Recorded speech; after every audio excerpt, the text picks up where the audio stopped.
Nostromo by Joseph Conrad. Part 2nd, The Isabels. Chapter 8, Section 1. For a moment, before this extraordinary find, they forgot their own concerns and sensations. Senor Hirsch's sensations as he lay there must have been those of extreme terror. For a long time he refused to give a sign of life, till at last Decoud's objurgations, and perhaps more, Nostromo's impatient suggestion that he should be thrown overboard, as he seemed to be dead, induced him to raise one eyelid first, and then the other. It appeared that he had never found a safe opportunity to leave Sulaco. He lodged with Anzani, the universal storekeeper, on the Plaza Mayor. But when the riot broke out, he had made his escape from his host's house before daylight, and in such a hurry that he had forgotten to put on his shoes. He had run out impulsively in his socks and with his hat in his hand into the garden of Anzani's house. Fear gave him the necessary agility to climb over several low walls, and afterwards he blundered into the overgrown cloisters of the ruined Franciscan convent in one of the by-streets. He forced himself into the midst of matted bushes with the recklessness of desperation, and this accounted for his scratched body and his torn clothing. He lay hidden there all day, his tongue cleaving to the roof of his mouth with all the intensity of thirst engendered by heat and fear. 3 times different bands of men invaded the place with shouts and imprecations, looking for Father Corbelan. But towards the evening, still lying on his face in the bushes, he thought he would die from the fear of silence. He was not very clear as to what had induced him to leave the place, but evidently he had got out and slunk successfully out of town along the deserted back lanes. He wandered in the darkness near the railway, so maddened by apprehension that he dared not even approach the fires of the pickets of Italian workmen guarding the line. He had a vague idea, evidently, of finding a refuge in the railway yards, but the dogs rushed upon him, barking. Men began to shout. A shot was fired at random. He fled away from the gates. By the merest accident, as it happened, he took the direction of the OSN Company's offices. Twice he stumbled upon the bodies of men killed during the day, but everything living frightened him much more. He crouched, crept, crawled, made dashes, guided by a sort of animal instinct, keeping away from every light and from every sound of voices. His idea was to throw himself at the feet of Captain Mitchell and beg for shelter in the company's offices. It was all dark there as he approached on his hands and knees, but suddenly someone on guard challenged loudly, "Quien vive?" There were more dead men lying about, and he flattened himself down at once by the side of a cold corpse. He heard a voice saying, "Here is one of those wounded rascals crawling about. Shall I go and finish him?" And another voice objected that it was not safe to go out without a lantern upon such an errand. Perhaps it was only some Negro liberal looking for a chance to stick a knife into the stomach of an honest man. Hirsch didn't stay to hear any more, but crawling away to the end of the wharf, hid himself among a lot of empty casks. After a while some people came along, talking and with glowing cigarettes. He did not stop to ask himself whether they would be likely to do him any harm, but bolted incontinently along the jetty, saw a lighter lying moored at the end, and threw himself into it.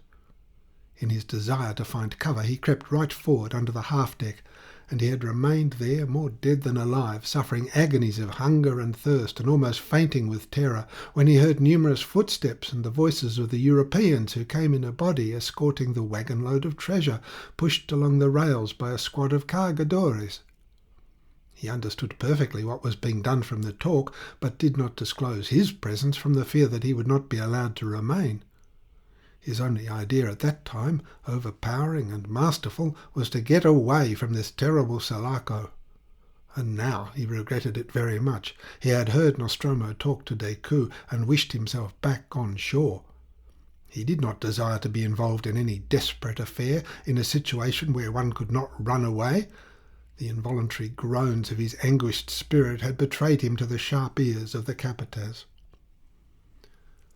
They had propped him up in a sitting posture against the side of the lighter, and he went on with the moaning account of his adventures till his voice broke, his head fell forward. "Water," he whispered with difficulty. Decoud held one of the cans to his lips. He revived after an extraordinarily short time and scrambled up to his feet wildly. Nostromo, in an angry and threatening voice, ordered him forward. Hirsch was one of those men whom fear lashes like a whip, and he must have had an appalling idea of the capataz's ferocity. He displayed an extraordinary agility in disappearing forward into the darkness.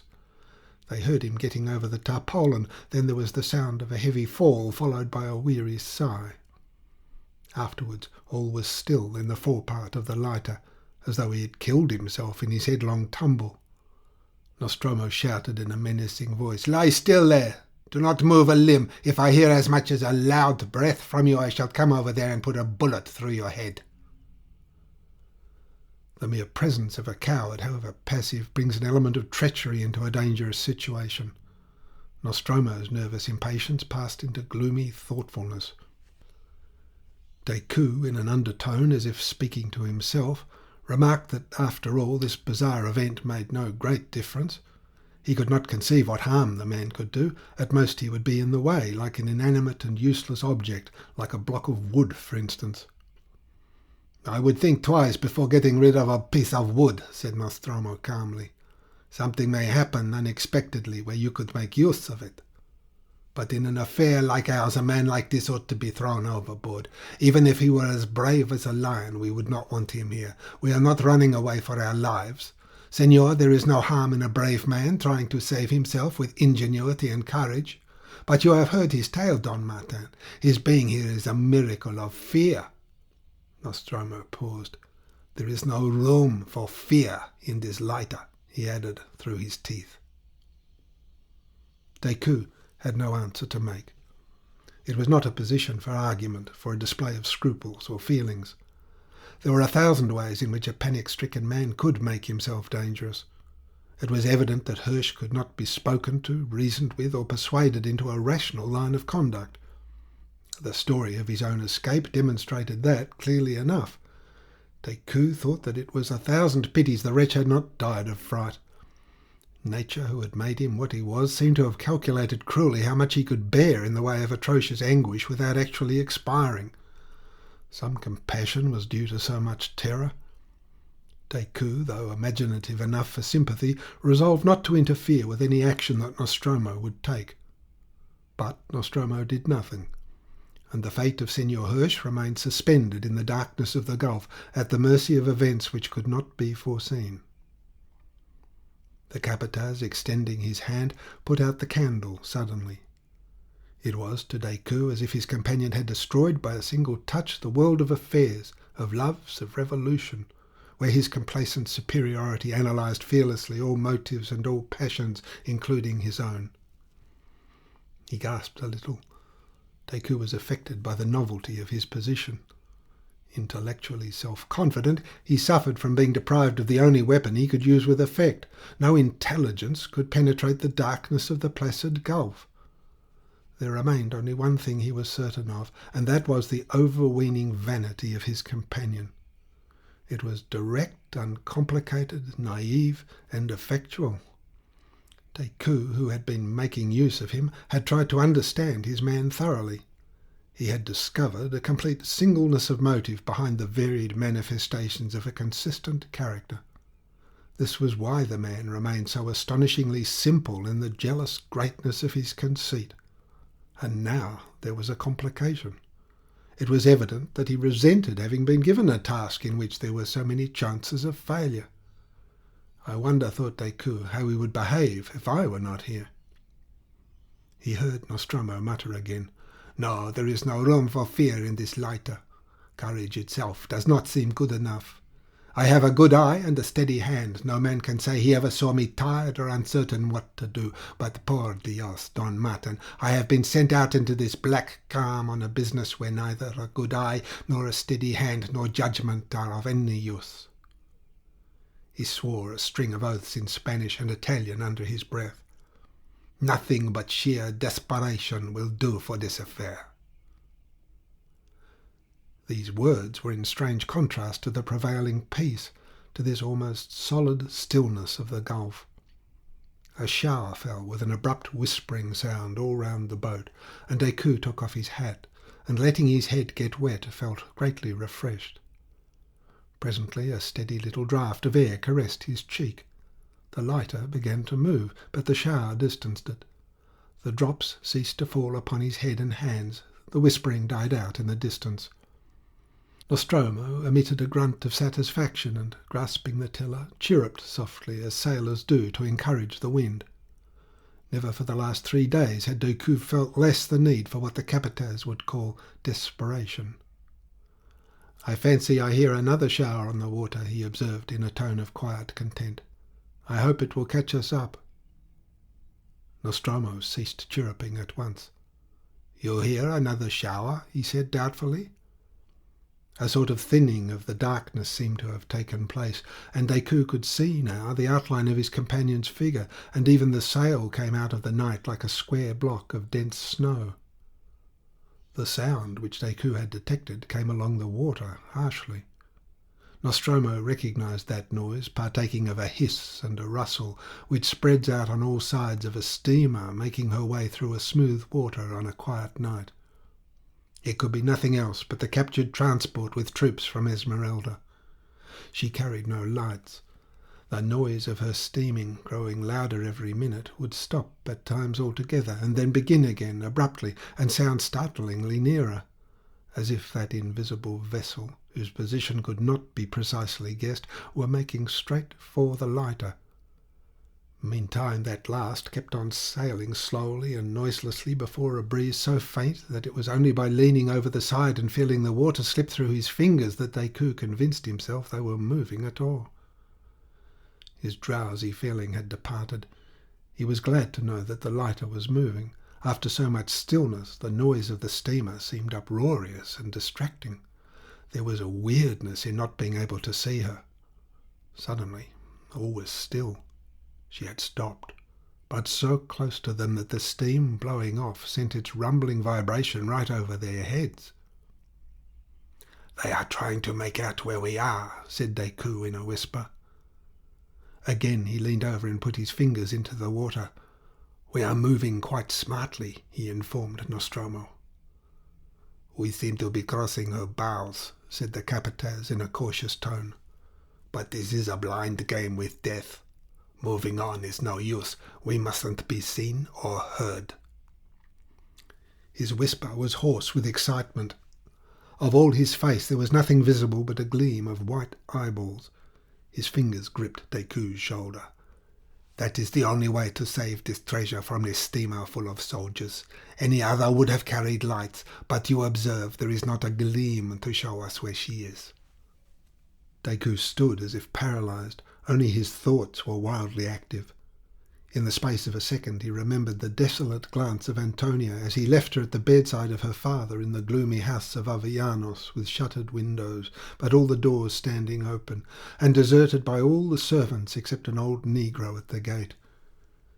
He remembered the Casa Gould on his last visit, the arguments, the tones of his voice, the impenetrable attitude of Charles, Mrs. Gould's face so blanched with anxiety and fatigue that her eyes seemed to have changed colour, appearing nearly black by contrast. Even whole sentences of the proclamation which he meant to make Barrios issue from his headquarters at Cayta as soon as he got there passed through his mind. The very germ of the new state, the separationist proclamation which he had tried before he left to read hurriedly to Don Jose, stretched out on his bed under the fixed gaze of his daughter. God knows whether the old statesman had understood it. He was unable to speak, but he had certainly lifted his arm off the coverlet. His hand had moved as if to make the sign of the cross in the air, a gesture of blessing, of consent. Decoud had that very draft in his pocket, written in pencil on several loose sheets of paper, with the heavily printed heading, "Administration of the San Tome Silver Mine, Sulaco, Republic of Costaguana." He had written it furiously, snatching page after page on Charles Gould's table. Mrs. Gould had looked several times over her shoulder as he wrote, but the Senor Administrador, standing straggled-legged, would not even glance at it when it was finished. He had waved it away firmly. It must have been scorn, and not caution, since he never made a remark about the use of the administration's paper for such a compromising document.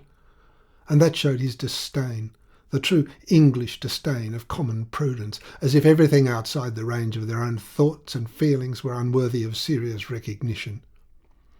Decoud had the time in a second or two to become furiously angry with Charles Gould, and even resentful against Mrs. Gould, in whose care, tacitly it is true, he had left the safety of Antonia.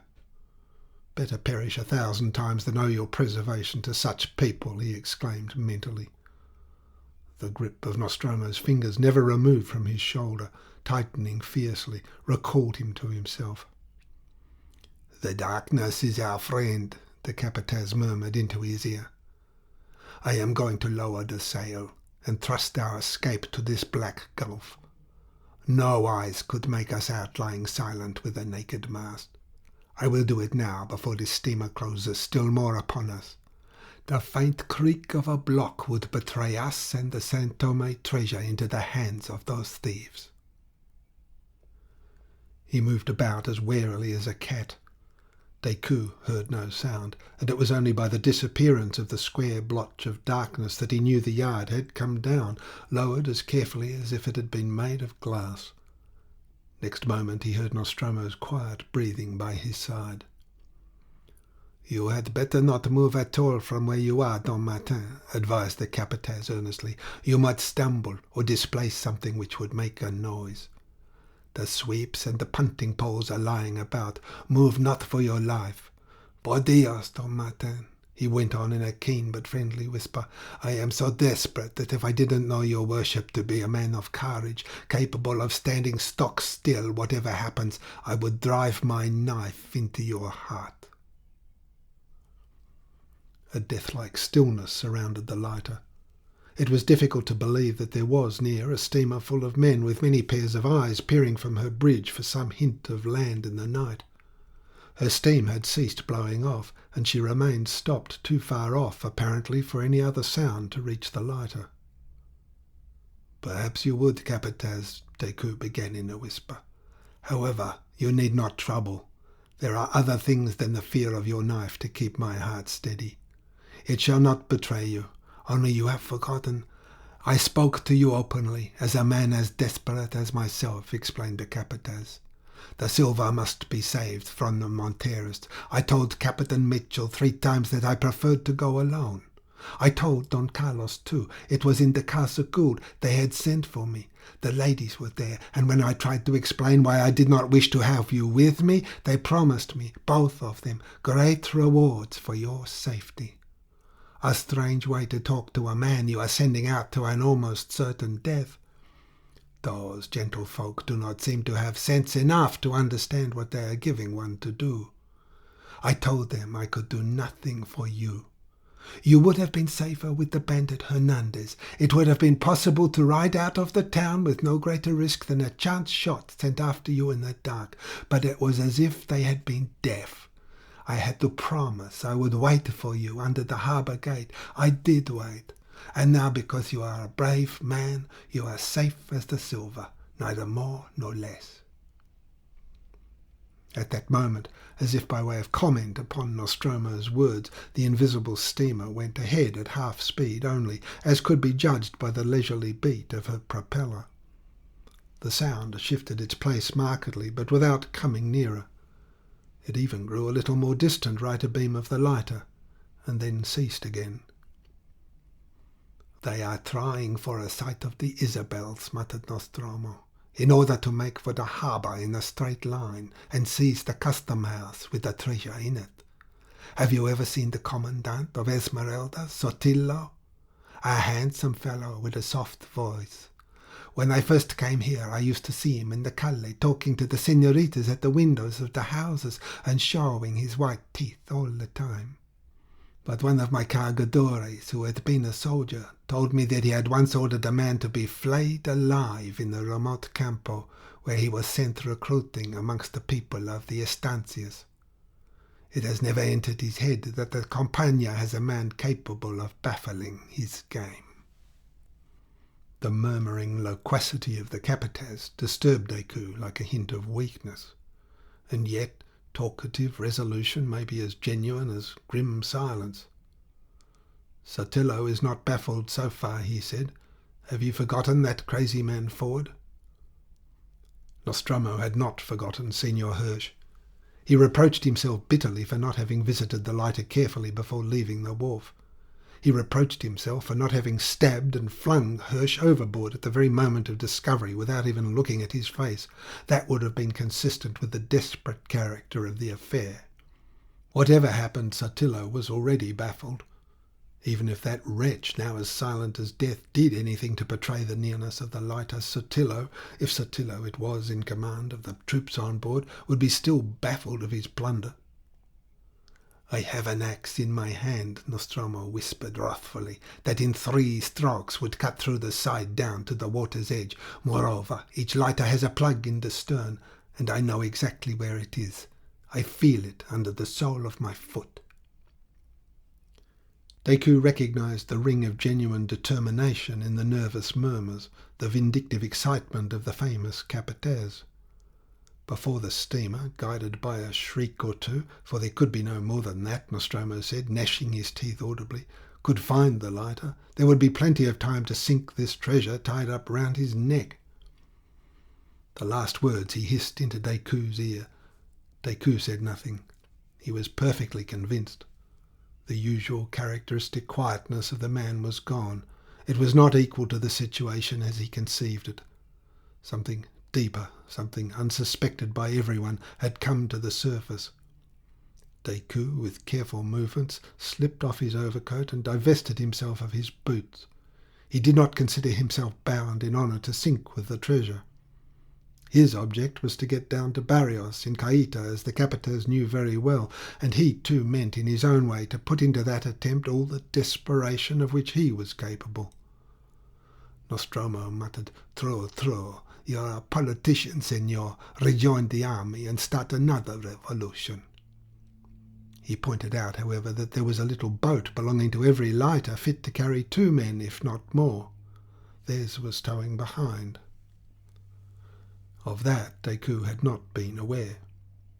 Of course it was too dark to see, and it was only when Nostromo put his hand upon its painter, fastened to a cleat in the stern, that he experienced a full measure of relief. The prospect of finding himself in the water and swimming, overwhelmed by ignorance and darkness, probably in a circle, till he sank from exhaustion, was revolting.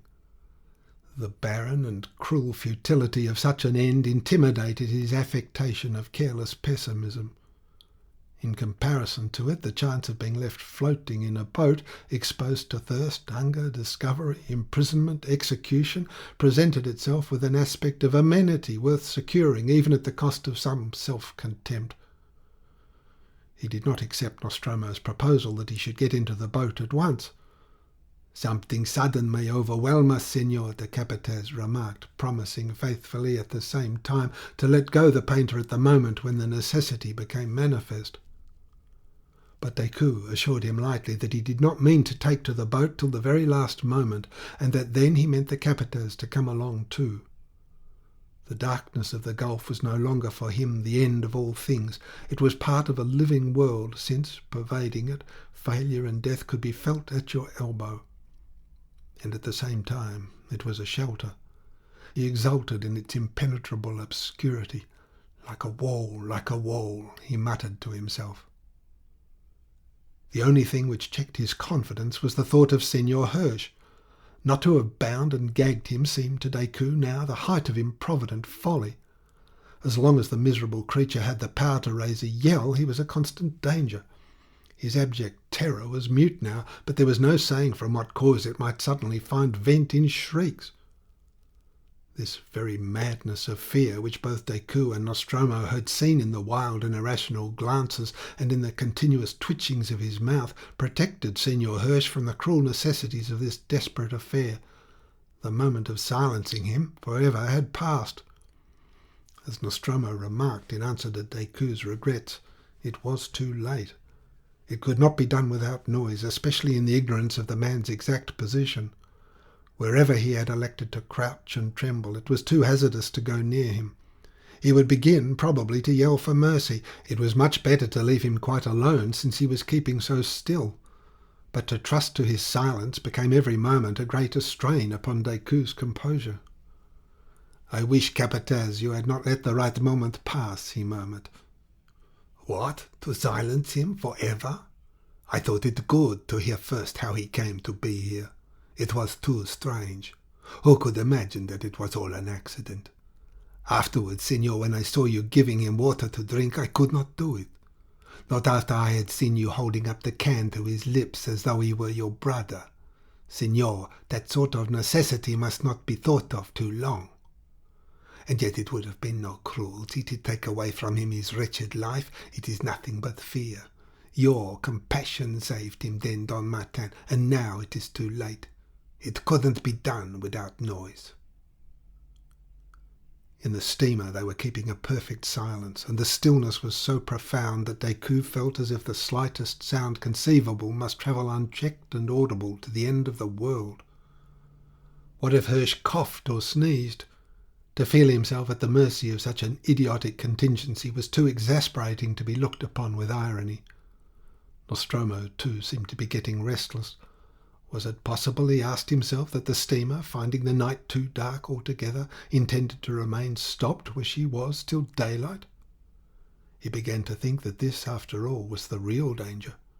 He was afraid that the darkness which was his protection would, in the end, cause his undoing. Sotillo, as Nostromo had surmised, was in command on board the transport. The events of the last 48 hours in Sulaco were not known to him, neither was he aware that the telegraphist in Esmeralda had managed to warn his colleague in Sulaco. Like a good many officers of the troops garrisoning the province, Sotillo had been influenced in his adoption of the Ribierist cause by the belief that it had the enormous wealth of the Gould concession on its side. He had been one of the frequenters of the Casa Gould, where he had aired his Blanco convictions and his ardour for reform before Don José Avellanos, casting frank, honest glances towards Mrs. Gould and Antonia the while. He was known to belong to a good family, persecuted and impoverished during the tyranny of Guzman Bento. The opinions he expressed appeared eminently natural and proper in a man of his parentage and antecedents. And he was not a deceiver. It was perfectly natural for him to express elevated sentiments, while his whole faculties were taken up with what seemed then a solid and practical notion, the notion that the husband of Antonia Avellanos would be, naturally, the intimate friend of the Gould concession. He even pointed this out to Anzani once, when negotiating the 6th or 7th small loan in the gloomy, damp apartment with enormous iron bars behind the principal shop in the whole row under the arcades. He hinted to the universal shopkeeper at the excellent terms he was on with the emancipated señorita, who was like a sister to the Englishwoman. He would advance one leg and put his arms akimbo, posing for Anzani's inspection, and fixing him with a haughty stare. "Look, miserable shopkeeper, how can a man like me fail with any woman, let alone an emancipated girl living in scandalous freedom?" he seemed to say. His manner in the Casa Gould was, of course, very different, devoid of all truculence and even slightly mournful. Like most of his countrymen, he was carried away by the sound of fine words, especially if uttered by himself. He had no convictions of any sort upon anything, except as to the irresistible power of his personal advantages. But that was so firm that even Decoud's appearance in Sulaco and his intimacy with the Goulds and the Avellanoses did not disquiet him. On the contrary, he tried to make friends with that rich Costaguanero from Europe in the hope of borrowing a large sum by and by. The only guiding motive of his life was to get money for the satisfaction of his expensive tastes, which he indulged recklessly, having no self-control. He imagined himself a master of intrigue, but his corruption was as simple as an animal instinct.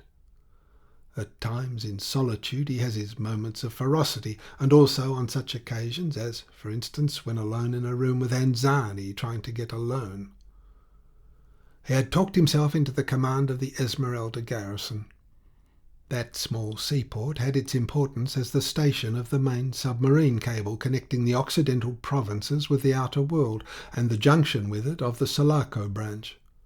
Don José Avellanos proposed him, and Barrios, with a rude and jeering guffaw, had said, "Oh, let Sotillo go. He is a very good man to keep guard over the cable, and the ladies of Esmeralda ought to have their turn." Barrios, an indubitably brave man, had no great opinion of Sotillo. It was through the Esmeralda cable alone that the San Tome mine could be kept in constant touch with the great financier whose tacit approval made the strength of the Ribierist movement. This movement had its adversaries even there. Sotillo governed Esmeralda with repressive severity, till the adverse course of events upon the distant theatre of civil war forced upon him the reflection that, after all, the great silver mine was fated to become the spoil of the victors. But caution was necessary. He began by assuming a dark and mysterious attitude towards the faithful Ribierist municipality of Esmeralda. Later on, the information that the commandant was holding assemblies of officers in the dead of night, which had leaked out somehow, caused those gentlemen to neglect their civil duties altogether and remain shut up in their houses. Suddenly, one day, all the letters from Sulaco by the overland couriers were carried off by a file of soldiers from the post office to the commandancia without disguise, concealment, or apology. Sotillo had heard through Caïta of the final defeat of Ribiera. This was the first open sign of the change in his convictions. Presently, notorious Democrats who had been living till then in constant fear of arrest, leg irons, and even floggings, could be observed going in and out at the great door of the commandancia, where the horses of the orderlies doze under their heavy saddles, while the men in ragged uniforms and pointed straw hats lounged on a bench with their naked feet stuck out beyond the strip of shade, and a sentry in a red baize coat with holes at the elbows stands at the top of the steps glaring haughtily at the common people who uncover their heads to him as they pass. Sotillo's ideas did not soar above the care for his personal safety and the chance of plundering the town in his charge, but he feared that such a late adhesion would earn but scant gratitude from the victors. He had believed just a little too long in the power of the San Tome mine. The seized correspondence had confirmed his previous information of a large amount of silver ingots lying in the Sulaco custom house. To gain possession of it would be a clear Monterist move, a sort of service that would have to be rewarded. With the silver in his hands he could make terms for himself and his soldiers. He was aware neither of the riots nor of the president's escape to Sulaco and the close pursuit led by Montero's brother, the guerrillero. The game seemed in his own hands. The initial moves were the seizure of the cable telegraph office and the securing of the government steamer lying in the narrow creek which is the harbour of Esmeralda. The last was effected without difficulty by a company of soldiers swarming with a rush over the gangways as she lay alongside the quay. But the lieutenant charged with the duty of arresting the telegraphist halted on the way before the only cafe in Esmeralda, where he distributed some brandy to his men and refreshed himself at the expense of the owner, a known Ribierist. The whole party became intoxicated and proceeded on their mission up the street, yelling and firing random shots at the windows. This little festivity, which might have turned out dangerous to the telegraphist's life, enabled him in the end to send his warning to Sulaco. The lieutenant, staggering upstairs with a drawn sabre, was before long kissing him on both cheeks in one of those swift changes of mood peculiar to a state of drunkenness. He clasped the telegraphist close round the neck, assuring him that all the officers of the Esmeralda garrison were going to be made colonels, while tears of happiness streamed down his sodden face. Thus it came about that the town major, coming along later, found the whole party sleeping on the stairs and in passages, and the telegraphist, who scorned this chance of escape, very busy clicking the key of the transmitter. The major led him away bareheaded with his hands tied behind his back, but concealed the truth from Sotillo, who remained in ignorance of the warning dispatched to Sulaco.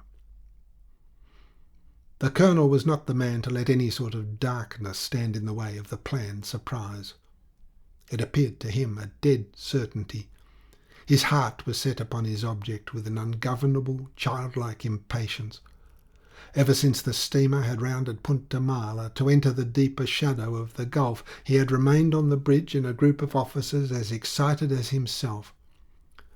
Distracted between the coaxings and menacings of Sotillo and his staff, the miserable commander of the steamer kept her moving with as much prudence as they would let him exercise. Some of them had been drinking heavily, no doubt, but the prospect of laying hands on so much wealth made them absurdly foolhardy and at the same time extremely anxious. The old major of the battalion, a stupid, suspicious man who had never been afloat in his life, distinguished himself by putting out suddenly the binnacle light, the only one allowed on board for the necessities of navigation. He could not understand of what use it could be for finding the way. To the vehement protestations of the ship's captain, he stamped his foot and tapped the handle of his sword. "Aha! I have unmasked you," he cried triumphantly. "You are tearing your hair from despair at my acuteness. Am I a child to believe that a light in that brass box can show you where the harbour is? I am an old soldier, I am. I can smell a traitor a league off. You wanted that gleam to betray our approach to your friend the Englishman. A thing like that show you the way. What a miserable lie. Que picardia. You Sulaco people are all in the pay of those foreigners. You deserve to be run through the body with my sword." Other officers crowding round tried to calm his indignation, repeating persuasively, "No, no, this is an appliance of the mariners, Major. This is no treachery." The captain of the transport flung himself face downwards on the bridge and refused to rise. "Put an end to me at once," he repeated in a stifled voice. Sotillo had to interfere. The uproar and confusion on the bridge became so great that the helmsman fled from the wheel. He took refuge in the engine room and alarmed the engineers, who, disregarding the threats of the soldiers set on guard over them, stopped the engines, protesting that they would rather be shot than run the risk of being drowned down below. This was the first time Nostromo and Decoud heard the steamer stop. After order had been restored and the binnacle lamp relighted, she went ahead again, passing wide of the lighter in her search for the Isabels. The group could not be made out, and at the pitiful entreaties of the captain, Sotillo allowed the engines to be stopped again to wait for one of those periodical lightnings of darkness caused by the shifting of the cloud canopy spread above the waters of the Gulf. Sotillo, on the bridge, muttered from time to time angrily to the captain. The other, in an apologetic and cringing tone, begged Su Merced, the colonel, to take into consideration the limitations put upon human faculties by the darkness of the night. Sotillo swelled with rage and impatience. It was the chance of a lifetime. "If your eyes are no more use to you than this, I shall have them put out," he yelled. The captain of the steamer made no answer, for just then the mass of the great Isabel loomed up darkly after a passing shower, then vanished as if swept away by a wave of greater obscurity preceding another downpour. This was enough for him. In the voice of a man come back to life again, he informed Sotillo that in an hour he would be alongside the Sulaco wharf. The ship was put then full speed on the course, and a great bustle of preparation for landing arose among the soldiers on her deck. It was heard distinctly by Decoud and Nostromo. The Capataz understood its meaning. They had made out the Isabels, and were going on now in a straight line for Sulaco. He judged that they would pass close, but believed that lying still like this, with the sail lowered, the lighter could not be seen. "No, not even if they rubbed sides with us," he muttered. End of Part 2, The Isabels, Chapter 8, Section 1. Part 2, The Isabels, Chapter 8, Section 2. The rain began to fall again, first like a wet mist, then with a heavier touch, thickening into a smart, perpendicular downpour, and the hiss and thump of the approaching steamer was coming extremely near. Decoud, with his eyes full of water and lowered head, asked himself how long it would be before she drew past, when unexpectedly he felt a lurch. An inrush of foam broke swishing over the stern, simultaneously with a crack of timbers and a staggering shock. He had the impression of an angry hand laying hold of the lighter and dragging it along to destruction. The shock, of course, had knocked him down, and he found himself rolling in a lot of water at the bottom of the lighter. A violent churning went on alongside. A strange and amazed voice cried out something above him in the night. He heard a piercing shriek for help from Senor Hirsch. He kept his teeth hard set all the time. It was a collision. The steamer had struck the lighter obliquely, heeling her over till she was half swamped, starting some of her timbers and swinging her head parallel to her own course with the force of the blow. The shock of it on board of her was hardly perceptible. All the violence of that collision was, as usual, felt only on board the smaller craft. Even Nostromo himself thought that this was perhaps the end of his desperate adventure. He, too, had been flung away from the long tiller, which took charge in the lurch. Next moment the steamer would have passed on, leaving the lighter to sink or swim after having shouldered her thus out of the way, and without even getting a glimpse of her form, had it not been that, being deeply laden with stores and the great number of people on board, her anchor was low enough to hook itself into one of the wire shrouds of the lighter's mast. For the space of 2 or 3 gasping breaths, that new rope held against the sudden strain. It was this that gave Decoud the sensation of the snatching pull dragging the lighter away to destruction. The cause of it, of course, was inexplicable to him. The whole thing was so sudden that he had no time to think. But all his sensations were perfectly clear. He had kept complete possession of himself, in fact. He was even pleasantly aware of that calmness at the very moment of being pitched head first over the transom to struggle on his back in a lot of water.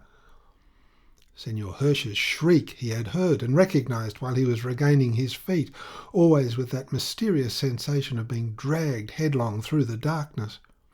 Not a word, not a cry escaped him. He had no time to see anything, and following upon the despairing scream for help, the dragging motion ceased so suddenly that he staggered forward with open arms and fell against the pile of the treasure boxes. He clung to them instinctively, in the vague apprehension of being flung about again, and immediately he heard another lot of shrieks for help, prolonged and despairing, not near him at all, but unaccountably in the distance, away from the lighter altogether, as if some spirit in the night were mocking at Senor Hirsch's terror and despair. Then all was still as when you wake up in your bed in a dark room from a bizarre and agitated dream. The lighter rocked slightly. The rain was still falling. 2 groping hands took hold of his bruised sides from behind, and the Capataz's voice whispered in his ear, "Silence, for your life, silence! The steamer has stopped." Decoud listened. The gulf was dumb. He felt the water nearly up to his knees. "Are we sinking?" he asked in a faint breath. "I don't know," Nostromo breathed back to him. "Senor, make not the slightest sound." Hirsch, when ordered forward by Nostromo, had not returned into his first hiding-place. He had fallen near the mast, and had no strength to rise. Moreover, he feared to move. He had given himself up for dead, but not on any rational grounds. It was simply a cruel and terrifying feeling. Whenever he tried to think what would become of him, his teeth would start chattering violently. He was too absorbed in the utter misery of his fear to take notice of anything. Though he was stifling under the lighter's sail, which Nostromo had unwittingly lowered on top of him, he did not even dare to put out his head till the very moment of the steamer striking. Then, indeed, he leapt right out, spurred on to new miracles of bodily vigour by this new shape of danger. The inrush of water when the lighter heeled over unsealed his lips. His shriek, "Save me!" was the first distinct warning of the collision for the people on board the steamer. Next moment the wire shroud parted, and the released anchor swept over the lighter's forecastle. It came against the breast of Senor Hirsch, who simply seized hold of it without in the least knowing what it was, but curling his arms and legs upon the part above the fluke with an invincible, unreasonable tenacity. The lighter yawed off wide, and the steamer, moving on, carried him away, clinging hard and shouting for help. It was some time, however, after the steamer had stopped that his position was discovered. His sustained yelping for help seemed to come from somebody swimming in the water. At last a couple of men went over the bows and hauled him on board. He was carried straight off to Sotillo on the bridge. His examination confirmed the impression that some craft had been run over and sunk, but it was impractical on such a dark night to look for the positive proof of floating wreckage. Sotillo was more anxious than ever now to enter the harbour without loss of time. The idea that he had destroyed the principal object of his expedition was too intolerable to be accepted. This feeling made the story he had heard appear the more incredible. Signor Hirsch, after being beaten a little for telling lies, was thrust into the chart-room. But he was beaten only a little. His tale had taken the heart out of Sotillo's staff, though they all repeated round their chief, "Impossible, impossible," with the exception of the old major, who triumphed gloomily. I told you," he mumbled. "I could smell some treachery, some diableria a league off." Meantime, the steamer had kept on her way towards Sulaco, where only the truth of that matter could be ascertained. Decoud and Nostromo heard the loud churning of her propeller diminish and die out, and then, with no useless words, busied themselves in making for the Isabels. The last shower had brought with it a gentle but steady breeze. The danger was not over yet, and yet there was no time for talk. The lighter was leaking like a sieve. They splashed in the water at every step. The capataz put into Decoud's hands the handle of the pump which was fitted at the side aft, and at once, without question or remark, Decoud began to pump in utter forgetfulness of every desire but that of keeping the treasure afloat. Nostromo hoisted the sail, flew back to the tiller, pulled at the sheet like mad. The short flare of a match, they had been kept dry in a tight tin box, though the man himself was completely wet, disclosed to the toiling Decoud the eagerness of his face, bent low over the box of the compass, and the attentive stare of his eyes. He knew now where he was, and he hoped to run the sinking lighter ashore in the shallow cove where the high cliff-like end of the Great Isabel is divided in two equal parts by a deep and overgrown ravine. Decoud pumped without intermission. Nostromo steered without relaxing for a second the intense, peering effort of his stare. Each of them was as if utterly alone with his task. It did not occur to them to speak. There was nothing in common between them but the knowledge that the damaged lighter must be slowly but surely sinking. In that knowledge, which was like the crucial test of their desires, they seemed to have become completely estranged, as if they had discovered in the very shock of the collision that the loss of the lighter would not mean the same thing to them both. This common danger brought their differences in aim, in view, in character, and in position into absolute prominence in the private vision of each. There was no bond of conviction, of common idea. They were merely two adventurers pursuing each his own adventure, involved in the same imminence of deadly peril. Therefore, they had nothing to say to each other. But this peril, this only incontrovertible truth in which they shared, seemed to act as an inspiration to their mental and bodily powers. There was certainly something almost miraculous in the way the captain made the cove, with nothing but the shadowy hint of the island's shape and the vague gleam of a small sandy strip for a guide. Where the ravine opens between the cliffs and a slender, shallow rivulet meanders out of the bushes to lose itself in the sea, the lighter was run ashore, and the two men, with a taciturn, undaunted energy, began to discharge her precious freight, carrying each ox-hide box up the bed of the rivulet beyond the bushes to a hollow place which the caving in of the soil had made below the roots of a large tree. Its big, smooth trunk leaned like a falling column far over the trickle of water running amongst the loose stones. A couple of years before, Nostromo had spent a whole Sunday all alone exploring the island. He explained this to Decoud after their task was done, and they sat, weary in every limb, with their legs hanging down the low bank and their backs against the tree, like a pair of blind men, aware of each other and their surroundings by some indefinable sixth sense. "Yes," Nostromo repeated, "I never forget a place I have carefully looked at once." He spoke slowly, almost lazily, as if there had been a whole leisurely life before him instead of the scanty 2 hours before daylight.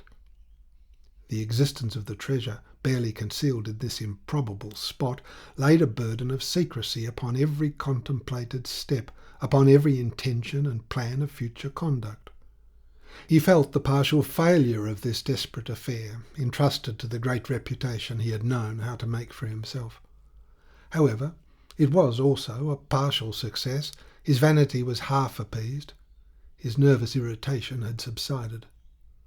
"You'll never know what may be of use," he pursued with his usual quietness of tone and manner. "I spent a whole miserable Sunday in exploring this crumb of land." "A misanthropic sort of occupation," muttered Decoud viciously. "You had no money, I suppose, to gamble with and to fling about amongst the girls in your usual haunts, Capataz?" "È vero!" exclaimed the Capataz, surprised into the use of his native language by so much perspicacity. "I had not. Therefore I did not want to go amongst those beggarly people accustomed to my generosity. It is looked for from the Capataz of the Cargadores, who are the rich men, and, as it were, the caballeros amongst the common people. I don't care for cards, but as a pastime. And as to those girls that boast of having opened their doors to my knock, you know I wouldn't look at any one of them twice, except for what the people would say. They are queer, the good people of Sulaco, and I have got much useful information simply by listening patiently to the talk of the women that everybody believed I was in love with. Poor Teresa could never understand that. On that particular Sunday, Senor, she scolded so that I went out of the house swearing that I would never darken their door again unless to fetch away my hammock and my chest of clothes. Senor, there is nothing more exasperating than to hear a woman you respect rail against your good reputation when you have not a single brass coin in your pocket. I untied one of the small boats and pulled myself out of the harbour with nothing but 3 cigars in my pocket to help me spend the day on this island.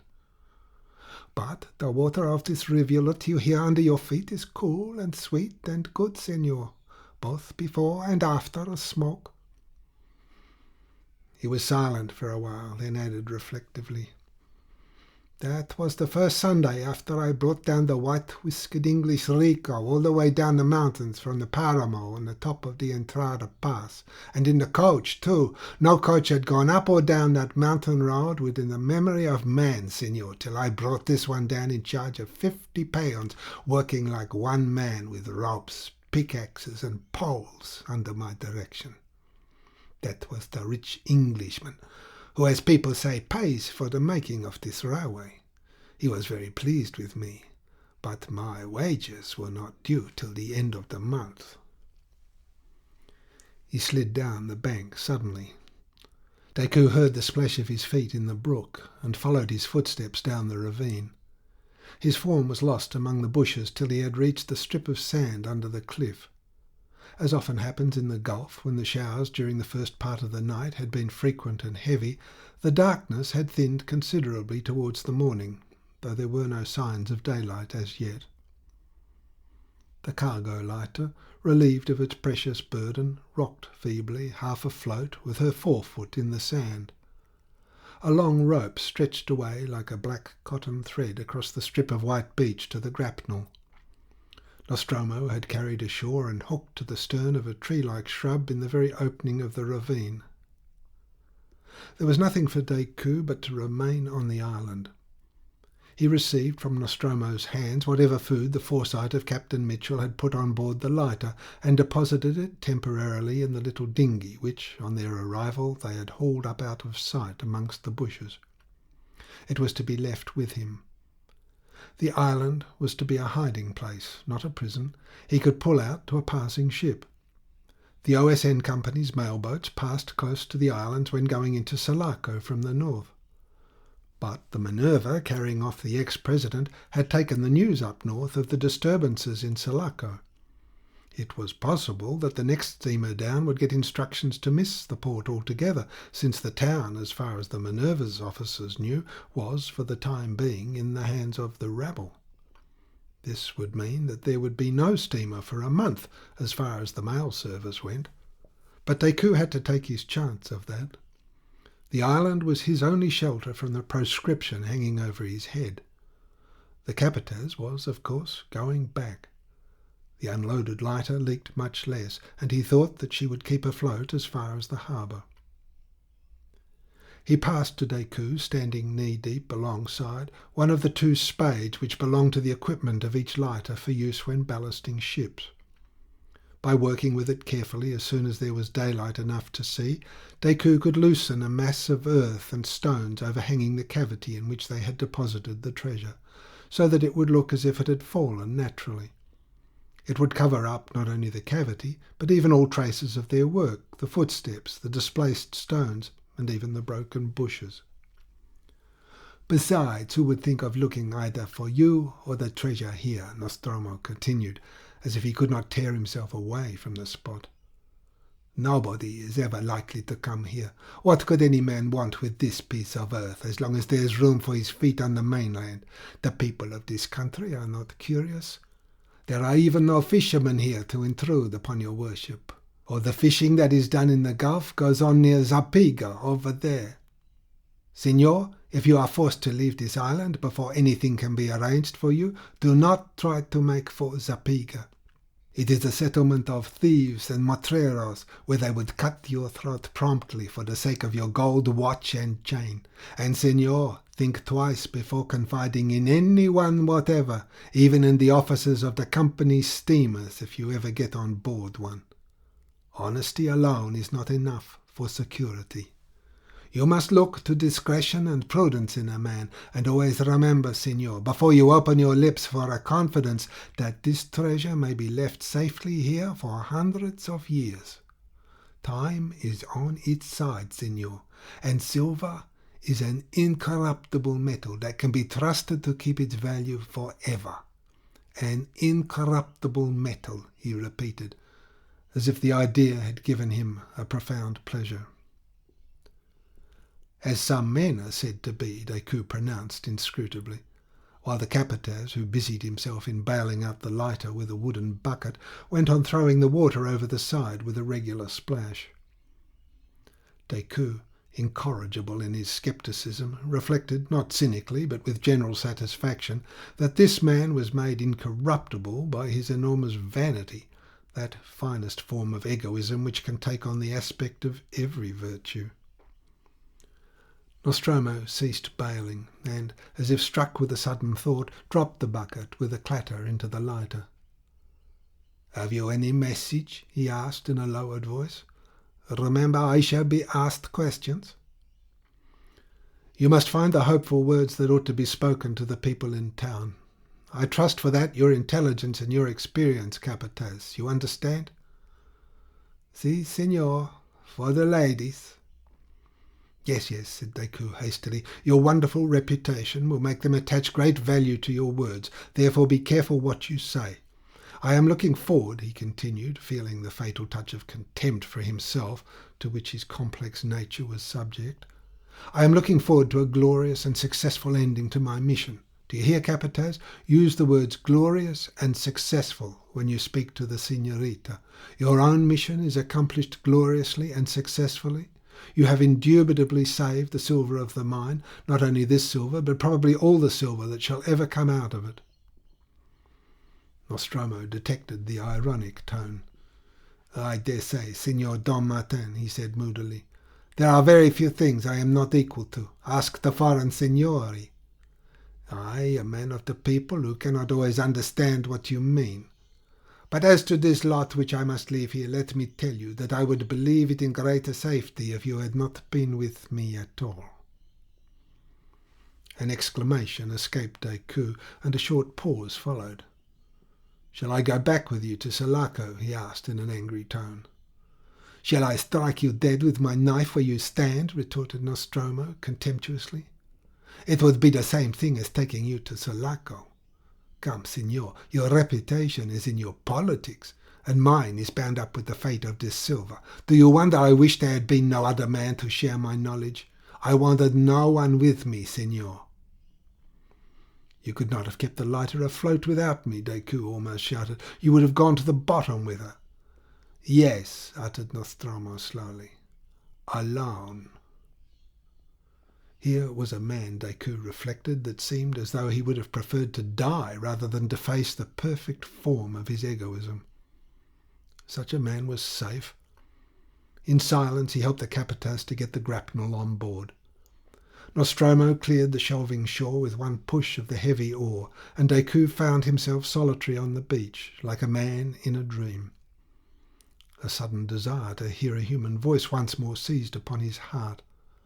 The lighter was hardly distinguishable from the black water upon which she floated. "What do you think has become of Hirsch?" he shouted. "Knocked overboard and drowned," cried Nostromo's voice confidently out of the black wastes of sky and sea around the islet. "Keep close in the ravine, senor. I shall try to come out to you in a night or two." A slight swishing rustle showed that Nostromo was setting the sail. It filled all at once with a sound as of a single loud drum tap. Decoud went back to the ravine. Nostromo, at the tiller, looked back from time to time at the vanishing mass of the great Isabel, which, little by little, merged into the uniform texture of the night. At last, when he turned his head again, he saw nothing but a smooth darkness, like a solid wall. Then he, too, experienced that feeling of solitude which had weighed heavily on Decoud after the lighter had slipped off the shore. But while the man on the island was oppressed by a bizarre sense of unreality affecting the very ground upon which he walked, the mind of the capataz of the cargadores turned alertly to the problem of future conduct. Nostromo's faculties, working on parallel lines, enabled him to steer straight, to keep a lookout for Hermosa near which he had to pass, and to try to imagine what would happen tomorrow in Sulaco. Tomorrow, or as a matter of fact today, since the dawn was not very far, Sotillo would find out in what way the treasure had gone. A gang of cargadores had been employed in loading it into a railway truck from the custom house storerooms and running the truck onto the wharf. There would be arrests made, and certainly before noon Sotillo would know in what manner the silver had left Sulaco, and who it was that took it out. Nostromo's intention had been to sail right into the harbour, but at this thought, by a sudden touch of the tiller, he threw the lighter into the wind and checked her rapid way. His reappearance with the very boat would raise suspicions, would cause surmises, would absolutely put Sotillo on the track. He himself would be arrested, and once in the calabozo there was no saying what they would do to him to make him speak. He trusted himself, but he stood up to look round. Nearby, Hermosa showed low its white surface as flat as a table, with a slight run of the sea raised by the breeze washing over its edges noisily. The lighter must be sunk at once. He allowed her to drift with her sail aback. There was already a good deal of water in her. He allowed her to drift towards the harbour entrance, and, letting the tiller swing about, squatted down and busied himself in loosening the plug. With that out, she would fill very quickly, and every lighter carried a little iron ballast, enough to make her go down when full of water. When he stood up again, the noisy wash about the Hermosa sounded far away, almost inaudible, and already he could make out the shape of land about the harbour entrance. This was a desperate affair, and he was a good swimmer. A mile was nothing to him, and he knew of an easy place for landing just below the earthworks of the old abandoned fort. It occurred to him with a peculiar fascination that this fort was a good place in which to sleep the day through after so many sleepless nights. With one blow of the tiller he unshipped for the purpose, he knocked the plug out, but did not take the trouble to lower the sail. He felt the water welling up heavily about his legs before he leapt onto the taffrail. There, upright and motionless, in his shirt and trousers only, he stood waiting. When he had felt her settle, he sprang away with a mighty splash. At once he turned his head. The gloomy, clouded dawn from behind the mountains showed him on the smooth waters the upper corner of the sail, a dark, wet triangle of canvas waving slightly to and fro. He saw it vanish as if jerked under, and then struck out for the shore. End of Part 2 of The Isabels, Chapter 8, Section 2. Part 3, The Lighthouse, Chapter 1. Directly the cargo boat had slipped away from the wharf and got lost in the darkness of the harbour, the Europeans of Sulaco separated to prepare for the coming of the Monterist regime, which was approaching Sulaco from the mountains as well as from the sea. This bit of manual work in loading the silver was their last concerted action. It ended the 3 days of danger, during which, according to the newspaper press of Europe, their energy had preserved the town from the calamities of popular disorder. At the shore end of the jetty, Captain Mitchell said good night and turned back. His intention was to walk the planks of the wharf till the steamer from Esmeralda turned up. The engineers of the railway staff, collecting their Basque and Italian workmen, marched them away to the railway yards, leaving the custom house, so well defended on the first day of the riot, standing open to the four winds of heaven. Their men had conducted themselves bravely and faithfully during the famous 3 days of Sulaco. In a great part this faithfulness and that courage had been exercised in self-defence rather than in the cause of those material interests to which Charles Gould had pinned his faith. Amongst the cries of the mob, not the least loud, had been the cry of death to foreigners. It was, indeed, a lucky circumstance for Sulaco that the relations of those imported workmen with the people of the country had been uniformly bad from the first. Dr. Monaghan, going to the door of Viola's kitchen, observed this retreat, marking the end of the foreign interference, this withdrawal of the army of material progress from the field of Costaguana revolutions. Algarobe torches carried on the outskirts of the moving body sent their penetrating aroma into his nostrils. Their light, sweeping along the front of the house, made the letters of the inscription Albergo d'Italia Una leap out black from end to end of the long wall. His eyes blinked in the clear blaze.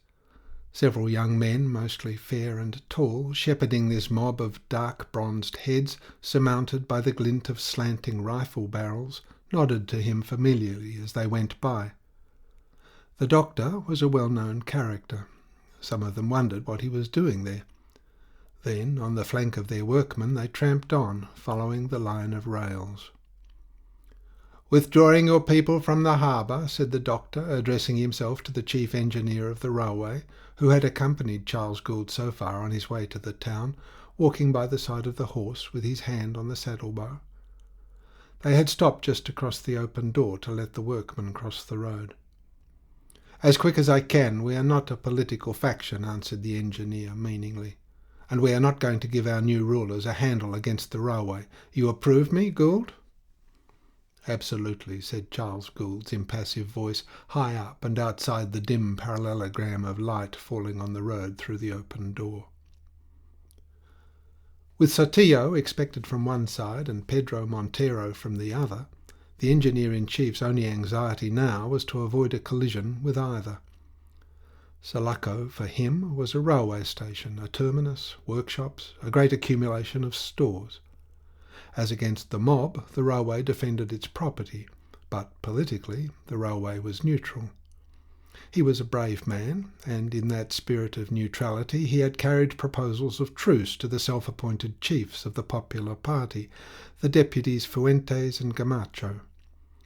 Bullets were still flying about them when he had crossed the plaza on that mission, waving above his head a white napkin belonging to the table linen of the Amarilla Club. He was rather proud of this exploit, and reflecting that the doctor, busy all day with the wounded in the patio of the Casa Gould, had not had time to hear the news, he began a succinct narrative. He had communicated to them the intelligence from the construction camp as to Pedro Montero. The brother of the victorious general, he had assured them, could be expected at Sulaco any time now.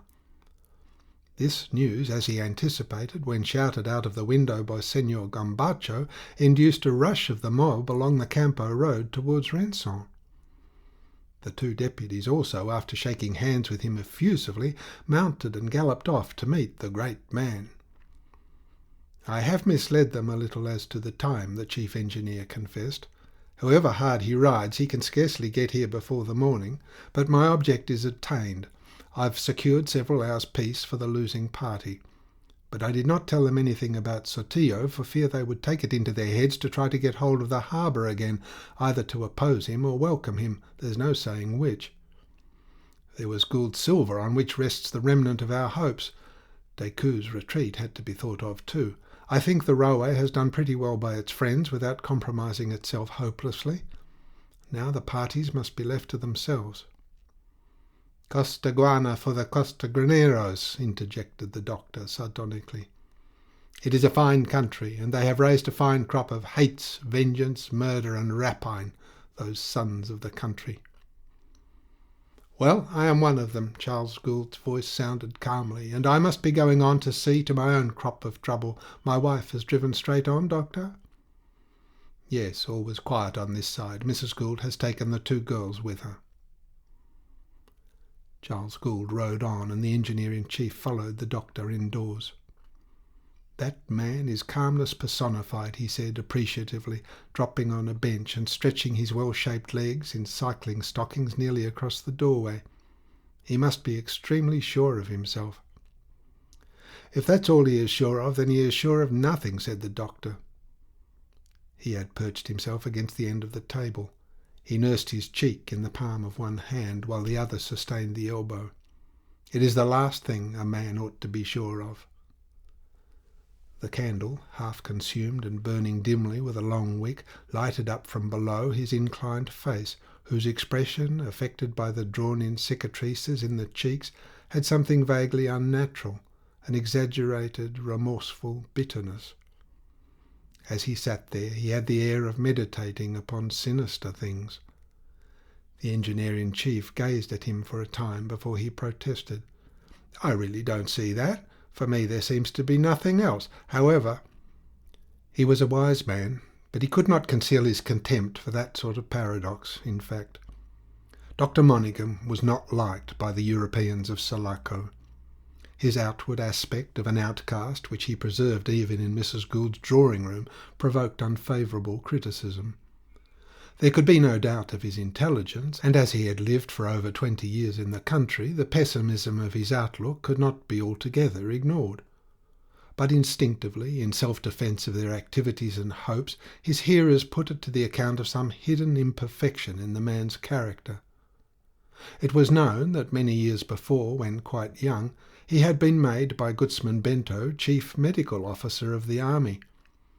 Not one of the Europeans then in the service of Costaguana had been so much liked and trusted by the fierce old dictator. Afterwards his story was not so clear.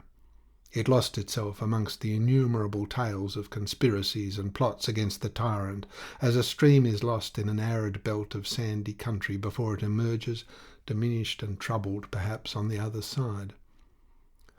The doctor made no secret of it, that he had lived for years in the wildest parts of the Republic, wandering with almost unknown Indian tribes in the great forests of the far interior, where the great rivers have their sources. But it was mere aimless wandering. He had written nothing, collected nothing, brought nothing for science out of the twilight of the forests, which seemed to cling to his battered personality limping about Sulaco, where it had drifted in casually only to get stranded on the shores of the sea. It was also known that he had lived in a state of destitution till the arrival of the Goulds from Europe. Don Carlos and Donna Amelia had taken up the mad English doctor when it became apparent that for all his savage independence he could be tamed by kindness. Perhaps it was only hunger that had tamed him. In years gone by he had certainly been acquainted with Charles Gould's father in Santa Marta, and now, no matter what were the dark passages of his history, as the medical officer of the San Tome mine he became a recognised personality. He was recognised, but not unreservedly accepted. So much defiant eccentricity and such an outspoken scorn for mankind seemed to point to mere recklessness of judgment, the bravado of guilt. Besides, since he had become again of some account, vague whispers had been heard that years ago, when fallen into disgrace and thrown into prison by Gutzman Bento at the time of the so-called Great Conspiracy, he had betrayed some of his best friends amongst the conspirators. Nobody pretended to believe that whisper. The whole story of the Great Conspiracy was hopelessly involved and obscure. It is admitted in Costaguana that there never had been a conspiracy except in the diseased imagination of the tyrant, and therefore nothing and no one to betray, though the most distinguished Costaguaneros had been imprisoned and executed upon that accusation. The procedure had dragged on for years, decimating the better class like a pestilence. The mere expression of sorrow for the fate of executed kinsmen had been punished with death. Don José Avellanos was perhaps the only one living who knew the whole story of those unspeakable cruelties. He had suffered from them himself, and he, with a shrug of the shoulders and a nervous, jerky gesture of the arm, was wont to put away from him, as it were, every allusion to it. But whatever the reason, Dr. Monaghan, a personage in the administration of the Gould concession, treated with reverent awe by the miners, and indulged in his peculiarities by Mrs. Gould, remained somehow outside the pale. It was not from any liking for the doctor that the engineer-in-chief had lingered in the inn upon the plain. He liked old Viola much better. He had come to look upon the Albergo d'Italia Una as a dependence of the railway. Many of his subordinates had their quarters there. Mrs. Gould's interest in the family conferred upon it a sort of distinction. The engineer-in-chief, with an army of workers under his orders, appreciated the moral influence of the old Garibaldino upon his countrymen. His austere, old-world republicanism had a severe, soldier-like standard of faithfulness and duty, as if the world were a battlefield where men had to fight for the sake of universal love and brotherhood instead of a more or less large share of booty. "Poor old chap," he said after he had heard the doctor's account of Teresa. "He'll never be able to keep the place going by himself. I shall be sorry." "He is quite alone up there," grunted Dr. Monaghan, with a toss of his heavy head towards the narrow staircase. "Every living soul has cleared out, and Mrs. Gould took the girls away just now. It might not be over safe for them to come here before very long. Of course, as a doctor I can do nothing more here, but she has asked me to stay with old Viola, and as I have no horse to get back to the mine, where I ought to be, I make no difficulty to stay. They can do without me in the town." "I have a good mind to remain with you, Doctor, till we see whether anything happens tonight at the harbour," declared the engineer-in-chief. "He must not be molested by Sotillo's soldiery, who may push on as far as this at once. Sotillo used to be very cordial to me at the Goulds and at the club. How that man'll ever dare to look any of his friends here in the face, I can't imagine." "He'll no doubt begin by shooting some of them to get over the first awkwardness," said the doctor. "Nothing in this country serves better your military man who has changed sides than a few summary executions." He spoke with a gloomy positiveness that left no room for protest. The engineer-in-chief did not attempt any. He simply nodded several times regretfully, and then said, "I think we shall be able to mount you in the morning, Doctor. Our peons have recovered some of our stampeded horses. By riding hard and taking a wide circuit of Los Hatos and along the edge of the forest, clear of Renson altogether, you may hope to reach the San Tome bridge without being interfered with. The mine is just now, to my mind, the safest place for anybody at all compromised. I only wish the railway was as difficult to touch." "Am I compromised?" Dr. Monaghan brought out slowly after a short silence. "The whole Gould concession is compromised. It could not have remained forever outside the political life of the country, if those convulsions may be called life. The thing is, can it be touched? The moment was bound to come when neutrality would become impossible, and Charles Gould understood this well. I believe he is prepared for every extremity. A man of his sort has never contemplated remaining indefinitely at the mercy of ignorance and corruption. It was like being a prisoner in a cavern of banditti with the price of your ransom in your pocket and buying your life from day to day. Your mere safety, not your liberty, mind, Doctor. I know what I'm talking about. The image at which you shrug your shoulders is perfectly correct, especially if you conceive such a prisoner endowed with the power of replenishing his pocket by means as remote from the faculties of his captors as if they were magic. You must have understood that as well as I do, Doctor. He was in the position of the goose with the golden eggs. I broached this matter to him as far back as St. John's visit here. The prisoner of stupid and greedy banditti is always at the mercy of the first imbecile ruffian who may blow out his brains in a fit of temper or for some prospect of an immediate big haul. The tale of killing the goose with the golden eggs has not been evolved for nothing out of the wisdom of mankind. It is a story that will never grow old. That is why Charles Gould, in his deep, dumb way, has countenanced the Ribierist mandate, the first public act that promised him safety on other than venal grounds. Ribierism has failed, as everything merely rational fails in this country. But Gould remains logical in wishing to save this big lot of silver. Decoud's plan of a counter-revolution may be practicable or not. It may have a chance or it may not have a chance. With all my experience of this revolutionary continent, I can hardly yet look at their methods seriously. Decoud has been reading to us his draft of a proclamation and talking very well for 2 hours about his plan of action.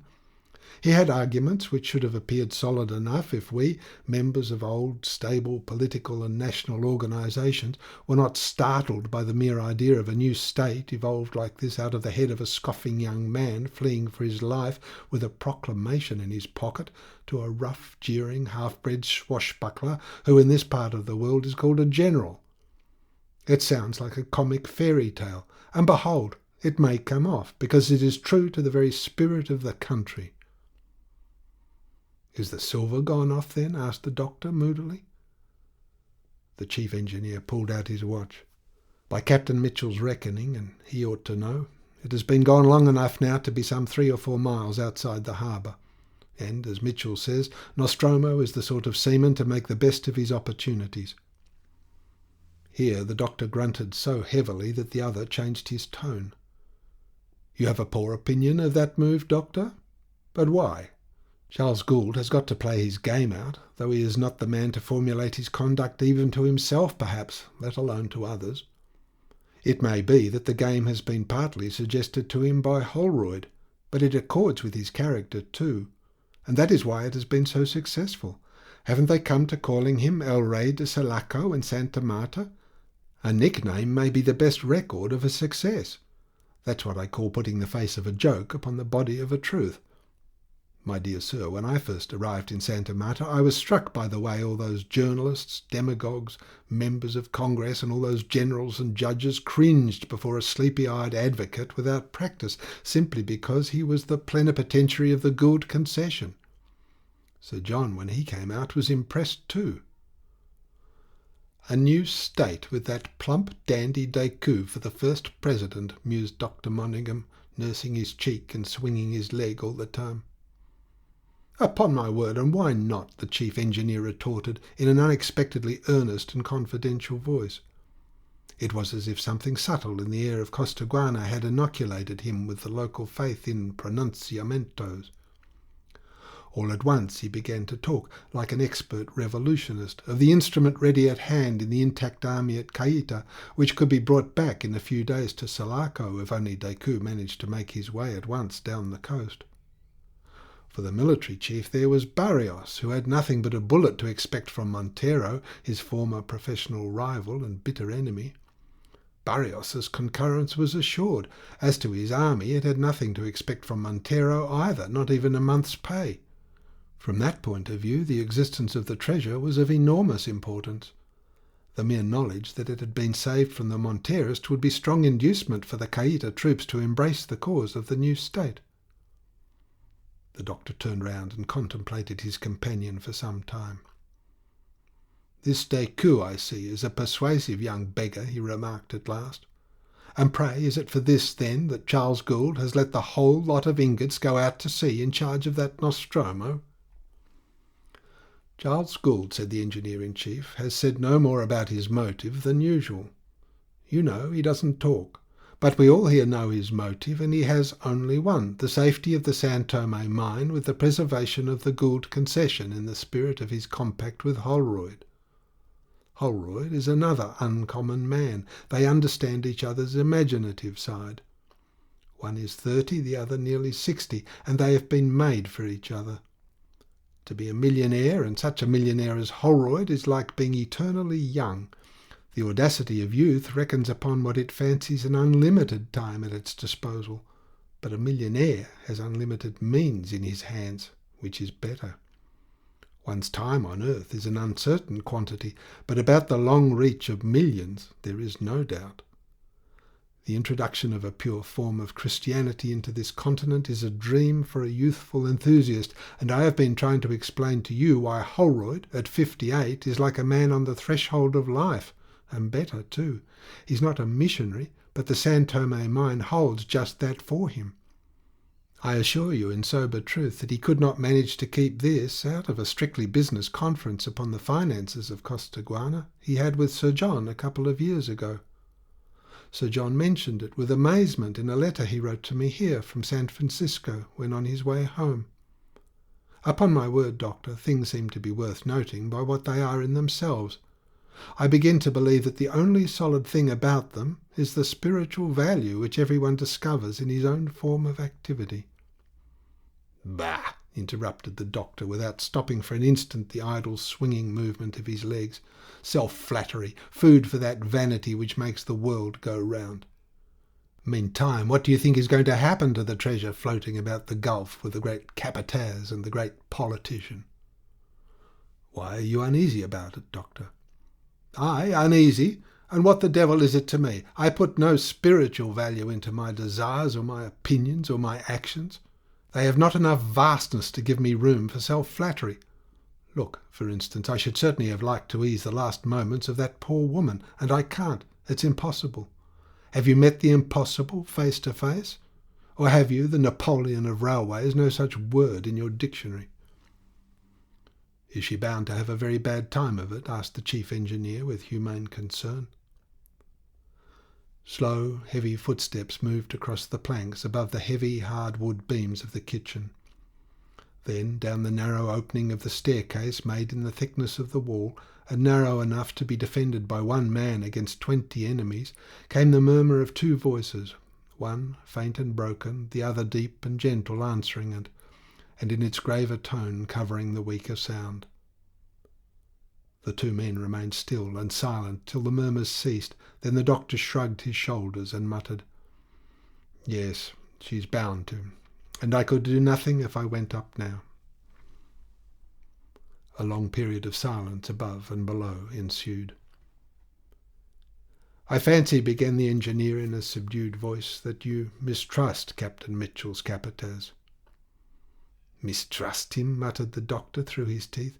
"I believe him capable of anything, even of the most absurd fidelity. I am the last person he spoke to before he left the wharf, you know. The poor woman up there wanted to see him, and I let him go up to her. The dying must not be contradicted, you know. She seemed then fairly calm and resigned, but the scoundrel in those 10 minutes or so has done or said something which seems to have driven her into despair. You know," went on the doctor hesitatingly, "women are so very unaccountable in every position and at all times of life that I thought sometimes she was in a way, don't you see, in love with him, the capataz. The rascal has his own charm, indubitably, or he would not have made the conquest of all the populace of the town. No, I'm not absurd. I may have given a wrong name to some strong sentiment for him on her part, to an unreasonable and simple attitude a woman is apt to take up emotionally towards a man. She used to abuse him to me frequently, which, of course, is not inconsistent with my idea, not at all. It looked to me as if she were always thinking of him. He was something important in her life. You know, I have seen a lot of those people. Whenever I came down from the mine, Mrs. Gould used to ask me to keep my eye on them. She likes Italians. She has lived a long time in Italy, I believe, and she took a special fancy to that old Garibaldino.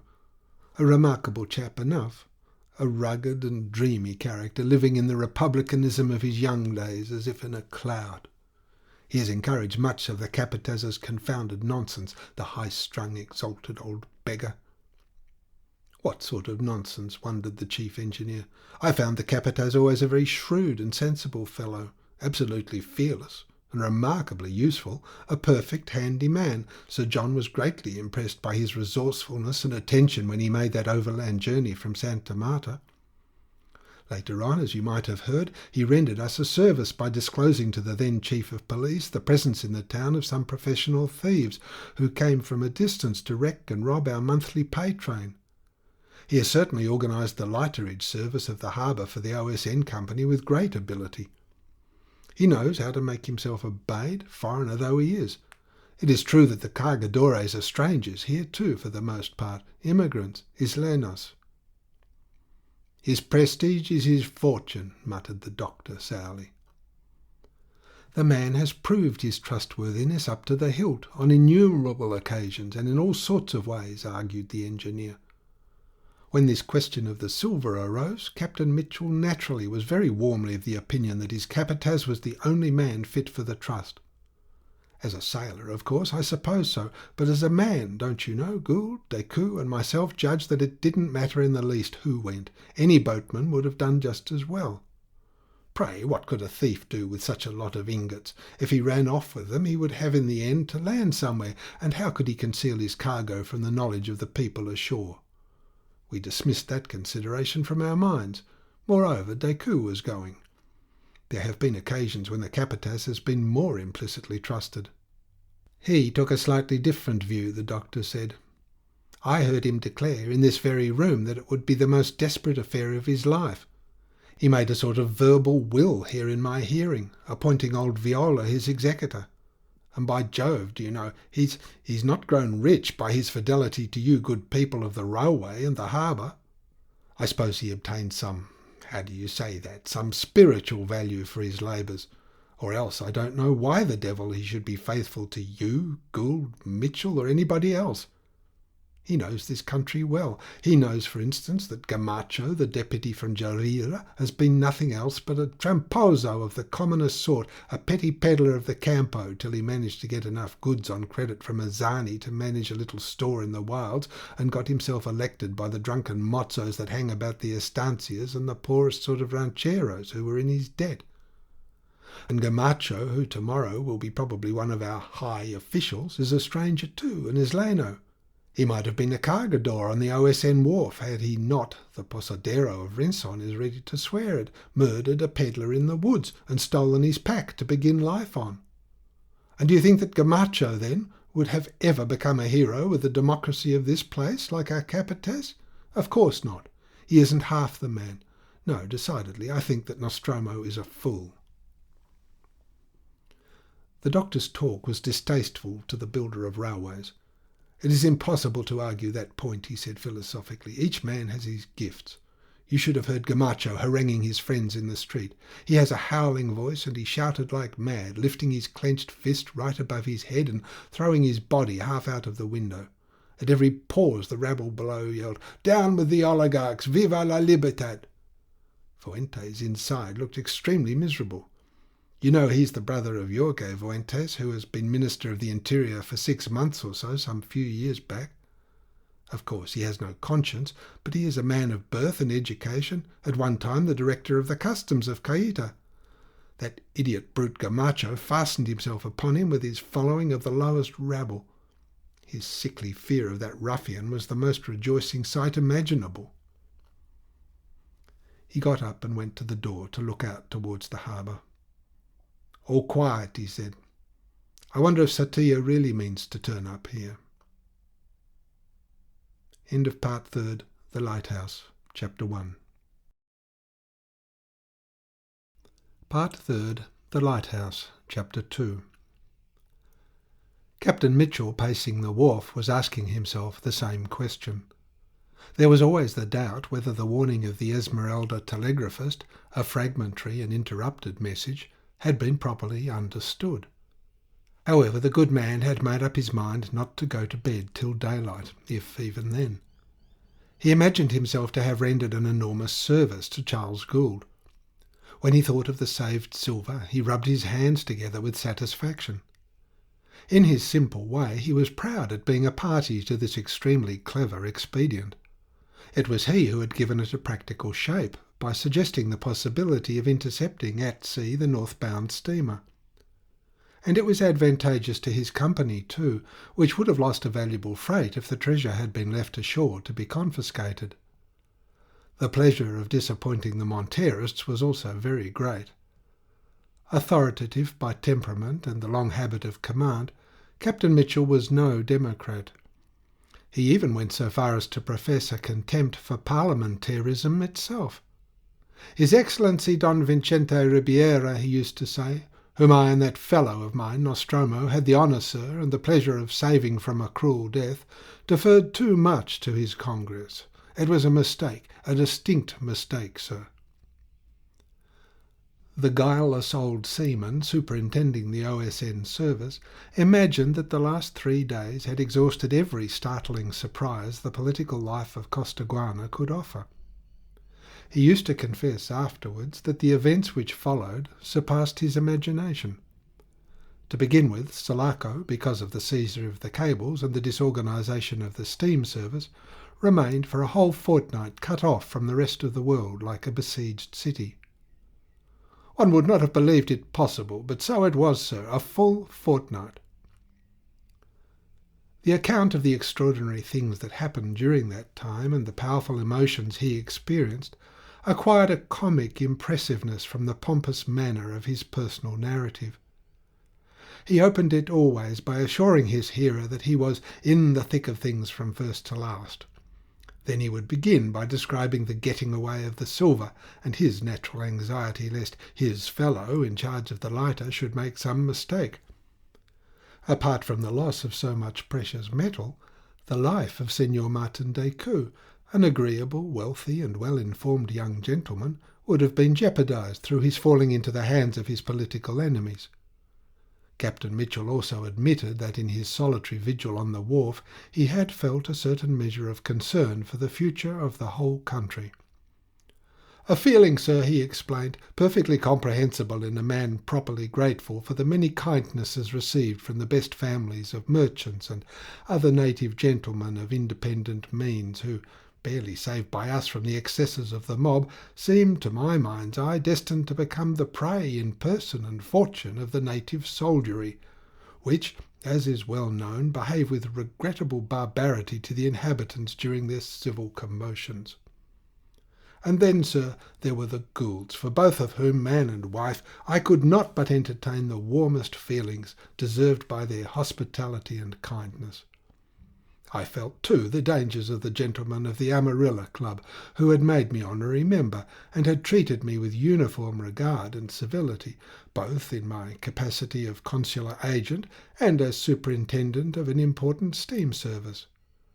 Miss Antonia Avellanos, the most beautiful and accomplished young lady whom it had ever been my privilege to speak to, was not a little in my mind, I confess. How the interests of my company would be affected by the impending change of officials claimed a large share of my attention too. In short, sir, I was extremely anxious and very tired, as you may suppose, by the exciting and memorable events in which I had taken my little part.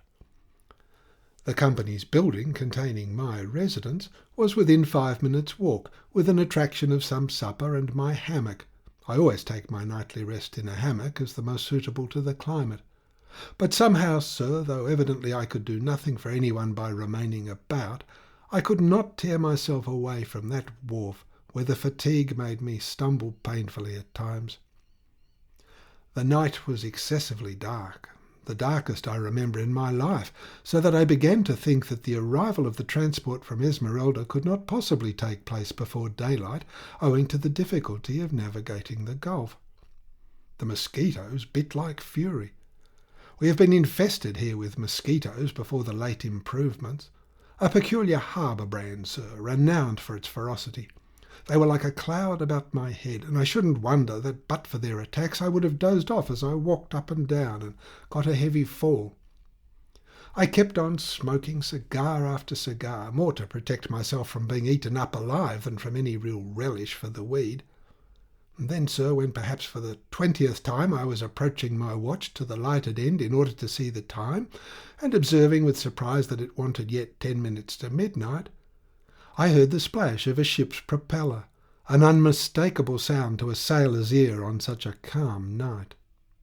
It was faint indeed, because they were advancing with precaution and dead slow, both on account of the darkness and from their desire of not revealing too soon their presence, a very unnecessary care, because I verily believe in all the enormous extent of this harbour I was the only living soul about.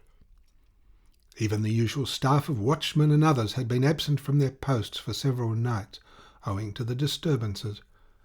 I stood stock still after dropping and stamping out my cigar, a circumstance highly agreeable, I should think, to the mosquitoes, if I may judge from the state of my face next morning.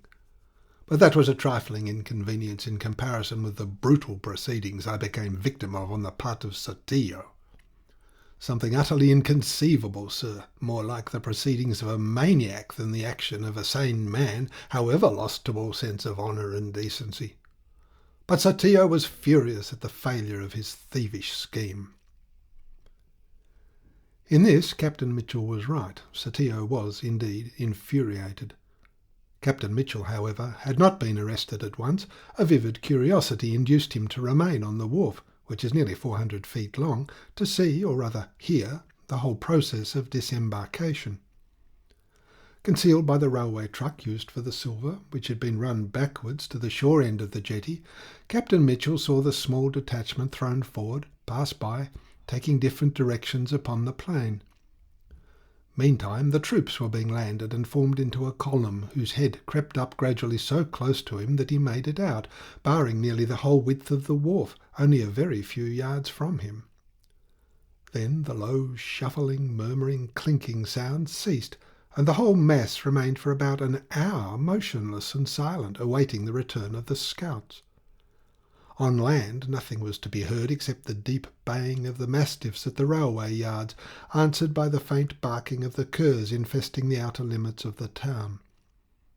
A detached knot of dark shapes stood in front of the head of the column. Presently the picket at the end of the wharf began to challenge in undertones single figures approaching from the plain. Those messengers sent back from the scouting parties flung to their comrades brief sentences and passed on rapidly, becoming lost in the great motionless mass to make their report to the staff.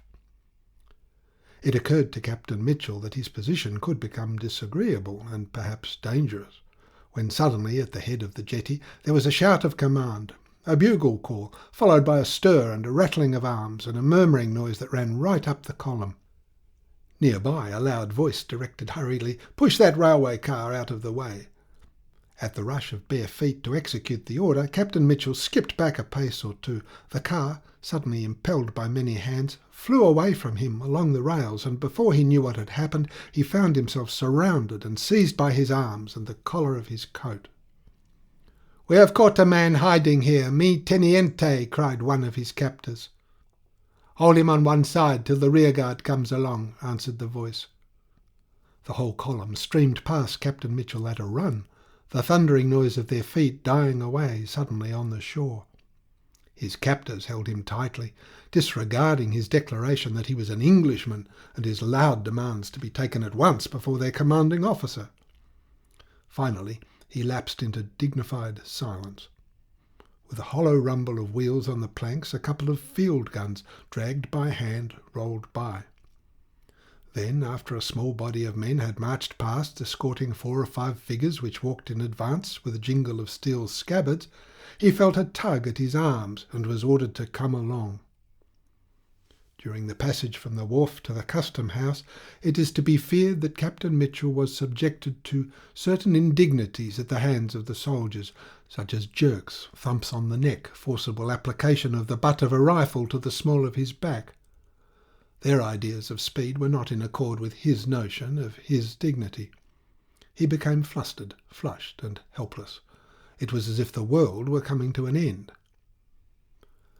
The long building was surrounded by troops, which were already piling arms by companies and preparing to pass the night lying on the ground in their ponchos with their sacks under their heads.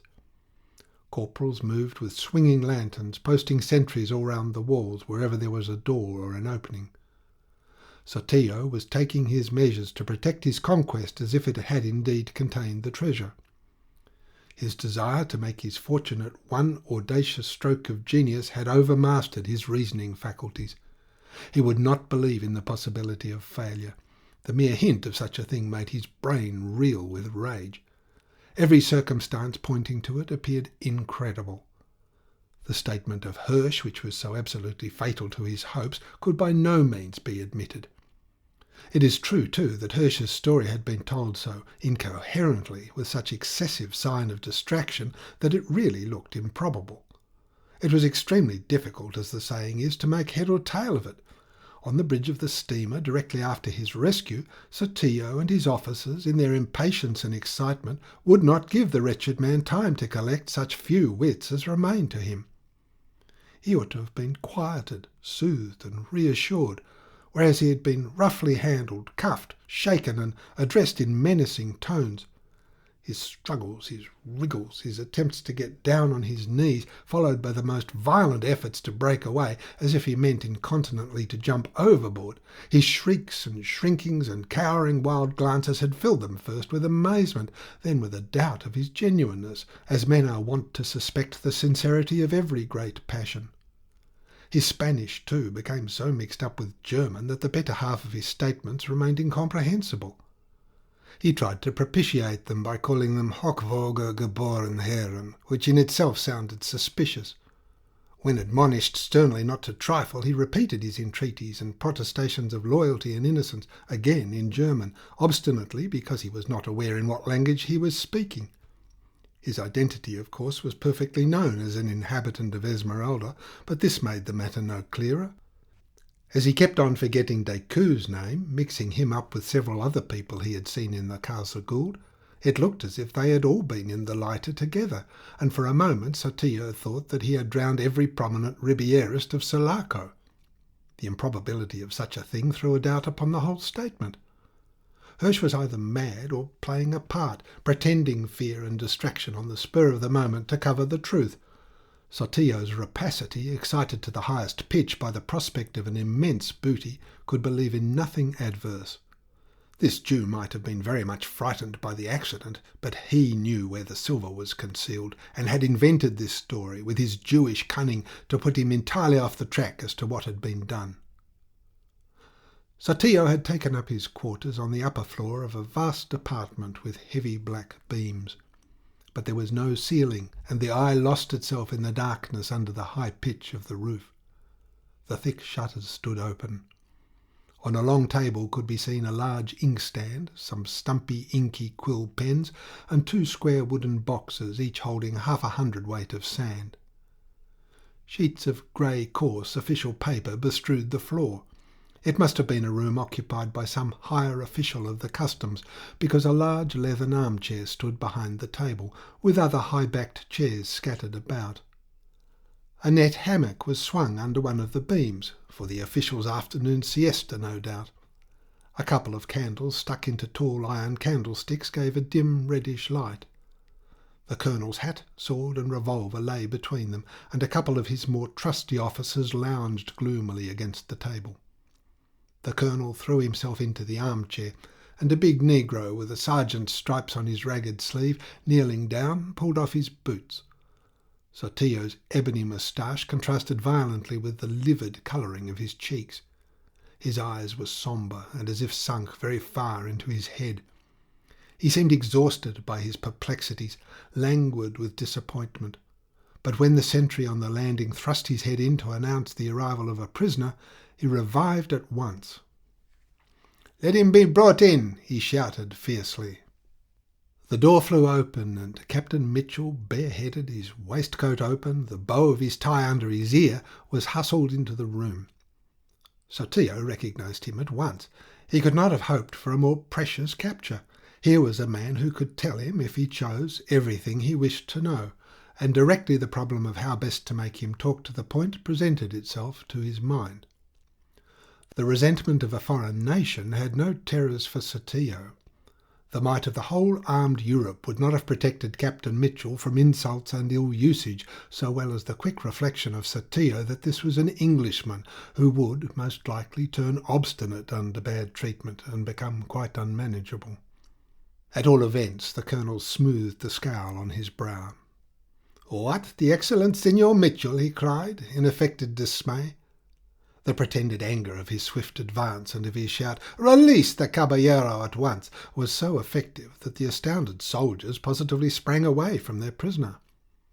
Thus, suddenly deprived of forcible support, Captain Mitchell reeled as though about to fall. Sotillo took him familiarly under the arm, led him to a chair, waved his hand at the room. "Go out, all of you," he commanded. When they had been left alone, He stood looking down, irresolute and silent, watching till Captain Mitchell had recovered his power of speech. Here in his very grasp was one of the men concerned in the removal of the silver. Sotillo's temperament was of that sort that he experienced an ardent desire to beat him, just as formerly, when negotiating with difficulty a loan from the cautious Anzani, his fingers always itched to take the shopkeeper by the throat. As to Captain Mitchell, the suddenness, unexpectedness and general inconceivableness of this experience had confused his thoughts. Moreover, he was physically out of breath. "I've been knocked down 3 times between this and the wharf," he gasped out at last. "Somebody should be made to pay for this." He had certainly stumbled more than once, and had been dragged along for some distance before he could regain his stride. With his recovered breath, his indignation seemed to madden him. He jumped up, crimson, all his white hair bristling, his eyes glaring vengefully, and shook violently the flaps of his ruined waistcoat before the disconcerted Sotillo. "Look, those uniformed thieves of yours downstairs have robbed me of my watch." The old sailor's aspect was very threatening. Sotillo saw himself cut off from the table on which his sabre and revolver were lying. "I demand restitution and apologies," Mitchell thundered at him, quite beside himself. "From you! Yes, from you!" For the space of a second or so the Colonel stood with a perfectly stony expression of face. Then, as Captain Mitchell flung out an arm towards the table as if to snatch up the revolver, Sotillo, with a yell of alarm, bounded to the door and was gone in a flash, slamming it after him. Surprise calmed Captain Mitchell's fury. Behind the closed doors, Sotillo shouted on the landing, and there was a great tumult of feet on the wooden staircase. "Disarm him! Bind him!" the Colonel could be heard vociferating. Captain Mitchell had just the time to glance once at the windows, with 3 perpendicular bars of iron each and some 20 feet from the ground, as he well knew, before the door flew open and the rush upon him took place. In an incredibly short time he found himself bound with many turns of a hide rope to a high-backed chair, so that his head alone remained free. Not till then did Sotillo, who had been leaning in the doorway, trembling visibly, venture again within. The soldiers, picking up from the floor the rifles they had dropped to grapple with the prisoner, filed out of the room. The officers remained leaning on their swords and looking on. The watch!" raved the Colonel, pacing to and fro like a tiger in a cage. "Give me that man's watch!" It was true that when searched for arms in the hall downstairs, before being taken into Sotillo's presence, Captain Mitchell had been relieved of his watch and chain. But at the Colonel's clamour it was produced quickly enough, a corporal bringing it up, carried carefully in the palm of his joined hands. Sotillo snatched it, and pushed the clenched fist from which it dangled close to Captain Mitchell's face. "Now then, you arrogant Englishman, you dare to call the soldiers of the army thieves? Behold your watch." He flourished his fist as if aiming blows at the prisoner's nose. Captain Mitchell, helpless as a swathed infant, looked anxiously at the 60-guinea gold half-chronometer presented to him years ago by a committee of underwriters for saving a ship from total loss by fire. Sotillo, too, seemed to perceive its valuable appearance. He became silent suddenly, stepped aside to the table, and began a careful examination in the light of the candles. He had never seen anything so fine. His officers closed in and craned their necks behind his back. He became so interested that for an instant he forgot his precious prisoner.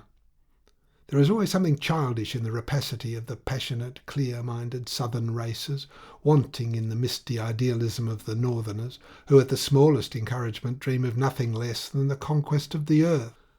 Sotillo was fond of jewels, gold trinkets, of personal adornment. After a moment he turned about and, with a commanding gesture, made all his officers fall back. He laid down the watch on the table, then, negligently, pushed his hat over it. "Ha!" he began, going up very close to the chair. "You dare call my valiant soldiers of the Esmeralda regiment thieves? You dare? What impudence! You foreigners come here to rob our country of its wealth. You'll never have enough. Your audacity knows no bounds." He looked towards the officers, amongst whom there was an approving murmur. The older major was moved to declare, "See, mi colonel, they are all traitors." I shall say nothing, continued Sotillo, fixing the motionless and powerless Mitchell with an angry but uneasy stare. I shall say nothing of your treacherous attempt to get possession of my revolver to shoot me while I was trying to treat you with consideration you did not deserve. You have forfeited your life. Your only hope is in my clemency. He watched for the effect of his words, but there was no obvious sign of fear on Captain Mitchell's face. His white hair was full of dust, which covered also the rest of his helpless person. As if he had heard nothing, he twitched an eyebrow to get rid of a bit of straw which hung among the hairs. Sotillo advanced one leg and put his arms akimbo. "It is you, Mitchell," he said emphatically, "who are the thief, not my soldiers." He pointed at his prisoner, a forefinger with a long almond-shaped nail.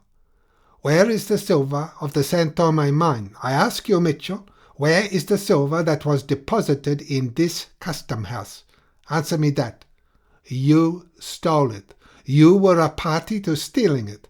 It was stolen from the government. Aha! You think I do not know what I say, but I am up to your foreign tricks. It is gone, the silver, no? Gone in one of your lunches, you miserable man. How dared you?" This time he produced his effect. How on earth could Sotillo know that, thought Mitchell. His head, the only part of his body that could move, betrayed his surprise by a sudden jerk. "Ha! You tremble!" Sotillo shouted suddenly. "It is a conspiracy. It is a crime against the state. Did you not know that the silver belongs to the Republic till the government claims are satisfied? Where is it? Where have you hidden it, you miserable thief?" At this question, Captain Mitchell's sinking spirits revived. In whatever incomprehensible manner Sotillo had already got his information about the lighter, he had not captured it. That was clear. In his outraged heart, Captain Mitchell had resolved that nothing would induce him to say a word while he remained so disgracefully bound, but his desire to help the escape of the silver made him depart from this resolution. His wits were very much at work. He detected in Sotillo a certain air of doubt, of irresolution. That man, he said to himself, is not certain of what he advances. For all his pomposity in social intercourse, Captain Mitchell could meet the realities of life in a resolute and ready spirit. Now he had got over the first shock of the abominable treatment, he was cool and collected enough. The immense contempt he felt for Sotillo steadied him, and he said oracularly, "No doubt it is well concealed by this time." Sotillo too had time to cool down. "Muy bien, Mitchell," he said in a cold and threatening manner. "But can you produce the government receipt for the royalty and the custom-house permit of embarkation, eh? Can you? No. Then the silver has been removed illegally, and the guilty shall be made to suffer unless it is produced within 5 days from this." He gave orders for the prisoner to be unbound and locked up in one of the smaller rooms downstairs. He walked about the room, moody and silent, till Captain Mitchell, with each of his arms held by a couple of men, stood up, shook himself, and stamped his feet. "How did you like to be tied up, Mitchell?" he asked derisively. "It is the most incredible, abominable use of power," Captain Mitchell declared in a loud voice, "and whatever your purpose, you shall gain nothing from it, I can promise you." The tall colonel, livid, with his coal-black ringlets and moustache, crouched, as it were, to look into the eyes of the short, thick-set, red-faced prisoner with rumpled white hair. "That we shall see. You shall know my power a little better when I tie you up to a pot-au-lawn outside in the sun for a whole day."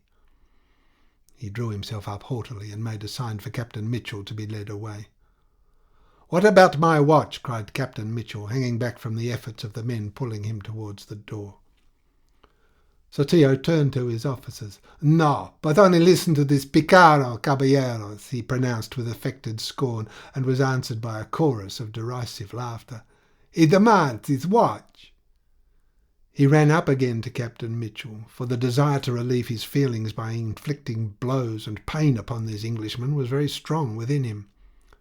"Your watch! You are a prisoner in wartime, Mitchell. In wartime you have no rights and no property. Caramba, the very breath in your body belongs to me. Remember that." "Bosh," said Captain Mitchell, concealing a disagreeable impression. Down below, in a great hall, with the earthen floor and a tall mound thrown up by white ants in a corner, the soldiers had kindled a small fire with broken chairs and tables near the arched gateway, through which the faint murmur of the harbour waters on the beach could be heard. While Captain Mitchell was being led down the staircase, an officer passed him, running up to report to Sotillo the capture of more prisoners. A lot of smoke hung about in the vast gloomy place.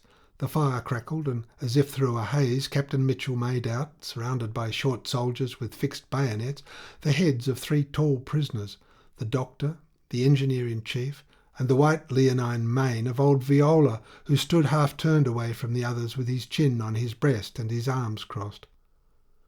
Mitchell's astonishment knew no bounds. He cried out. The other 2 exclaimed also, but he hurried on diagonally across the big cavern-like hall. Lots of thoughts, surmises, hints of caution and so on crowded his head to distraction.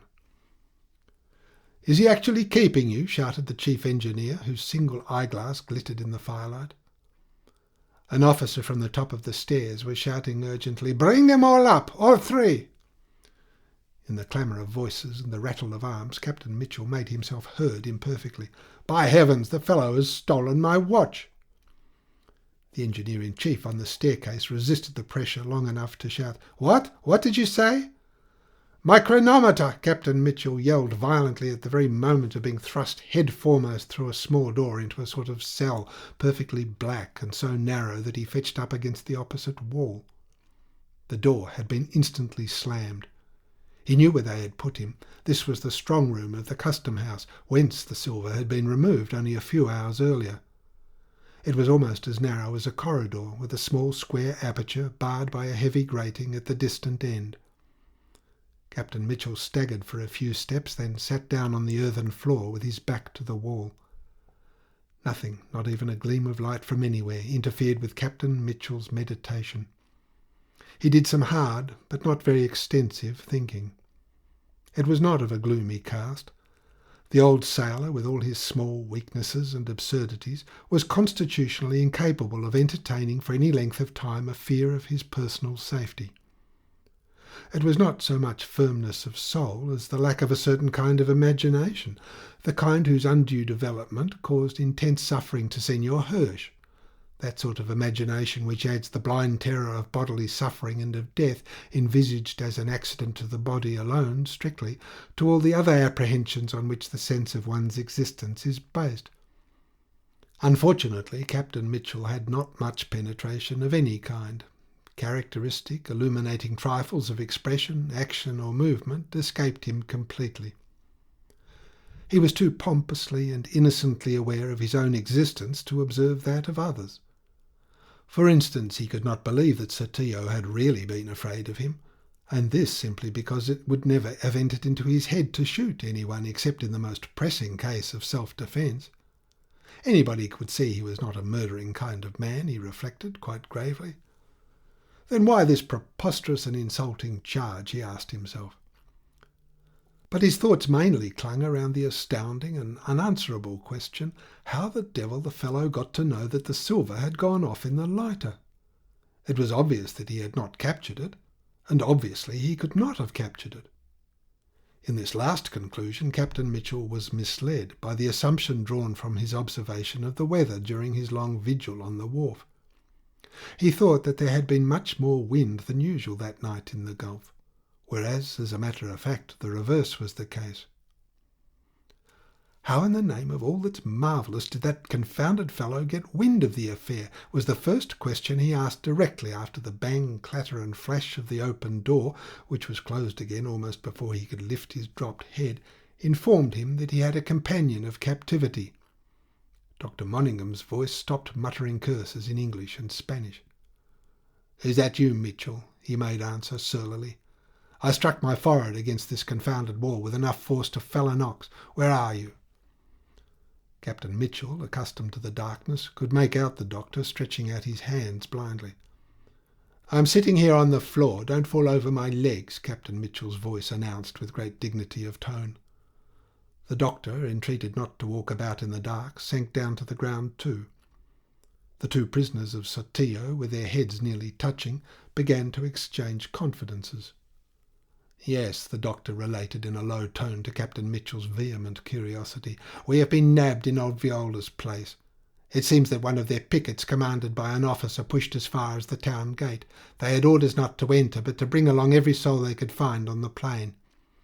We had been talking in there with the door open, and no doubt they saw the glimmer of our light. They must have been making their approaches for some time. The engineer laid himself on a bench in a recess by the fireplace, and I went upstairs to have a look. I hadn't heard any sound from there for a long time. Old Viola, as soon as he saw me coming up, lifted his arm for silence. I stole in on tiptoe. By Jove, his wife was lying down and had gone to sleep. The woman had actually dropped off to sleep. "Senor Doctor," Viola whispers to me, "it looks as if her oppression was going to get better." "Yes," I said, very much surprised. "Your wife is a wonderful woman, Giorgio." And just then a shot was fired in the kitchen, which made us jump and cower as if at a thunderclap. It seems that the party of soldiers had stolen quite close up, and one of them had crept up to the door. He looked in, thought there was no one there, and, holding his rifle ready, entered quietly. The chief told me that he had just closed his eyes for a moment. When he opened them, he saw the man already in the middle of the room, peering into the dark corners.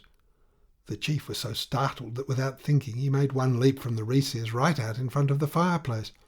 The soldier, no less startled, up with his rifle and pulls the trigger, deafening and singeing the engineer, but in his flurry missing him completely. But look what happens. At the noise of the report, the sleeping woman sat up as if moved by a spring, with a shriek, "The children, Giambattista! Save the children!" I have it in my ears now. It was the truest cry of distress I ever heard. I stood as if paralysed, but the old husband ran across to the bedside, stretching out his hands. She clung to them. I could see her eyes go glazed. The old fellow lowered her down on the pillows and then looked round at me. She was dead. All this took less than 5 minutes, and then I ran down to see what was the matter. It was no use thinking of any resistance. Nothing we two could say availed with the officer, so I volunteered to go up with a couple of soldiers and fetch down old Viola.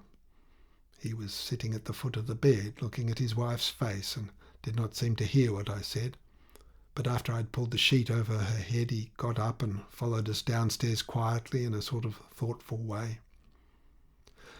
They marched us off along the road, leaving the door open and the candle burning. The chief engineer strode on without a word, but I looked back once or twice at the feeble gleam. After we had gone some considerable distance, the Garibaldino, who was walking by my side, suddenly said, "I have buried many men on battlefields on this continent. The priests talk of consecrated ground. Bah! All the earth made by God is holy, but the sea, which knows nothing of kings and priests and tyrants, is the holiest of all. Doctor, I should like to bury her in the sea. No mummeries, candles, incense, no holy water mumbled over by priests. The spirit of liberty is upon the waters." Amazing old man. He was saying all this in an undertone, as if talking to himself. Yes, interrupted Captain Mitchell impatiently. Poor old chap. But have you any idea how that ruffian Sotillo obtained his information? He did not get hold of any of our cargadores who helped with the truck, did he? But no, it is impossible. These were picked men we've had in our boats for these 5 years, and I paid them myself specially for the job, with instructions to keep out of the way for 24 hours at least. I saw them with my own eyes march out with the Italians to the railway yards. The chief promised to give them rations as long as they wanted to remain there. "Well," said the doctor slowly, "I can tell you that you may say goodbye forever to your best lighter and to the capataz of cargadores." At this, Captain Mitchell scrambled up to his feet in the excess of his excitement. The doctor, without giving him time to exclaim, stated briefly the part played by Hirsch during the night. Captain Mitchell was overcome. "Drowned," he muttered in a bewildered and appalled whisper. "Drowned!"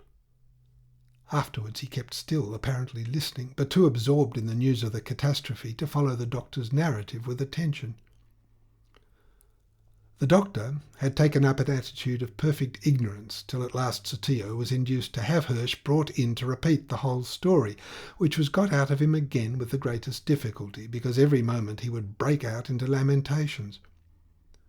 At last Hirsch was led away, looking more dead than alive, and shut up in one of the upstairs rooms to be close at hand. Then the doctor, keeping up his character of a man not admitted to the inner councils of the San Tome administration, remarked that the story sounded incredible.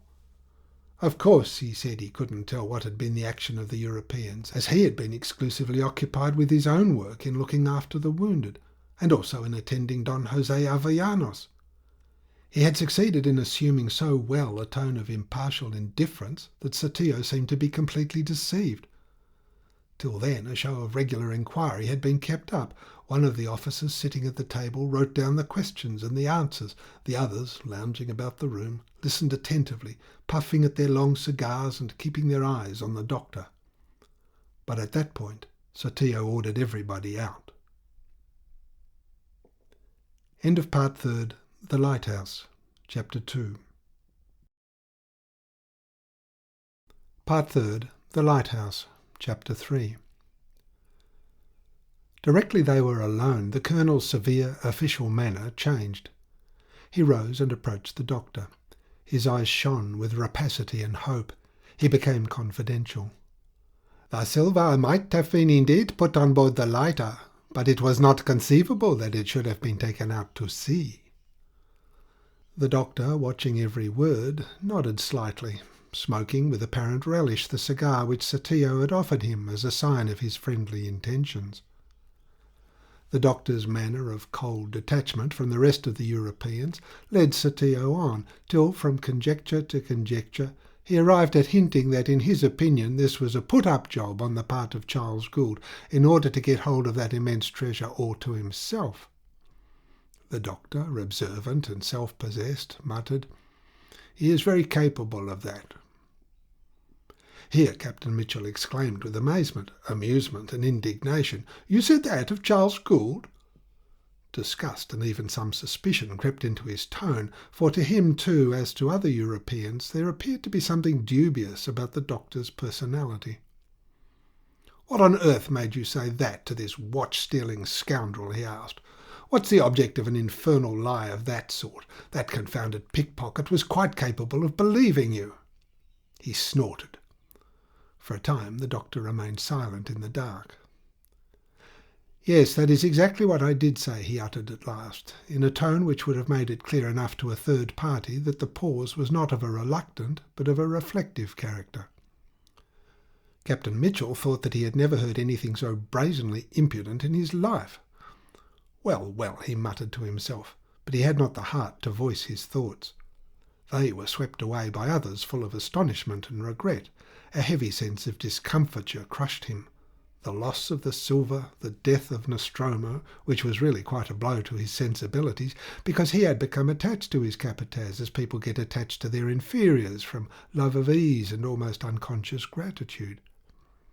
And when he thought of Decoud being drowned, too, his sensibility was almost overcome by this miserable end. What a heavy blow for that poor young woman! Captain Mitchell did not belong to the species of crabbed old bachelors. On the contrary, he liked to see young men paying attentions to young women. It seemed to him a natural and proper thing, proper especially. As to sailors, it was different. It was not their place to marry, he maintained.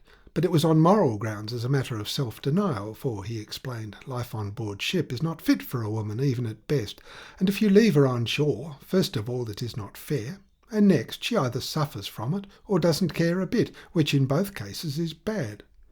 He couldn't have told you what upset him most, Charles Gould's immense material loss, the death of Nostromo, which was a heavy loss to himself, or the idea of that beautiful and accomplished young woman being plunged into mourning.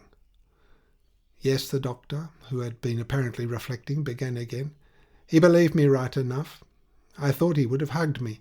'Si, he said. He will write to that partner of his, the rich Americano in San Francisco, that it is all lost. Why not? There is enough to share with many people.'" "But this is perfectly imbecile," cried Captain Mitchell. The doctor remarked that Sotillo was imbecile, and that his imbecility was ingenious enough to lead him completely astray. He had helped him only but a little way. "I mentioned," the doctor said, in a sort of casual way, "that treasure is generally buried in the earth rather than set afloat upon the sea." At this, my Sotillo slapped his forehead. "Por Dios, yes," he said. "They must have buried it on the shores of this harbour somewhere before they sailed out." "Heavens and earth," muttered Captain Mitchell. "I should not have believed that anybody could be ass enough." He paused, then went on mournfully. "But what's the good of all this? It would have been a clever enough lie if the lighter had been still afloat. It would have kept that inconceivable idiot perhaps from sending out the steamer to cruise in the Gulf. That was the danger that worried me no end." Captain Mitchell sighed profoundly. "I had an object," the doctor pronounced slowly. "Had you?" muttered Captain Mitchell. "Well, that's lucky, or else I would have thought that you went on fooling him for the fun of the thing, and perhaps that was your object. Well, I must say I personally wouldn't condescend to that sort of thing. It is not to my taste. No. Blackening a friend's character is not my idea of fun, if it were to fool the greatest blackguard on earth." Had it not been for Captain Mitchell's depression, caused by the fatal news, his disgust of Dr. Monningham would have taken a more outspoken shape, but he thought to himself that now it really did not matter what that man, whom he had never liked, would say and do. "I wonder," he grumbled, "why they have shut us up together, or why Sotillo should have shut you up at all, since it seems to me you have been fairly chummy up there." "Yes, I wonder," said the doctor grimly. Captain Mitchell's heart was so heavy that he would have preferred for the time being a complete solitude to the best of company. But any company would have been preferable to the doctor's, at whom he had always looked askance as a sort of beachcomber of superior intelligence, partly reclaimed from his abased state. That feeling led him to ask, "What has that ruffian done with the other two?" "The chief engineer he would have let go in any case," said the doctor. "He wouldn't like to have a quarrel with the railway upon his hands. Not just yet, at any rate. I don't think, Captain Mitchell, that you understand exactly what Sotillo's position is." "I don't see why I should bother my head about it," snarled Captain Mitchell. "No," assented the doctor with the same grim composure. "I don't see why you should. It wouldn't help a single human being in the world if you thought ever so hard upon any subject whatsoever." "No," said Captain Mitchell simply and with evident depression. "A man locked up in a confounded dark hole is not much use to anybody." "As to old Viola," the doctor continued, as though he had not heard, "Sotillo released him for the same reason he is presently going to release you." "Eh? What?" exclaimed Captain Mitchell, staring like an owl in the darkness. "What is there in common between me and old Viola? More likely because the old chap has no watch and chain for the pickpocket to steal. And I tell you what, Dr. Monningham," he went on with rising choler, "he will find it more difficult than he thinks to get rid of me. He will burn his fingers over that job yet, I can tell you. To begin with, I won't go without my watch, and as to the rest, we shall see. I dare say it is no great matter for you to be locked up, but Joe Mitchell is a different kind of man, sir. I don't mean to submit tamely to insult and robbery. I am a public character, sir." And then Captain Mitchell became aware that the bars of the opening had become visible, a black grating upon a square of grey. The coming of the day silenced Captain Mitchell, as if by the reflection that now in all the future days he would be deprived of the invaluable services of his capataz. He leaned against the wall with his arms folded on his breast, and the doctor walked up and down the whole length of the place with his peculiar hobbling gait, as if slinking about on damaged feet. At the end furthest from the grating he would be lost altogether in the darkness. Only the slight limping shuffle could be heard. There was an air of moody detachment in that painful prowl, kept up without a pause. When the door of the prison was suddenly flung open and his name shouted out, he showed no surprise. He swerved sharply in his walk and passed out at once, as though much depended upon his speed. But Captain Mitchell remained for some time with his shoulders against the wall, quite undecided in the bitterness of his spirit whether it wouldn't be better to refuse to stir a limb in the way of protest. He had half a mind to get himself carried out, but after the officer at the door had shouted 3 or 4 times in tones of remonstrance and surprise, he condescended to walk out. Sotillo's manner had changed. The colonel's offhand civility was slightly irresolute, as though he were in doubt if civility were the proper course in this case. He observed Captain Mitchell attentively before he spoke from the big armchair behind the table in a condescending voice. I have concluded not to detain you, Signor Mitchell. I am of a forgiving disposition. I make allowances. Let this be a lesson to you, however. The peculiar dawn of Sulaco, which seemed to break away from the westward and creep back into the shade of the mountains, mingled with the reddish light of the candles.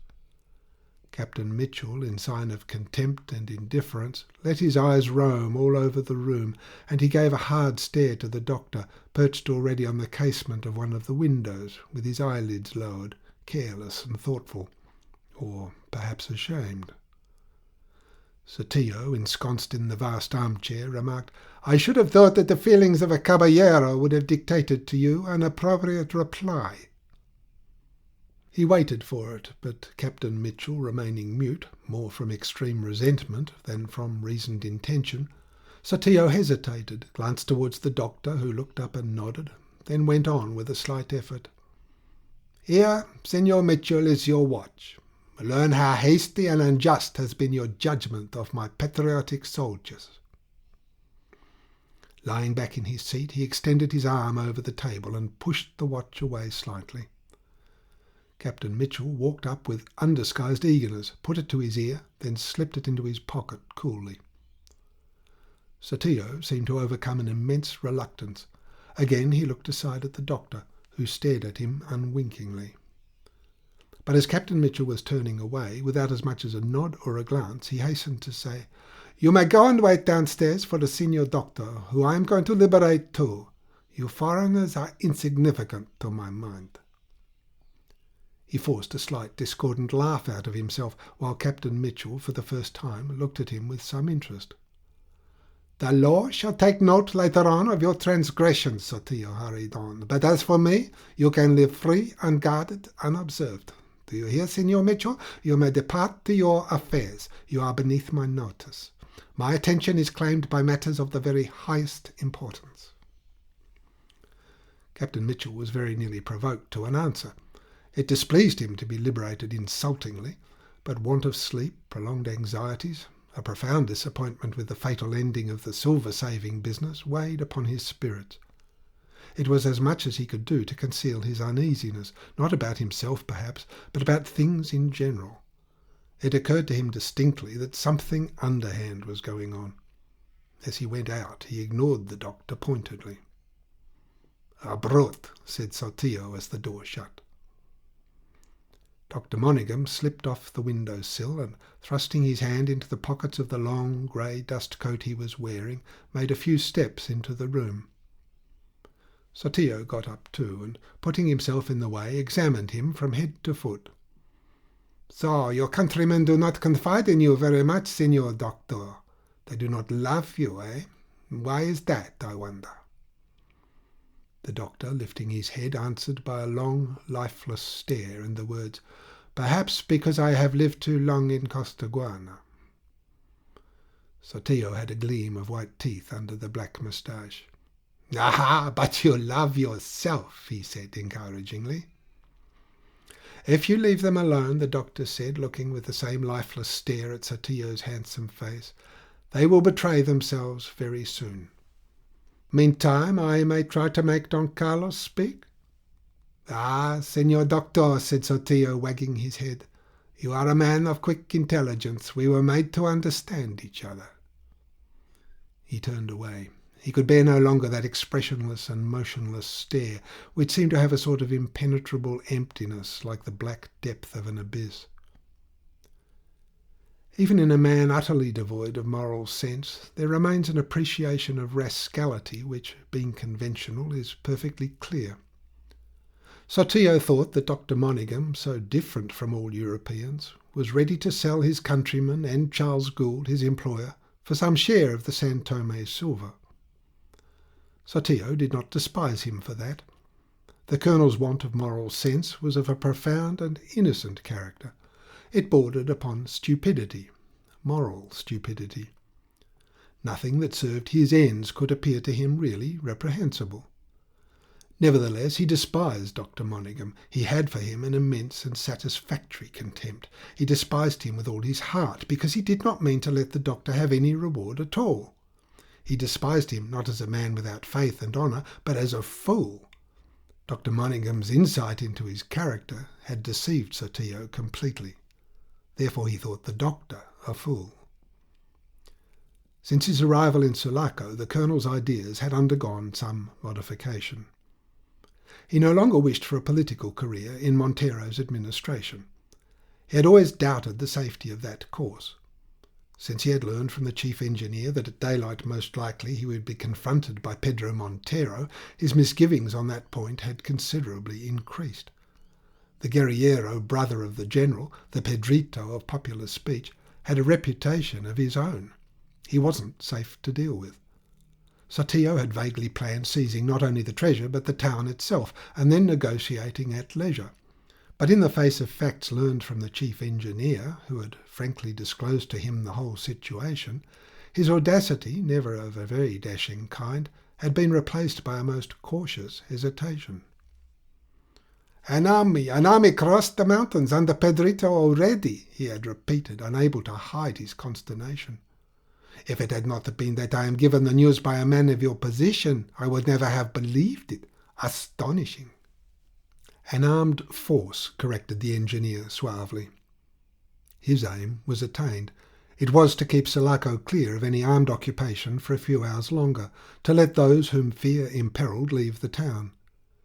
In the general dismay, there were families hopeful enough to fly upon the road toward Los Hatos, which was left open by the withdrawal of the armed rabble under Señores Fuentes and Camacho to Rinson, with their enthusiastic welcome for Pedro Montero. It was a hasty and risky exodus, and it was said that Hernandez, occupying with his band the woods about Los Hatos, was receiving the fugitives. That a good many people he knew were contemplating such a flight had been well known to the chief engineer. Father Corbelan's efforts in the cause of that most pious robber had not been altogether fruitless. The political chief of Sulaco had yielded at the last moment to the urgent entreaties of the priest, had signed a provisional nomination appointing Hernandez a general and calling upon him officially in this new capacity to preserve order in the town. The fact is that the political chief, seeing the situation desperate, did not care what he signed. It was the last official document he signed before he left the palace of the Intendencia for the refuge of the OSN Company's office. But even had he meant his act to be effective, it was already too late. The riot which he feared and expected broke out in less than an hour after Father Corbelan had left him. Indeed, Father Corbelan, who had appointed a meeting with Nostromo in the Dominican convent where he had his residence in one of the cells, never managed to reach the place. From the Intendencia he had gone straight on to the Avellanos' house to tell his brother-in-law, and though he stayed there no more than half an hour, he had found himself cut off from his ascetic abode. Nostromo, after waiting there for some time, watching uneasily the increasing uproar in the street, had made his way to the offices of the Porvenir and stayed there till daylight, as Decoud had mentioned in the letter to his sister.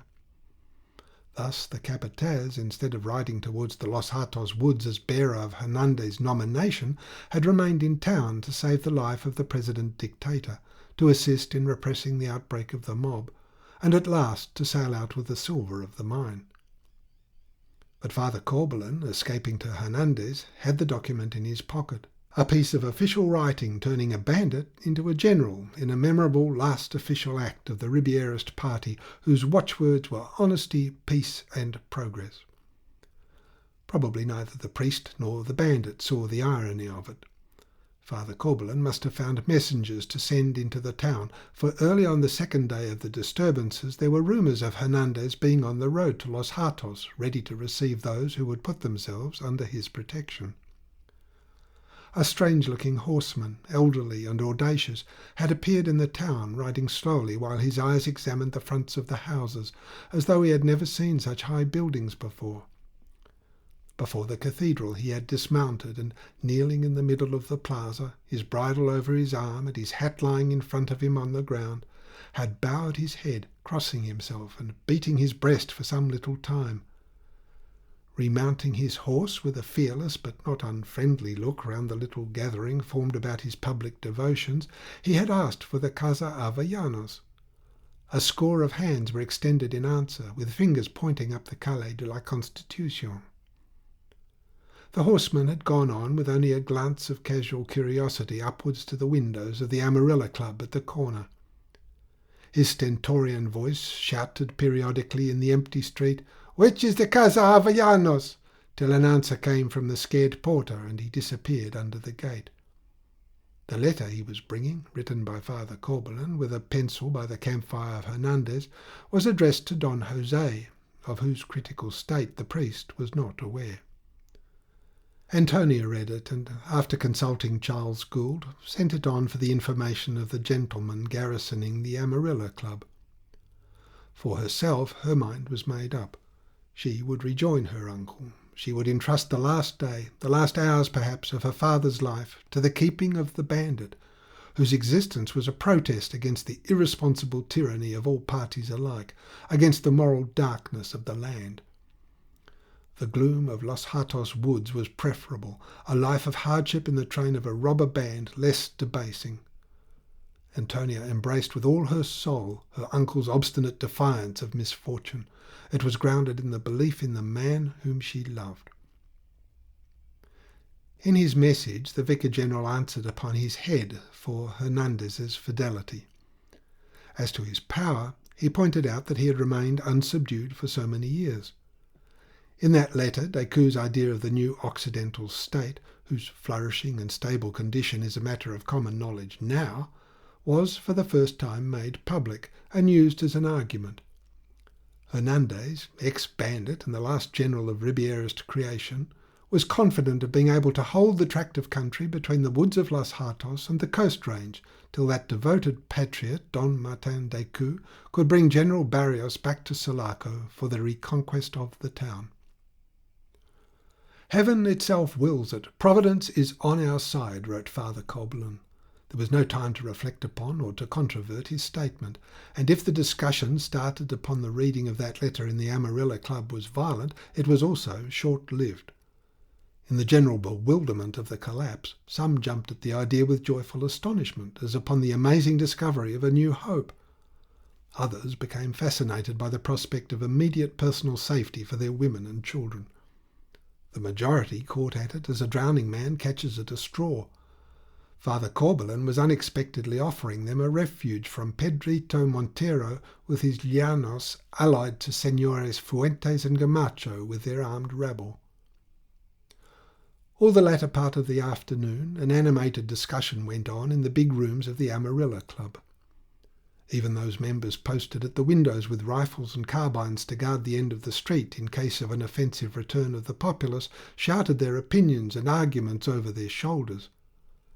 As dusk fell, Don Juste Lopez, inviting those caballeros who were of his way of thinking to follow him, withdrew into the corridor where, at a little table in the light of 2 candles, he busied himself in composing an address, or rather a solemn declaration to be presented to Pedrito Montero by a deputation of such members of Assembly as had elected to remain in town. His idea was to propitiate him in order to save the form, at least, of parliamentary institutions. Seated before a blank piece of paper, a goose-quill pen in his hand, and surged upon from all sides, he turned to the right and to the left, repeating with solemn insistence, "Caballeros, a moment of silence, a moment of silence. We ought to make it clear that we bow in all good faith to the accomplished facts." The utterance of that phrase seemed to give him a melancholy satisfaction. The hubbub of voices round him was growing strained and hoarse. In the sudden pauses, the excited grimacing of the faces would sink all at once into the stillness of profound dejection. Meantime, the exodus had begun. Carretas full of ladies and children rolled swaying across the plaza, with men walking or riding by their side. Mounted parties followed on mules and horses. The poorest were setting out on foot, men and women carrying bundles, clasping babies in their arms, leading old people, dragging along the bigger children. When Charles Gould, after leaving the doctor and the engineer at the Casa Viola, entered the town by the harbour gate, all those that had meant to go were gone, and the others had barricaded themselves in their houses. In the whole dark street there was only one spot of flickering lights and moving figures, where the Señor Administrador recognized his wife's carriage waiting at the door of the Avellanos' house.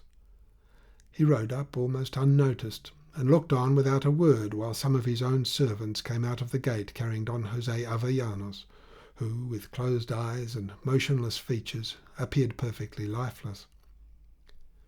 His wife and Antonia walked on each side of the improvised stretcher, which was put at once into the carriage.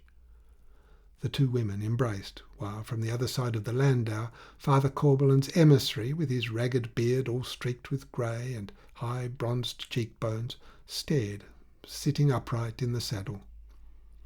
Then Antonia, dry-eyed, got in by the side of the stretcher, and after making the sign of the cross rapidly, lowered a thick veil upon her face. The servants and the 3 or 4 neighbours who had come to assist stood back, uncovering their heads. On the box, Ignacio, resigned now to driving all night and to having perhaps his throat cut before daylight, looked back surlily over his shoulder. "Drive carefully," cried Mrs. Gould in a tremulous voice. "Si carefully, si niña," he mumbled, chewing his lips, his round leathery cheeks quivering, and the landau rolled slowly out of the light. "I will see them as far as the ford," said Charles Gould to his wife. She stood on the edge of the sidewalk with her hands clasped lightly and nodded to him as he followed after the carriage. And now the windows of the Amarilla Club were dark. The last spark of resistance had died out. Turning his head at the corner, Charles Gould saw his wife crossing over to their own gate in the lighted patch of the street. One of their neighbours, a well-known merchant and landowner of the province, followed at her elbow, talking with great gestures. As she passed in, all the lights went out in the street, which remained dark and empty from end to end. The houses of the vast plaza were lost in the night. High up, like a star, there was a small gleam in one of the towers of the cathedral, and the equestrian statue gleamed pale against the black trees of the Alameda, like a ghost of royalty haunting the scenes of revolution. The rare prowlers they met ranged themselves against the wall. Beyond the last houses the carriage rolled noiselessly on the soft cushion of dust, and with a greater obscurity a feeling of freshness seemed to fall from the foliage of the trees bordering the country road.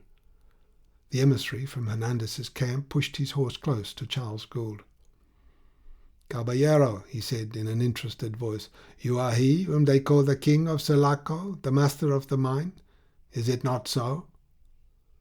"Yes, I am the master of the mine," answered Charles Gould. The man cantered for a time in silence, then said, "I have a brother, a sereno, in your service in the San Tome Valley. You have proved yourself a just man. There has been no wrong done to anyone since you called upon the people to work in the mountains. My brother says that no official of the government, no oppressor of the Campo, has been seen on your side of the stream. Your own officials do not oppress the people in the gorge. Doubtless they are afraid of your severity. You are a just man and a powerful one," he added. He spoke in an abrupt, independent tone, but evidently he was communicative with a purpose. He told Charles Gould that he had been a ranchero in one of the lower valleys far south, a neighbour of Hernandez in the old days and godfather to his eldest boy, one of those who joined him in his resistance to the recruiting raid which was the beginning of all their misfortunes. It was he that, when his compadre had been carried off, had buried his wife and children, murdered by the soldiers. "Si, senor," he muttered hoarsely. "I and 2 or 3 others, the lucky ones left at liberty, buried them all in one grave near the ashes of their ranch, under the tree that had shaded its roof." It was to him, too, that Hernandez came after he had deserted 3 years afterwards. He had still his uniform on, with the sergeant's stripes on the sleeve, and the blood of his colonel upon his hands and breast. 3 troopers followed him, of those who had started in pursuit but had ridden on for liberty. And he told Charles Gould how he and a few friends, seeing those soldiers, lay in ambush behind some rocks, ready to pull the triggers on them, when he recognized his compadre and jumped up from cover, shouting his name, because he knew that Hernandez could not have been coming back on an errand of injustice and oppression. Those 3 soldiers, together with the party who lay behind the rocks, had formed the nucleus of the famous band, and he, the narrator, had been the favourite lieutenant of Hernandez for many, many years. He mentioned proudly that the officials had put a price upon his head too, but did not prevent it getting sprinkled with grey upon his shoulders. and now he had lived long enough to see his compadre made a general. He had a burst of muffled laughter. And now from robbers we have become soldiers. But look, caballero, at those who made us soldiers and him a general. Look at these people. Ignacio shouted. The light of the carriage lamps running along the nopal hedges that crowned the bank on each side flashed upon the scared faces of people standing aside in the road, sunk deep like an English country lane into the soft soil of the campo. They cowered, their eyes glistened very big for a second, and then the light, running on, fell upon the half-denuded roots of a big tree on another stretch of nopal hedge, caught up another bunch of faces glaring back apprehensively. 3 women, of whom one was carrying a child, and a couple of men in civilian dress, one armed with a sabre and another with a gun, were grouped about a donkey carrying 2 bundles tied up in blankets. Further on, Ignacio shouted again to pass a carreta, a long wooden box on 2 high wheels with the door at the back swinging open. Some ladies in it must have recognized the white mules because they screamed out, "Is it you, Donna Amelia?" At the turn of the road, the glare of a big fire filled the short stretch vaulted over by the branches meeting overhead. Near the ford of a shallow stream, a roadside rancho of woven rushes and a roof of grass had been set on fire by accident, and the flames, roaring viciously, lit up an open space blocked with horses, mules, and a distracted, shouting crowd of people. When Ignacio pulled up, several ladies on foot assailed the carriage, begging Antonia for a seat. To their clamour, she answered by pointing silently to her father. "I must leave you here," said Charles Gould in the uproar. The flames leapt up sky high, and in the recoil from the scorching heat across the road, the stream of fugitives pressed against the carriage. A middle-aged lady dressed in black silk, but with a coarse manta over her head and a rough branch for a stick in her hand, staggered against the front wheel. 2 young girls, frightened and silent, were clinging to her arms. Charles Gould knew her very well. "Misericordia, we are getting terribly bruised in this crowd," she exclaimed, smiling up courageously to him. "We have started on foot. All our servants ran away yesterday to join the Democrats. We are going to put ourselves under the protection of Father Corbelan, of your sainted uncle, Antonia. He has wrought a miracle in the heart of a most merciless robber, a miracle." She raised her voice gradually up to a scream as she was borne along by the pressure of people getting out of the way of some carts coming up out of the ford at a gallop, with loud yells and cracking of whips. Great masses of sparks mingled with black smoke flew over the road. The bamboos of the walls detonated in the fire with the sound of an irregular fusillade. And then the bright blaze sank suddenly, leaving only a red dusk crowded with aimless dark shadows drifting in contrary directions. The noise of voices seemed to die away with the flame, and the tumult of heads, arms, quarrelling, and imprecations passed on fleeing into the darkness. "I must leave you now," repeated Charles Gould to Antonia. She turned her head slowly and uncovered her face. The emissary and compadre of Hernandez spurred his horse close up. "Has not the master of the mine any message to send to Hernandez, the master of the campo?" The truth of the comparison struck Charles Gould heavily. In his determined purpose he held the mine, and the indomitable bandit held the campo by the same precarious tenure. They were equals before the lawlessness of the land. It was impossible to disentangle one's activity from its debasing contacts. A close-meshed net of crime and corruption lay upon the whole country. An immense and weary discouragement sealed his lips for a time. "You are a just man," urged the emissary of Hernandez. "Look at those people who made my compadre a general and have turned us all into soldiers. Look at those oligarchs fleeing for life with only the clothes on their backs. My compadre does not think of that, but our followers may be wondering greatly, and I would speak for them to you. Listen, Signor, for many months now the campo has been our own. We need ask no man for anything.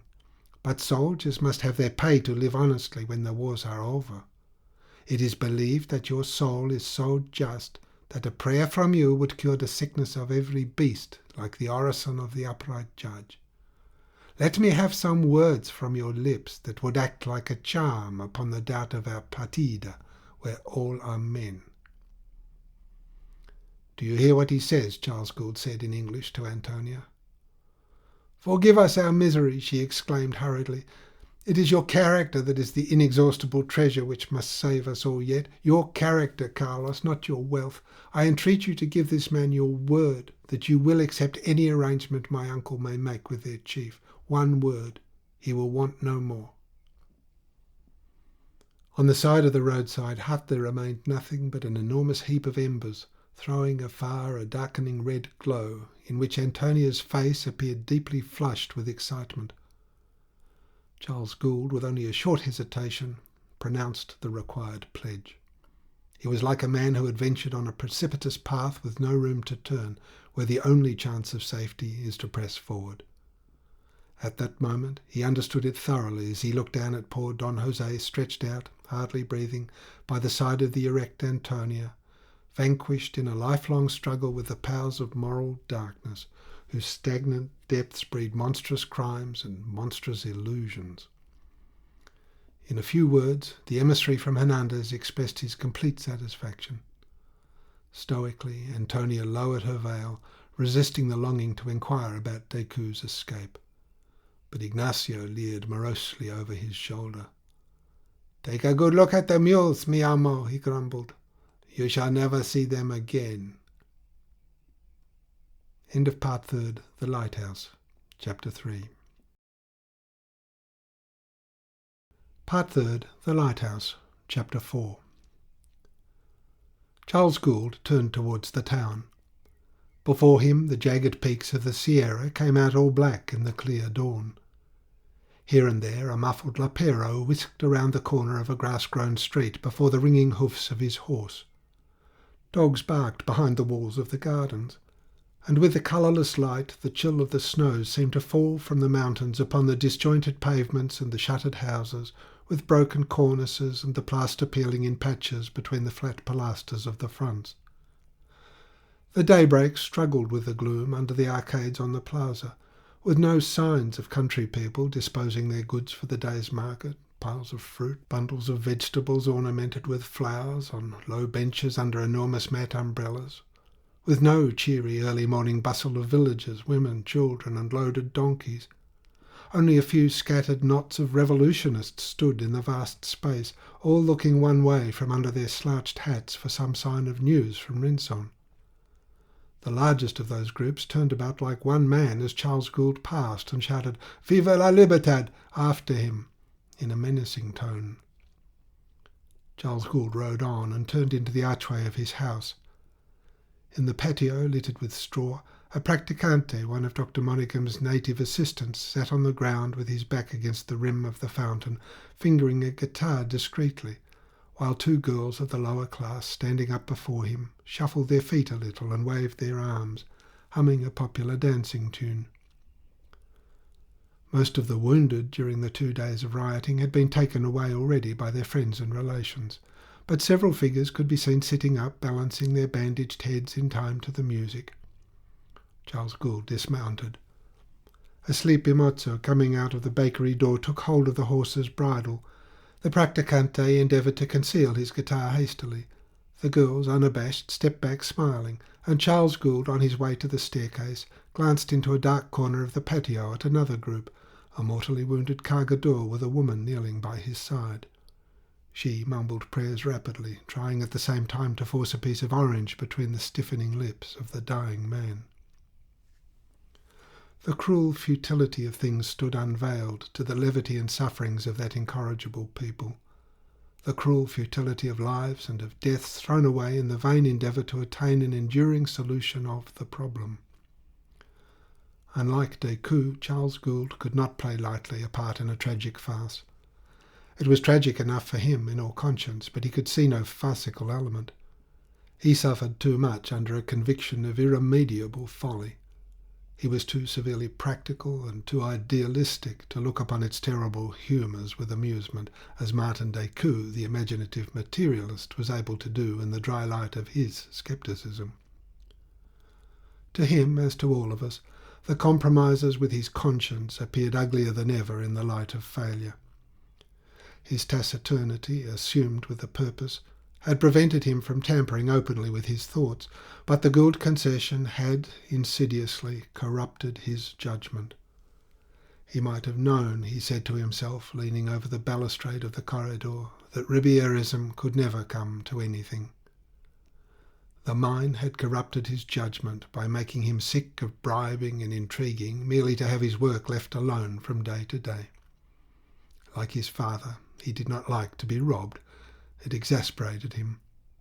He had persuaded himself that, apart from higher considerations, the backing up of Don Jose's hopes of reform was good business. He had gone forth into the senseless fray as his poor uncle, whose sword hung on the wall of his study, had gone forth, in the defence of the commonest decencies of organised society.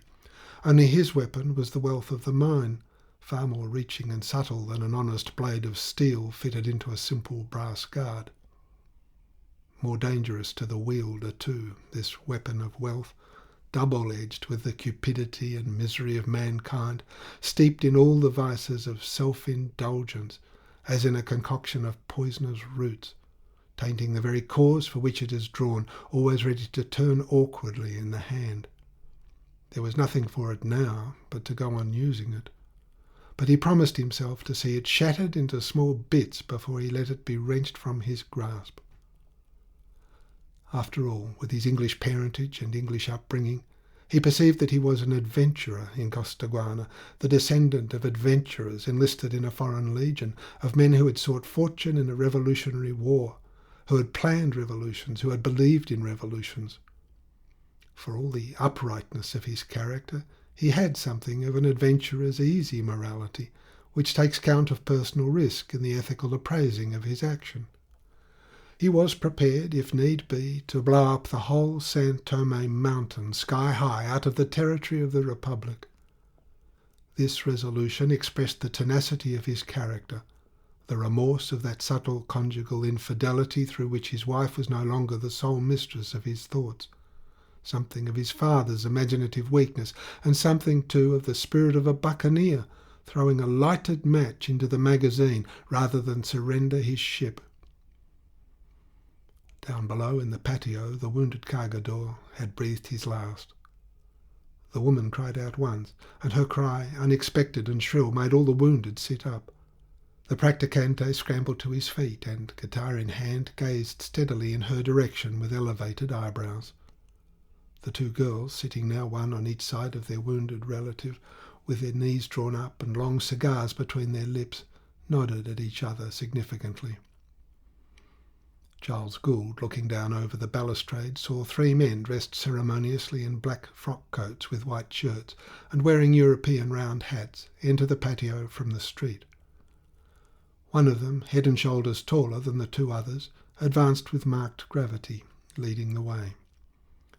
This was Don José Lopez, accompanied by two of his friends, members of Assembly, coming to call upon the administrador of the San Tome mine at this early hour. They saw him too, waved their hands to him urgently, walking up the stairs as if in procession. Don José, astonishingly changed by having shaved off altogether his damaged beard, had lost with it 9/10 of his outward dignity.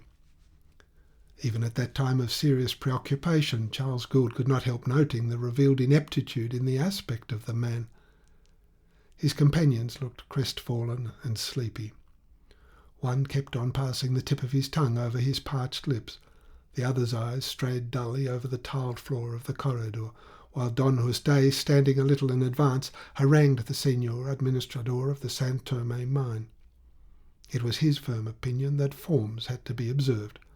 A new governor is always visited by deputations from the Cabildo, which is the municipal council, from the Consulado, the commercial board, and it was proper that the provincial assembly should send a deputation too, if only to assert the existence of parliamentary institutions. Don José proposed that Don Carlos Gould, as the most prominent citizen of the province, should join the assembly's deputation. His position was exceptional, his personality known through the length and breadth of the whole republic. Official courtesies must not be neglected if they are gone through with a bleeding heart. The acceptance of accomplished facts may save yet the precious vestige of parliamentary institutions. Don José's eyes glowed dully. He believed in parliamentary institutions, and the convinced drone of his voice lost itself in the stillness of the house like the deep buzzing of some ponderous insect.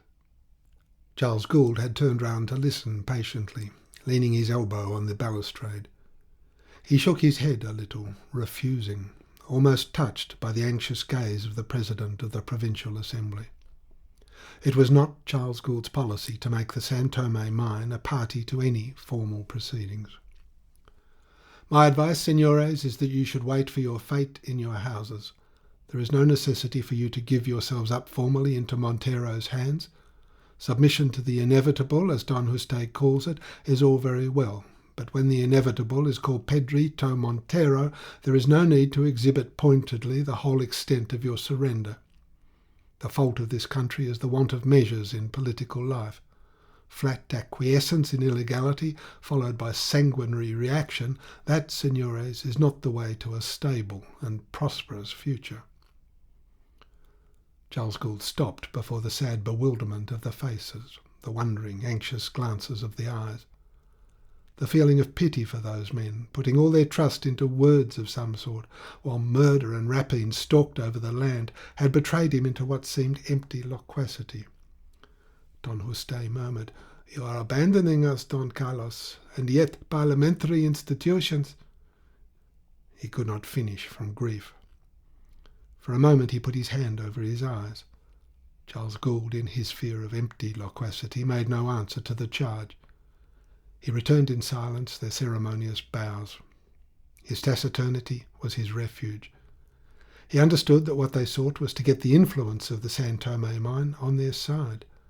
They wanted to go on a conciliating errand to the victor under the wing of the Gould concession. Other public bodies, the Cabildo, the Consulado, would be coming too presently, seeking the support of the most stable, the most effective force they had ever known to exist in their province. The doctor, arriving with his sharp, jerky walk, found that the master had retired into his own room with orders not to be disturbed on any account. But Dr. Monaghan was not anxious to see Charles Gould at once. He spent some time in a rapid examination of his wounded. He gazed down upon each in turn, rubbing his chin between his thumb and forefinger. His steady stare met without expression their silent, inquisitive look. All these cases were doing well, but when he came to the dead cargador he stopped a little longer, surveying not the man who had ceased to suffer, but the woman kneeling in silent contemplation of the rigid face, with its pinched nostrils and a white gleam in the imperfectly closed eyes. She lifted her head slowly and said in a dull voice, "It is not long since he had become a cargador, only a few weeks. His worship the Capataz had accepted him after many entreaties." "I am not responsible for the great Capataz," muttered the doctor, moving off. Directing his course upstairs towards the door of Charles Gould's room, the doctor at the last moment hesitated, then, turning away from the handle with a shrug of his uneven shoulders, slunk off hastily along the corridor in search of Mrs. Gould's camarista. Leonardo told him that the Senora had not risen yet. The Senora had given into her charge the girls belonging to that Italian posadero. She, Leonardo, had put them to bed in her own room. The fair girl had cried herself to sleep, but the dark one, the bigger, had not closed her eyes yet. She sat up in bed clutching the sheets right up under her chin and staring before her like a little witch. Leonardo did not approve of the Viola children being admitted to the house. She made this feeling clear by the indifferent tone in which she inquired whether their mother was dead yet. As to the Senora, she must be asleep, ever since she had gone into her room after seeing the departure of Donna Antonia with her dying father. There had been no sound behind her door. The doctor, rousing himself out of profound reflection, told her abruptly to call her mistress at once. He hobbled off to wait for Mrs. Gould in the sala. He was very tired, but too excited to sit down. In this great drawing-room, now empty, in which his withered soul had been refreshed after many arid years and his outcast spirit had accepted silently the toleration of many side-glances, he wandered haphazard amongst the chairs and tables, till Mrs. Gould, enveloped in a morning wrapper, came in rapidly. You know that I never approved of the silver being sent away, the doctor began at once, as a preliminary to the narrative of his night's adventures in association with Captain Mitchell, the engineer-in-chief, and old Viola at Sotillo's headquarters. To the doctor, with his special conception of this political crisis, the removal of the silver had seemed an irrational and ill-omened measure. It was as if a general was sending the best part of his troops away on the eve of battle upon some recondite pretext. The whole lot of ingots might have been concealed somewhere where they could have been got at for the purpose of staving off the dangers which were menacing the security of the Gould concession. The administrator had acted as if the immense and powerful prosperity of the mine had been founded on methods of probity, on the sense of usefulness, and it was nothing of the kind. The method followed had been the only one possible. The Gould concession had ransomed its way through all those years. It was a nauseous process. He quite understood that Charles Gould had got sick of it and had left the old path to back up that hopeless attempt at reform. The doctor did not believe in the reform of Costaguana. And now the mine was back again in its old path, with the disadvantage that henceforth it had to deal not only with the greed provoked by its wealth, but with the resentment awakened by the attempt to free itself from its bondage to moral corruption. That was the penalty of failure. What made him uneasy was that Charles Gould seemed to him to have weakened at the decisive moment, when a frank return to the old methods was the only chance. Listening to Decoud's wild scheme had been a weakness. The doctor flung up his arms, exclaiming, "Decoud! Decoud!" He hobbled about the room with slight angry laughs.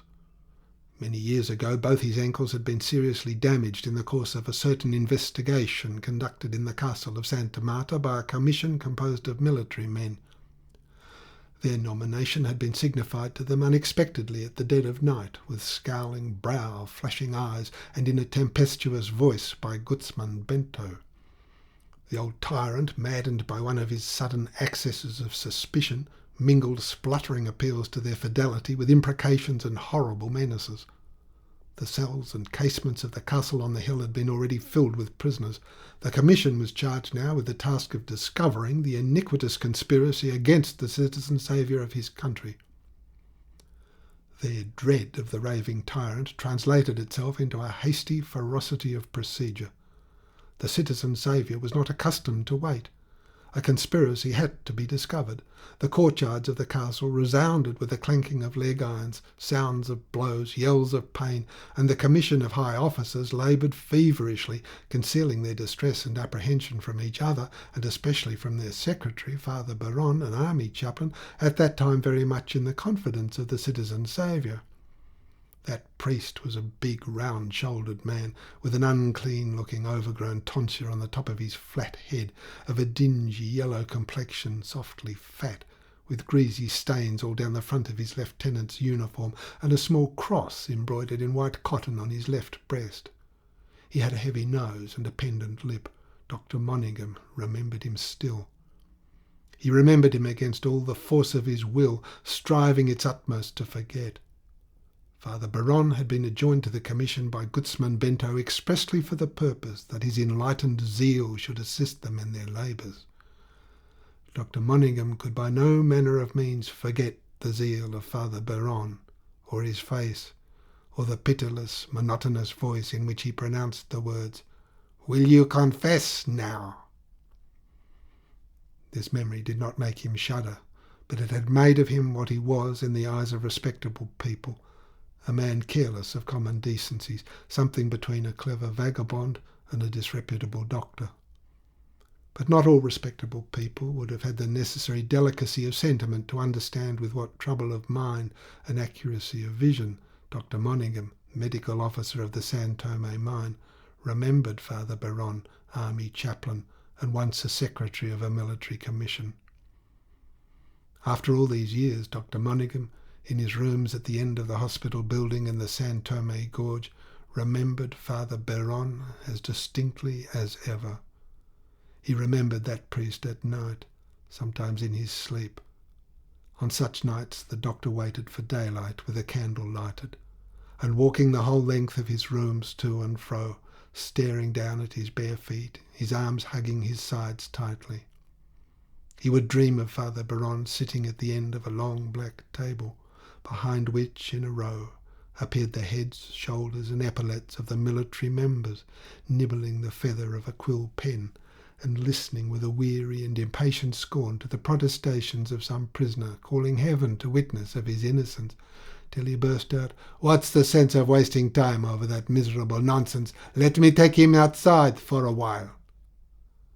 And Father Baron would go outside after the clanking prisoner, led away between two soldiers. Such interludes happened on many days, many times, with many prisoners. When the prisoner returned, he was ready to make a full confession, Father Baron would declare, leaning forward with that dull, surfeited look which can be seen in the eyes of gluttonous persons after a heavy meal. The priest's inquisitorial instinct suffered but little from the want of classical apparatus of the Inquisition. At no time of the world's history have men been at a loss how to inflict mental and bodily anguish upon their fellow creatures. This aptitude came to them in the growing complexity of their passions and the early refinement of their ingenuity. But it may safely be said that primeval man did not go to the trouble of inventing tortures. He was indolent and pure of heart. He brained his neighbour ferociously with a stone axe from necessity and without malice. The stupidest mind may invent a rankling phrase or brand the innocent with a cruel aspersion. A piece of string and a ramrod, a few muskets in combination with a length of hide rope, or even a simple mallet of heavy, hard wood applied with a swing to human fingers or to the joints of a human body, is enough for the infliction of the most exquisite torture. The doctor had been a very stubborn prisoner, and as a natural consequence of that bad disposition, so Father Baron called it, his subjugation had been very crushing and very complete. That is why the limp in his walk, the twist in his shoulders, the scars on his cheeks were so pronounced. His confessions, when they came at last, were very complete too. Sometimes on the nights when he walked the floor, he wondered, grinding his teeth with shame and rage, at the fertility of his imagination when stimulated by a sort of pain which makes truth, honour, self-respect, and life itself matters of little moment. And he could not forget Father Baron with his monotonous phrase, "Will you confess now?" reaching him in an awful iteration and lucidity of meaning through the delirious incoherence of unbearable pain. He could not forget. But that was not the worst. Had he met Father Baron in the street after all these years, Dr. Monaghan was sure he would have quailed before him. This contingency was not to be feared now. Father Baron was dead, but the sickening certitude prevented Dr. Monaghan from looking anybody in the face. Dr. Monaghan had become, in a manner, the slave of a ghost. It was obviously impossible to take his knowledge of Father Baron home to Europe. When making his extorted confessions to the military board, Dr. Monaghan was not seeking to avoid death. He longed for it. Sitting half-naked for hours on the wet earth of his prison, and so motionless that the spiders, his companions, attached their webs to his matted hair, he consoled the misery of his soul with acute reasonings that he had confessed to crimes enough for a sentence of death, that they had gone too far with him to let him live to tell the tale.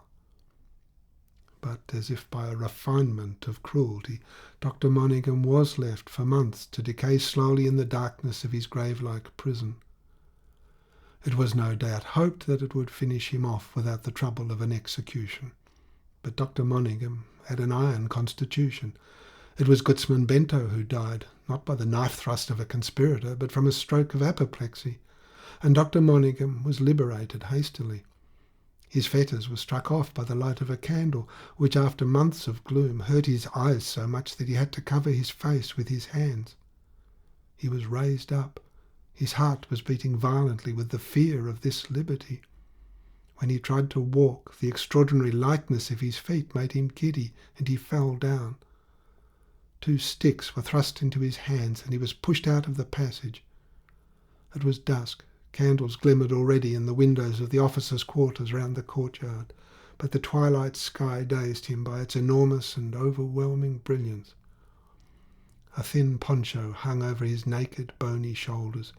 The rags of his trousers came down no lower than his knees.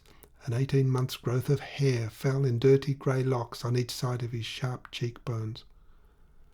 As he dragged himself past the guardroom door, one of the soldiers lolling outside, moved by some obscure impulse, leapt forward with a strange laugh and rammed a broken old straw hat on his head. And Dr. Monaghan, after having tottered, continued on his way. He advanced one stick, then one maimed foot, then the other stick. The other foot followed only a very short distance along the ground, toilfully, as though it were almost too heavy to be moved at all, and yet his legs, under the hanging angles of the poncho, appeared no thicker than the 2 sticks in his hands. A ceaseless trembling agitated his bent body. All his wasted limbs, his bony head, the conical ragged crown of the sombrero, whose ample flat rim rested on his shoulders. In such conditions of manner and attire did Dr. Monaghan go forth to take possession of his liberty.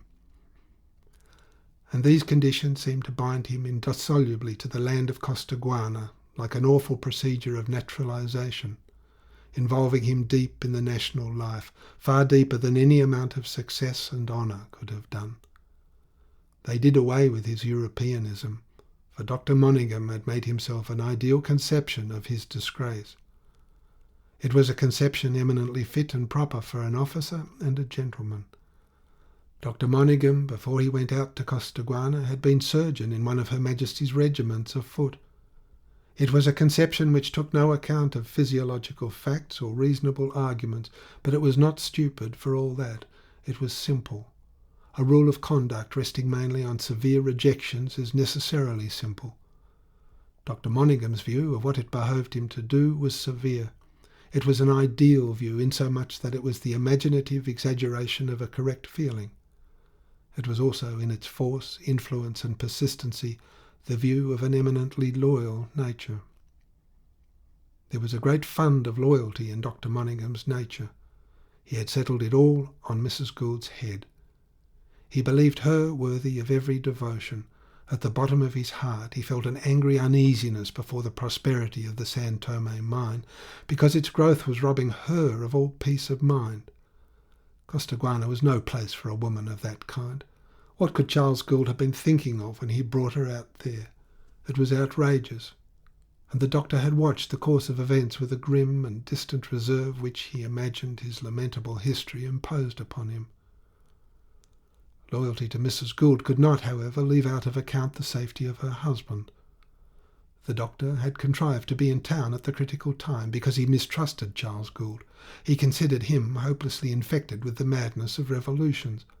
That is why he hobbled in distress in the drawing-room of the Casa Gould on that morning, exclaiming "Decoud, Decoud," in a tone of mournful irritation.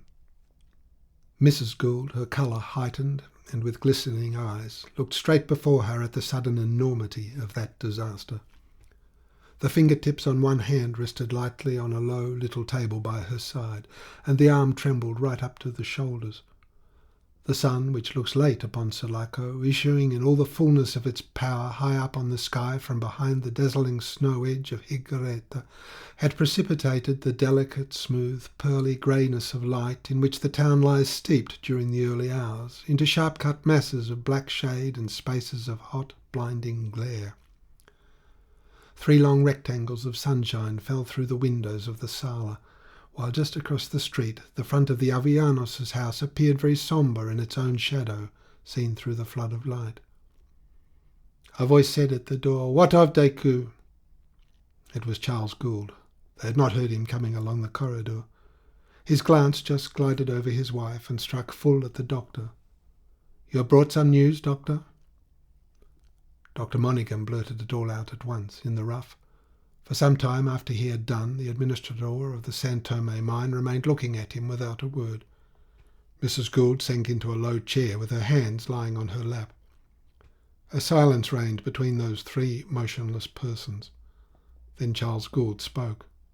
"You must want some breakfast." He stood aside to let his wife pass first. She caught up her husband's hand and pressed it as she went out, raising her handkerchief to her eyes. The sight of her husband had brought Antonia's position to her mind, and she could not contain her tears at the thought of the poor girl. When she rejoined the two men in the dining room after having bathed her face, Charles Gould was saying to the doctor across the table, "No, there does not seem any room for doubt." And the doctor assented. "No, I don't see myself how we could question that wretched Hirsch's tale. It's only too true, I fear." She sat down desolately at the head of the table and looked from one to the other. The two men, without absolutely turning their heads away, tried to avoid her glance. The doctor even made a show of being hungry. He seized his knife and fork and began to eat with emphasis as if on the stage. Charles Gould made no pretence of the sort. With his elbows raised squarely, he twisted both ends of his flaming moustaches. They were so long that his hands were quite away from his face. "I'm not surprised," he muttered, abandoning his moustaches and throwing one arm over the back of his chair. His face was calm, with that immobility of expression which betrays the intensity of a mental struggle. He felt that this accident had brought to a point all the consequences involved in his line of conduct, with its conscious and subconscious intentions. There must be an end now of this silent reserve, of that air of impenetrability behind which he had been safeguarding his dignity. It was the least ignoble form of dissembling forced upon him by that parody of civilized institutions which offended his intelligence, his uprightness, and his sense of right. He was like his father. He had no ironic eye. He was not amused at the absurdities that prevail in this world. They hurt him in his innate gravity. He felt that the miserable death of that poor Decoud took from him his inaccessible position of a force in the background. It committed him openly unless he wished to throw up the game. And that was impossible. The material interests required from him the sacrifice of his aloofness, perhaps his own safety too. And he reflected that Decoud's separationist plan had not gone to the bottom with the lost silver.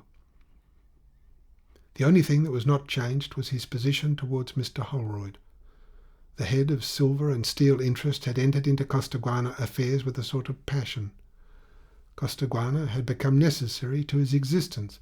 In the San Tome mine he had found the imaginative satisfaction which other mines could get from drama, from art, or from a risky and fascinating sport.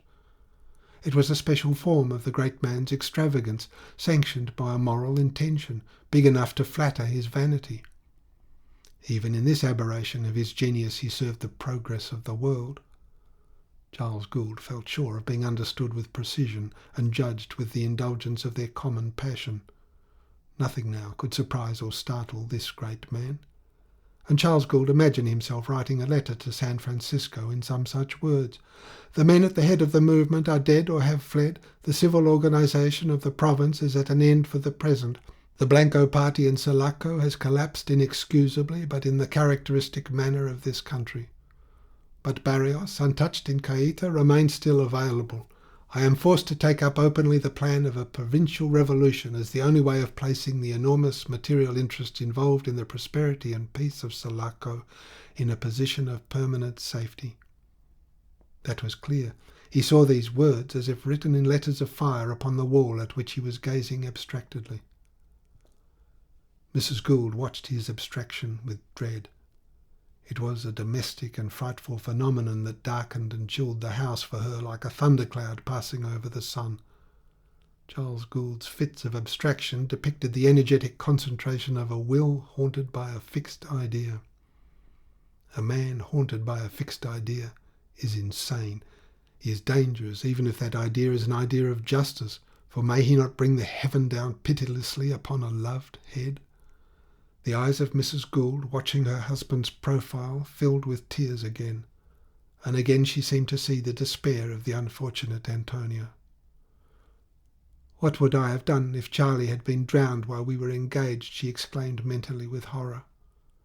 Her heart turned to ice, while her cheeks flamed up as if scorched by the blaze of a funeral pyre, consuming all her earthly affections. The tears burst out of her eyes. "Antonia will kill herself," she cried out. This cry fell into the silence of the room with strangely little effect. Only the doctor, crumbling up a piece of bread, with his head inclined on one side, raised his face, and the few long hairs sticking out of his shaggy eyebrows stirred in a slight frown. Dr. Monaghan thought quite sincerely that Decoud was a singularly unworthy object for any woman's affection. Then he lowered his head again, and with a curl of his lip and his heart full of tender admiration for Mrs. Gould. She thinks of that girl, he said to himself. She thinks of the Viola children. She thinks of me, of the wounded, of the miners. She always thinks of everybody who is poor and miserable. But what will she do if Charles gets the worst of it in this infernal scrimmaging those confounded Avellanoses have drawn him into? No one seems to be thinking of her. Charles Gould, staring at the wall, pursued his reflections subtly. I shall write to Holroyd that the San Tome mine is big enough to take in hand the making of a new state. It'll please him. It'll reconcile him to the risk. But was Barrios really available? Perhaps, but he was inaccessible. To send off a boat to Caïta was no longer possible, since Otillo was master of the harbour and had a steamer at his disposal. And now, with all the Democrats in the province up and every Campo township in a state of disturbance, where could he find a man who would make his way successfully overland to Caïta with a message, a 10 days' ride at least, a man of courage and resolution who would avoid arrest or murder, and if arrested would faithfully eat the paper? The Capataz de Cargadores would have been just such a man, but the Capataz of the Cargadores was no more. And Charles Gould, withdrawing his eyes from the wall, said gently, "That Hirsch, what an extraordinary thing! Saved himself by clinging to the anchor, did he? I had no idea that he was still in Sulaco. I thought he had gone back overland to Esmeralda more than a week ago. He came here once to talk to me about his hide business and some other things. I made it clear to him that nothing could be done." "He was afraid to start back on account of Hernandez being about," remarked the doctor. "And but for him we might not have known anything of what has happened," marvelled Charles Gould. Mrs. Gould cried out, "Antonia must not know. She must not be told. Not now." "Nobody is likely to carry the news," remarked the doctor. "It's no one's interest. Moreover, the people here are afraid of Hernandez as if he were the devil." He turned to Charles Gould. "It's even awkward because if you wanted to communicate with the refugees you could find no messenger. When Hernandez was ranging hundreds of miles away from here, the Sulaco populace used to shudder at the tales of him roasting his prisoners alive." "Yes," murmured Charles Gould. "Captain Mitchell's Capataz was the only man in the town who had seen Hernandez eye to eye. Father Corbelan employed him. He opened the communications first. It's a pity that—" His voice was covered by the booming of the great bell of the cathedral. 3 single strokes, one after another, burst out explosively, dying away in deep and mellow vibrations. And then all the bells in the tower of every church, convent or chapel in town, even those that had remained shut up for years, pealed out together with a crash. In this furious flood of metallic uproar there was a power of suggesting images of strife and violence which blanched Mrs. Gould's cheek. Basilio, who had been waiting at the table, shrinking within himself, clung to the sideboard with chattering teeth.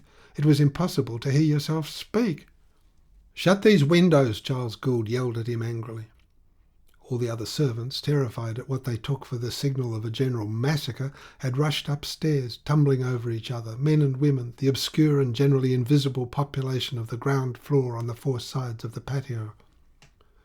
The women, screaming "Misericordia!" ran right into the room, and falling on their knees against the walls, began to cross themselves convulsively. The staring heads of men blocked the doorway in an instant, mozzos from the stable, gardeners, nondescript helpers living on the crumbs of the munificent house, and Charles Gould beheld all the extent of his domestic establishment, even to the gatekeeper. This was a half-paralysed old man whose long white locks fell down to his shoulders, an heirloom taken up by Charles Gould's familial piety. He could remember Henry Gould, an Englishman and a Costaguanero of the 2nd generation, chief of the Sulaco province. He had been his personal mozzo years and years ago in peace and war. He had been allowed to attend his master in prison, had, on the fatal morning, followed the firing squad, and, peeping from behind one of the cypresses growing along the wall of the Franciscan convent, had seen, with his eyes starting out of his head, Don Enrique throw up his hands and fall with his face in the dust. Charles Gould noted particularly the big patriarchal head of that witness in the rear of the other servants. But he was surprised to see a shrivelled old hag or two, of whose existence within the walls of his house he had not been aware. They must have been the mothers or even the grandmothers of some of his people. There were a few children too, more or less naked, crying and clinging to the legs of their elders. He had never before noticed any sign of a child in his patio. Even Leonarda, the camerista, came in a fright, pushing through with her spoiled, pouting face of a favourite maid, leading the viola girls by the hand. The crockery rattled on table and sideboard, and the whole house seemed to sway in the deafening wave of sound. End of Part 3rd. The Lighthouse, Chapter 4. Part 3rd. The Lighthouse, Chapter 5. During the night, the expectant populace had taken possession of all the belfries in the town in order to welcome Pedrito Montero, who was making his entry after having slept the night in Rinzon. And first came straggling in through the land gate the armed mob of all colours, complexions, types and states of raggedness, calling themselves the Sulaco National Guard and commanded by Senor Gamacho. Through the middle of the street streamed like a torrent of rubbish a mass of straw hats, ponchos, gun barrels, with an enormous green and yellow flag flapping in their midst in a cloud of dust to the furious beating of drums. The spectators recoiled against the walls of the houses, shouting their vivas. Behind the rabble could be seen the lancers of the cavalry, the army of Pedro Montero. He advanced between Senores Fuentes and Gamacho at the head of his llaneros, who had accomplished the feat of crossing the paramos of the Higuerota in a snowstorm. They rode four abreast, mounted on confiscated Campo horses, clad in the heterogeneous stock of roadside stores they had looted hurriedly in their rapid ride through the northern part of the province, for Pedro Montero had been in a great hurry to occupy Sulaco. The handkerchiefs knotted loosely around their bare throats were glaringly new, and all the right sleeves of their cotton shirts had been cut off close to the shoulder for greater freedom in throwing the lazo. Emaciated greybeards rode by the side of lean dark youths, marked by all the hardships of campaigning, with strips of raw beef twined round the crowns of their hats and huge iron spurs fastened to their naked heels. Those that in the passes of the mountain had lost their lances had provided themselves with the goads used by the Campo cattlemen, slender shafts of palm fully 10 feet long, with a lot of loose rings jingling under the iron-shod point. They were armed with knives and revolvers. A haggard fearlessness characterized the expression of all these sun-blacked countenances. They glared down haughtily with their scorched eyes at the crowd, or blinking upwards insolently, pointed out to each other some particular head amongst the women at the windows. When they had ridden into the plaza and caught sight of the equestrian statue of the king, dazzlingly white in the sunshine, towering enormous and motionless above the surges of the crowd, with its eternal gesture of saluting, a murmur of surprise ran through their ranks. "What is that saint in the big hat?" they asked each other. They were a good sample of the cavalry of the plains with which Pedro Montero had helped so much the victorious career of his brother, the general. The influence which that man, brought up in coast towns, acquired in a short time over the plainsmen of the Republic, can be ascribed only to a genius for treachery of so effective a kind that it must have appeared to those violent men but little removed from a state of utter savagery as the perfection of sagacity and virtue. The popular law of all nations testifies that duplicity and cunning, together with bodily strength, were looked upon, even more than courage, as heroic virtues by primitive mankind. To overcome your adversary was the great affair of life. Courage was taken for granted. But the use of intelligence awakened wonder and respect. Stratagems, provided they did not fail, were honourable. The easy massacre of an unsuspecting enemy evoked no feelings but those of gladness, pride, and admiration. Not, perhaps, that primitive men were more faithless than their descendants of today, but that they went straighter to their aim and were more artless in their recognition of success as the only standard of morality. We have changed since. The use of intelligence awakens little wonder and less respect. But the ignorant and barbarous plainsmen engaging in civil strife followed willingly a leader who often managed to deliver their enemies bound, as it were, into their hands.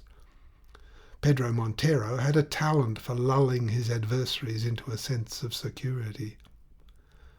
And as men learn wisdom with extreme slowness and are always ready to believe promises that flatter their secret hopes, Pedro Montero was successful time after time. Whether only a servant or some inferior official in the Costaguana legation in Paris, he had rushed back to his country directly he had heard that his brother had emerged from the obscurity of his frontier commandancia. He had managed to deceive by his gift of plausibility the chiefs of the Ribierist movement in the capital, and even the acute agent of the San Tome mine had failed to understand him thoroughly. At once he had obtained an enormous influence over his brother. They were very much alike in appearance, both bald with bunches of crisp hair above their ears, arguing the presence of some Negro blood. Only Pedro was smaller than the general, more delicate altogether, with an ape-like faculty for imitating all the outward signs of refinement and distinction, and with a parrot-like talent for languages. Both brothers had received some elementary instruction by the munificence of a great European traveller, to whom their father had been a body servant during his journeys in the interior of the country. In General Montero's case, it enabled him to rise from the ranks. Pedrito, the younger, incorrigibly lazy and slovenly, had drifted aimlessly from one coast town to another, hanging about counting-houses, attaching himself to strangers as a sort of valet de place, picking up an easy and disreputable living. His ability to read did nothing for him but fill his head with absurd visions. His actions were usually determined by motives so improbable in themselves as to escape the penetration of a rational person. Thus, at first sight, the agent of the Gould concession in Santa Marta had credited him with the possession of sane views, and even with a restraining power over the general's everlastingly discontented vanity. It could never have entered his head that Pedrito Montero, lackey or inferior scribe, lodged in the garrets of the various Parisian hotels where the Costaguana legation used to shelter its diplomatic dignity, had been devouring the lighter sort of historical works in the French language, such, for instance, as the books of Imbert de Saint-Amand upon the Second Empire. But Pedrito had been struck by the splendour of a brilliant court, and had conceived the idea of an existence for himself, where, like the Duc de Morny, he would associate the command of every pleasure with the conduct of political affairs, and enjoy power supremely in every way. Nobody could have guessed that. And yet this was one of the immediate causes of the Monterist revolution. This will appear less incredible by the reflection that the fundamental causes were the same as ever, rooted in the political immaturity of the people, in the indolence of the upper classes, and the mental darkness of the lower. Pedrito Montero saw in the elevation of his brother the road wide open to his wildest imaginings. This was what made the Monterist pronunciamento so unpreventable. The general himself probably could have been bought off, pacified with flatteries, dispatched on a diplomatic mission to Europe. It was his brother who had egged him on from first to last. He wanted to become the most brilliant statesman of South America. He did not desire supreme power. He would have been afraid of its labour and risk, in fact. Before all, Pedrito Montero, taught by his European experience, meant to acquire a serious fortune for himself. With this object in view, he obtained from his brother, on the very morrow of the successful battle, the permission to push on over the mountains and take possession of Sulaco. Sulaco was the land of future prosperity, the chosen land of material progress, the only province in the Republic of interest to European capitalists. Pedrito Montero, following the example of the Duc de Morny, meant to have his share of this prosperity. This is what he meant literally. Now his brother was master of the country, whether as president, dictator, or even as emperor. Why not as an emperor? He meant to demand a share in every enterprise, in railways, in mines, in sugar estates, in cotton mills, in land companies, in each and every undertaking as the price of his protection. The desire to be on the spot early was the real cause of the celebrated ride over the mountains with some 200 llaneros, an enterprise of which the dangers had not appeared at first clearly to his impatience. Coming from a series of victories, it seemed to him that a Montero had only to appear to be master of the situation. This illusion had betrayed him into a rashness of which he was becoming aware. As he rode at the head of his llaneros, he regretted that there were so few of them. The enthusiasm of the populace reassured him. They yelled, "Viva Montero! Viva Pedrito!" In order to make them still more enthusiastic, and from the natural pleasure he had in dissembling, he dropped the reins of his horse's neck and with a tremendous effort of familiarity and confidence slipped his hands under the arms of Senores Fuentes and Gamacho. In that posture, with a ragged town mozo holding his horse by the bridle, he rode triumphantly across the plaza to the door of the Intendencia. Its old gloomy walls seemed to shake in the acclamation that rent the air and covered the crashing peals of the cathedral bells. Pedro Montero, the brother of the general, dismounted into a shouting and perspiring throng of enthusiasts whom the ragged nationals were pushing back fiercely. Ascending a few steps, he surveyed the large crowd gaping at him and the bullet-speckled walls of the houses opposite lightly veiled by a sunny haze of dust. The word Porvenir in immense black capitals, alternating with broken windows, stared at him across the vast space, and he thought with delight of the hour of vengeance, because he was very sure of laying his hands upon Decoud. On his left hand, Gamacho, big and hot, wiping his hairy wet face, uncovered a set of yellow fangs in a grin of stupid hilarity. On his right, Senor Fuentes, small and lean, looked on with compressed lips. The crowd stared literally open-mouthed, lost in eager stillness, as though they had expected the great guerrillero, the famous Pedrito, to begin scattering at once some sort of visible largesse. What he began was a speech. He began it with the shouted word, "Citizens," which reached even those in the middle of the plaza. Afterwards, the greater part of the citizens remained fascinated by the orator's action alone. His tiptoeing, the arms flung above his head with the fists clenched, a hand laid flat upon the heart, the silver gleam of rolling eyes, the sweeping, pointing, embracing gestures, a hand laid familiarly on Gamacho's shoulder, a hand waved formally towards the little black-coated person of Senor Fuentes, advocate and politician and a true friend of the people. The vivas of those nearest to the orator, bursting out suddenly, propagated themselves irregularly to the confines of the crowd, like flames running over dry grass, and expired in the opening of the streets. In the intervals over the swarming plaza brooded a heavy silence, in which the mouth of the orator went on opening and shutting in detached phrases, the happiness of the people, sons of the country, the entire world, el mundo entero, reached even the packed steps of the cathedral with a feeble, clear ring, thin as the buzzing of a mosquito. But the orator struck his breast. He seemed to prance between his two supporters. It was the supreme effort of his peroration. Then the two smaller figures disappeared from the public gaze, and the enormous Gamacho, left alone, advanced, raising his hat high above his head. Then he covered himself proudly and yelled out, "Ciudadanos!" A dull roar greeted Senor Gamacho, ex-peddler of the Campo, commandante of the National Guards.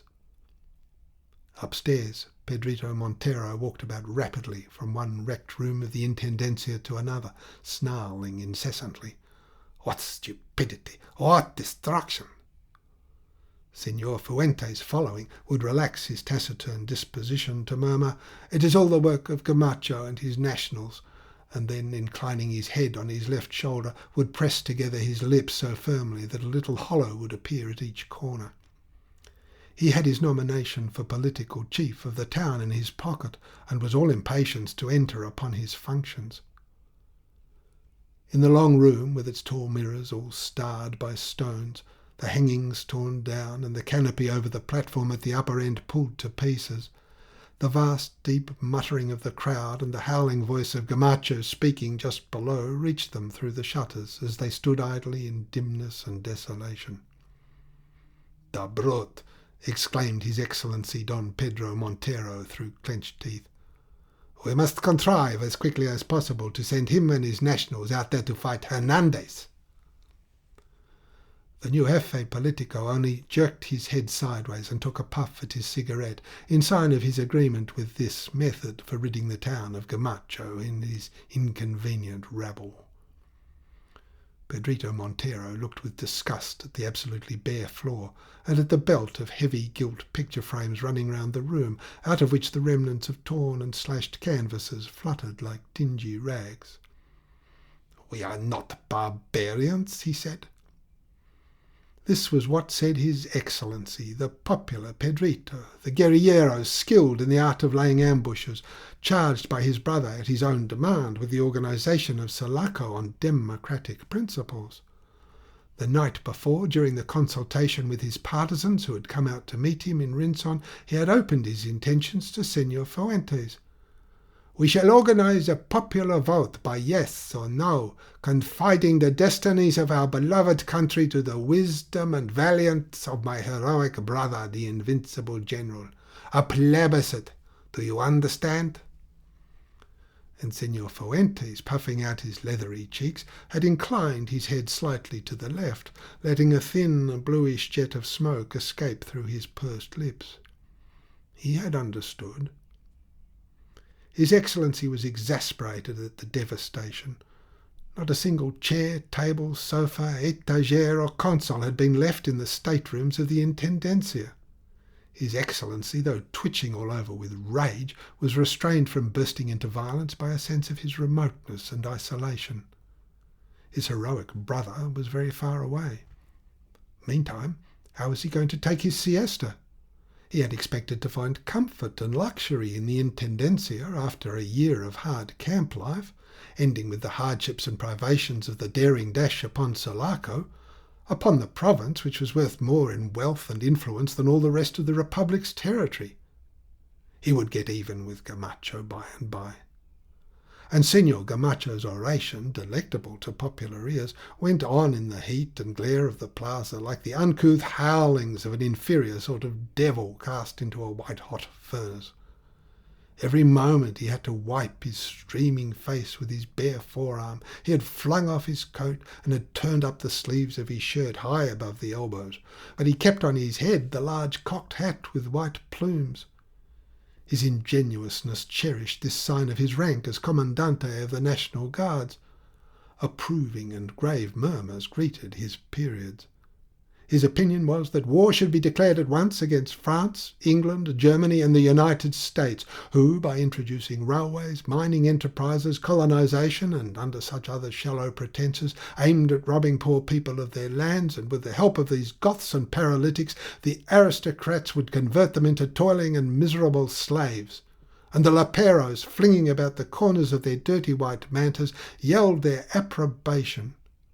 General Montero, Gamacho howled with conviction, was the only man equal to the patriotic task. They assented to that too. The morning was wearing on. There were already signs of disruption, currents and eddies in the crowd. Some were seeking the shade of the walls and under the trees of the Alameda. Horsemen spurred through, shouting. Groups of sombreros set level on heads against the vertical sun were drifting away into the streets, where the open doors of pulperias revealed an enticing gloom, resounding with the gentle tinkling of guitars. The National Guards were thinking of siesta, and the eloquence of Gamacho, their chief, was exhausted. Later on, when, in the cooler hours of the afternoon, they tried to assemble again for further consideration of public affairs, detachments of Montero's cavalry camped on the Alameda charged them without parley, at speed, with long lances levelled at their flying backs as far as the ends of the street. The National Guards of Sulaco were surprised by this proceeding, but they were not indignant. No Costaguanero has ever learned to question the eccentricities of a military force. They were part of the natural order of things. This must be, they concluded, some kind of administrative measure, no doubt. But the motive of it escaped their unaided intelligence, and their chief and orator, Gamacho, Commandante of the National Guard, was lying drunk and asleep in the bosom of his family. His bare feet were upturned in the shadows repulsively, in the manner of a corpse. His eloquent mouth had dropped open. His youngest daughter, scratching her head with one hand, with the other waved a green bough over his scorched and peeling face. End of Part 3rd, The Lighthouse, Chapter 5. Part 3rd, The Lighthouse, Chapter 6. The declining sun had shifted the shadows from west to east amongst the houses of the town. It had shifted them upon the whole extent of the immense campo, with the white walls of its haciendas on the knolls dominating the green distances, with its grass-thatched ranches crouching in the folds of ground by the banks of streams, with the dark islands of clustered trees on a clear sea of grass, and the precipitous range of the Cordillera, immense and motionless, emerging from the billows of the lower forests like the barren coast of a land of giants. The sunset rays striking the snow slope of Higuerota from afar gave it an air of rosy youth, while the serrated mass of distant peaks remained black, as if calcined in the fiery radiance. The undulating surface of the forest seemed powdered with pale gold dust, and away there beyond Rinson, hidden from the town by two wooded spurs, the rocks of the San Tome gorge, with the flat wall of the mountain itself crowned by gigantic ferns, took on warm tones of brown and yellow, with red rusty streaks, and the dark green clumps of bushes rooted in crevices. From the plain, the stamp sheds and the houses of the mine appeared dark and small, high up, like the nests of birds clustered on the ledges of a cliff. The zigzag paths resembled faint tracings scratched on the wall of a cyclopean blockhouse. To the two serenos of the mine on patrol duty, strolling carbine in hand and watchful eyes in the shade of the trees lining the stream near the bridge, Don Pepe, descending the path from the upper plateau, appeared no bigger than a large beetle. With his air of aimless, insect-like going to and fro upon the face of the rock, Don Pepe's figure kept on descending steadily, and when near the bottom sank at last behind the roofs of storehouses, forges, and workshops. For a time the pair of serenos strolled back and forth before the bridge, on which they had stopped a horseman holding a large white envelope in his hand. Then Don Pepe, emerging in the village street from amongst the houses, not a stone's throw from the frontier bridge, approached, striding in white dark trousers tucked into boots, a white linen jacket, sabre at his side and revolver at his belt. In this disturbed time nothing could find the Senor Gobernador with his boots off, as the saying is. At a slight nod from one of the serenos, the man, a messenger from the town, dismounted and crossed the bridge, leading his horse by the bridle. Don Pepe received the letter from his other hand, slapped his left hand and his hips in succession, feeling for his spectacle case. After settling the heavy silver-mounted affair astride his nose and adjusting it carefully behind his ears, he opened the envelope, holding it up about a foot in front of his eyes. The paper he pulled out contained some 3 lines of writing. He looked at them for a long time. His grey moustache moved slightly up and down, and the wrinkles radiating at the corners of his eyes ran together. He nodded serenely. "Bueno," he said, "there is no answer."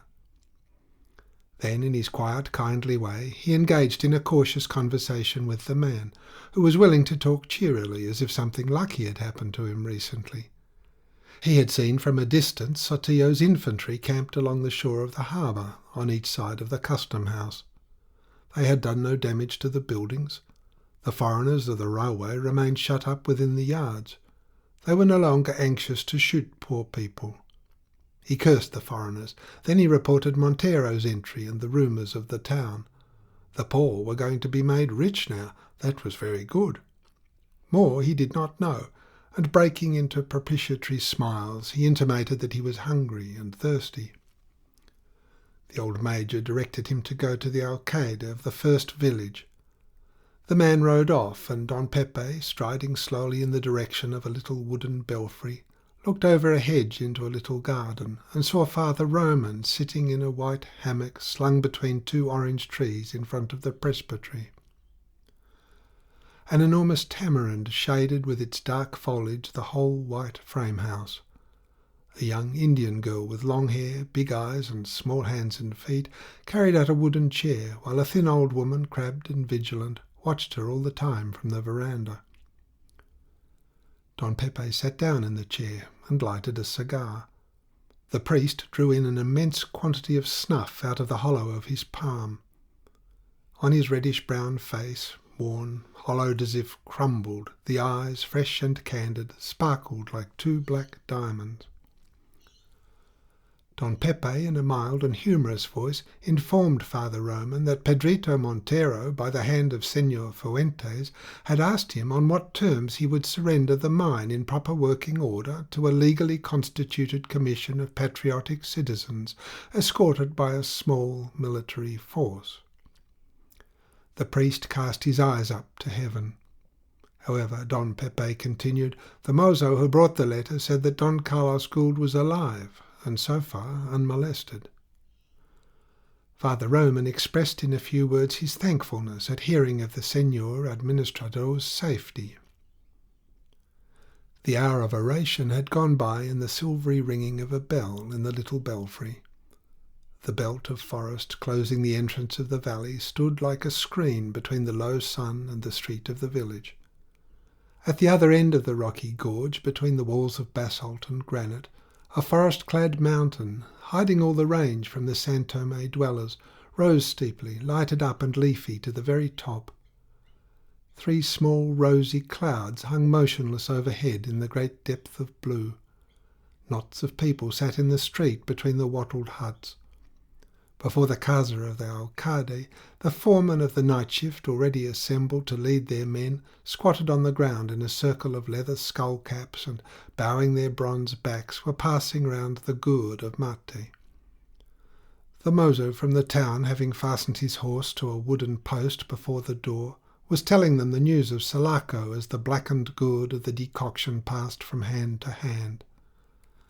The grave alcalde himself, in a white waistcloth and a flowered chintz gown with sleeves, open wide upon his naked stout person with an effect of a gaudy bathing robe, stood by, wearing a rough beaver hat at the back of his head and grasping a tall staff with a silver knob in his hand. These insignia of his dignity had been conferred upon him by the administration of the mine, the fountain of honour, of prosperity and peace. He had been one of the first immigrants into this valley. His sons and sons-in-law worked within the mountain, which seemed with its treasure to pour down the thundering ore-shoots of the upper mesa, the gifts of well-being, security and justice upon the toilers. He listened to the news from the town with curiosity and indifference, as if concerning another world than his own. And it was true that they appeared to him so. In a very few years the sense of belonging to a powerful organization had been developed in these harassed, half-wild Indians. They were proud of and attached to the mine. It had secured their confidence and belief.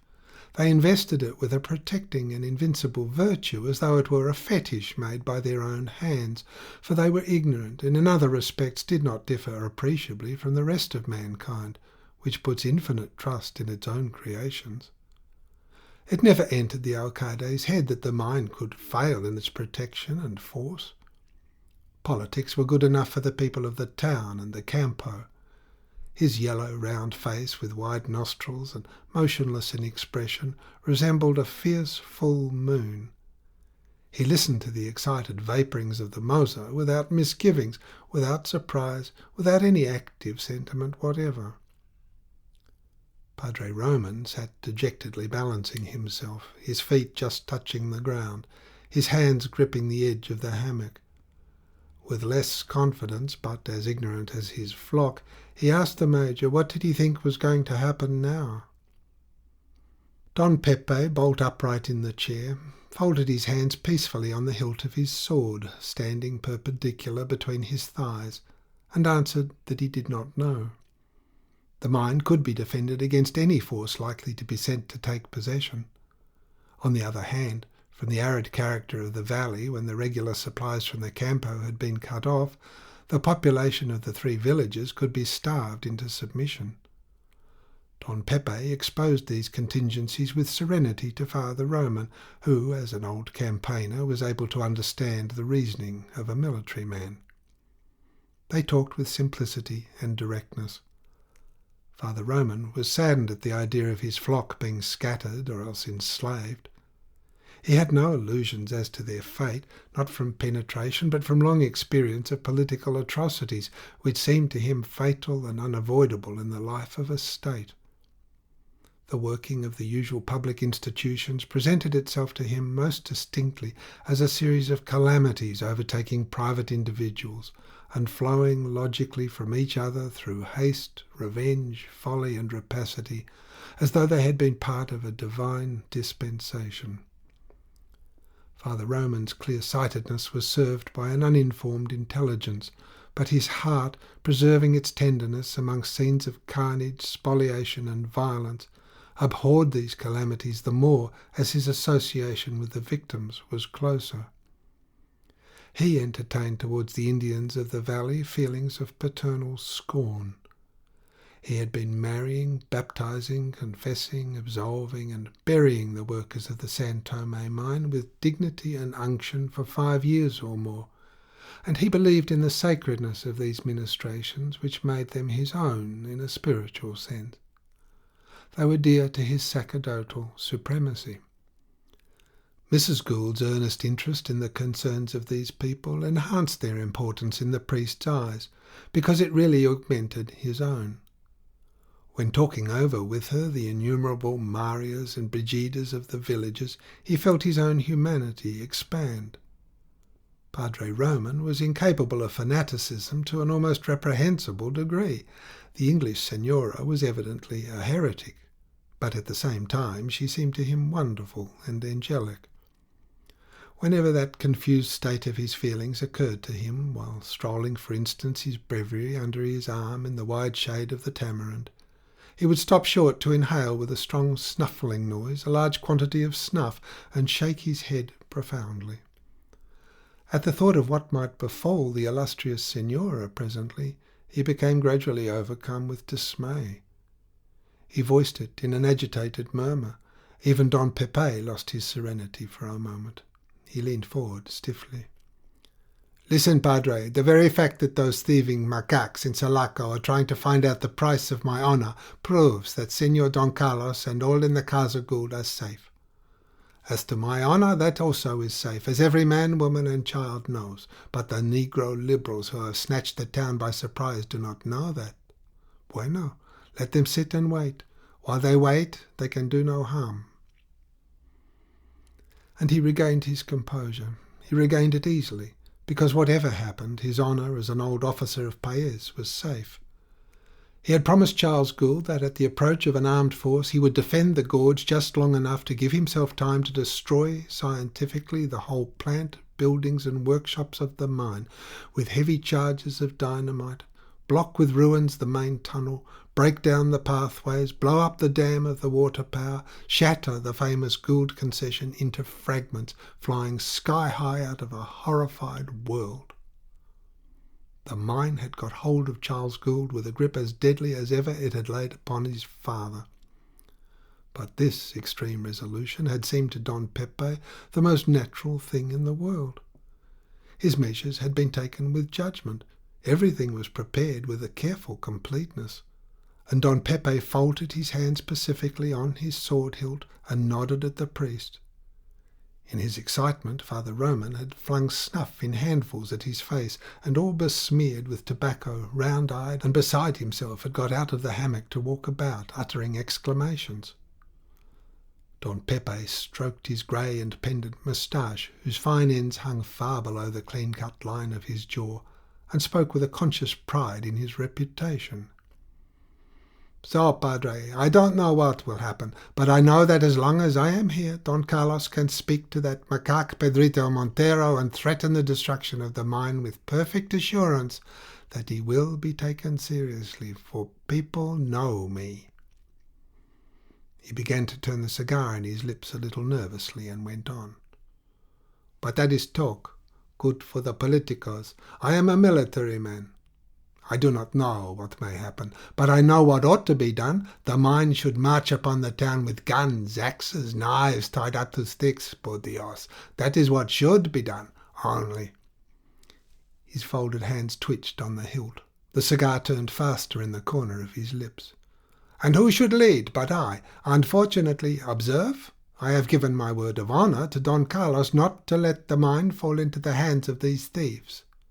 In war, you know this, Padre, the fate of battles is uncertain, and whom could I leave here to act for me in case of defeat? The explosives are ready, but it would require a man of high honour, of intelligence, of judgment, of courage to carry out the prepared destruction. Somebody I can trust with my honour as I can trust myself. Another old officer of Paez, for instance, or perhaps one of Paez's old chaplains would do." He got up, long, lank, upright, hard, with his martial moustache and the bony structure of his face, from which the glance of the sunken eyes seemed to transfix the priest, who stood still, an empty wooden snuff-box held upside down in his hand, and glared back, speechless, at the governor of the mine. End of Part 3, The Lighthouse, Chapter 6. Part 3, The Lighthouse, Chapter 7. At about that time in the Intendencia of Sulaco, Charles Gould was assuring Pedrito Montero, who had sent a request for his presence there, that he would never let the mine pass out of his hands for the profit of a government who had robbed him of it. The Gould concession could not be resumed. His father had not desired it. The son would never surrender it. He would never surrender it alive.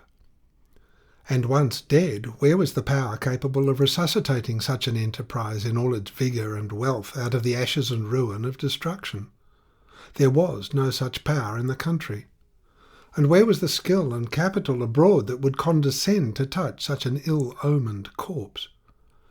Charles Gould talked in the impassive tone which had for many years served to conceal his anger and contempt. He suffered. He was disgusted with what he had to say. It was too much like heroics. In him the strictly practical instinct was in profound discord with the almost mystic view he took of his right. The Gould concession was symbolic of abstract justice. Let the heavens fall. But since the San Tome mine had developed into worldwide fame, his threat had enough force and effectiveness to reach the rudimentary intelligence of Pedro Montero, wrapped up as it was in the futilities of historical anecdotes. The Gould concession was a serious asset in the country's finance, and, what was more, in the private budgets of many officials as well. It was traditional, it was known, it was said, it was credible. Every Minister of Interior drew a salary from the San Tome mine. It was natural. And Pedrito intended to be Minister of the Interior and President of the Council in his brother's government. The Duc de Morny had occupied those high posts during the Second French Empire with conspicuous advantage to himself. A table, a chair, a wooden bedstead had been procured for His Excellency, who, after a short siesta, rendered absolutely necessary by the labours and the pomps of his entry into Sulaco, had been getting hold of the administrative machine by making appointments, giving orders and signing proclamations. Alone with Charles Gould in the audience room, His Excellency managed, with his well-known skill, to conceal his annoyance and consternation. He had begun at first to talk loftily of confiscation, but the want of all proper feeling and mobility in the Señor Administrador's features ended by affecting adversely his power of masterful expression. Charles Gould had repeated, "The government can certainly bring about the destruction of the San Tome mine if it likes, but without me it can do nothing else." It was an alarming pronouncement, and well calculated to hurt the sensibilities of a politician whose mind is bent upon the spoils of victory. And Charles Gould said also that the destruction of the San Tome mine would cause the ruin of other undertakings, the withdrawal of European capital, the withholding most probably of the last instalment of the foreign loan. That stony fiend of a man said all these things, which were accessible to His Excellency's intelligence, in a cold-blooded manner which made one shudder. A long course of reading historical works, light and gossipy in tone, carried out in garrets of Parisian hotels, sprawling on an untidy bed to the neglect of his duties, menial or otherwise, had affected the manners of Pedro Montero. Had he seen around him the splendour of the old Intendencia, the magnificent hangings, the gilt furniture ranged along the walls, had he stood upon a dais on a noble square of red carpet, he would have probably been very dangerous from a sense of success and elevation. But in this sacked and devastated residence, with the 3 pieces of common furniture huddled up in the middle of the vast apartment, Pedrito's imagination was subdued by a feeling of insecurity and impermanence. That feeling and the firm attitude of Charles Gould, who had not once so far pronounced the word excellency, diminished him in his own eyes. He assumed the tone of an enlightened man of the world, and begged Charles Gould to dismiss from his mind every cause for alarm. He was now conversing, he reminded him, with the brother of the master of the country, charged with a reorganizing mission. The trusted brother of the master of the country, he repeated. Nothing was further from the thought of that wise and patriotic hero than ideas of destruction. "I entreat you, Don Carlos, not to give way to your anti-democratic prejudices," he cried, in a burst of condescending effusion. Pedrito Montero surprised one at first by the vast development of his bald forehead, a shiny yellow expanse between the crinkly coal-black tufts of hair without any lustre, the engaging form of his mouth, and an unexpectedly cultivated voice. But his eyes, very glistening as if freshly painted on each side of his hooked nose, had a round, hopeless, bird-like stare when opened fully. Now, however, he narrowed them agreeably, throwing his square chin up and speaking with closed teeth slightly through the nose, with what he imagined to be the manner of a grand seigneur. In that attitude, he declared suddenly that the highest expression of democracy was Caesarism, the imperial rule based upon the direct popular vote. Caesarism was conservative, it was strong, it recognized the legitimate needs of democracy, which requires orders, titles, and distinctions. They would be showered upon deserving men. Caesarism was peace, it was progressive, it secured the prosperity of a country. Pedrito Montero was carried away. Look at what the Second Empire had done for France. It was a regime which delighted to honour men of Don Carlos's stamp. The Second Empire fell, but that was because its chief was devoid of that military genius which had raised General Montero to the pinnacle of fame and glory. Pedrito elevated his hand jerkily to help the idea of pinnacle, of fame. "We shall have many talks yet. We shall understand each other thoroughly, Don Carlos," he cried in a tone of fellowship. Republicanism had done its work. Imperial democracy was the power of the future. Pedrito, the guerrillero, showing his hand, lowered his voice forcibly. A man singled out by his fellow citizens for the honourable nickname of El Rey de Sulaco could not but receive a full recognition from an imperial democracy as a great captain of industry and a person of weighty counsel, whose popular designation would soon be replaced by a more solid title. Don Carlos, no? What do you say? Conde de Sulaco, or Marquis? He ceased.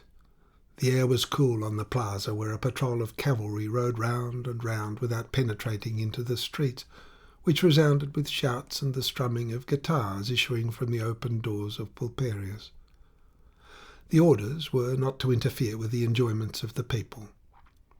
and above the roofs, next to the perpendicular lines of the cathedral towers, the snowy curve of Higuerota blocked a large space of darkening blue sky before the windows of the Intendencia. After a time, Pedrito Montero, thrusting his hand in the bosom of his coat, bowed his head with slow dignity. The audience was over. Charles Gould, on going out, passed his hand over his forehead as if to disperse the mists of an oppressive dream, whose grotesque extravagance leaves behind a subtle sense of bodily danger and intellectual decay. In the passages and on the staircases of the old palace, Montero's troopers lounged about insolently, smoking and making way for no one. The clanking of sabres and spurs resounded all over the building. 3 silent groups of civilians in severe black waited in the main gallery, formal and helpless, a little huddled up, each keeping apart from the others, as if, in the exercise of a public duty, they had been overcome by a desire to shun the notice of every eye. These were the deputations waiting for their audience. The one from the Provincial Assembly, more restless and uneasy in its corporate expression, was overtopped by the big face of Don Juste Lopez, soft and white, with prominent eyelids and wreathed in impenetrable solemnity as if in a dense cloud. The President of the Provincial Assembly, coming bravely to save the last shred of parliamentary institutions on the English model, averted his eyes from the administrador of the San Tome mine as a dignified rebuke of his little faith in that only saving principle. The mournful severity of that reproof did not affect Charles Gould, but he was sensible to the glances of the others directed upon him without reproach, as if only to read their own fate upon his face. All of them had talked, shouted and declaimed in the great sala of the Casa Gould. The feeling of compassion for those men, struck with a strange impotence in the toils of moral degradation, did not induce him to make a sign. He suffered from his fellowship in evil with them too much. He crossed the plaza unmolested. The Amarilla Club was full of festive ragamuffins. Their frowsy heads protruded from every window, and from within came drunken shouts, the thumping of feet and the twanging of harps. Broken bottles strewed the pavement below. Charles Gould found the doctor still in his house. Dr. Monaghan came away from the crack in the shutter through which he had been watching the street. "Ah, you are back at last," he said in a tone of relief. "I've been telling Mrs. Gould that you were perfectly safe, but I was not by any means certain that the fellow would have let you go." "Neither was I," confessed Charles Gould, laying his hat on the table. "You will have to take action." The silence of Charles Gould seemed to admit that this was the only course. This was as far as Charles Gould was accustomed to go towards expressing his intentions. "I hope you did not warn Montero of what you mean to do," the doctor said anxiously. "I tried to make him see that the existence of the mine was bound up with my personal safety," continued Charles Gould, looking away from the doctor and fixing his eyes upon the watercolour sketch upon the wall. "He believed you?" the doctor asked eagerly. "God knows," said Charles Gould. "I owed it to my wife to say that much. He is well enough informed. He knows that I have Don Pepe there. Fuentes must have told him. They know that the old major is perfectly capable of blowing up the San Tome mine without hesitation or compunction. Had it not been for that, I don't think I'd have left the Intendencia a free man. He would blow everything up from loyalty and from hate of these liberals, as they call themselves. Liberals. The words one knows so well have a nightmarish meaning in this country. Liberty, democracy, patriotism, government. All of them have a flavour of folly and murder. Haven't they, Doctor? I alone can restrain Don Pepe. If they were to do away with me, nothing could prevent him." "They will try to tamper with him," the doctor suggested thoughtfully. "It is very possible," Charles Gould said, very low, as if speaking to himself and still gazing at the sketch of the San Tome gorge upon the wall.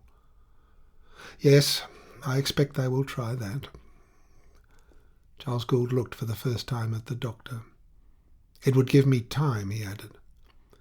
"Exactly," said Dr. Monaghan, suppressing his excitement. Especially if Don Pepe behaves diplomatically. Why shouldn't he give them some hope of success, eh? Otherwise you wouldn't gain so much time. Couldn't he be instructed to... Charles Gould, looking at the doctor steadily, shook his head. But the doctor continued with a certain amount of fire. Yes, to enter into negotiations for the surrender of the mine. It's a good notion. You would mature your plan. Of course, I don't ask what it is. I don't want to know. I would refuse to listen if you tried to tell me. I'm not fit for confidences. What nonsense, muttered Charles Gould with displeasure. He disapproved of the doctor's sensitiveness about that far-off episode in his life. So much memory shocked Charles Gould. It was like morbidness. And again he shook his head. He refused to tamper with the open rectitude of Don Pepe's conduct, both from taste and from policy. Instructions would have to be either verbal or in writing. In either case they ran the risk of being intercepted. It was by no means certain that a messenger could reach the mine, and besides, there was no one to send. It was on the tip of Charles' tongue to say that only the late Capataz de Cargadores could have been employed with some chance of success and the certitude of discretion, but he did not say that. He pointed out to the doctor that it would have been bad policy. Directly Don Pepe let it be supposed that he could be bought over, the administrador's personal safety and the safety of his friends would become endangered, for there would be then no reason for moderation. The incorruptibility of Don Pepe was the essential and restraining fact. The doctor hung his head and admitted that, in a way, it was so. He couldn't deny to himself that the reasoning was sound enough. Don Pepe's usefulness consisted in his unstained character. As to his own usefulness, he reflected bitterly it was also his own character. He declared to Charles Gould that he had the means of keeping Sotillo from joining his forces with Montero, at least for the present. If you had had all this silver here, the doctor said, or even if it had been known to be at the mine, you could have bribed Sotillo to throw off his recent Monterism. You could have induced him either to go away in his steamer or even to join you. Certainly not that last, Charles Gould declared firmly. What could one do with a man like that afterwards? Tell me, doctor. The silver is gone, and I am glad of it. It would have been an immediate and strong temptation.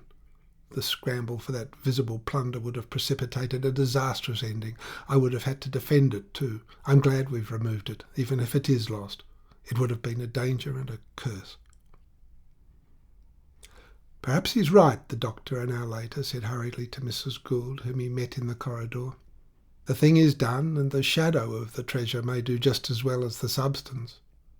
Let me try to serve you to the whole extent of my evil reputation. I am off now to play my game of betrayal with Sotillo and keep him off the town. She put out both her hands impulsively. Dr. Monaghan, you are running a terrible risk, she whispered, averting from his face her eyes, full of tears, for a short glance at the door of her husband's room. She pressed both his hands, and the doctor stood as if rooted to the spot, looking down at her and trying to twist his lips into a smile. "Oh, I know you will defend my memory," he uttered at last, and ran tottering down the stairs across the patio and out of the house. In the street he kept up a great pace with his smart hobbling walk, a case of instruments under his arm. He was known for being loco. Nobody interfered with him. From under the seaward gate, across the dusty arid plain, interspersed with low bushes, he saw more than a mile away the ugly enormity of the custom house and the 2 or 3 other buildings which at that time constituted the seaport of Sulaco. Far away to the south, groves of palm trees edged the curve of the harbour shore. The distant peaks of the Cordillera had lost their identity of clear-cut shapes in the steadily deepening blue of the eastern sky. The doctor walked briskly. A darkling shadow seemed to fall upon him from the zenith. The sun had set. For a time the snows of Higuerota continued to glow with the reflected glory of the west. The doctor, holding a straight course for the custom house, appeared lonely, hopping amongst the dark bushes like a tall bird with a broken wing. Tints of purple, gold, and crimson were mirrored in the clear water of the harbour. A long tongue of land, straight as a wall, with the grass-grown ruins of the fort making a sort of rounded green mound, plainly visible from the inner shore, closed its circuit. whilst beyond the placid gulf repeated those splendours of colouring on a greater scale and with a more sombre magnificence.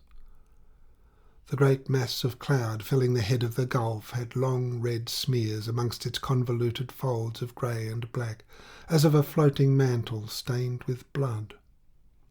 The three Isabels, overshadowed and clear-cut in a great smoothness confounding the sea and the sky, appeared suspended, purple-black, in the air. The little wavelets seemed to be tossing tiny red sparks upon the sandy beaches. The glassy bands of water along the horizon gave out a fiery red glow as if fire and water had been mingled together in the vast bed of the ocean. At last, the conflagration of sea and sky, lying embraced and still in a flaming contact upon the edge of the world, went out. The red sparks in the water vanished, together with the stains of blood in the black mantle draping the sombre head of the placid gulf.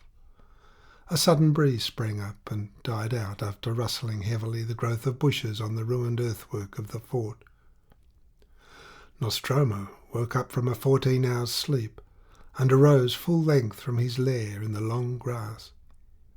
He stood knee-deep amongst the whispering undulations of the green blades with the lost air of a man just born into the world. Handsome, robust and supple, he threw back his head, flung his arms open and stretched himself with a slow twist of the waist and a leisurely growling yawn of white teeth, as natural and free from evil in the moment of waking as a magnificent and unconscious wild beast. Then, in the suddenly steadied glance fixed upon nothing from under a thoughtful frown, appeared the man. End of Part 3rd. The Lighthouse, Chapter 7. Part 3rd, The Lighthouse, Chapter 8. After landing from his swim, Nostromo had scrambled up, all dripping, into the main quadrangle of the old fort, and there, amongst ruined bits of wall and rotting remnants of roofs and sheds, he had slept the day through. He had slept in the shadow of the mountains, in the white blaze of noon, in the stillness and solitude of that overgrown piece of land between the oval of the harbour and the spacious semicircle of the gulf. He lay as if dead.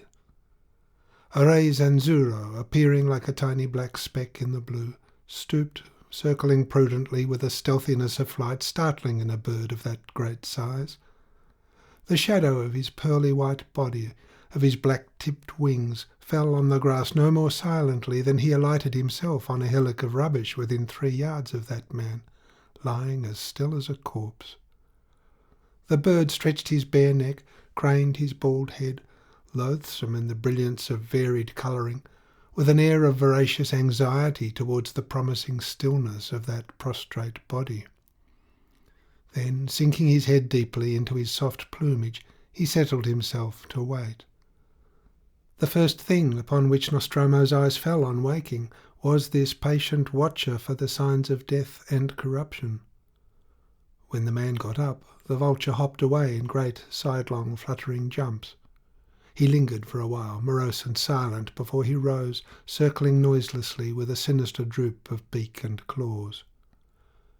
Long after he had vanished, Nostromo, lifting his eyes up to the sky, muttered, "I am not dead yet." The capataz of the Sulaco Cargadores had lived in splendour and publicity up to the very moment, as it were, when he took charge of the lighter containing the treasure of silver ingots. The last act he had performed in Sulaco was in complete harmony with his vanity, and as such perfectly genuine. He had given his last dollar to an old woman moaning with the grief and fatigue of a dismal search under the arch of the ancient gate. Performed in obscurity and without witnesses, it had still the characteristics of splendour and publicity, and was in strict keeping with his reputation.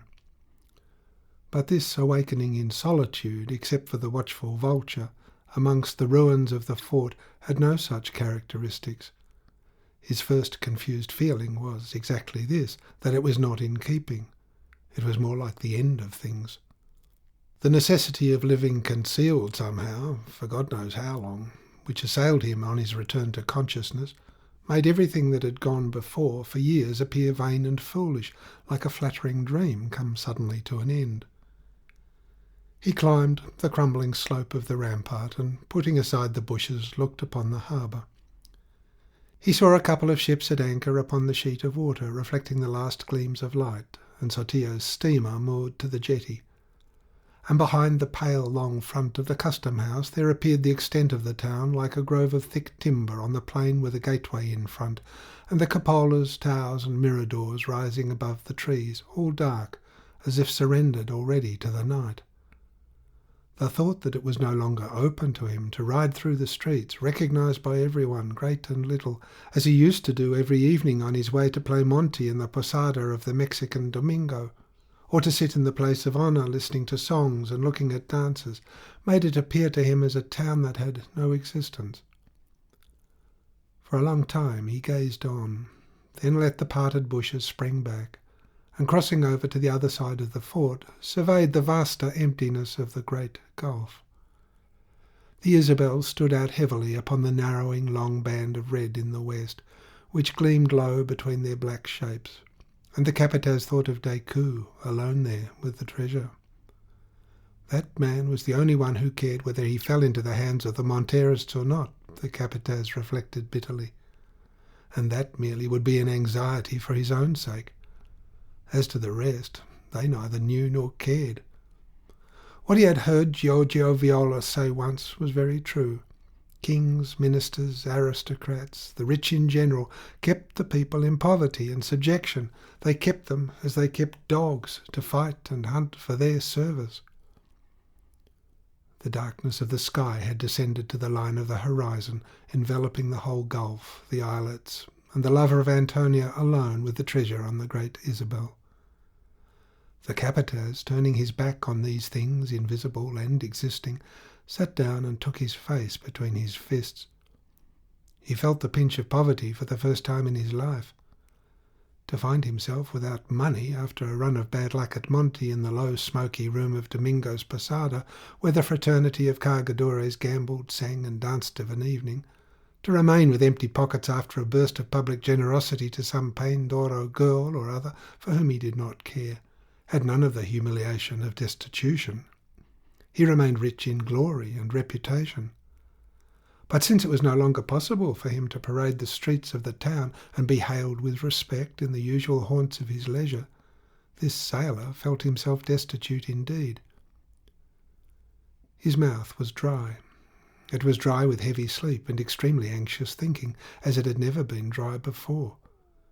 It may be said that Nostromo tasted the dust and ashes of the fruit of life into which he had bitten deeply in his hunger for praise. Without removing his head from between his fists, he tried to spit before him, and muttered a curse upon the selfishness of all the rich people. Since everything seemed lost in Sulaco, and that was the feeling of his waking, the idea of leaving the country altogether had presented itself to Nostromo.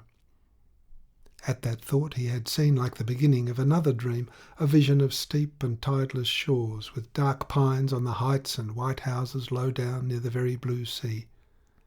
He saw the quays of a big port, with the coasting feluccas with their lateen sails outspread like motionless wings, enter gliding silently between the end of long moles of squared blocks that project angularly towards each other, hugging a cluster of shipping to the superb bosom of a hill covered with palaces.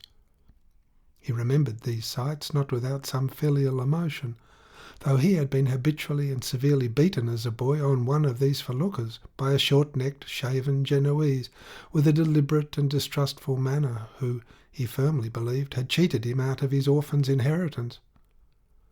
But it is mercifully decreed that the evils of the past should appear but faintly in retrospect. Under the sense of loneliness, abandonment, and failure, the idea of return to these things appeared tolerable. But what? Return? With bare feet and head, with one check shirt and a pair of cotton calzoneros for all worldly possessions? The renowned Capataz, his elbows on his knees and a fist dug into each cheek, laughed with self-derision as he had spat with disgust straight out before him into the night.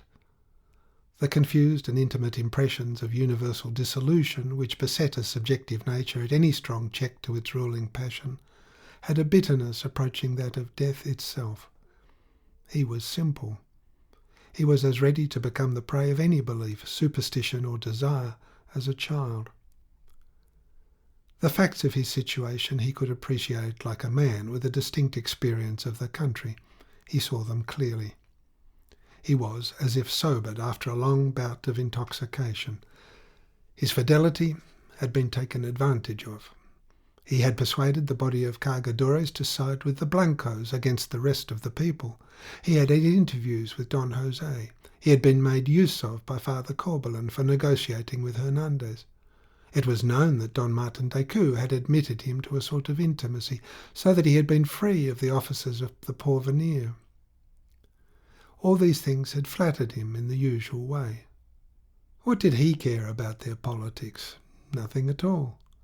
And at the end of it all, Nostromo here, Nostromo there. Where is Nostromo? Nostromo can do this and that, work all day and ride all night. Behold, he found himself a marked Ribierist for any sort of vengeance Camacho, for instance, would choose to take. Now the Montero party had, after all, mastered the town.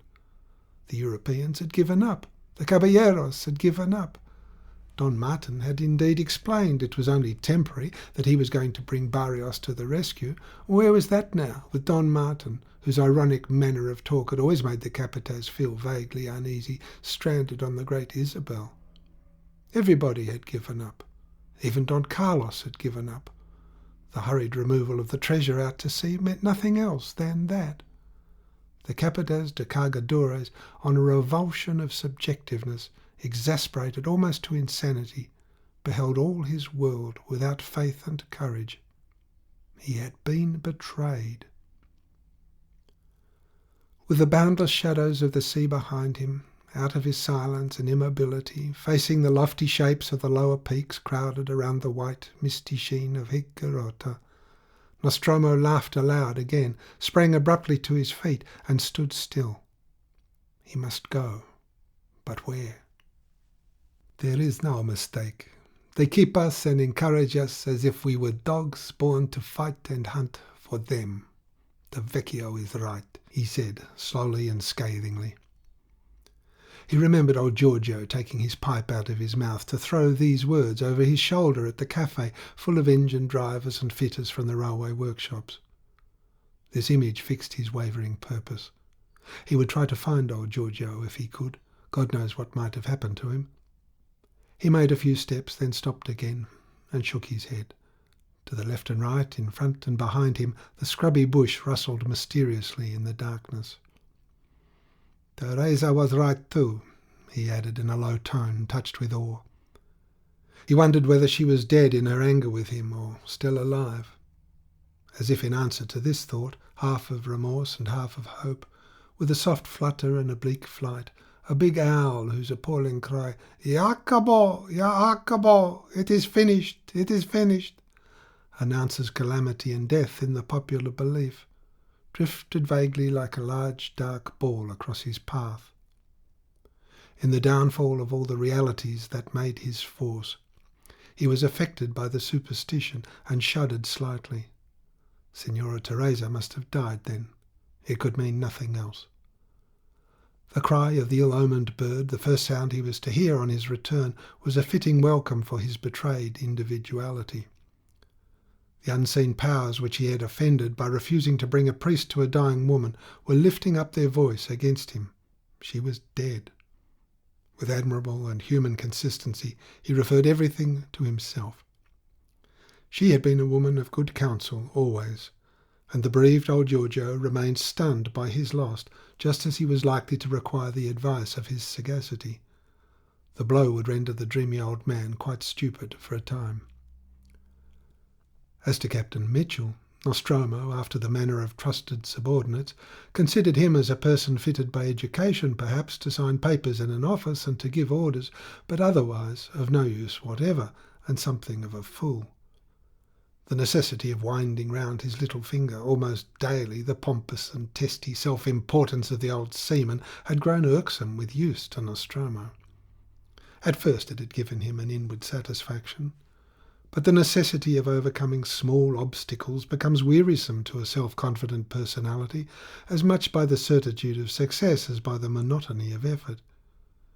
He mistrusted his superior's proneness to fussy action. That old Englishman had no judgment, he said to himself. It was useless to suppose that, acquainted with the true state of the case, he would keep it to himself. He would talk of doing impracticable things. Nostromo feared him as one would fear saddling oneself with some persistent worry. He had no discretion. He would betray the treasure. And Nostromo had made up his mind that the treasure should not be betrayed. The word had fixed itself tenaciously in his intelligence. His imagination had seized upon the clear and simple notion of betrayal to account for the dazed feeling of enlightenment as to being done for, of having inadvertently gone out of his existence on an issue in which his personality had not been taken into account. A man betrayed is a man destroyed. Signora Teresa, may God have her soul, had been right. He had never been taken into account. Destroyed. Her white form sitting up bowed in bed, the falling black hair, the wide-browed suffering face raised to him, the anger of her denunciations, appeared to him now majestic with the awfulness of inspiration and of death. For it was not for nothing that the evil bird had uttered its lamentable shriek over his head. She was dead. May God have her soul. Sharing in the anti-priestly freethought of the masses, his mind used the pious formula from the superficial force of habit, but with a deep-seated sincerity. The popular mind is incapable of scepticism, and that incapacity delivers their helpless strength to the wiles of swindlers and to the pitiless enthusiasms of leaders inspired by visions of a high destiny. She was dead, but would God consent to receive her soul? She had died without confession or absolution, because he had not been willing to spare her another moment of his time. His scorn of priests as priests remained, but after all it was impossible to know whether what they affirmed was not true. Power, punishment, pardon are simple and credible notions. The magnificent capitas de cargadores, deprived of certain simple realities, such as the admiration of women, the adulation of men, the admired publicity of his life, was ready to feel the burden of sacrilegious guilt descend upon his shoulders. Bareheaded, in a thin shirt and drawers, he felt the lingering warmth of the fine sand under the soles of his feet. The narrow strand gleamed far ahead in a long curve, defining the outline of this wild side of the harbour. He flitted along the shore like a pursued shadow between the sombre palm groves and the sheet of water lying as still as death on his right hand. He strode with headlong haste in the silence and solitude, as though he had forgotten all prudence and caution. But he knew that on this side of the water he ran no risk of discovery.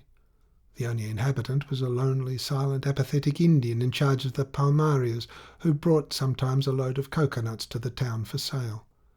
He lived without a woman in an open shed, with a perpetual fire of dry sticks smouldering near an old canoe lying bottom up on the beach. He could be easily avoided.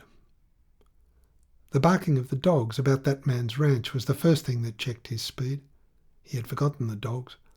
He swerved sharply and plunged into the palm grove as into a wilderness of columns in an immense hall whose dense obscurity seemed to whisper and rustle faintly high above his head. He traversed it, entered a ravine, and climbed to the top of a steep ridge free of trees and bushes. From there, open and vague in the starlight, he saw the plain between the town and the harbour. In the woods above, some night bird made a strange drumming noise. Below, beyond the palmaria on the beach, the Indians' dogs continued to bark uproariously. He wondered what had upset them so much, and, peering down from his elevation, was surprised to detect unaccountable movements of the ground below, as if several oblong pieces of the plain had been in motion. Those dark, shifting patches, alternately catching and eluding the eye, altered their place always away from the harbour, with a suggestion of consecutive order and purpose. A light dawned upon him. It was a column of infantry on a night march towards the higher broken country at the foot of the hills. But he was too much in the dark about everything for wonder and speculation. The plain had resumed its shadowy immobility. He descended the ridge and found himself in the open solitude between the harbour and the town. Its spaciousness, extended indefinitely by an effect of obscurity, rendered more sensible his profound isolation. His pace became slower. No one waited for him. No one thought of him. No one expected or wished his return. Betrayed, betrayed, he muttered to himself. No one cared. He might have been drowned by this time. No one would have cared, unless perhaps the children, he thought to himself. But they were with the English Signora, and not thinking of him at all. He wavered in his purpose of making straight for the Casa Viola. To what end? What could he expect there? His life seemed to fail him in all its details, even to the scornful reproaches of Teresa. He was aware painfully of his reluctance. Was it that remorse which he had prophesied with? What he saw now was her last breath. Meantime, he had deviated from the straight course, inclining by a sort of instinct to the right, towards the jetty and the harbour, the scene of his daily labours. The great length of the custom-house loomed up all at once like the wall of a factory. Not a soul challenged his approach, and his curiosity became excited as he passed cautiously towards the front by the unexpected sight of 2 lighted windows. They had the fascination of a lonely vigil kept by some mysterious watcher up there, those 2 windows shining dimly upon the harbour in the whole vast extent of the abandoned building. The solitude could almost be felt. A strong smell of wood smoke hung about in a thin haze, which was faintly perceptible to his raised eyes against the glitter of the stars. As he advanced in the profound silence, the shrilling of innumerable cicadas in the dry grass seemed positively deafening to his strained ears.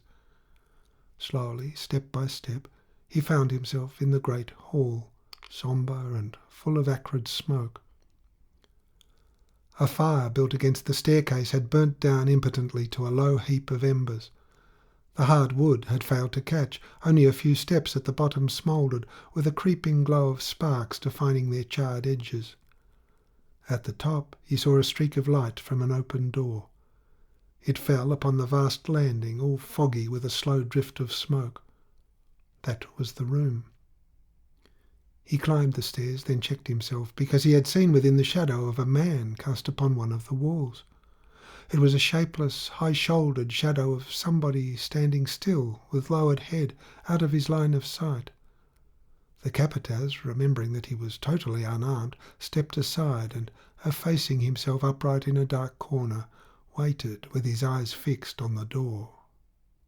The whole enormous ruined barrack of a place, unfinished, without ceilings under its lofty roof, was pervaded by the smoke swaying to and fro in the faint cross-draughts playing in the obscurity of many lofty rooms and barn-like passages.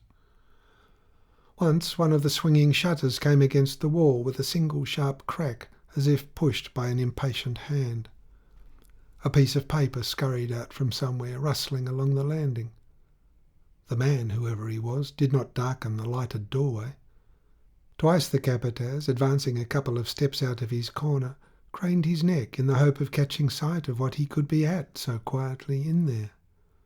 But every time he saw only the distorted shadow of broad shoulders and bowed head.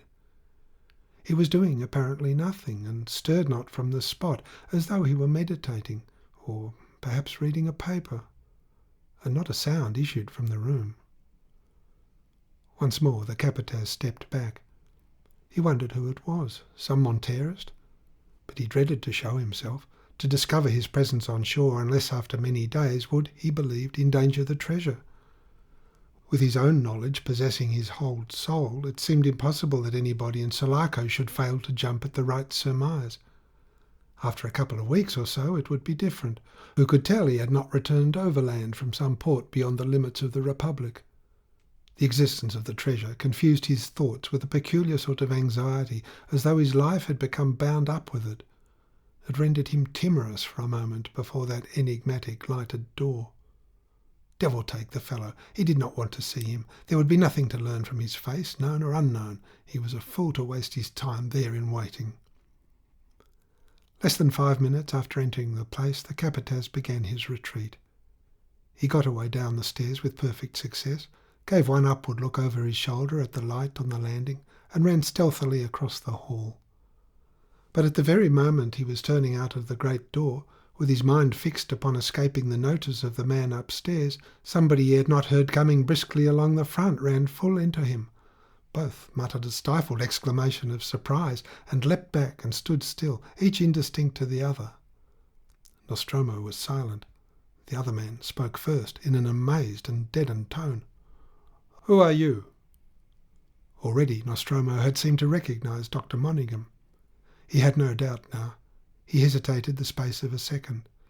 The idea of bolting without a word presented itself to his mind. No use. An inexplicable repugnance to pronounce the name by which he was known kept him silent a little longer. At last he said, in a low voice, "A cargador." He walked up to the other. Dr. Monaghan had received a shock. He flung his arms up and cried out his wonder aloud, forgetting himself before the marvel of this meeting. Nostromo angrily warned him to moderate his voice. The custom house was not so deserted as it looked. There was somebody in the lighted room above. There is no more evanescent quality in an accomplished fact than its wonderfulness. Solicited incessantly by the considerations affecting its fears and desires, the human mind turns naturally away from the marvellous side of events. And it was in the most natural way possible that the doctor asked this man, whom only 2 minutes before he believed to have been drowned in the gulf, "You've seen somebody up there, have you?" "No, I have not seen him." "Then how do you know?" "I was running away from his shadow when we met." "His shadow?" "Yes, his shadow in the lighted room," said Nostromo in a contemptuous tone. Leaning back with folded arms at the door of the immense building, he dropped his head, biting his lips slightly, and not looking at the doctor. "Now," he thought to himself, "he will begin asking me about the treasure." But the doctor's thoughts were concerned with an event not as marvellous as Nostromo's appearance, but in itself much less clear.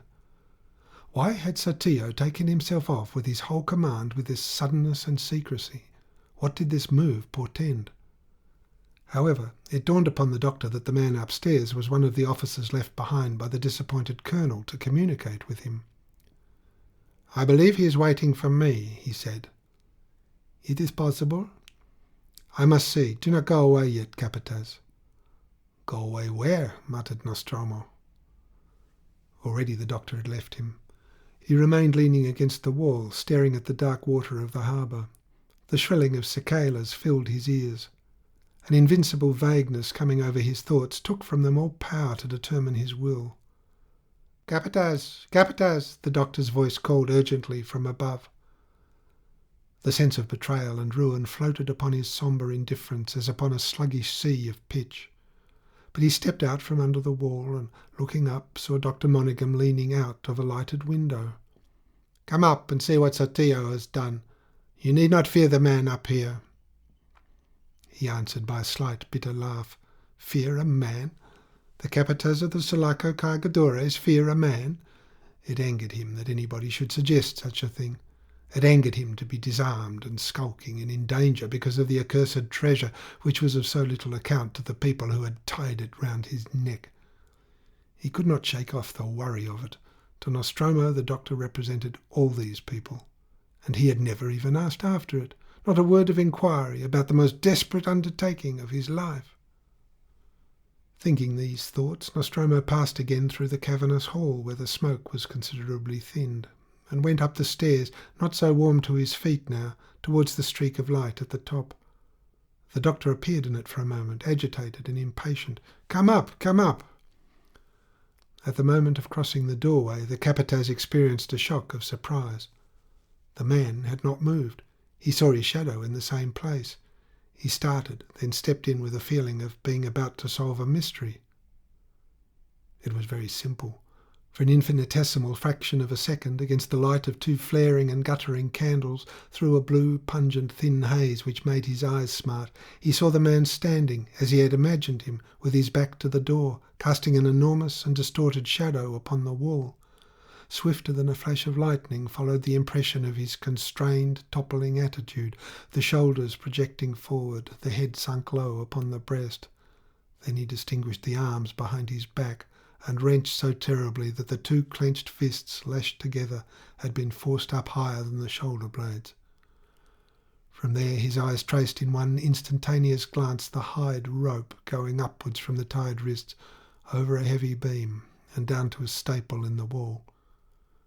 He did not want to look at the rigid legs, at the feet hanging down nervelessly, with their bare toes some 6 inches above the floor, to know that the man had been given the estrapade until he had swooned.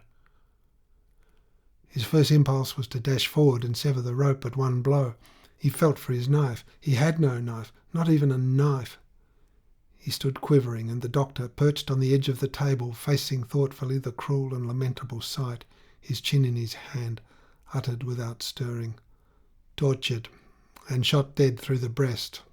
Getting cold."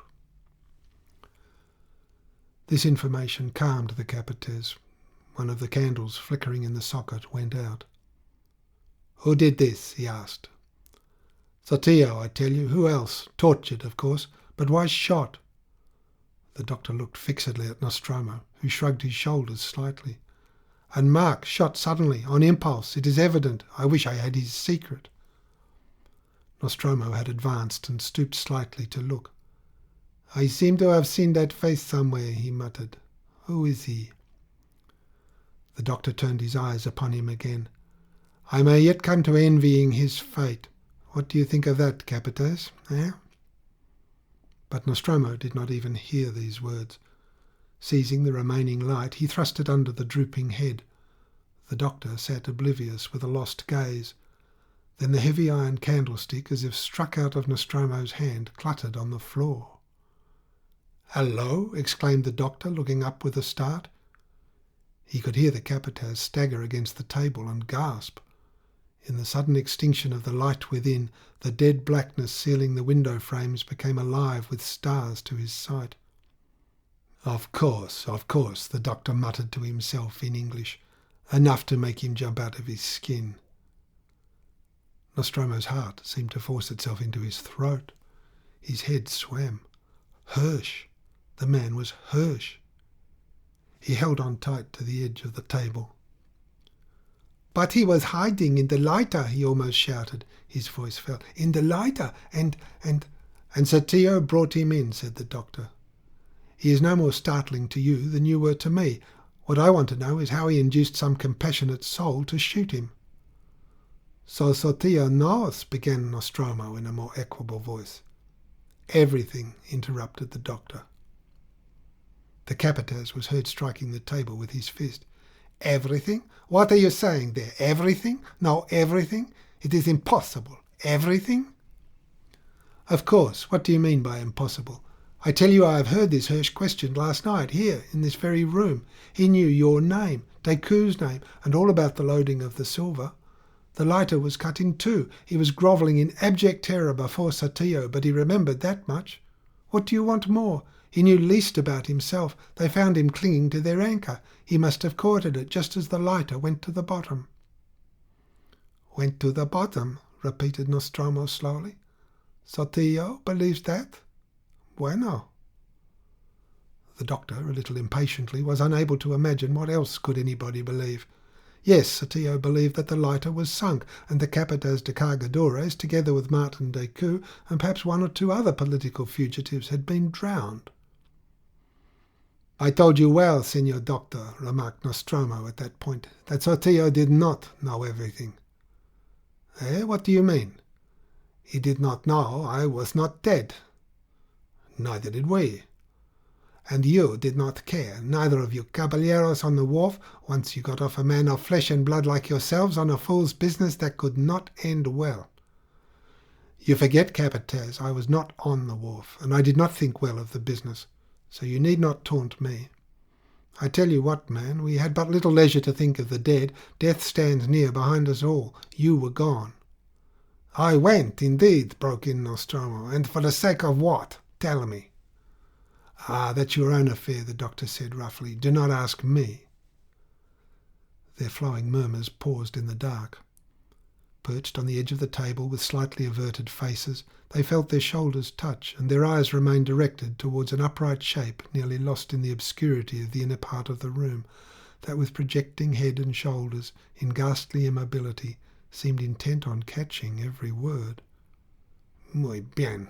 Nostromo muttered at last. "So be it. Teresa was right. It is my own affair." "Teresa is dead," remarked the doctor absently, while his mind followed a new line of thought suggested by what might have been called Nostromo's return to life. "She died, the poor woman." "Without a priest?" the Capataz asked anxiously. "What a question! Who could have got a priest for her last night?" "May God keep her soul!" ejaculated Nostromo, with a gloomy and hopeless fervour which had no time to surprise Dr. Monaghan before, reverting to their previous conversation, he continued in a sinister tone. "Si, Signor Doctor, as you were saying, it is my own affair, a very desperate affair." "There are no two men in this part of the world that could have saved themselves by swimming as you have done," the doctor said admiringly. And again there was silence between those two men. They were both reflecting, and the diversity of their natures made their thoughts born from their meeting swing afar from each other. The doctor, imperilled to risky action by his loyalty to the Goulds, wondered with thankfulness at the chain of accident which had brought that man back where he would be of the greatest use in the work of saving the San Tome mine. The doctor was loyal to the mine. It presented itself to his 50-years-old eyes in the shape of a little woman in a soft dress with a long train, with a head attractively overweighted by a great mass of fair hair, and the delicate preciousness of her inner worth partaking of a gem and a flower, revealed in every attitude of her person. As the dangers thickened around the San Tome mine, this illusion acquired force, permanency, and authority. It claimed him at last. This claim, exalted by a spiritual detachment from the usual sanction of hope and reward, made Dr. Monaghan's thinking, acting, individuality extremely dangerous to himself and to others, all his scruples vanishing in the proud feeling that his devotion was the only thing that stood between an admirable woman and a frightful disaster. It was a sort of intoxication which made him utterly indifferent to Decoud's fate, but left his wits perfectly clear for the appreciation of Decoud's political idea. It was a good idea, and Barrios was the only instrument of its realization. The doctor's soul, withered and shrunk by the shame of a moral disgrace, became implacable in the expansion of its tenderness. Nostromo's return was providential. He did not think of him humanely as of a fellow creature just escaped from the jaws of death. The Capataz, for him, was the only possible messenger to Caïta, the very man. The doctor's misanthropic mistrust of mankind, the bitterer because based on personal failure, did not lift him sufficiently above common weaknesses. He was under the spell of an established reputation, trumpeted by Captain Mitchell, grown in repetition, and fixed in general assent. Nostromo's faithfulness had never been questioned by Dr. Monaghan as a fact. It was not likely to be questioned now he stood in desperate need of it himself. Dr. Monaghan was human. He accepted the popular conception of the Capataz's incorruptibility simply because no word or fact had ever contradicted a mere affirmation. It seemed to be part of the man, like his whiskers or his teeth. It was impossible to conceive him otherwise. The question was whether he would consent to go on such a dangerous and desperate errand. The doctor was observant enough to have become aware from the first of something peculiar in the man's temper. He was no doubt sore about the loss of the silver. "It will be necessary to take him into my fullest confidence," he said to himself, with a certain acuteness of insight into the nature he had to deal with. On Nostromo's side, the silence had been full of black irresolution, anger and mistrust. He was the first to break it, however.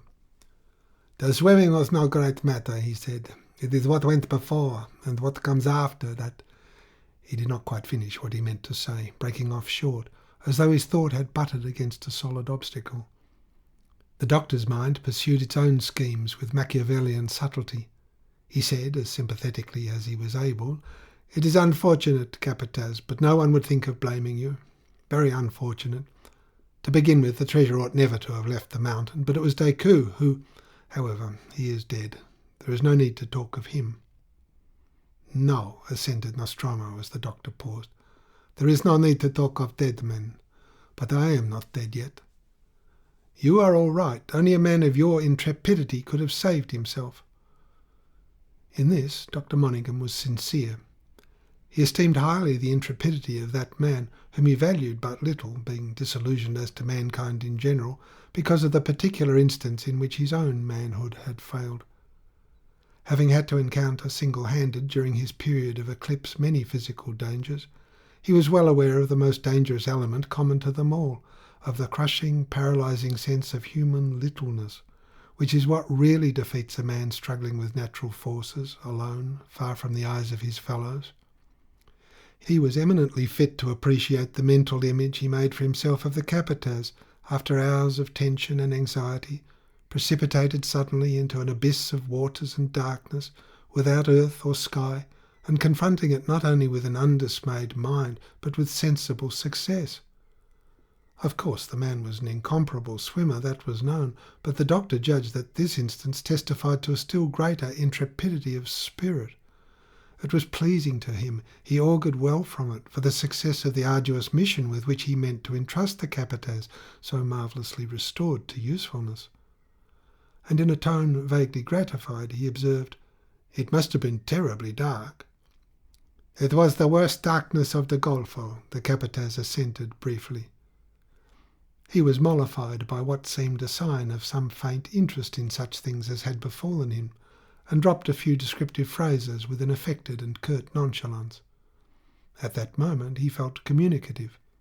He expected the continuance of that interest which, whether accepted or rejected, would have restored to him his personality, the only thing lost in that desperate affair. But the doctor, engrossed by a desperate adventure of his own, was terrible in the pursuit of his idea. He let an exclamation of regret escape him. "I could almost wish you had shouted and shown a light." This unexpected utterance astounded the Capataz by its character of cold-blooded atrocity. It was as much as to say, "I wish you had shown yourself a coward. I wish you had had your throat cut for your pains." Naturally, he referred it to himself, whereas it related only to the silver, being uttered simply and with many mental reservations. Surprise and rage rendered him speechless, and the doctor pursued, practically unheard by Nostromo, whose stirred blood was beating violently in his ears. "For I am convinced Sotillo in possession of the silver would have turned short round and made for some small port abroad. Economically it would have been wasteful, but still less wasteful than having it sunk. It was the next best thing to having it at hand in some safe place, and using part of it to buy up Sotillo. But I doubt whether Don Carlos would have ever made up his mind to it. He's not fit for Costaguana, and that is a fact, Capataz." The Capataz had mastered the fury that was like a tempest in his ears in time to hear the name of Don Carlos. He seemed to have come out of it a changed man, a man who spoke thoughtfully in a soft and even voice. "And would Don Carlos have been content if I had surrendered this treasure?" "I should not wonder if they were all of that way of thinking now," the doctor said grimly. "I was never consulted. Decoud had it his own way. Their eyes are open by this time, I should think. I for one knew that if that silver turned up this moment miraculously ashore, I would give it to Sotillo, and as things stand I would be approved." "Turned up miraculously," repeated the Capataz very low, then raised his voice. "That, Signor, would be a greater miracle than any saint could perform." "I believe you, Capataz," said the doctor dryly. He went on to develop his view of Sotillo's dangerous influence upon the situation. And the Capataz, listening as if in a dream, felt himself of as little account as the indistinct, motionless shape of the dead man whom he saw upright under the beam, with his air of listening also, disregarded, forgotten, like a terrible example of neglect. "What is it for an unconsidered and foolish whim that they come to me then?" he interrupted suddenly. "Had I not done enough for them to be of some account, por Dios? Is it that the hombres finos, the gentlemen, need not think as long as there is a man of the people ready to risk his body and soul? Or perhaps we have no souls, like dogs." There was Decoud too, with his plan, the doctor reminded him again. "See, and the rich man in San Francisco had something to do with that treasure too. What do I know?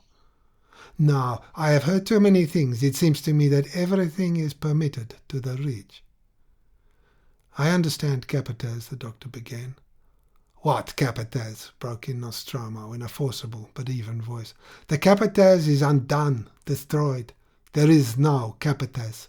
Oh no, you will find the Capataz no more."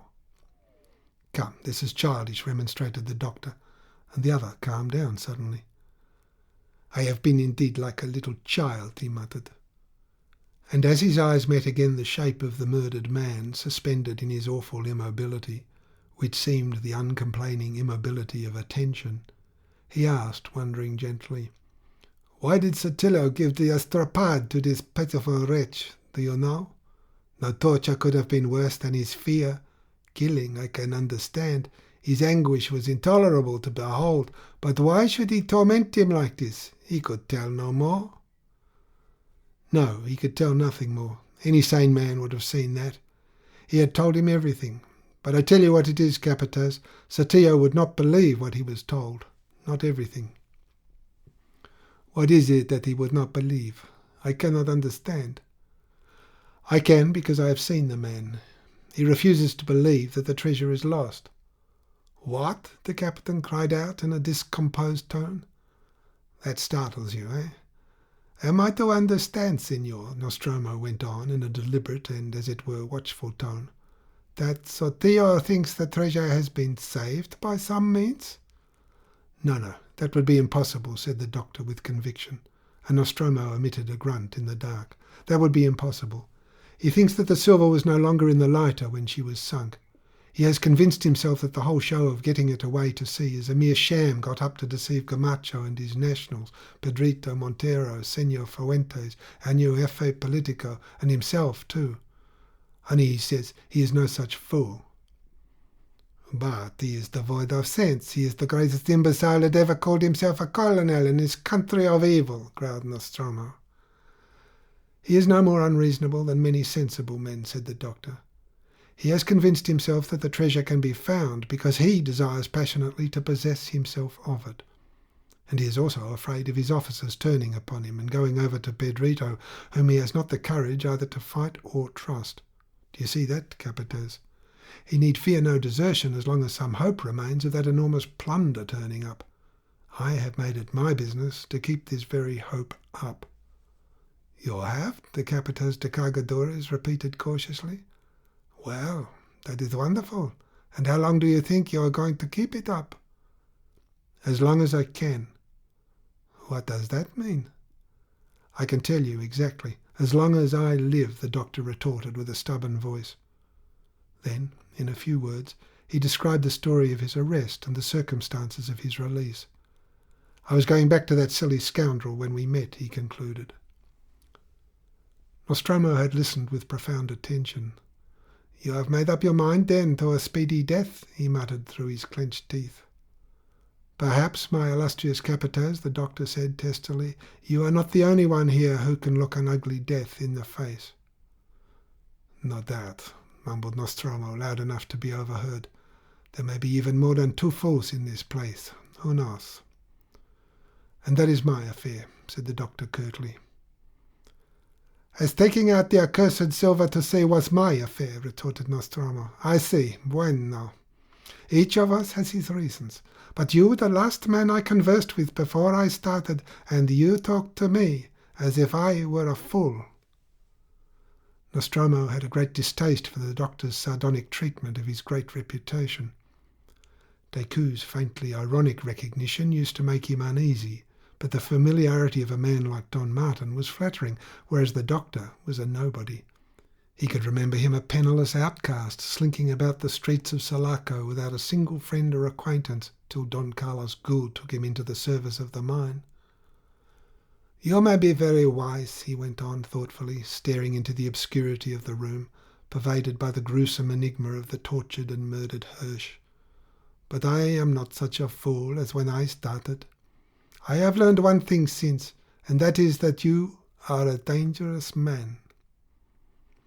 Dr. Monningham was too startled to do more than exclaim, "What is it you say?" "If he could speak, he would say the same thing," pursued Nostromo, with a nod of his shadowy head silhouetted against the starlit window.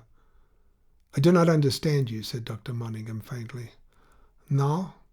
Perhaps if you had not confirmed Sotillo in his madness, he would have been in no haste to give the estrapade to that miserable Hirsch."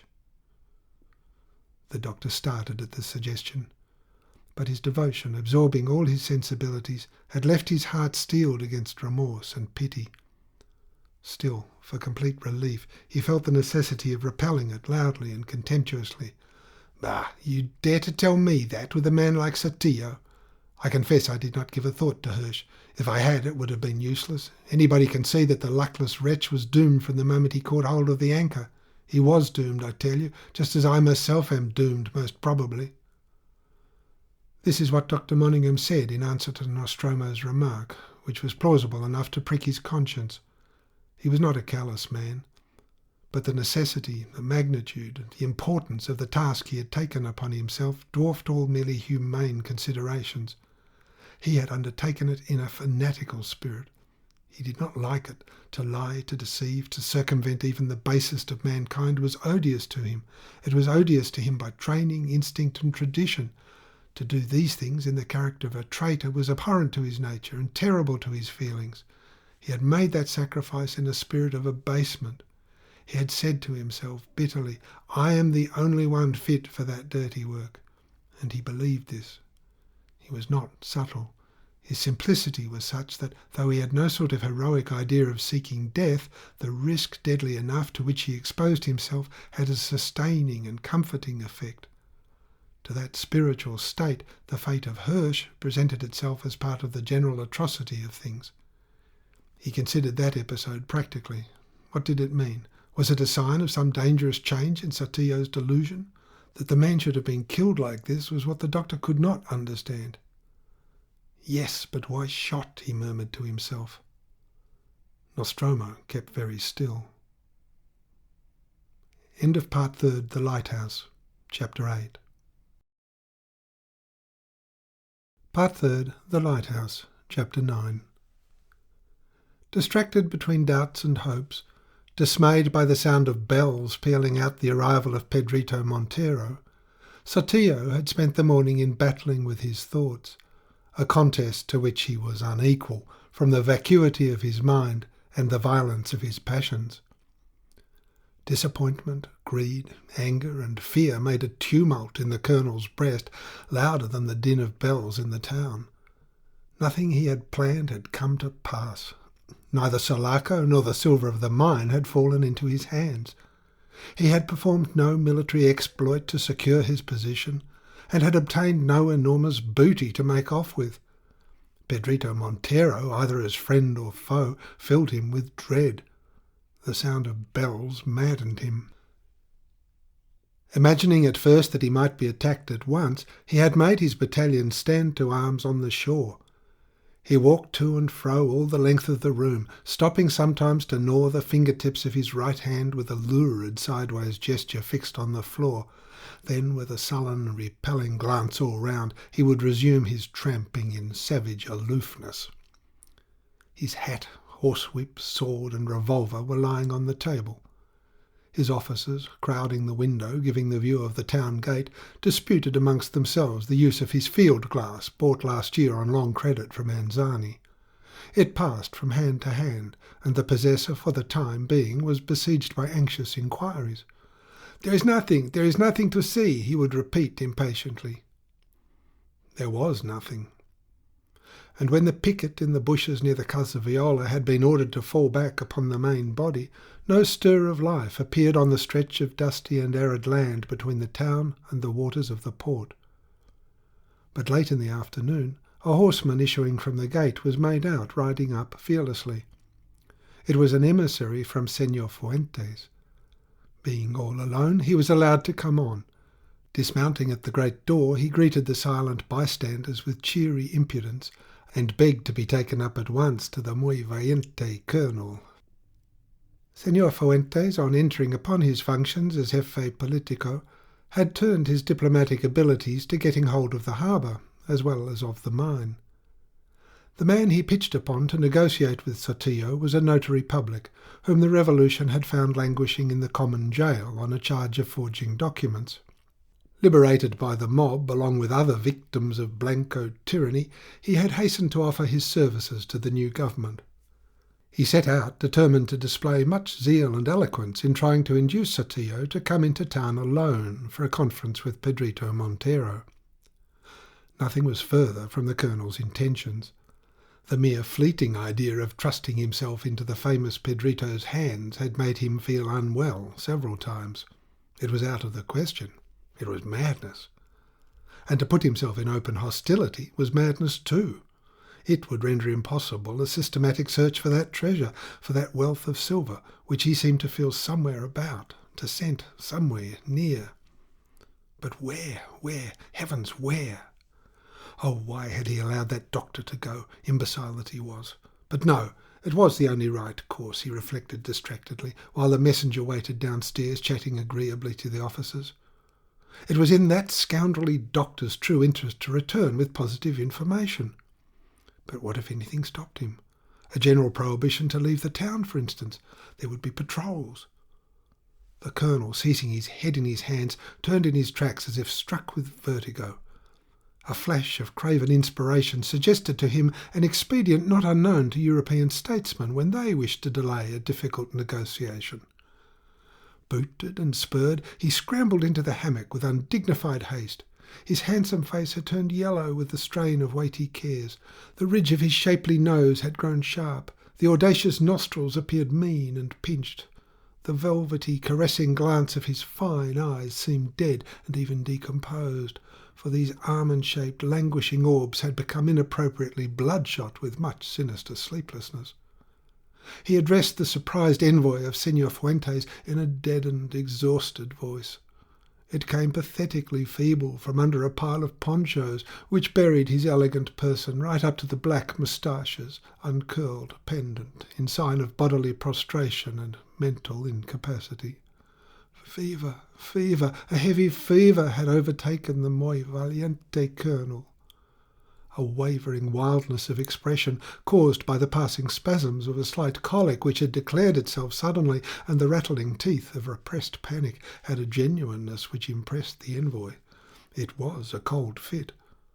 The colonel explained that he was unable to think, to listen, to speak.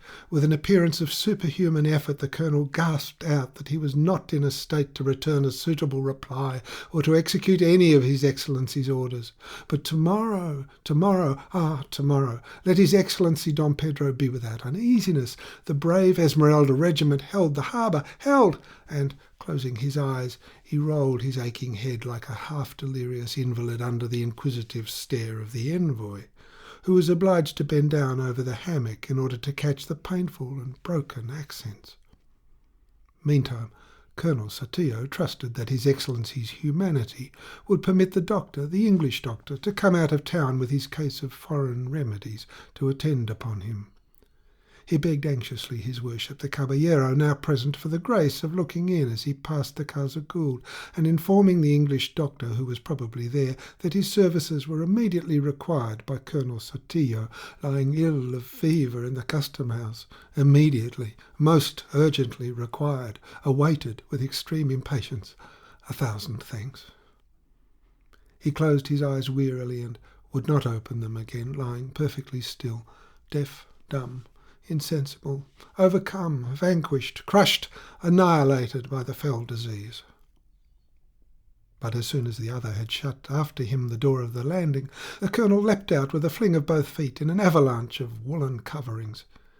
His spurs having become entangled in a perfect welter of ponchos, he nearly pitched on his head, and did not recover his balance till the middle of the room. Concealed behind the half-closed jalousies, he listened to what went on below. The envoy had already mounted, and turning to the morose officers occupying the great doorway, took off his hat formally.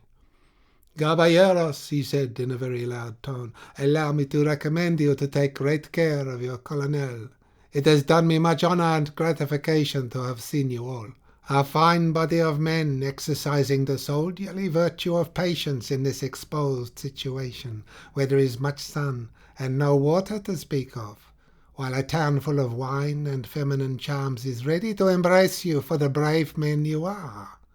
Caballeros, I have the honour to salute you.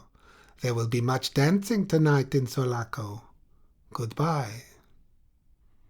But he reined in his horse and inclined his head sideways on seeing the old major step out, very tall and meagre, in a straight narrow coat coming down to his ankles, as it were the casing of the regimental colours rolled round their staff. The intelligent old warrior, after enunciating in a dogmatic tone the general proposition that the world was full of traitors, went on pronouncing deliberately a panegyric upon Sotillo. He ascribed to him, with leisurely emphasis, every virtue under heaven, summing it all up in an absurd colloquialism current amongst the lower classes of Occidentals, especially about Esmeralda. "And," he concluded, with a sudden rise in the voice, "a man of many teeth, hombre de muchos dientes, si, senor.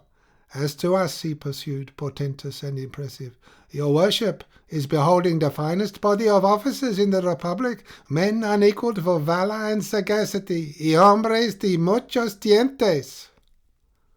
"What, all of them?" inquired the disreputable envoy of Senor Fuentes, with a faint derisive smile. "Todos, si, senor," the major affirmed gravely, with conviction. "Men of many teeth." The other wheeled his horse to face the portal resembling the high gate of a dismal barn. He raised himself in his stirrups, extended one arm. He was a facetious scoundrel, entertaining for these stupid Occidentals a feeling of great scorn natural in a native from the central provinces. The folly of Esmeraldians especially aroused his amused contempt. He began an oration upon Pedro Montero, keeping a solemn countenance. He flourished his hand as if introducing him to their notice, and when he saw every face set, all the eyes fixed upon his lips, he began to shout a sort of catalogue of perfections. "Generous, valorous, affable, profound." He snatched off his hat enthusiastically. "A statesman, an invincible chief of partisans." He dropped his voice startlingly to a deep, hollow note. "And a dentist." He was off instantly at a smart walk.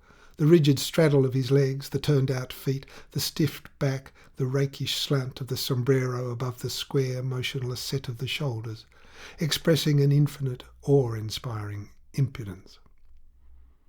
Upstairs, behind the jalousies, Sotillo did not move for a long time. The audacity of the fellow appalled him.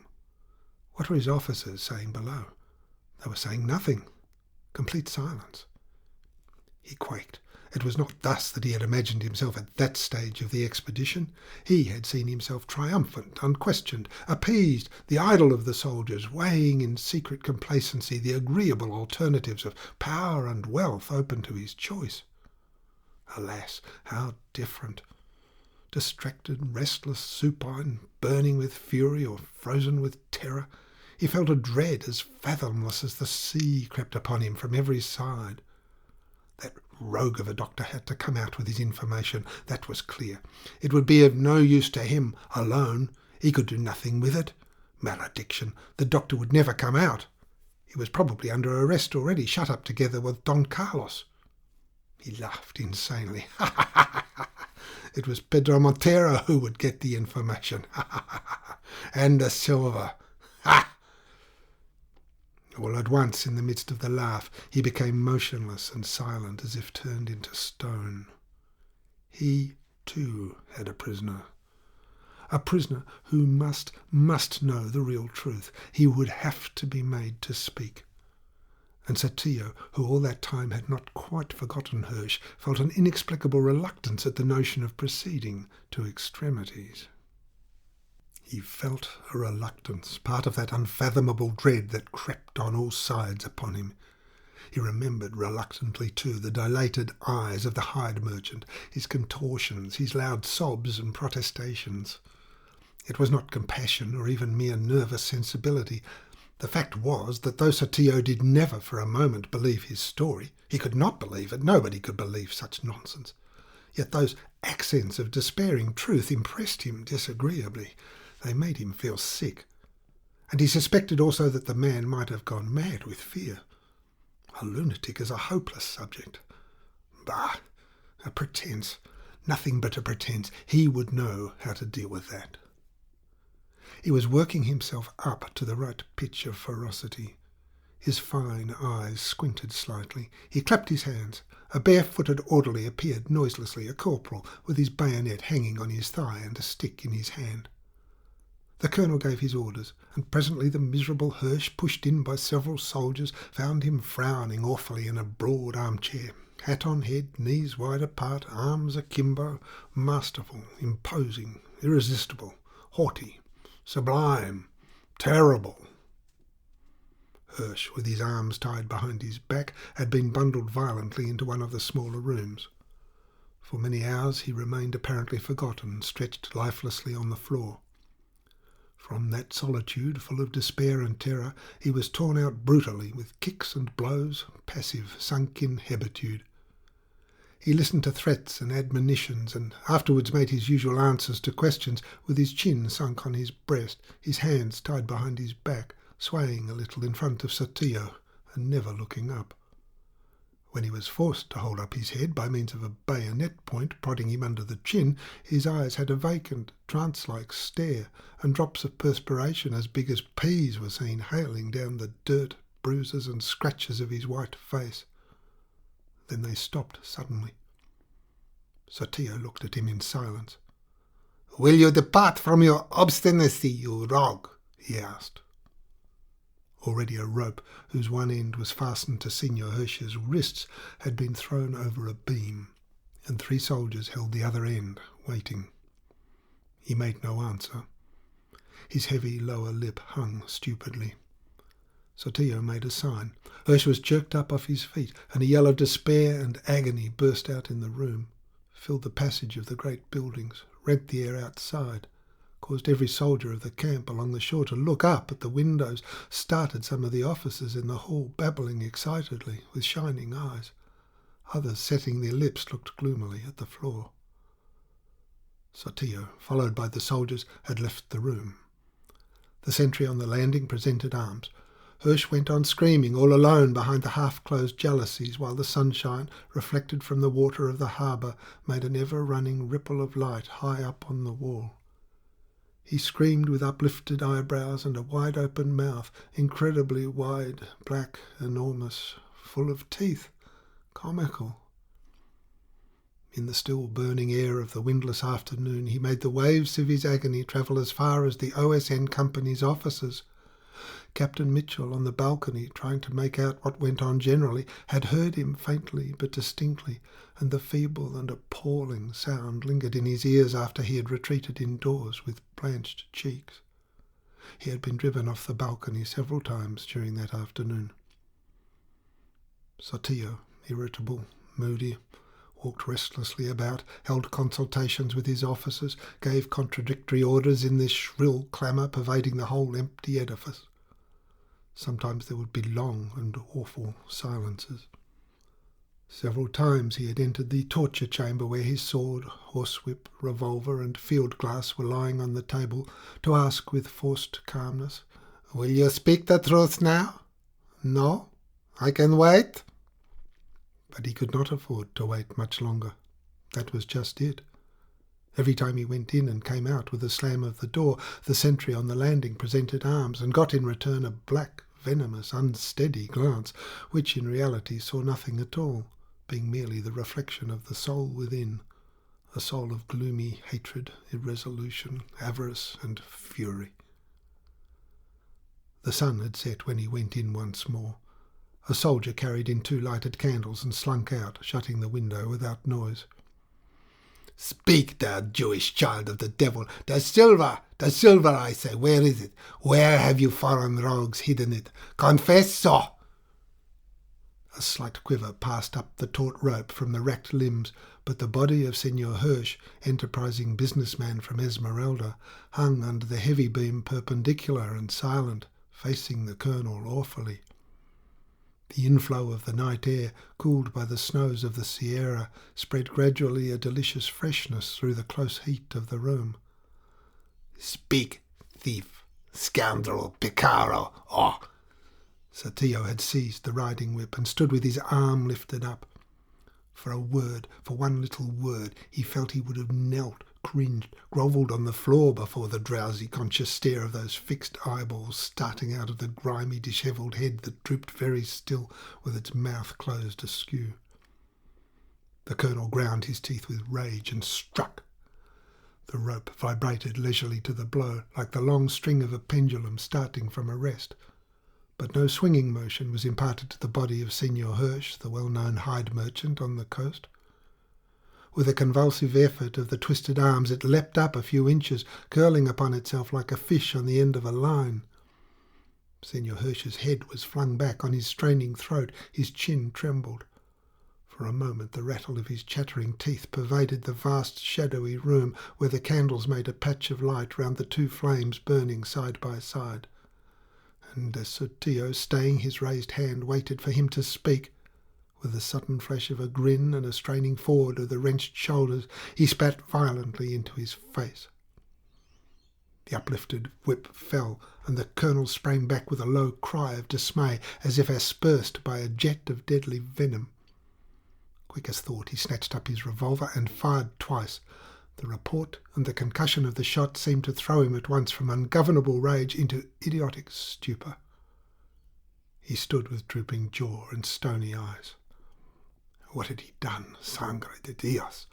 What had he done? He was basely appalled at his impulsive act, sealing forever these lips from which so much was to be extorted. What could he say? How could he explain? Ideas of headlong flight somewhere, anywhere, passed through his mind. Even the craven and absurd notion of hiding under the table occurred to his cowardice. It was too late. His officers had rushed in tumultuously in a great clatter of scabbards, clamouring with astonishment and wonder. But since they did not immediately proceed to plunge their swords into his breast, the brazen side of his character asserted itself.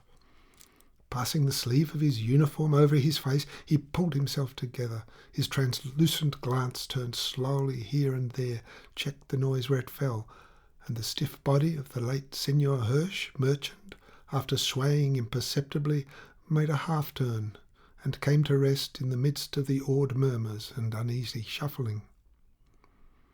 A voice remarked loudly, "Behold the man who will never speak again."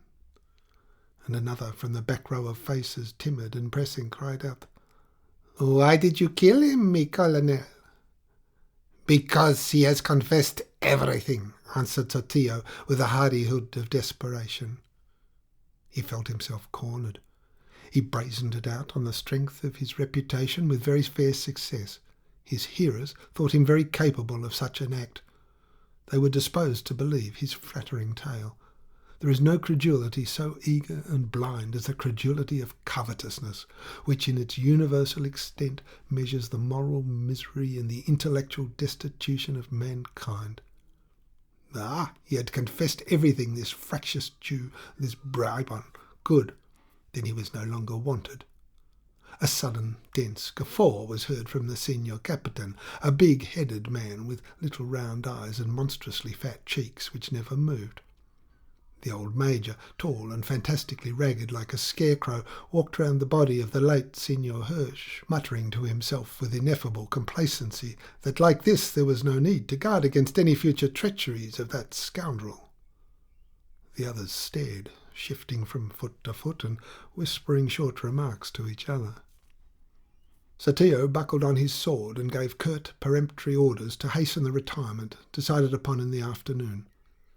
Sinister, impressive, his sombrero pulled right down upon his eyebrows, he marched first through the door in such disorder of mind that he forgot utterly to provide for Dr. Monygham's possible return. As the officers trooped out after him, one or two looked back hastily at the late Senor Hirsch, merchant from Esmeralda, left swinging rigidly at rest, alone with the two burning candles. In the emptiness of the room, the burly shadow of head and shoulders on the wall had an air of life. Below, the troops fell in silently and moved off by companies, without drum or trumpet. The old scarecrow major commanded the rearguard, but the party he left behind with orders to fire the custom-house and burn the carcass of the treacherous Jew where it hung failed somehow in their haste to set the staircase properly alight. The body of the late Senor Hirsch dwelt alone for a time in the dismal solitude of the unfinished building, resounding weirdly with sudden slams and clicks of doors and latches, with rustling scurries of torn papers and the tremulous sighs that at each gust of wind passed under the high roof. The light of the 2 candles burning before the perpendicular and breathless immobility of the late Senor Hirsch threw a gleam far over land and waters like a signal in the night. He remained, to startle Nostromo by his presence and to puzzle Dr. Monaghan by the mystery of his atrocious end. "But why shot?" the doctor asked again himself audibly. This time he was answered by a dry laugh from Nostromo. "You seem much concerned at a very natural thing, Senor Doctor. I wonder why. It is very likely that before long we shall all get shot one after another, if not by Sotillo, then by Pedrito, or Fuentes, or Camacho. And we may even get the estrapade too, or worse, quien sabe, with your pretty tale of the silver you put into Sotillo's head." "It was in his head already," the doctor protested. "Yes, and you only nailed it there, so that the devil himself—" "That is precisely what I meant to do," caught up the doctor. "That is what you meant to do. Bueno, it is as I say. You are a dangerous man." Their voices, which without rising had been growing quarrelsome, ceased suddenly. The late Senor Hirsch, erect and shadowy against the stars, seemed to be waiting attentive, in impartial silence. But Dr. Monaghan had no mind to quarrel with Nostromo. At this supremely critical point of Sulaco's fortunes, it was borne upon him at last that this man was really indispensable, more indispensable than ever the infatuation of Captain Mitchell, his proud discoverer, could conceive. Far beyond what Decoud's best dry raillery about my illustrious friend the unique Capataz de Cargadores had ever intended. The fellow was unique. He was not 1 in 1,000. He was absolutely the only one. The doctor surrendered. There was something in the genius of that Genoese seaman which dominated the destinies of great enterprises and of many people, the fortunes of Charles Gould, the fate of an admirable woman. At this last thought the doctor had to clear his throat before he could speak. In a completely changed tone he pointed out to the Capataz that, to begin with, he personally ran no great risk. As far as everybody knew, he was dead. It was an enormous advantage. He had only to keep out of sight in the Casa Viola, where the old Garibaldino was known to be alone with his dead wife. The servants had all run away. No one would think of searching for him there, or anywhere else on earth for that matter. "That would be very true," Nostromo spoke up bitterly, "if I had not met you." For a time the doctor kept silent. "Do you mean to say that you think I may give you away?" he asked in an unsteady voice. "Why? Why should I do that?" "What do I know? Why not? To gain a day, perhaps? It would take Sotillo a day to give me the estrapade and try some other things, perhaps, before he puts a bullet through my heart, as he did to that poor wretch here. Why not?" The doctor swallowed with difficulty.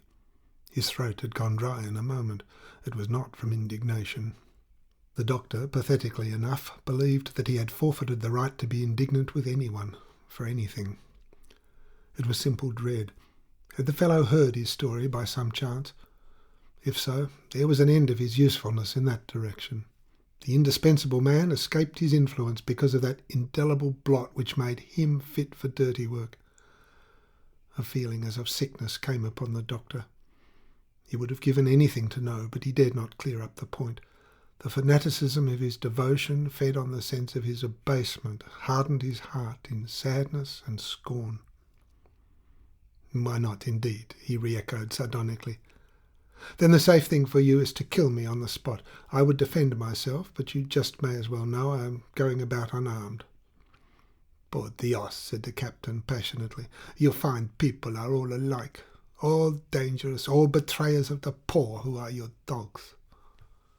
"You do not understand," began the doctor slowly.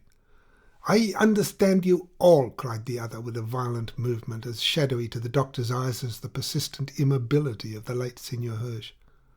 "A poor man amongst you has got to look after himself.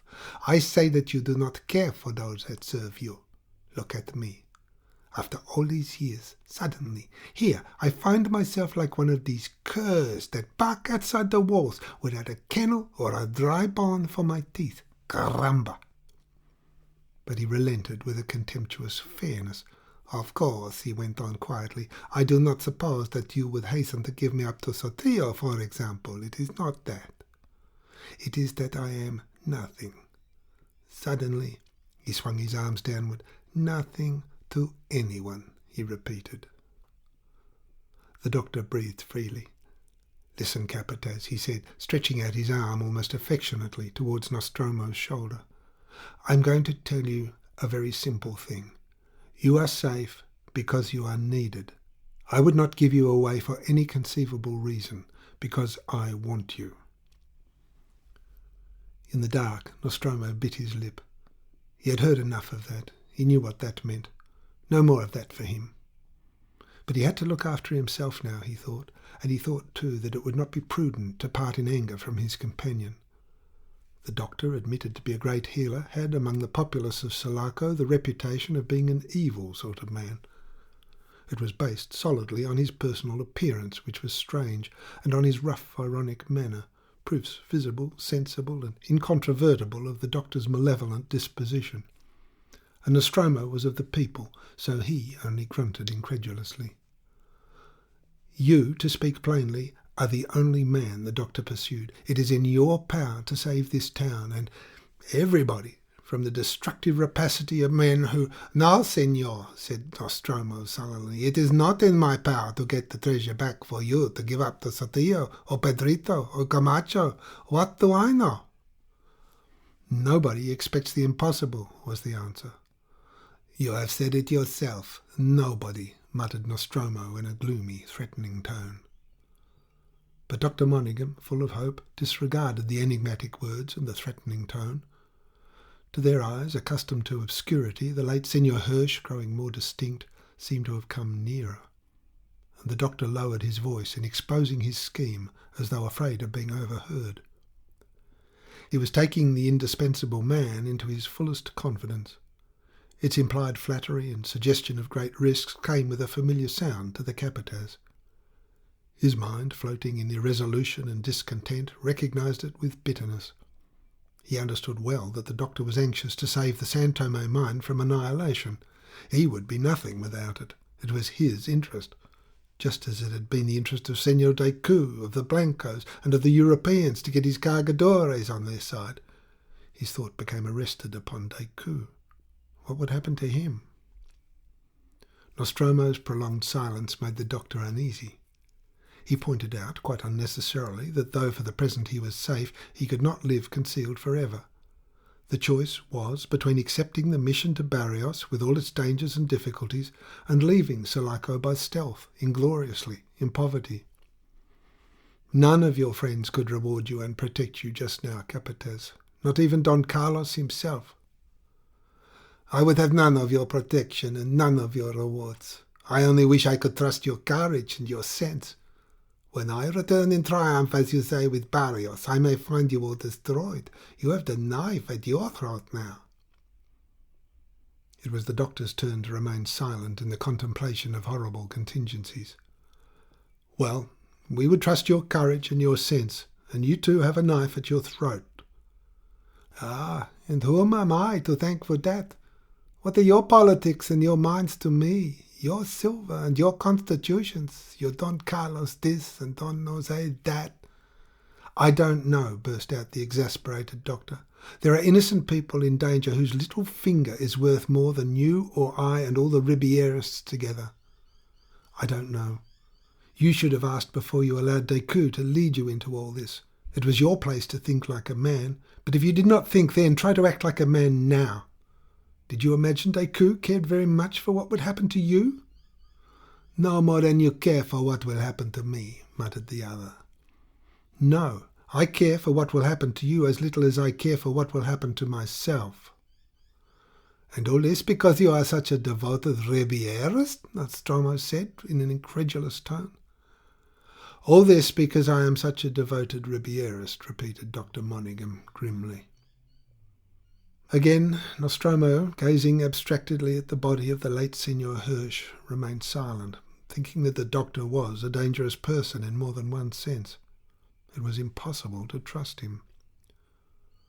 "Do you speak in the name of Don Carlos?" he asked at last.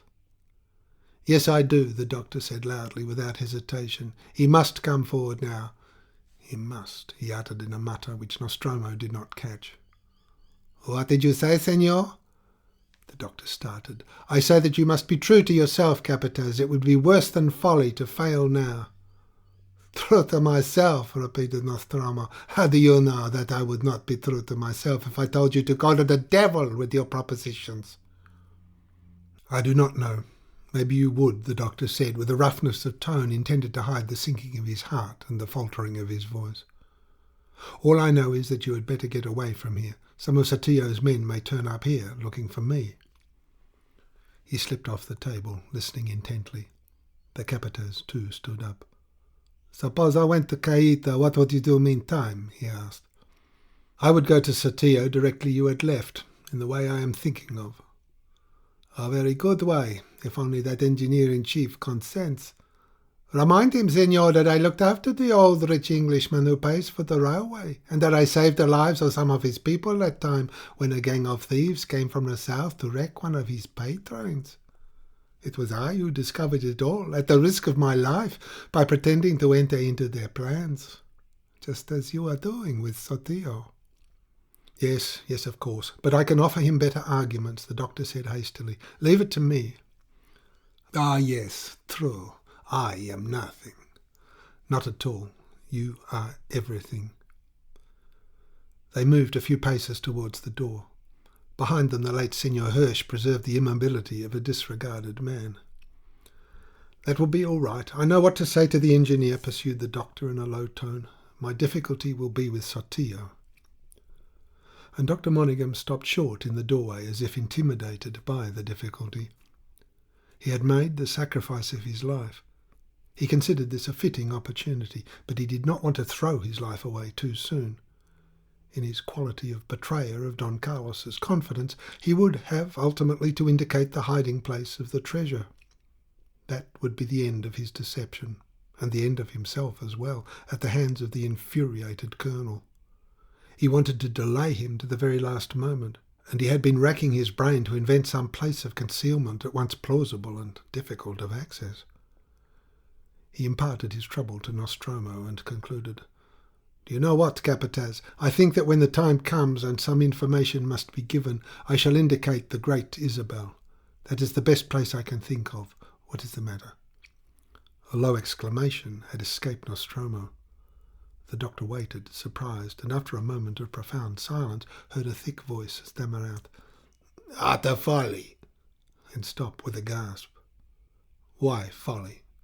"Ah, you do not see it," began Nostromo scathingly, gathering scorn as he went. "3 men in half an hour would see that no ground had been disturbed anywhere on that island.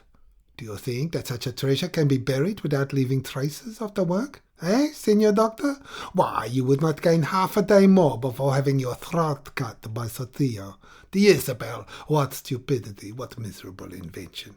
Ah, you are all alike, you fine men of intelligence. All you are fit for is to betray men of the people into undertaking deadly risks for objects that you are not even sure about.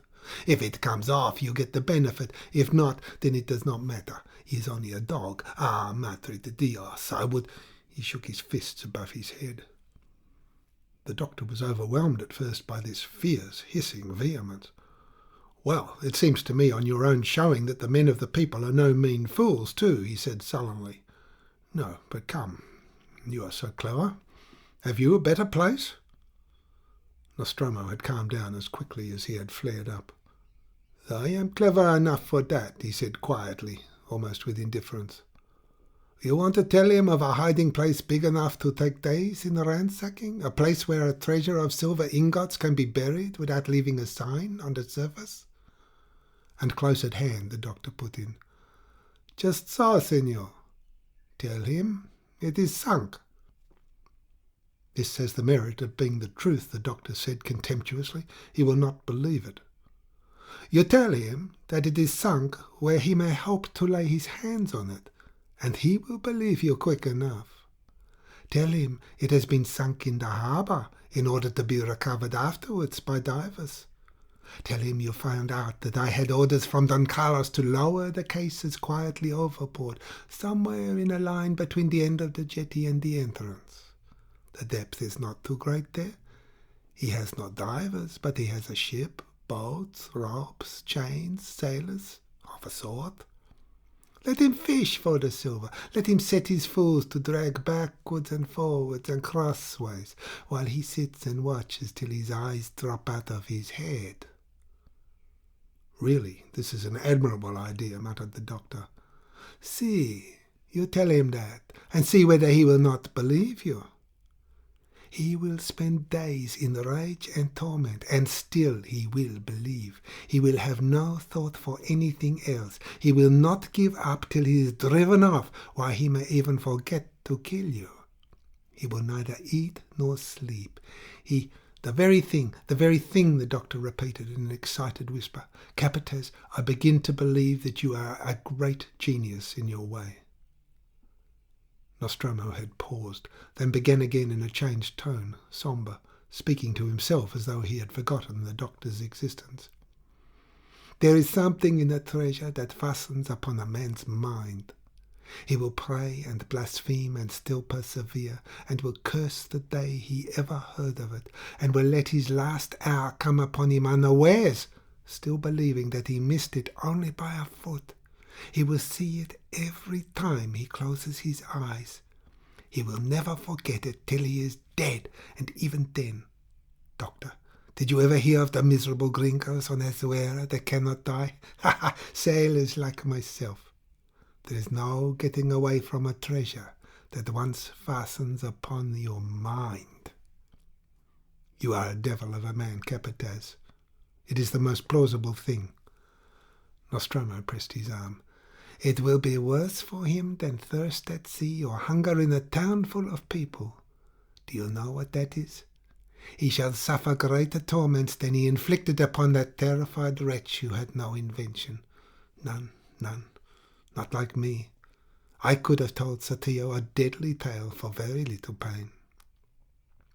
He laughed wildly and turned in the doorway towards the body of the late Signor Hirsch, an opaque long blotch in the semi-transparent obscurity of the room between the two tall parallelograms of the windows full of stars. "You man of fear," he cried, "you shall be avenged by me, Nostromo." "Out of my way, doctor. Stand aside, or by the suffering soul of a woman dead without confession, I will strangle you with my 2 hands. He bounded downwards into the black, smoky hall. With a grunt of astonishment, Dr. Monaghan threw himself recklessly into the pursuit. At the bottom of the charred stairs he had a fall, pitching forward on his face with a force that would have stunned a spirit less intent upon a task of love and devotion. He was up in a moment, jarred, shaken, with a queer impression of the terrestrial globe having been flung at his head in the dark. But it wanted more than that to stop Dr. Monaghan's body, possessed by the exaltation of self-sacrifice, a reasonable exaltation, determined not to lose whatever advantage chance had put into its way. He ran with headlong, tottering swiftness, his arms going like a windmill in his effort to keep his balance on his crippled feet. He lost his hat, the tails of his open gabardine flew behind him. He had no mind to lose sight of the indispensable man. But it was a long time and a long way from the custom-house before he managed to seize his arm from behind, roughly, out of breath. "Stop! Are you mad?" Already Nostromo was walking slowly, his head dropping as if checked in his pace by the weariness of irresolution. "What is that to you? Ah, I forget, you want me for something. Always. Siempre Nostromo." "What do you mean by talking of strangling me?" panted the doctor. "What do I mean? I mean that the king of the devils himself has sent you out of this town of cowards and talkers to meet me tonight, of all the nights of my life." Under the starry sky, the Albergo d'Italia Una emerged, black and low, breaking the dark level of the plain. Nostromo stopped altogether. "The priests say he is a tempter, do they not?" he added, through his clenched teeth. My good man, you drivel. The devil has nothing to do with this. Neither has the town, which you may call by what name you please. But Don Carlos is neither a coward nor an empty talker. You will admit that. He waited. Well? Could I see Don Carlos? Great heavens, no. Why? What for? Exclaimed the doctor in agitation. I tell you it is madness. I will not let you go into the town for anything. I must. You must not, hissed the doctor fiercely, almost beside himself with the fear of the man doing away with his usefulness for an imbecile whim of some sort. I tell you, you shall not. I would rather... He stopped for loss of words, feeling fagged out, powerless, holding on to Nostromo's sleeve, absolutely for support after his run. I am betrayed, muttered the capataz to himself, and the doctor, who overheard the last word, made an effort to speak calmly. That is exactly what would happen to you. You would be betrayed. He thought with a sickening dread that the man was so well known that he could not escape recognition. The house of the Senor Administrador was beset by spies, no doubt, and even the very servants of the casa were not to be trusted. Reflect, capataz, he said impressively. What are you laughing at? I am laughing to think that if somebody that did not approve of my presence in the town, for instance, you understand, Senor Doctor, if somebody were to give me up to Pedrito, it would not be beyond my power to make friends even with him. It is true. What do you think of that? You are a man of infinite resource, capataz, said Dr. Monygham dismally. I recognize that. But the town is full of talk about you, and those few cargadores that are not in hiding with the railway people have been shouting, Viva Montero, on the plaza all day. My poor cargadores, muttered Nostromo. Betrayed, betrayed.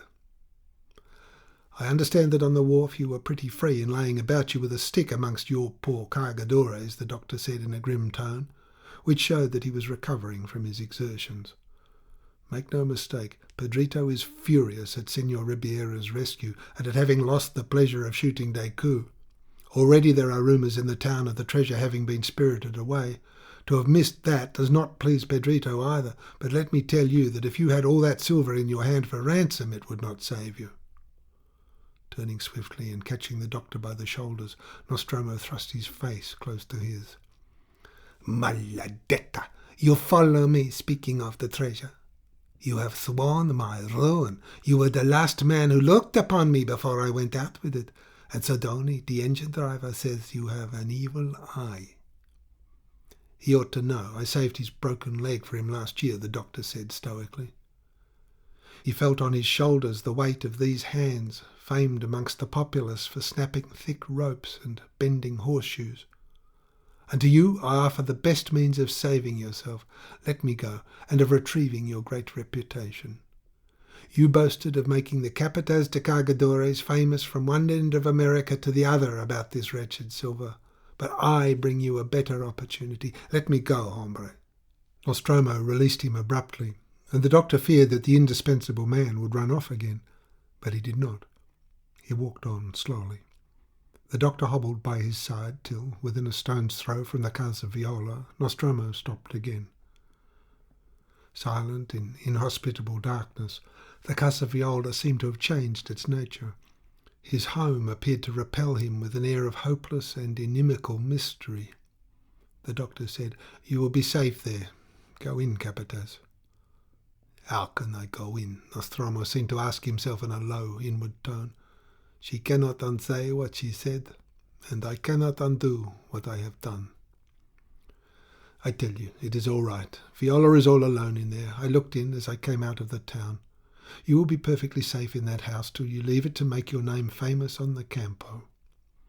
I am going now to arrange for your departure with the engineer-in-chief, and I shall bring you news here long before daybreak. Dr. Monygham, disregarding or perhaps fearing to penetrate the meaning of Nostromo's silence, clapped him lightly on the shoulder and, starting off with his smart, lame walk, vanished utterly at the third or fourth hop in the direction of the railway track. Arrested between the two wooden posts for people to fasten their horses to, Nostromo did not move, as if he too had been planted solidly in the ground. At the end of half an hour, he lifted his head to the deep baying of the dogs at the railway yards, which had burst out suddenly tumultuous and deadened as if coming from under the plain. That lame doctor with the evil eye had got there pretty fast. Step by step, Nostromo approached the Albergo d'Italia Una, which he had never known so lightless, so silent before. The door, all black in the pale wall, stood open as he had left it 24 hours before, when he had nothing to hide from the world. He remained before it, irresolute, like a fugitive, like a man betrayed.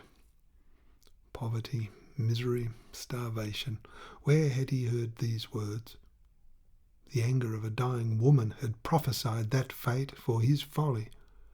It looked as if it would come true very quickly, and the Leperos would laugh, she had said.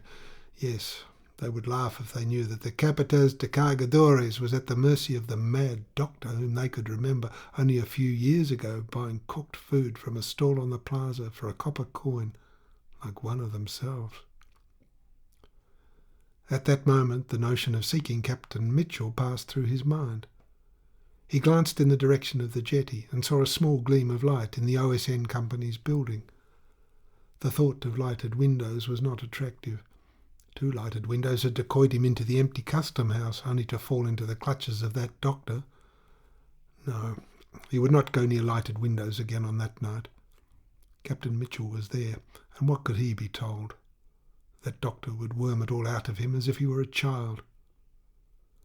On the threshold he called out, "Giorgio," in an undertone. Nobody answered. He stepped in. "Hola, viejo, are you there?" In the impenetrable darkness his head swam with the illusion that the obscurity of the kitchen was as vast as the placid gulf, and that the floor dipped forward like a sinking lighter. "Hola, viejo," he repeated falteringly, swaying where he stood. His hand, extended to steady himself, fell upon the table. Moving a step forward, he shifted it and felt a box of matches under his fingers. He fancied he had heard a quiet sigh. He listened for a moment, holding his breath, then, with trembling hands, tried to strike a light. The tiny piece of wood flamed up quite blindingly at the end of his fingers, raised above his blinking eyes. A concentrated glare fell upon the leonine white head of old Giorgio against the black fireplace, showed him leaning forward in a chair in staring immobility, surrounded, overhung by great masses of shadow, his legs crossed, his cheek in his hand, an empty pipe in the corner of his mouth. It seemed hours before he attempted to turn his face. At the very moment the match went out, and he disappeared, overwhelmed by the shadows, as if the walls and roof of the desolate house had collapsed upon his white head in ghostly silence. Nostromo heard him stir and uttered dispassionately the words, "It may have been a vision." "No," he said softly, "it is no a vision, old man." A strong chest voice asked in the dark, "Is that you I hear, Giovan Battista?" "Si, viejo, steady, not so loud." After his release by Sotillo, Giorgio Viola, attended to the very door by the good-natured engineer-in-chief, had re-entered his house, which he had been made to leave almost at the very moment of his wife's death. All was still. The lamp above was burning. He nearly called her out by name, and the thought that no call from him would ever again evoke the answer of her voice made him drop heavily into the chair with a loud groan, wrung out by the pain as of a keen blade piercing his breast. The rest of the night he made no sound. The darkness turned to grey, and on the colourless, clear, glassy dawn the jagged Sierra stood out flat and opaque as if cut out of paper. The enthusiastic and severe soul of Giorgio Viola, sailor, champion of oppressed humanity, enemy of kings, and, by grace of Mrs. Gould, hotel-keeper of the Sulaco harbour, had descended into the open abyss of desolation amongst the shattered vestiges of his past. He remembered his wooing between 2 campaigns, a single short week in the season of gathering olives. Nothing approached the grave passion of that time but the deep, passionate sense of his bereavement. He discovered all the extent of his dependence upon the silenced voice of that woman. It was her voice that he missed. Abstracted, busy, lost in inward contemplation, he seldom looked at his wife in those later years. The thought of his girls was a matter of concern, not of consolation. It was her voice that he would miss. And he remembered the other child, the little boy, who had died at sea. Ah, a man would have been something to lean upon, and alas, even Gian Battista, he of whom and of Linda his wife had spoken to him so anxiously before she dropped off into her last sleep on earth, he on whom she had called aloud to save the children just before she died, even he was dead. And the old man bent forward, his head in his hand, sat through the day in immobility and solitude. He never heard the brazen roar of the bells in town. When it ceased, the earthenware filter in the corner of the kitchen kept on its swift musical drip, drip into the great porous jar below. Towards sunset he got up and with slow movements disappeared up the narrow staircase. His bulk filled it, and the rubbing of his shoulders made a small noise as of a mouse running behind the plaster of a wall. While he remained up there, the house was as dumb as a grave. Then, with the same faint rubbing noise, he descended. He had to catch at the chairs and tables to regain his seat. He seized his pipe off the high mantel of the fireplace, but made no attempt to reach the tobacco, thrust it empty into the corner of his mouth, and sat down again in the same staring pose. The son of Pedrito's entry into Sulaco, the last son of Signor Hirsch's life, the first of Decoud's solitude on the Great Isabel, passed over the Albergo d'Italia Una on its way to the west. The tinkling drip, drip of the filter had ceased, the lamp upstairs had burnt itself out, and the night beset Giorgio Viola and his dead wife with its obscurity and silence that seemed invincible, till the Capitas de Cargadores, returning from the dead, put them to flight with the sputter and flare of a match. "Si, viejo, it is me. Wait." Nostromo, after barricading the door and closing the shutters carefully, groped upon a shelf for a candle and lit it. Old Viola had risen. He followed with his eyes in the dark the sounds made by Nostromo. The light disclosed him standing without support, as if the mere presence of that man who was loyal, brave, incorruptible, who was all his son would have been, were enough for the support of his decaying strength. He extended his hand, grasping the briarwood pipe, whose bowl was charred on the edge, and knitted his bushy eyebrows heavily at the light. "You have returned," he said, with shaky dignity. "Ah, very well, He broke off. Nostromo, leaning back against the table, his arms folded on his breast, nodded at him slightly. "You thought I was drowned? No. The best dog of the rich, of the aristocrats, of these fine men who can only talk and betray the people, is not dead yet." The Garibaldino, motionless, seemed to drink in the sound of the well-known voice. His head moved slightly once, as if in sign of approval, but Nostromo saw clearly that the old man understood nothing of the words. There was no one to understand, no one he could take into the confidence of Decoud's fate, of his own, into the secret of the silver. That doctor was an enemy of the people, a tempter. Old Giorgio's heavy frame shook from head to foot with the effort to overcome his emotion at the sight of that man who had shared the intimacies of his domestic life as though he had been a grown-up son. "She believed you would return," he said solemnly. Nostromo raised his hand. "She was a wise woman. How could I fail to come back?" He finished the thought mentally, "since she has prophesied for me an end of poverty, misery, and starvation." These words of Teresa's anger, from the circumstances in which they had been uttered, like a cry of a soul prevented from making its peace with God, stirred the obscure superstition of personal fortune from which even the greatest genius among men of adventure and action is seldom free. They reigned over Nostromo's mind with the force of a potent malediction. And what a curse it was, that which her words had laid upon him. He had been orphaned so young that he could remember no other woman whom he called mother. Henceforth there would be no enterprise in which he would not fail. The spell was working already. Death itself would elude him now. he said violently. "Come, viejo, get me something to eat. I am hungry. Sangre de Dios, the emptiness of my belly makes me light-headed." With his chin dropped again on his bare breast above his folded arms, barefooted, watching from under a gloomy brow the movements of old Viola foraging amongst the cupboards, he seemed as if indeed fallen under a curse, a ruined and sinister Capataz. Old Viola walked out of a dark corner and, without a word, emptied upon the table out of his hollowed palms a few dry crusts of bread and half a raw onion.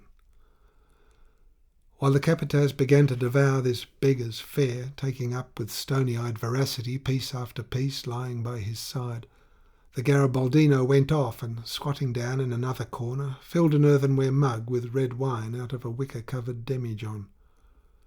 With a familiar gesture, as when serving customers in the cafe, he had thrust his pipe between his teeth to have his hands free. The Capataz drank greedily. A slight flush deepened the bronze of his cheek. Before him, Viola, with a turn of his white and massive head towards the staircase, took his empty pipe out of his mouth and pronounced slowly, "After the shot was fired down here, which killed her as surely as if the bullets had struck her oppressed heart, she called upon you to save the children. Upon you, Gian Battista." The Capataz looked up. "Did she do that, Patrone? To save the children? They are with the English Signora, their rich benefactors. They, old man of the people, thy benefactress." "I am old," muttered Giorgio Viola. "An English woman was allowed to give a bed to Garibaldi lying wounded in prison. The greatest man that ever lived, a man of the people too, a sailor. I may let another keep a roof over my head. See, I am old. I may let her. Life lasts too long sometimes. And she herself may not have a roof over her head before many days are out, unless I...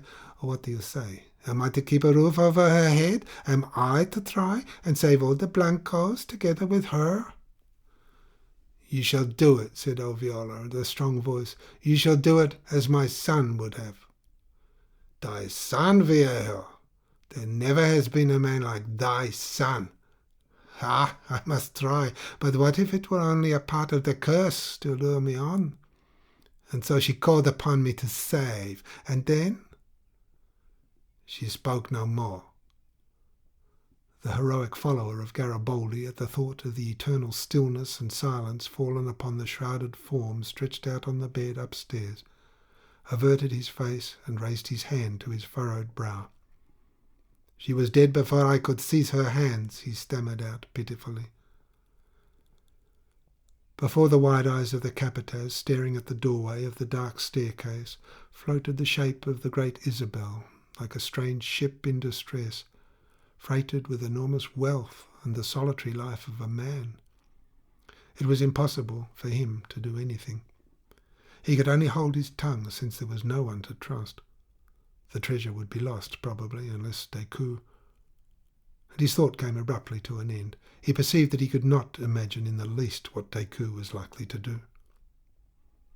Old Viola had not stirred, and the motionless Capataz dropped his long, soft eyelashes, which gave to the upper part of his fierce, black-whiskered face a touch of feminine ingenuousness. The silence had lasted for a long time. "God rest her soul," he murmured gloomily. End of Part 3rd, The Lighthouse, Chapter 9.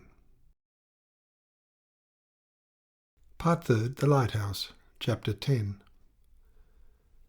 The next day was quiet in the morning, except for the faint sound of firing to the northward in the direction of Los Hatos. Captain Mitchell had listened to it from his balcony anxiously. The phrase, "in my delicate position as the only consular agent then in the port, everything, sir, everything," was a just cause for anxiety, had its place in the more or less stereotyped relation of the historical events, which for the next few years was at the service of distinguished strangers visiting Sulaco. The mention of the dignity and neutrality of the flag, so difficult to preserve in his position, right in the thick of these events, between the lawlessness of that piratical villain Sotillo and the more regularly established but scarcely less atrocious tyranny of His Excellency Don Pedro Montero, came next in order. Captain Mitchell was not the man to enlarge upon mere dangers much, but he insisted that it was a memorable day. On that day, towards dusk, he had seen that poor fellow of mine, Nostromo, the sailor whom I discovered, and I may say made, sir, the man of the famous ride to Caïta, sir, an historical event, sir. Regarded by the OSN Company as an old and faithful servant, Captain Mitchell was allowed to attain the term of his usefulness in ease and dignity at the head of the enormously extended service. The augmentation of the establishment, with its crowds of clerks, an office in town, the old office in the harbour, the division into departments, passenger, cargo, lighterage, and so on, secured a greater leisure for his last years in the regenerated Sulaco, the capital of the Occidental Republic. Liked by the natives for his good nature and the formality of his manner, self-important and simple, known for years as a friend of our country, he felt himself a personality of mark in the town. Getting up early for a turn in the marketplace while the gigantic shadow of Higuerota was still lying upon the fruit and flower stalls piled up with masses of gorgeous colouring, attending easily to current affairs, welcomed in houses, greeted by ladies on the Almeida, with his entry into all the clubs and a footing in the Casa Gould, he led his privileged old bachelor man-about-town existence with great comfort and solemnity. But on mailboat days he was down at the harbour office at an early hour, with his own gig manned by a smart crew in white and blue, ready to dash off and board the ship directly she showed her bows between the harbour heads. It would be into the harbour office that he would lead some privileged passenger he had brought off in his own boat, and invite him to take a seat for a moment while he signed a few papers. And Captain Mitchell, seating himself at his desk, would keep on talking hospitably. "There isn't much time if you're to see everything in a day. We should be off in a moment. We'll have lunch at the Amarilla Club, though I belong also to the Anglo-American, mining engineers and businessmen, don't you know? And at the Miraflores as well, a new club, English, French, Italians, all sorts. Lively young fellows mostly, who wanted to pay a compliment to an old resident, sir. But we'll lunch at the Amarilla. Interest you, I fancy. A real thing of the country, men of the first families. The President of the Occidental Republic himself belongs to it, sir. Fine old bishop with a broken nose in the patio. Remarkable piece of statuary, I believe. Cavaliere Paracetti, you know, Paracetti, the famous Italian sculptor, was working here for 2 years, thought very highly of our old bishop. There, I'm very much at your service now." Proud of his experience, penetrated by a sense of historical importance of men, events and buildings, he talked pompously in jerky periods, with slight sweeps of his short, thick arm, letting nothing escape the attention of his privileged captive. "Lots of building going on, as you observe. Before the separation it was a plain of burnt grass smothered in clouds of dust, with an ox-cart track to our jetty, nothing more. This is the harbour gate. Picturesque, is it not? Formerly the town stopped short there. We enter now the Calle de la Constitution. Observe the old Spanish houses. Great dignity, eh? I suppose it's just as it was in the time of the viceroys, except for the pavement. Wood blocks now. Sulaco National Bank there, with the sentry boxes each side of the gate. Casa Avellanos this side, with all the ground floor windows shuttered. A wonderful woman lives there, Miss Avellanos, the beautiful Antonia. A character, sir, a historical woman. Opposite, Casa Gould, noble gateway. Yes, the Goulds of the original Gould concession that all the world knows of now. I hold 17 of the $1,000 shares of the consolidated San Tome mines, all the poor savings of my lifetime, sir, and it will be enough to keep me in comfort to the end of my days at home when I retire. I got in on the ground floor, you see. Don Carlos, great friend of mine, 17 shares. Quite a little fortune to leave behind one, too. I have a niece, married a parson, most worthy man, incumbent of a small parish in Sussex, no end of children. I was never married myself. A sailor should exercise self-denial.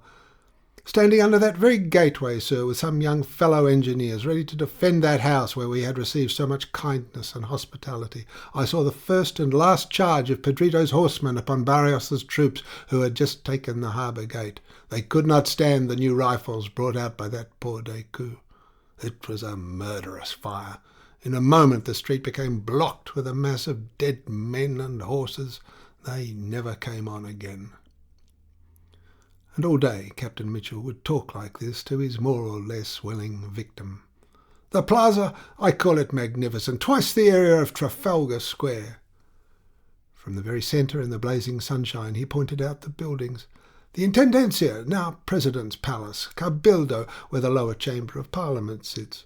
You notice the new houses on that side of the plaza? Campagna Anzani, a great general store like those cooperative things at home.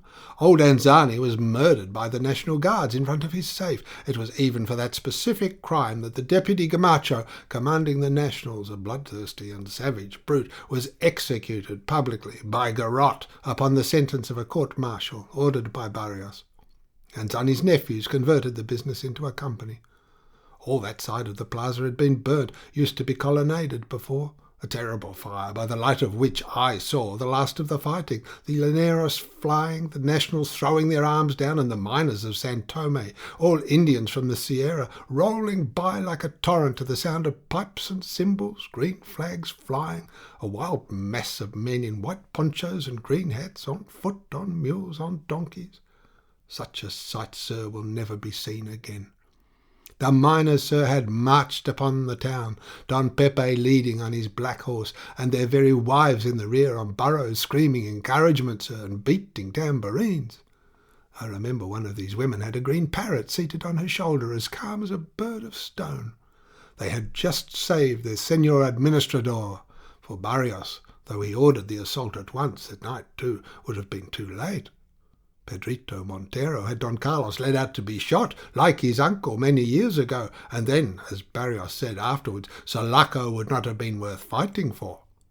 Sulaco, without the concession, was nothing, and there were tons and tons of dynamite distributed all over the mountain with detonators arranged, and an old priest, Father Roman, standing by to annihilate the San Tome mine at the first news of failure. Don Carlos had made up his mind not to leave it behind, and he had the right men to see to it too. Thus Captain Mitchell would talk in the middle of the plaza, holding over his head a white umbrella with a green lining. But inside the cathedral, in the dim light, with a faint scent of incense floating in the cool atmosphere, and here and there a kneeling female figure, black or all white, with a veiled head, his lowered voice became solemn and impressive. "Here," he would say, pointing to a niche in the wall of the dusky aisle, "you see the bust of Don José Avellanos, patriot and statesman, as the inscription says, minister to courts of England and Spain, etc., etc., died in the woods of Los Hatos, worn out with his lifelong struggle for right and justice at the dawn of the new era." A fair likeness. Parachetti's work from some old photographs and a pencil sketch by Mrs. Gould. I was well acquainted with that distinguished Spanish-American of the old school, a true Hidalgo, beloved by everybody who knew him. The marble medallion in the wall in the antique style, representing a veiled woman seated with her hands clasped loosely over her knees, commemorates that unfortunate young gentleman who sailed out with Nostromo on that fateful night, sir. See, to the memory of Martin Decoud, his betrothed Antonia Avellanos. Frank, simple, noble. There you have that lady, sir, as she is. An exceptional woman. Those who thought she would give way to despair were mistaken, sir. She has been blamed in many quarters for not having taken the veil. It was expected of her. But Donna Antonia is not the stuff they make nuns of. Bishop Corbelan, her uncle, lives with her in the Corbelan townhouse. He's a fierce sort of priest, everlastingly worrying the government about the old church lands and convents. I believe they think a lot of him in Rome. Now let us go to the Amarillo Club, just across the plaza, to get some lunch. Directly outside the cathedral, on the very top of the noble flight of steps, his voice rose pompously, his arm found again its sweeping gesture. "Porvenir, over there, on that first floor, above those French plate-glass shop fronts, our biggest daily. Conservative, or rather, I should say, parliamentary. We have the parliamentary party here, of which the actual chief of the state, Don Juste Lopez, is the head, a very sagacious man, I think, a first-rate intellect, sir. The Democratic Party in opposition rests mostly, I'm sorry to say, on these socialistic Italians, sir, with their secret societies, Camorras and the like. There are a lot of Italians settled here on the railway lands, dismissed navvies, mechanics and so on, all along the trunk line. There are whole villages of Italians on the Campo. And the natives, too, are being drawn into these ways. American bar, yes, and over there you can see another. New Yorkers mostly frequent that one. Here we are, at the Amarella. Observe the bishop at the foot of the stairs to the right as we go in. And the lunch would begin and terminate its lavish and leisurely course at a little table in the gallery, Captain Mitchell nodding, bowing, getting up to speak for a moment to different officials in black clothes, merchants in jackets, officers in uniform, middle-aged caballeros from the campo, sallow little nervous men and fat, placid, swarthy men, and Europeans or North Americans of superior standing, whose faces looked very white amongst the majority of dark complexions and black glistening eyes. Captain Mitchell would lie back in the chair, casting around looks of satisfaction, and tender over the table a case full of thick cigars. "Try a weed with your coffee. Local tobacco. The black coffee you get at the Amarella, sir, you don't meet anywhere in the world. We get the bean from a famous cafeteria in the foothills, whose owner sends 3 sacks every year as a present to his fellow members in remembrance of the fight against Camacho's nationals, carried on from these very windows by the caballeros. He was in town at the time and took part, sir, to the bitter end. It arrives on 3 mules, not in the common way by rail, no fear, right into the patio, escorted by mounted peons in charge of the mayoral of his estate, who walks upstairs booted and spurred and delivers it to our committee formally with the words, 'For the sake of those fallen on the 3rd of May. We call it Tres de Mayo coffee. Taste it.' Captain Mitchell, with an expression as though making ready to hear a sermon in a church, would lift the tiny cup to his lips, and the nectar would be sipped to the bottom during a restful silence in a cloud of cigar smoke. 'Look at this man in black just going out,' he would begin, leaning forward hastily. 'This is the famous Hernandez, Minister of War, the Times special correspondent who wrote that striking series of letters calling the Occidental Republic the treasure house of the world, gave a whole article to him and the force he has organised, the renowned carabineers of the Campo.' Captain Mitchell's guest, staring curiously, would see a figure in a long-tailed black coat, walking gravely, with downcast eyelids in a long, composed face, a brow furrowed horizontally, a pointed head, whose grey hair, thin at the top, combed down carefully on all sides and rolled at the ends, fell low on the neck and shoulders. This, then, was the famous bandit of whom Europe had heard with interest. He put on a high-crowned sombrero with a wide flat brim. A rosary of wooden beads was twisted about his right wrist. And Captain Mitchell would proceed, "The protector of the Sulaco refugees from the rage of Pedrito. As general of cavalry with Barrios, he distinguished himself at the storming of Tonoro, where Senor Fuentes was killed with the last remnant of the Monterists. He is the friend and humble servant of Bishop Corbelin. He has 3 masses every day. I bet you he will step into the cathedral to say a prayer or 2 on his way home to his siesta." He took several puffs at his cigar in silence, and then, in his most important manner, pronounced, "The Spanish race, sir, is prolific of remarkable characters in every rank of life. I propose we go now into the billiard-room, which is cool, for a quiet chat. There's never anybody there till after 5. I could tell you episodes of the Separationist Revolution that would astonish you. When the great heat's over, we'll take a turn on the Almeida." The programme went on relentless like a law of nature. The turn on the Almeida was taken with slow steps and stately remarks. "All the great world of Sulaco here, sir." Captain Mitchell bowed right and left with no end of formality, and then with animation. "Donna Amelia, Mrs. Gould's carriage, look, always white mules, the kindest, most gracious woman the sun ever shone upon. A great position, sir, a great position. First lady in Sulaco, far before the President's wife, and worthy of it." He took off his hat then, with a studied change of tone, added negligently that the man in black by her side, with a high white collar and a scarred, snarly face, was Dr. Monningham, Inspector of State Hospitals, Chief Medical Officer of the Consolidated San Tome Mines. "A familiar of the house, everlastingly there. No wonder. The Goulds made him. Very clever man and all that, but I never liked him. Nobody does. I can recollect him limping about the streets in a check shirt and native sandals with a watermelon under his arm, all he would get to eat for the day. A bigwig now, sir, and as nasty as ever. However, there's no doubt he played his part fairly well at the time. He saved us all from the deadly incubus of Sotillo, where a more particular man might have failed." His arm went up. The equestrian statue that used to stand on the pedestal over there has been removed. It was an anachronism, Captain Mitchell commented obscurely. There is some talk of replacing it by a marble shaft commemorative of separation, with angels of peace at the four corners and bronze justice holding up an even balance, all gilt on the top.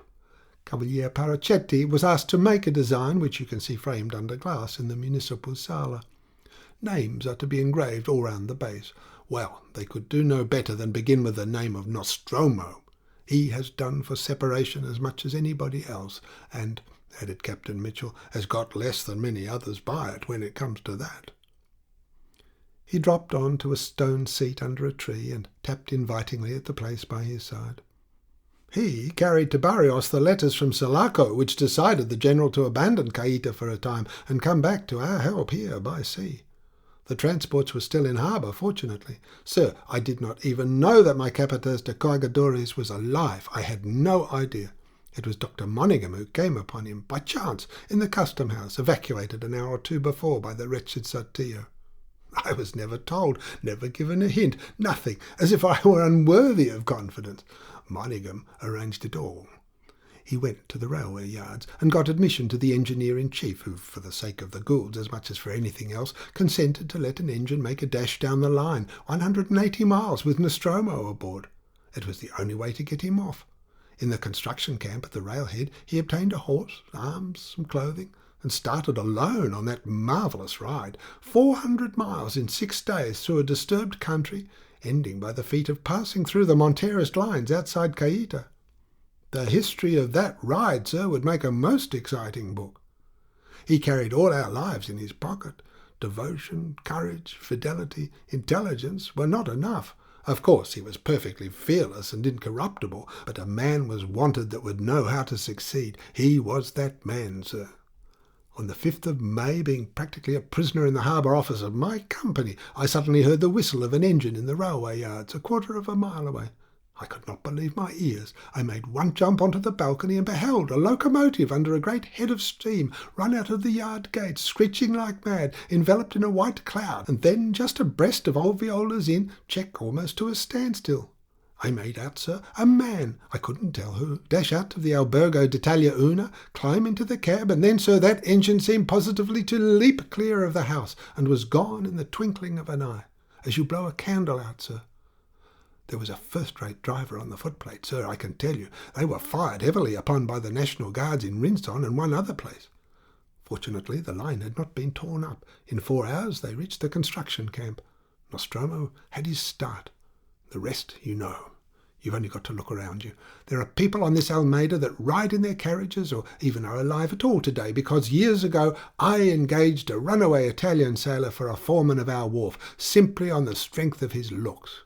And that's a fact. You can't get over it, sir. On the 17th of May, just 12 days after I saw the man from the Casa Viola get on the engine and wondered what it meant, Barrios's transports were entering this harbour, and the treasure house of the world, as the Times man calls Sulaco in his book, was saved intact for civilization, for a great future, sir. Pedrito, with Hernandez on the west and the San Tome miners pressing on the land gate, was not able to oppose the landing. He had been sending messages to Sotillo for a week to join him. Had Sotillo done so, there would have been massacres and proscription that would have left no man or woman of position alive. But that's where Dr. Monaghan comes in. Sotillo, blind and deaf to everything, stuck on board his steamer, watching the dragging for silver which he believed to be sunk at the bottom of the harbour. They say that for the last 3 days he was out of his mind, raving and foaming with disappointment at getting nothing, flying about the deck, yelling curses at the boats with the drags, ordering them in, and then suddenly stamping his foot and crying out, "And yet it is there! I see it! I feel it!" He was preparing to hang Dr. Monaghan, whom he had on board, at the end of the after derrick, when the first of Barrios's transports, one of our own ships at that, steamed right in, and ranging close alongside opened a small arm fire without as much preliminaries as a hail. It was the completest surprise in the world, sir. They were too astounded at first to bolt below. Men were falling right and left like ninepins. It's a miracle that Monaghan, standing in the after hatch with the rope already round his neck, escaped being riddled through and through like a sieve. He told me since that he had given himself up for lost, and kept on yelling with all the strength of his lungs, "Hoist a white flag! Hoist a white flag!" Suddenly an old major of the Esmeralda regiment standing by unsheathed his sword with a shriek, "Die, perjured traitor!" and ran Sotillo clean through the body, just before he fell himself, shot through the head. Captain Mitchell stopped for a while. "Begad, sir, I could spin you a yarn for hours. But it's time we started off for Rinson. It would not do for you to pass through Sulaco and not see the lights of the San Tome mine, a whole mountain ablaze like a lighted palace above the dark Campo. It's a fashionable drive. But let me tell you one little anecdote, sir, just to show you. A fortnight or more later, when Barrios, declared generalissimo, was gone in pursuit of Pedrito away south, when the provisional junta, with Don Juste Lopez at its head, had promulgated the new constitution, and our Don Carlos Gould was packing up his trunks, bound on a mission to San Francisco and Washington. The United States, sir, were the first great power to recognise the Occidental Republic. A fortnight later, I say, when we were beginning to feel that our heads were safe on our shoulders, if I may express myself so, a prominent man, a large shipper by our line, came to see me on business, and says he, the first thing, "I say, Captain Mitchell, is that fellow," meaning Nostromo, "still the capataz of your cargadores or not?" "What's the matter?" says I. "Because if he is, then I don't mind. I send and receive a good lot of cargo by your ships, but I have observed him several days loafing about the wharf, and just now he stopped me as cool as you please with a request for a cigar. Now, you know my cigars are rather special, and I can't get them so easily as all that." "I hope you stretched a point," I said very gently. "Why, yes, but it's a confounded nuisance. The fellow's everlastingly cadging for smokes." "Sir," I turned my eyes away and then asked, "Weren't you one of the prisoners and the cabildo?" "You know very well I was, and in chains too," says he. "And under a fine of $15,000? He coloured, sir, because it got about that he fainted from fright when they came to arrest him, and then behaved before Fuentes in a manner to make the very Ponlicianos, who had dragged him there by the hair of his head, smile at his cringing. 'Yes,' he says in a sort of shy way. 'Why?' 'Oh, nothing. You stood to lose a tidy bit,' says I, 'even if you saved your life. But what can I do for you?' He never even saw the point, not he. And that's how the world wags, sir." He rose a little stiffly, and the drive to Rinson would be taken with only one philosophical remark, uttered by the merciless Cicerone, with his eyes fixed upon the lights of San Tome, that seemed suspended in the dark night between earth and heaven. "A great power, this, for good and evil, sir. A great power." And the dinner of the Miraflores would be eaten, excellent as to cooking, and leaving upon the traveller's mind an impression that there were in Sulaco many pleasant, able young men with salaries apparently too large for their discretion, and amongst them a few, mostly Anglo-Saxon, skilled in the art of, as the saying is, taking a rise out of his kind host.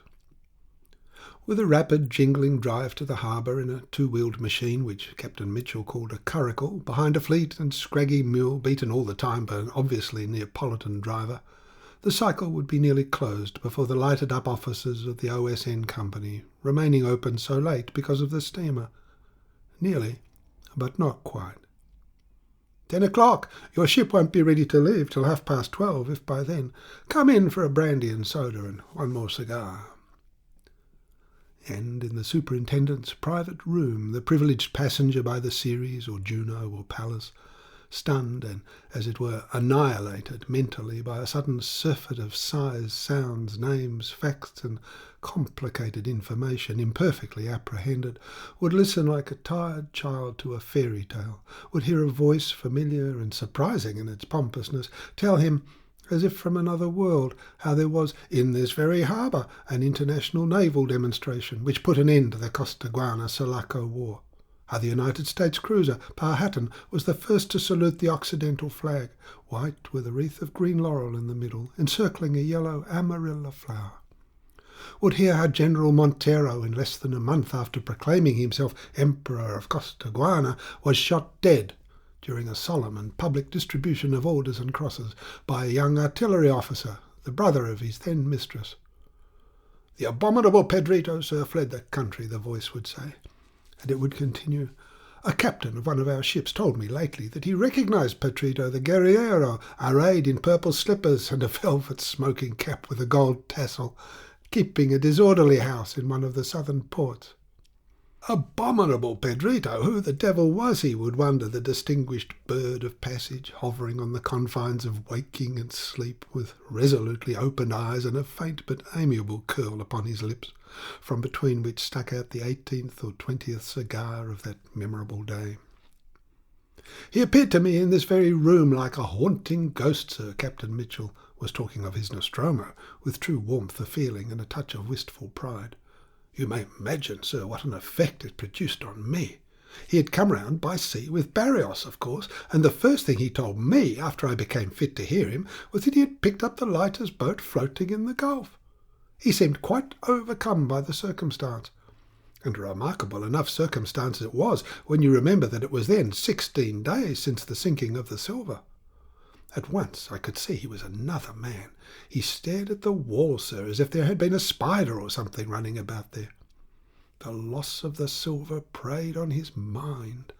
The first thing he asked me about was whether Donna Antonia had heard yet of Decoud's death. His voice trembled. I had to tell him that Donna Antonia, as a matter of fact, was not back in town yet.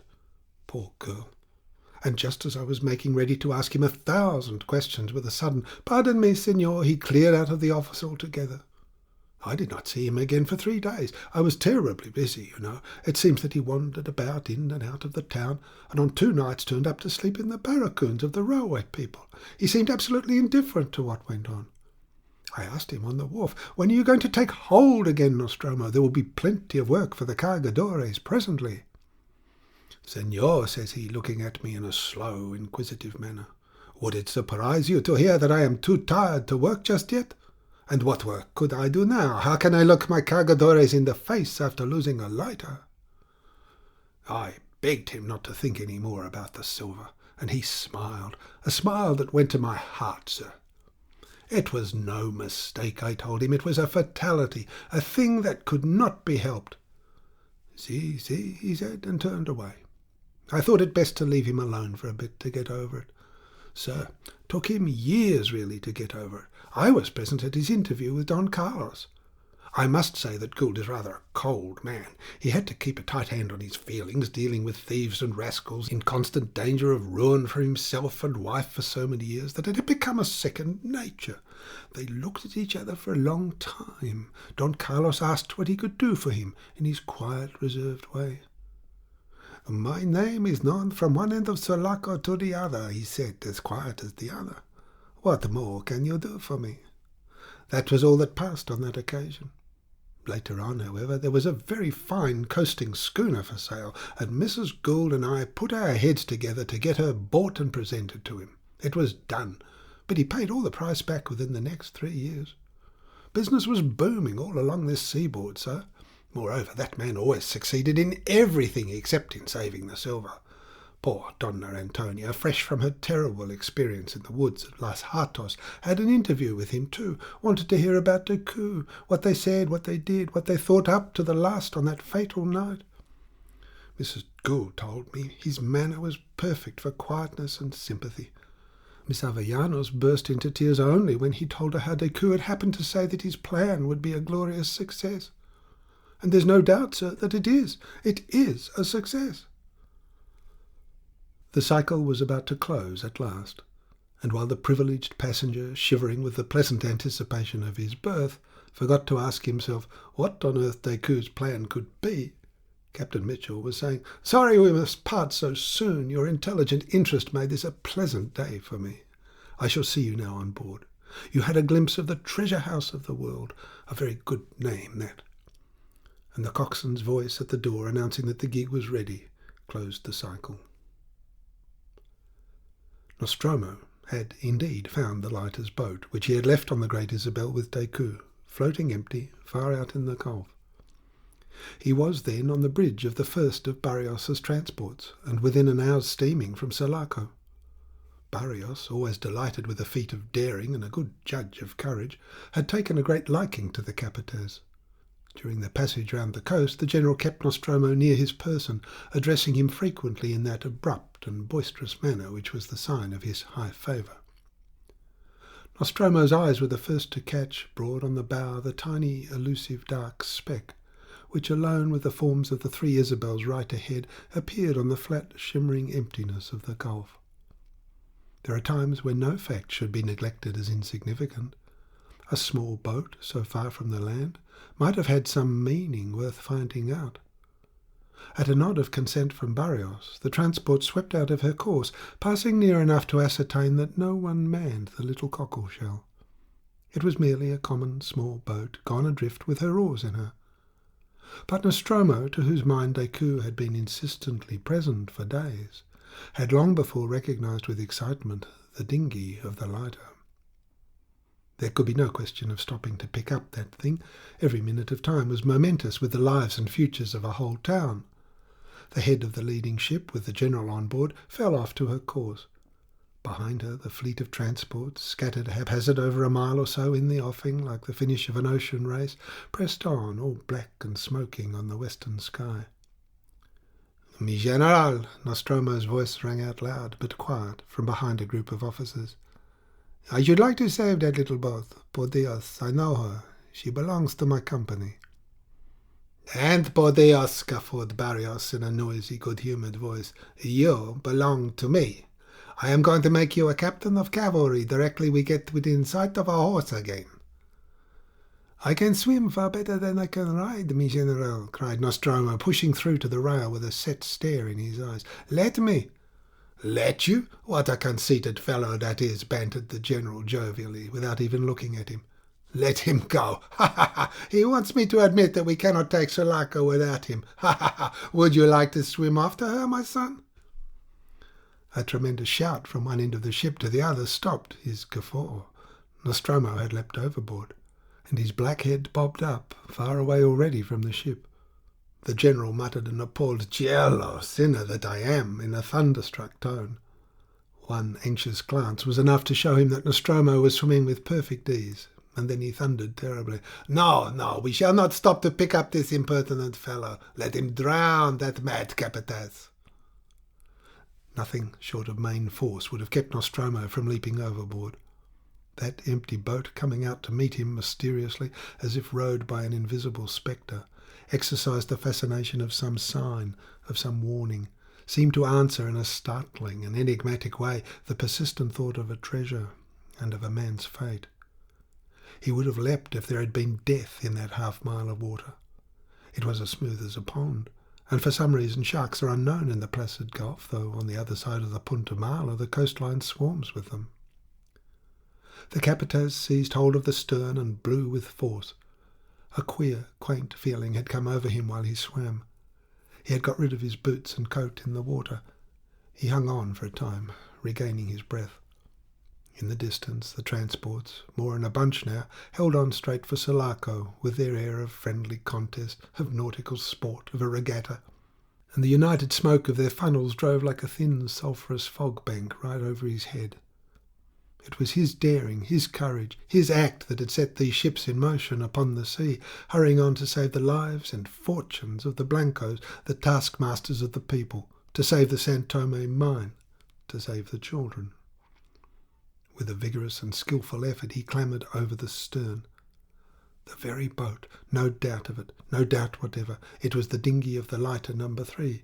The dinghy left with Martin Decoud on the Great Isabel so that he should have some means to help himself, if nothing could be done for him from the shore. And here she had come out to meet him, empty and inexplicable. What had become of Decoud? The capataz made a minute examination. He looked for some scratch, for some mark, for some sign. All he discovered was a brown stain on the gunwale abreast of the thwart. He bent his face over it and rubbed hard with his finger. Then he sat down in the stern sheets, passive, with his knees close together and legs aslant. Streaming from head to foot, with his hair and whiskers hanging lank and dripping, and a lustreless stare fixed upon the bottom boards, the capataz of the Sulaco Cargadores resembled a drowned corpse come up from the bottom to idle away the sunset hour in a small boat. the excitement of his adventurous ride, the excitement of the return in time, of achievement, of success. All this excitement centred around the associated ideas of the great treasure, and of the only other man who knew of its existence, had departed from him. To the very last moment he had been cudgelling his brains as to how he could manage to visit the Great Isabel without loss of time and undetected, for the idea of secrecy had come to be connected with the treasure so closely that even to Barrios himself he had refrained from mentioning the existence of Deku and of the silver on the island. The letters he carried to the general, however, made brief mention of the loss of the lighter as having its bearing upon the situation in Sulaco. In the circumstances, the one-eyed tiger slayer, scenting battle from afar, had not wasted his time in making inquiries from the messenger. In fact, Barrios, talking with Nostromo, assumed that both Don Martin Deku and the ingots of San Tome were lost altogether, and Nostromo, not questioned directly, had kept silent, under the influence of some indefinable form of resentment and distrust. Let Don Martin speak of everything with his own lips, was what he told himself mentally. And now, with the means of gaining the Great Isabel thrown thus in his way at the earliest possible moment, his excitement had departed, as when the soul takes flight, leaving the body inert upon an earth it knows no more. Nostromo did not seem to know the gulf. For a long time even his eyelids did not flutter once upon the glazed emptiness of his stare. Then slowly, without a limb having stirred, without a twitch of muscle or quiver of an eyelash, an expression, a living expression, came upon the still features. Deep thought crept into the empty stare, as if an outcast soul, a quiet, brooding soul, finding that untenanted body in its way, had come in stealthily to take possession. The Capataz frowned, and in the immense stillness of sea, islands and coast, of cloud forms on the sky and trails of light upon the water, the knitting of that brow had the emphasis of a powerful gesture. Nothing else budged for a long time. Then the Capataz shook his head, and again surrendered himself to the universal repose of all visible things. Suddenly he seized the oars, and with one movement made the dinghy spin around, head on to the Great Isabel. But before he began to pull, he bent once more over the brown stain on the gunwale. "I know that thing," he muttered to himself with a sagacious jerk of the head. "That's blood." His stroke was long, vigorous and steady. Now and then he looked over his shoulder at the Great Isabel, presenting its low cliff to his anxious gaze like an impenetrable face. At last the stem touched the strand. He flung rather than dragged the boat up the little beach. At once, turning his back upon the sunset, he plunged with long strides into the ravine, making the water of the stream spurt and fly upward at every step, as if spurning its shallow, clear, murmuring spirit with his feet. He wanted to save every moment of daylight. A mass of earth, grass and smashed bushes had fallen down very naturally from above upon the cavity under the leaning tree. Deku had attended to the concealment of the silver as instructed, using the spade with some intelligence. But Nostromo's half-smile of approval changed into a scornful curl of the lip by the sight of the spade itself flung there in full view, as if in utter carelessness or sudden panic, giving away the whole thing. Ah, they were all alike in their folly, these hombres finos that invented laws and governments and barren tasks for the people. The Capataz picked up the spade, and with the feel of the handle in his palm, the desire of having a look at the horsehide boxes of treasure came upon him suddenly. In a very few strokes he uncovered the edges and corners of several, then, clearing away more earth, became aware that one of them had been slashed with a knife. He exclaimed at that discovery in a stifled voice, and dropped on his knees with a look of irrational apprehension over one shoulder, then over the other. The stiff hide had closed, and he hesitated before he pushed his hand through the long slit and felt the ingots inside. There they were, 1, 2, 3, yes, 4 gone, taken away. 4 ingots. But who? Deku? Nobody else. And why? For what purpose? For what cursed fantasy? Let him explain. 4 ingots carried off in a boat, and blood. In the face of the open gulf, the sun, clear, unclouded, unaltered, plunged into the waters in a grave and untroubled mystery of self-immolation, consummated far from all mortal eyes, with an infinite majesty of silence and peace. 4 ingots short, and blood. The Capitas got up slowly. "He might simply have cut his hand," he muttered, "but then—" He sat down on the soft earth, unresisting, as if he had been chained to the treasure, his drawn-up legs clasped in his hands with an air of hopeless submission, like a slave set on guard. Once only he lifted his head smartly. The rattle of hot musketry fire had reached his ears like pouring from on high a stream of dry peas upon a drum. After listening for a while, he said, half aloud, "He will never come back to explain." And he lowered his head again. "Impossible," he muttered gloomily. The sounds of firing died out. The loom of a great conflagration in Sulaco flashed up red above the coast, played on the clouds at the head of the gulf, seemed to touch with a ruddy and sinister reflection the forms of the 3 Isabels. He never saw it, though he raised his head. "But then I cannot know," he pronounced distinctly, and remained silent and staring for hours. He could not know. Nobody was to know. As might have been supposed, the end of Don Martin Decoud never became a subject of speculation for anyone except Nostromo. Had the truth of the facts been known, there would always have remained the question, why? Whereas the version of his death at the sinking of the lighter had no uncertainty of motive. The young apostle of separation had died striving for his idea by an ever-lamented accident. But the truth was that he died from solitude, the enemy known but to few on this earth, and whom only the simplest of us are fit to withstand. The brilliant Costaguanero of the boulevards had died from solitude and want of faith in himself and others. For some good and valid reasons beyond mere human comprehension, the seabirds of the Gulf shun the Isabels.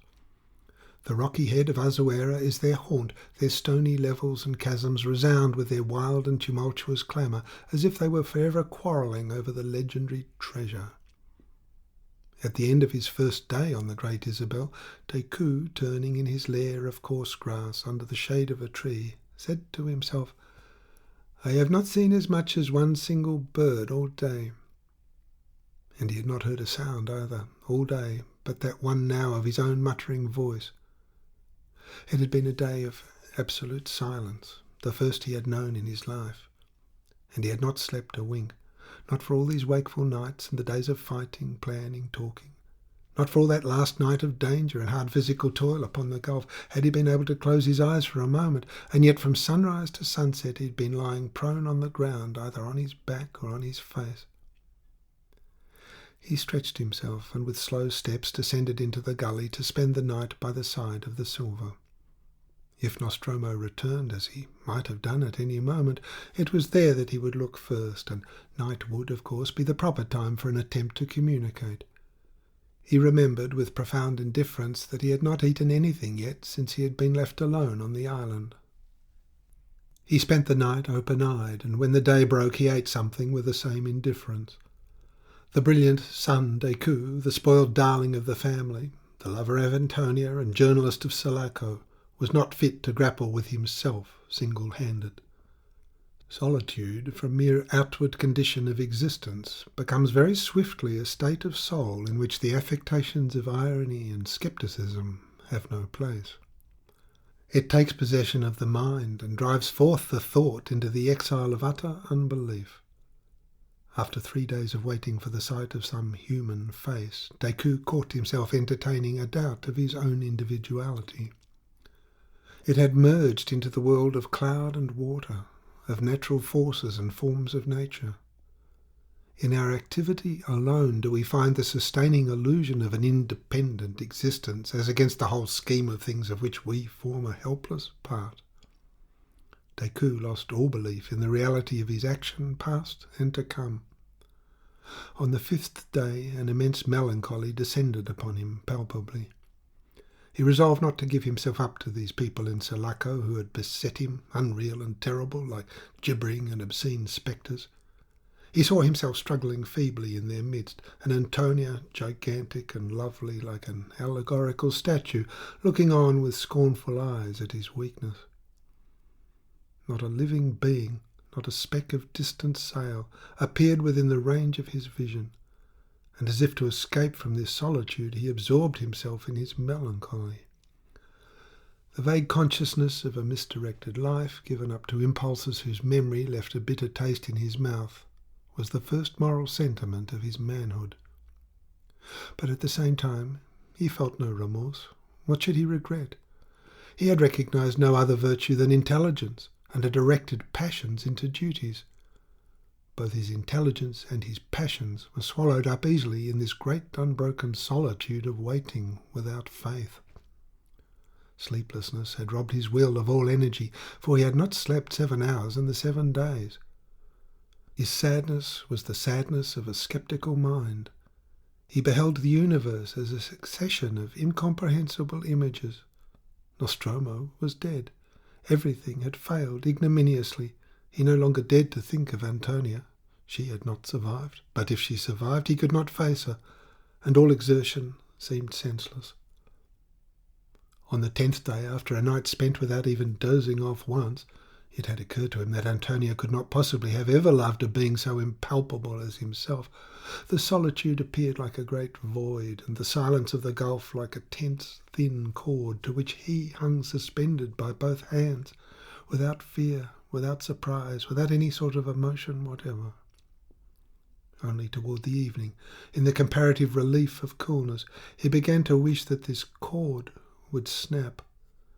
He imagined it snapping with a report as of a pistol, a sharp, full crack, and that would be the end of him.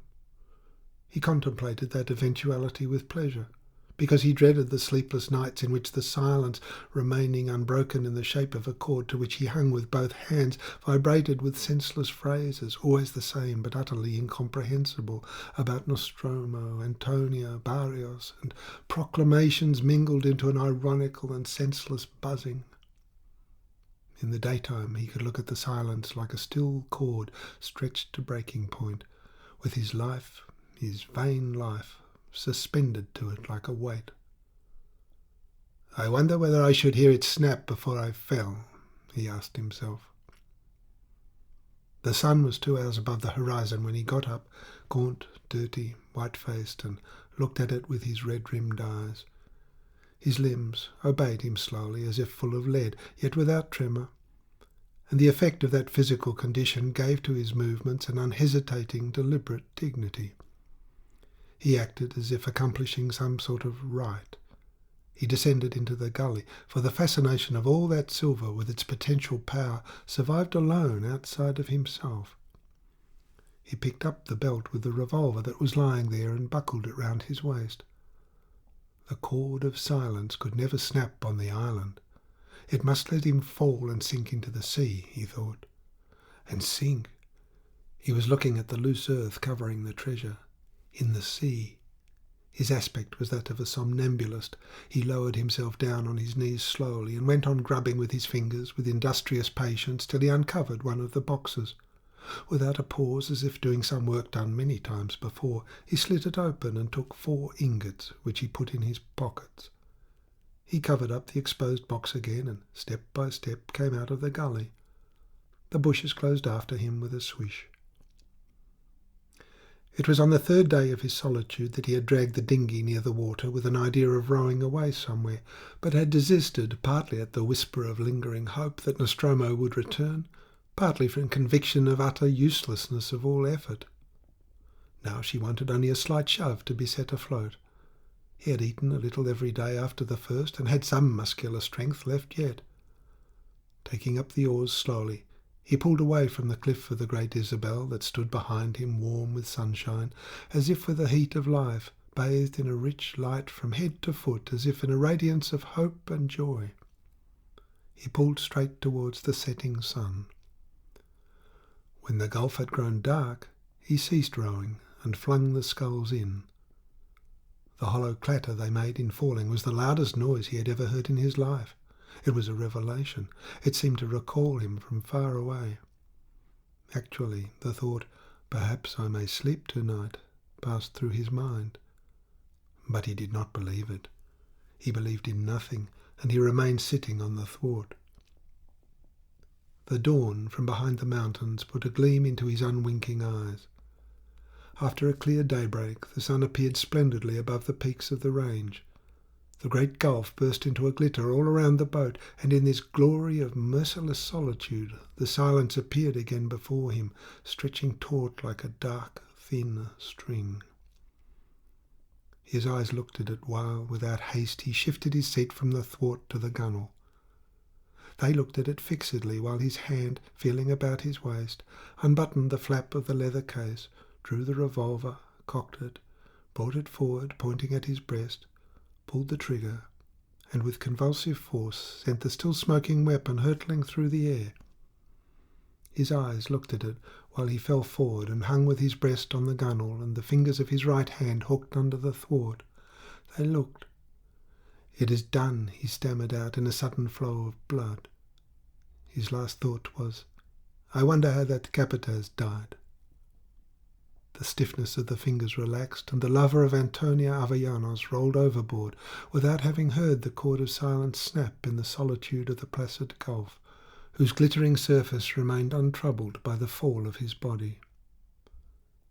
A victim of the disillusioned weariness which is the retribution meted out to intellectual audacity, the brilliant Don Martin Decoud, weighted by the bars of San Tome silver, disappeared without a trace, swallowed up in the immense indifference of things. His sleepless, crouching figure was gone from the side of the San Tome silver, and for a time the spirits of good and evil that hover near every concealed treasure of the earth might have thought that this one had been forgotten by all mankind. Then, after a few days, another form appeared, striding away from the setting sun, to sit motionless and awake in the narrow black gully all through the night, in nearly the same pose, in the same place in which had sat that other sleepless man who had gone away for ever so quietly in a small boat about the time of sunset. And the spirits of good and evil that hover about a forbidden treasure understood well that the silver of San Tome was provided now with a faithful and lifelong slave.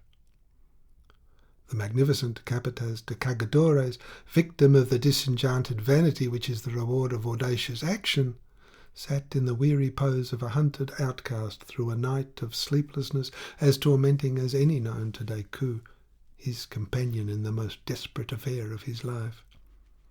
And he wondered how Decoud had died. But he knew the part he had played himself, first a woman, then a man, abandoned both in their last extremity for the sake of this accursed treasure. It was paid for by a soul lost and by a vanished life. The blank stillness of awe was succeeded by a gust of immense pride. There was no one in the world but Gian Battista Fidanza, Capataz de Cargadores, the incorruptible and faithful Nostromo, to pay such a price. He had made up his mind that nothing should be allowed now to rob him of his bargain. Nothing. Decoud had died. But how? That he was dead he had not a shadow of a doubt. But 4 ingots? What for? Did he mean to come for more, some other time? The treasure was putting forth its latent power. It troubled the clear mind of the man who had paid the price. He was sure that Decoud was dead. The island seemed full of that whisper. Dead, gone. And he caught himself listening for the swish of bushes and the splash of the footfalls in the bed of the brook. Dead. The talker, the novio of Donna Antonia. "Ah!" he murmured, with his head on his knees, under the livid, clouded dawn breaking over the liberated Sulaco and upon the gulf as grey as ashes. "It is to her that he will fly, to her that he will fly." And 4 ingots?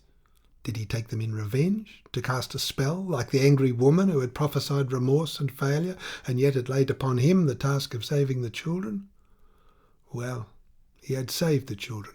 He had defeated the spell of poverty and starvation. He had done it all alone, or perhaps helped by the devil. Who cared? He had done it, betrayed as he was, and saving by the same stroke the San Tome mine, which appeared to him hateful and immense, lording it by its vast wealth over the valour, the toil, the fidelity of the poor, over war and peace, over the labours of the town, the sea and the campo. The sun lit up the sky behind the peaks of the Cordillera. The Capites looked down for a time upon the fall of loose earth, stones and smashed bushes, concealing the hiding place of the silver. "I must grow rich very slowly," he meditated aloud.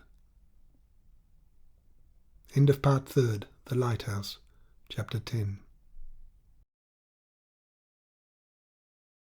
Part 3, The Lighthouse, Chapter 11. Sulaco outstripped Nostromo's prudence, growing rich swiftly on the hidden treasures of the earth, hovered over by the anxious spirits of good and evil torn out by the labouring hands of the people. It was like a second youth, like a new life, full of promise, of unrest, of toil, scattering lavishly its wealth to the four corners of an excited world. Material changes swept along in the train of material interests, and other changes more subtle, outwardly unmarked, affected the minds and hearts of the workers. Captain Mitchell had gone home to live on his savings invested in the San Tome mine, and Dr. Monaghan had grown older, with his head steel grey and the unchanged expression of his face, living on the inexhaustible treasure of his devotion, drawn upon in the secret of his heart like a store of unlawful wealth. The Inspector General of State Hospitals, whose maintenance is a charge upon the Gould concession, official adviser on sanitation to the municipality, Chief Medical Officer of the San Tome Consolidated Mines, whose territory, containing gold, silver, copper, lead, cobalt, extends for miles along the foothills of the Cordillera, had felt poverty-stricken, miserable and starved during the prolonged second visit the Goulds paid to Europe and the United States of America.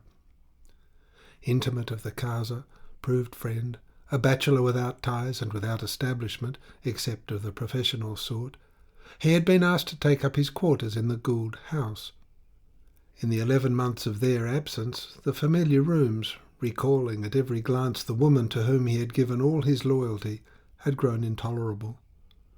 As the day approached for the arrival of the mailboat Hermes, the latest addition to the OSN Company's splendid fleet, the doctor hobbled about more vivaciously, snapped more sardonically at simple and gentle, out of sheer nervousness.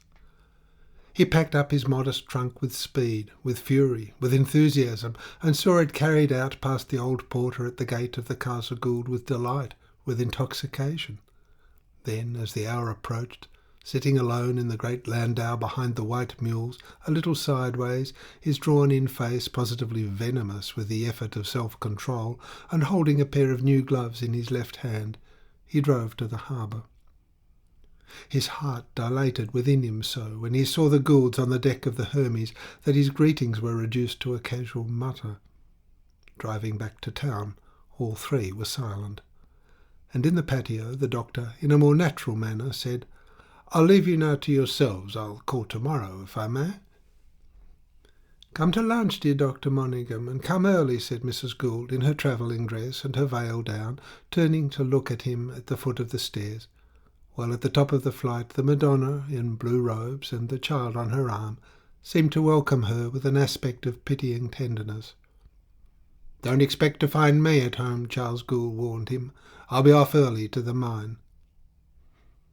After lunch, Donna Emilia and the Senor Doctor came slowly through the inner gateway of the patio. The large gardens of the Casa Gould, surrounded by high walls, and the red-tile slopes of neighbouring roofs, lay open before them, with masses of shade under the trees and level surfaces of sunlight upon the lawns. A triple row of old orange trees surrounded the whole. Barefooted brown gardeners in snowy white shirts and wide calzoneras dotted the grounds, squatting over flower beds, passing between the trees, dragging slender india-rubber tubes across the gravel of the paths, and the fine jets of water crossed each other in graceful curves, sparkling in the sunshine with a slight pattering noise upon the bushes and an effect of showered diamonds upon the grass. Donna Emilia, holding up the train of a clear dress, walked by the side of Dr. Monaghan in a longish black coat and severe black bow on an immaculate shirt front.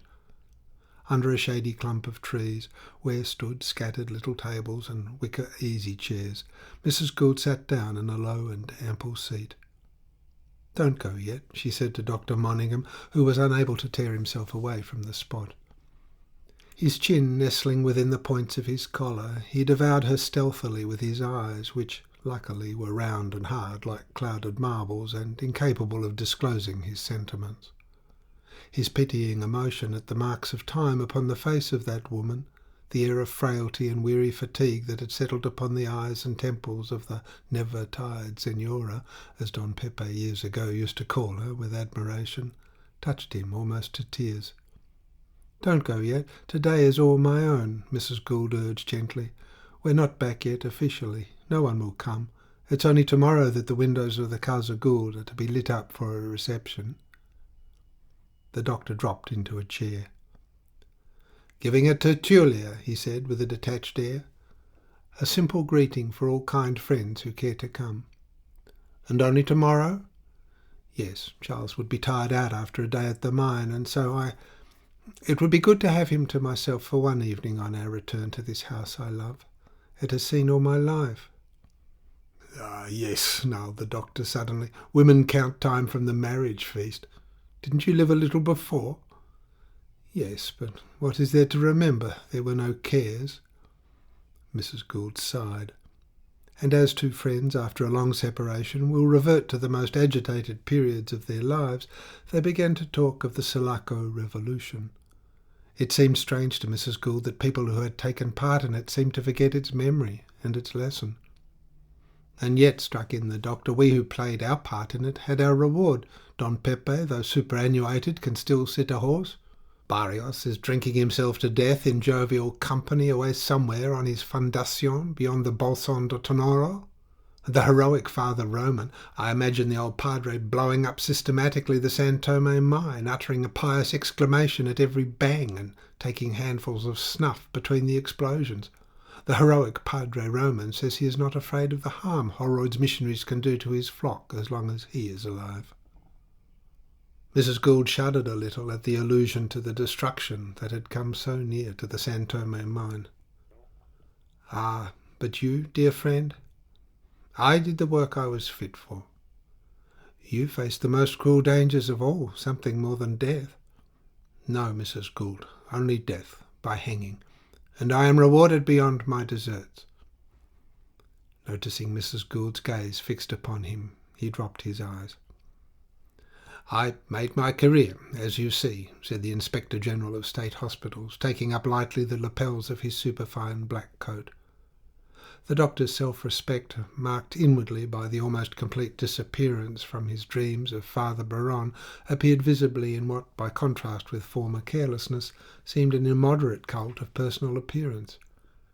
Carried out within severe limits of form and colour, and in perpetual freshness, this change of apparel gave to Dr. Monningham an air at the same time professional and festive, while his gait and the unchanged crabbed character of his face acquired from it a startling force of incongruity. "Yes," he went on, "we all had our rewards.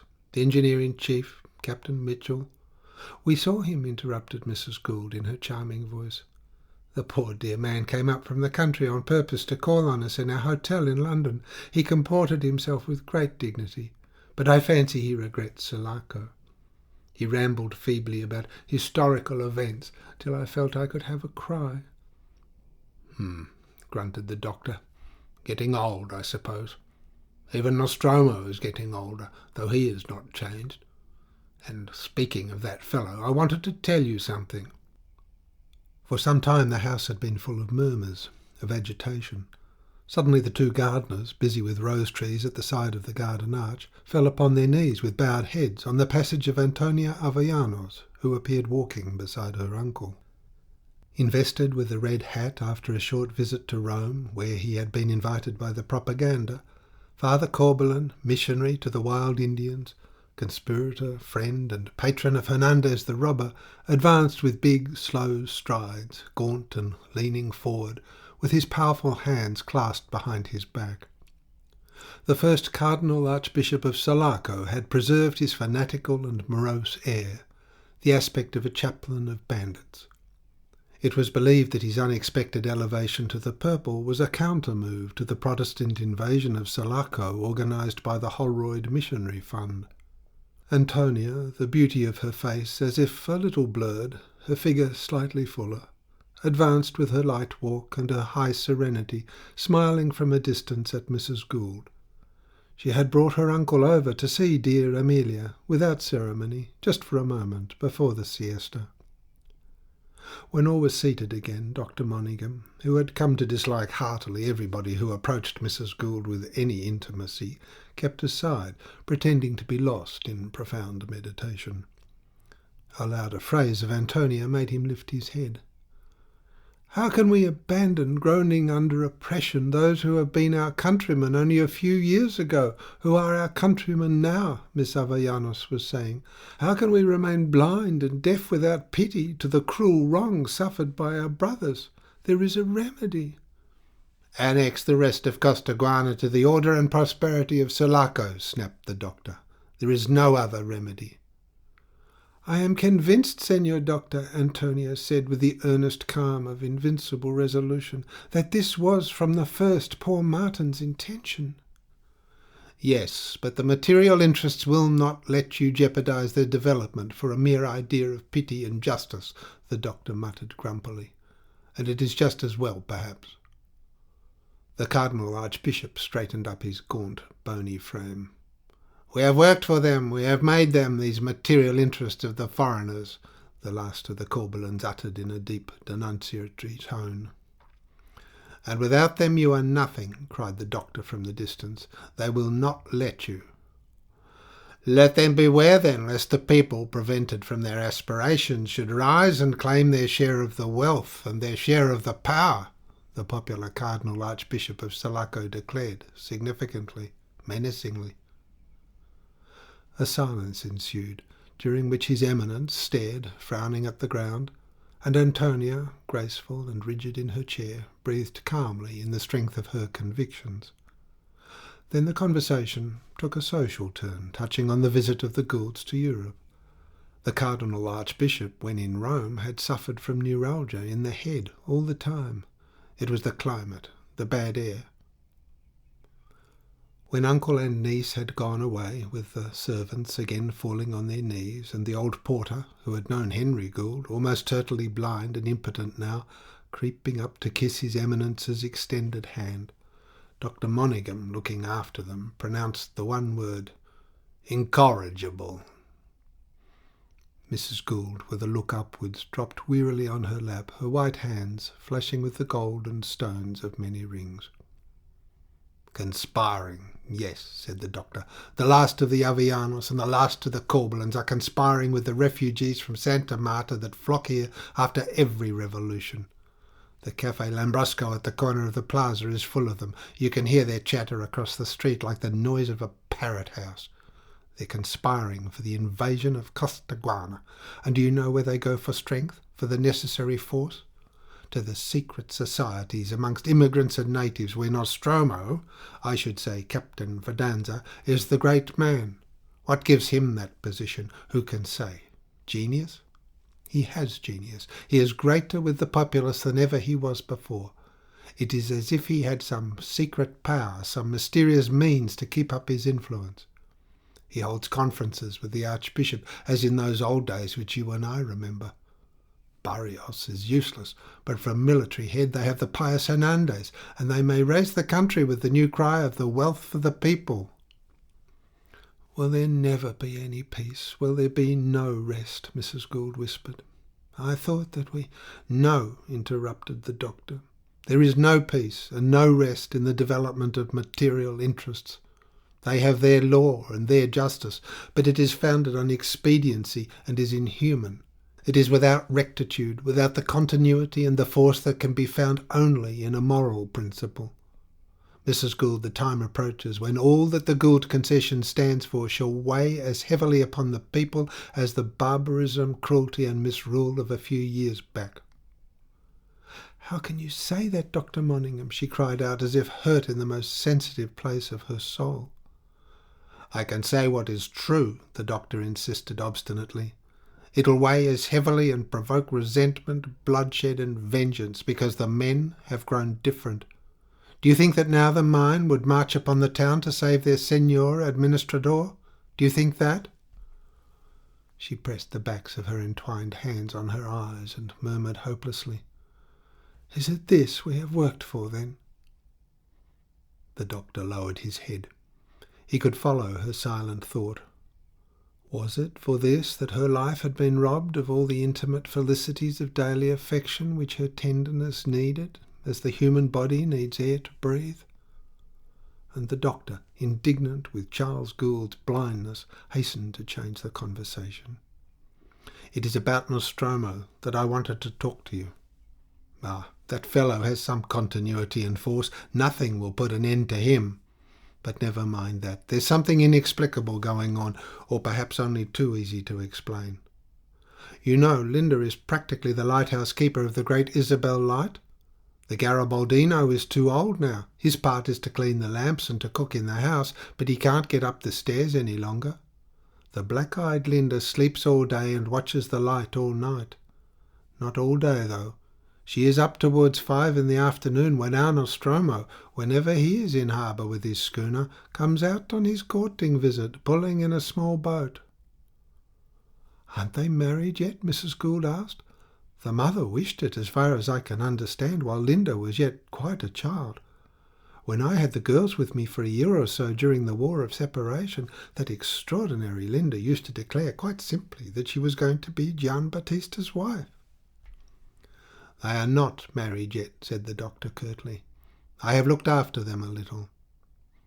"Thank you, dear Dr. Monningham," said Mrs. Gould, and under the shade of the big trees her little even teeth gleamed in a youthful smile of gentle malice.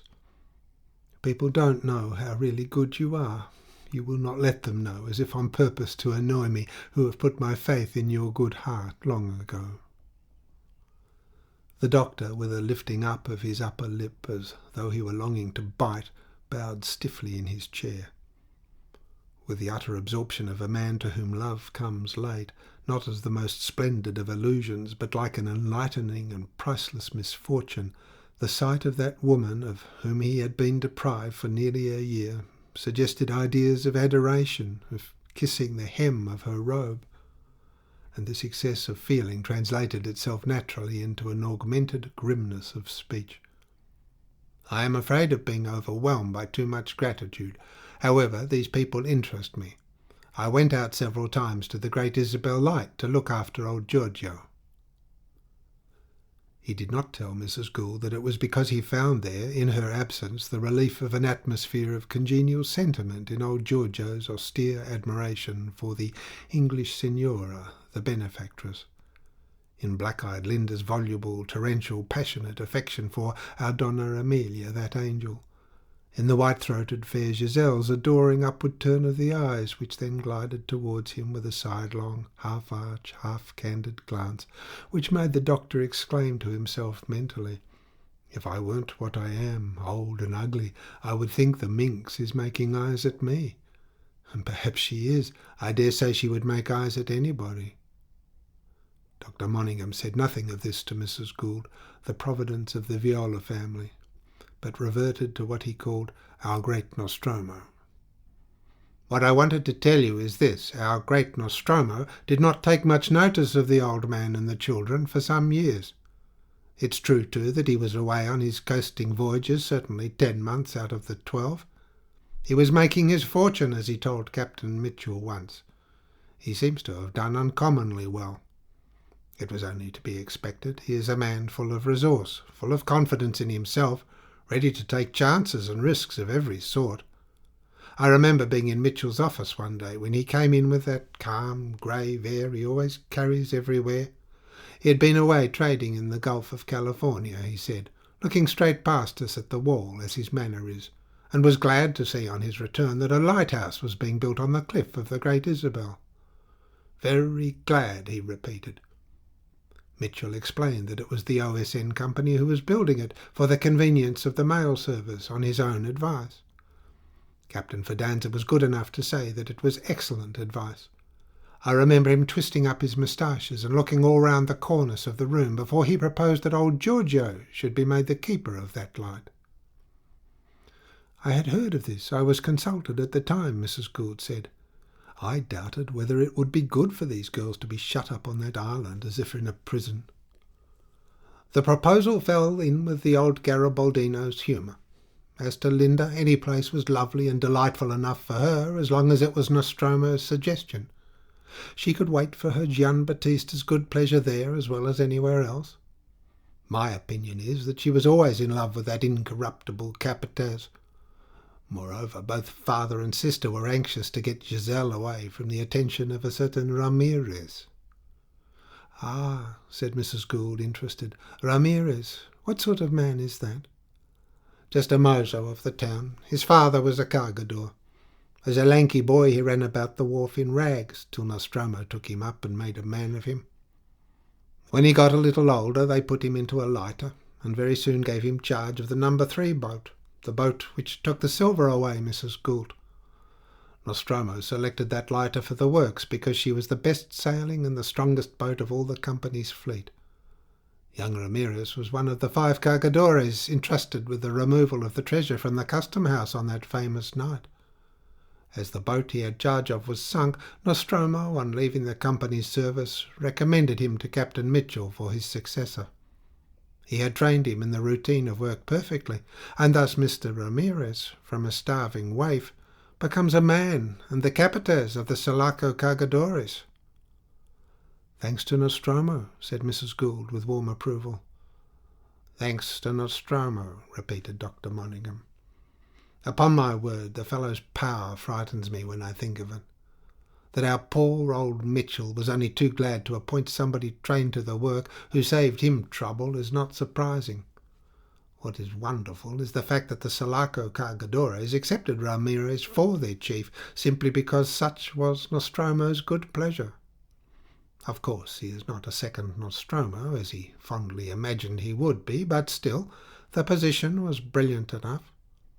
It emboldened him to make up to Giselle Viola, who, you know, is the recognized beauty of the town. The old Garibaldino, however, took a violent dislike to him. I don't know why. Perhaps because he was not a model of perfection, like his Gianbattista, the incarnation of the courage, the fidelity, the honour of the people. Signor Viola does not think much of Sulaco natives. Both of them, the old Spartan and that white-faced Linda with her red mouth and coal-black eyes, were looking rather fiercely after the fair one. Ramirez was warned off. Father Viola, I am told, threatened him with his gun once. But what of Giselle herself? Asked Mrs. Gould. She's a bit of a flirt, I believe, said the doctor. I don't think she cared much one way or another. Of course she likes men's attentions. Ramirez was not the only one, let me tell you, Mrs. Gould. There was one engineer, at least, on the railway staff who got warned off with a gun too. Old Viola does not allow any trifling with his honour.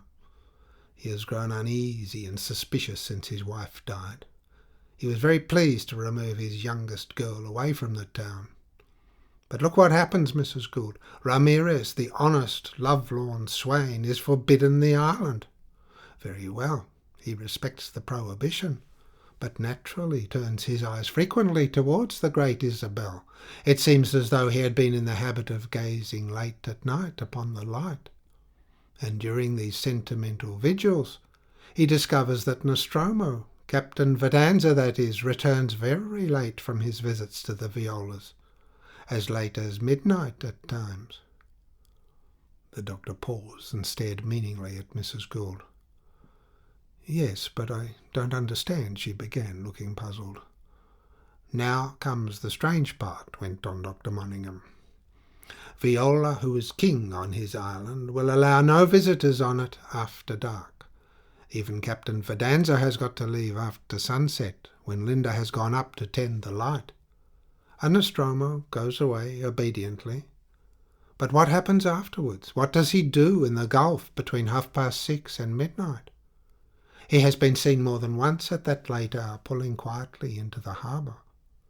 Ramirez is devoured by jealousy. He dared not approach old Viola, but he plucked up courage to rail at Linda about it on Sunday morning as she came on the mainland to hear Mass and visit her mother's grave. There was a scene on the wharf which, as a matter of fact, I witnessed. It was early morning. He must have been waiting for her on purpose. I was there by the merest chance, having been called to an urgent consultation by the doctor of the German gunboat in the harbour. She poured wrath, scorn, and flame upon Ramirez, who seemed out of his mind. It was a strange sight, Mrs. Gould. The long jetty with this raving cargadore in his crimson sash, and the girl all in black at the end, the early Sunday morning quiet of the harbour in the shade of the mountains. Nothing but a canoe or two moving between the ships at anchor, and the German gunboat's gig coming to take me off. Linda passed me within a foot. I noticed her wild eyes. I called out to her. She never heard me. She never saw me. But I looked at her face. It was awful in its anger and wretchedness. Mrs. Gould sat up, opening her eyes very wide. "What do you mean, Dr. Monaghan? Do you mean to say that you suspect the younger sister?" "Quien sabe? Who can tell?" said the doctor, shrugging his shoulders like a born Costaguanero. "Ramirez came up to me on the wharf. He reeled. He looked insane. He took his head into his hands. He had to talk to someone, simply had to. Of course, for all his mad state, he recognized me. People know me well here. I have lived too long amongst them to be anything else but the evil-eyed doctor who can cure all the ills of the flesh and bring bad luck by a glance. He came up to me. He tried to be calm. He tried to make out that he wanted merely to warn me against Nostromo. It seems that Captain Fidanza, at some secret meeting or other, had mentioned me as the worst despiser of all the poor, of the people. It's very possible he honours me with his undying dislike. And a word from the great Fidanza may be quite enough to send some fool's knife into my back. The sanitary commission I preside over is not in favour with the populace. "Beware of him, Senor Doctor. Destroy him, Senor Doctor," Ramirez hissed right into my face. And then he broke out. "That man," he spluttered, "has cast a spell upon both these girls." As to himself, he had said too much. He must run away now, run away and hide somewhere. He moaned tenderly about Giselle, and then called her names that cannot be repeated. If he thought she could be made to love him by any means, he would carry her off the island, off into the woods, but it was no good. He strode away, flourishing his arms above his head. Then I noticed an old negro who had been sitting behind a pile of cases, fishing from the wharf. He wound up his lines and slunk away at once, but he must have heard something, and must have talked too, because some of the old Garibaldino's railway friends, I suppose, warned him against Ramirez. At any rate, the father has been warned, but Ramirez has disappeared from the town. "I feel I have a duty towards these girls," said Mrs. Gould uneasily. "Is Nostromo in Sulaco now?" "He is, since last Sunday." "He ought to be spoken to at once." "Who will dare speak to him? Even the love-mad Ramirez runs away from the mere shadow of Captain Fidanza." "I can. I will," Mrs. Gould declared. "A word will be enough for a man like Nostromo." The doctor smiled sourly. "He must end this situation, which lends itself to—" "I can't believe it of that child," pursued Mrs. Gould. "He's very attractive," muttered the doctor gloomily. "He'll see it, I'm sure. He must put an end to all this by marrying Linda at once," pronounced the First Lady of Sulaco with immense decision. Through the garden gate emerged Basilio, grown flat and sleek, with an elderly, hairless face, wrinkles at the corners of his eyes, and his jet-black coarse hair plastered down smoothly. Stooping carefully behind an ornamental clump of bushes, he put down with precaution a small child he had been carrying on his shoulder, his own and Leonarda's last-born. The pouting, spoiled camarista and the head mozo of the Casa Gould had been married for some years now. He remained squatting on his heels for a time, gazing fondly at his offspring, which returned his stare with imperturbable gravity, then, solemn and respectable, walked down the path. "What is it, Basilio?" asked Mrs. Gould. A telephone came through from the office of the mine. The master remains to sleep at the mountain tonight. Dr. Monningham had got up and stood looking away. A profound silence reigned for a time under the shade of the biggest trees in the lovely gardens of the Casa Gould. "Very well, Basilio," said Mrs. Gould. She watched him walk away along the path, step aside behind the flowering bush, and reappear with the child seated on his shoulder. He passed through the gateway between the garden and the patio with measured steps, careful of his light burden. The doctor, with his back to Mrs. Gould, contemplated a flower bed away in the sunshine. People believed him scornful and soured. The truth of his nature consisted in his capacity for passion and in the sensitiveness of his temperament. What he lacked was the polished callousness of men of the world, the callousness from which springs an easy tolerance for oneself and others, the tolerance wide as poles asunder from true sympathy and human compassion. This want of callousness accounted for his sardonic turn of mind and his biting speeches.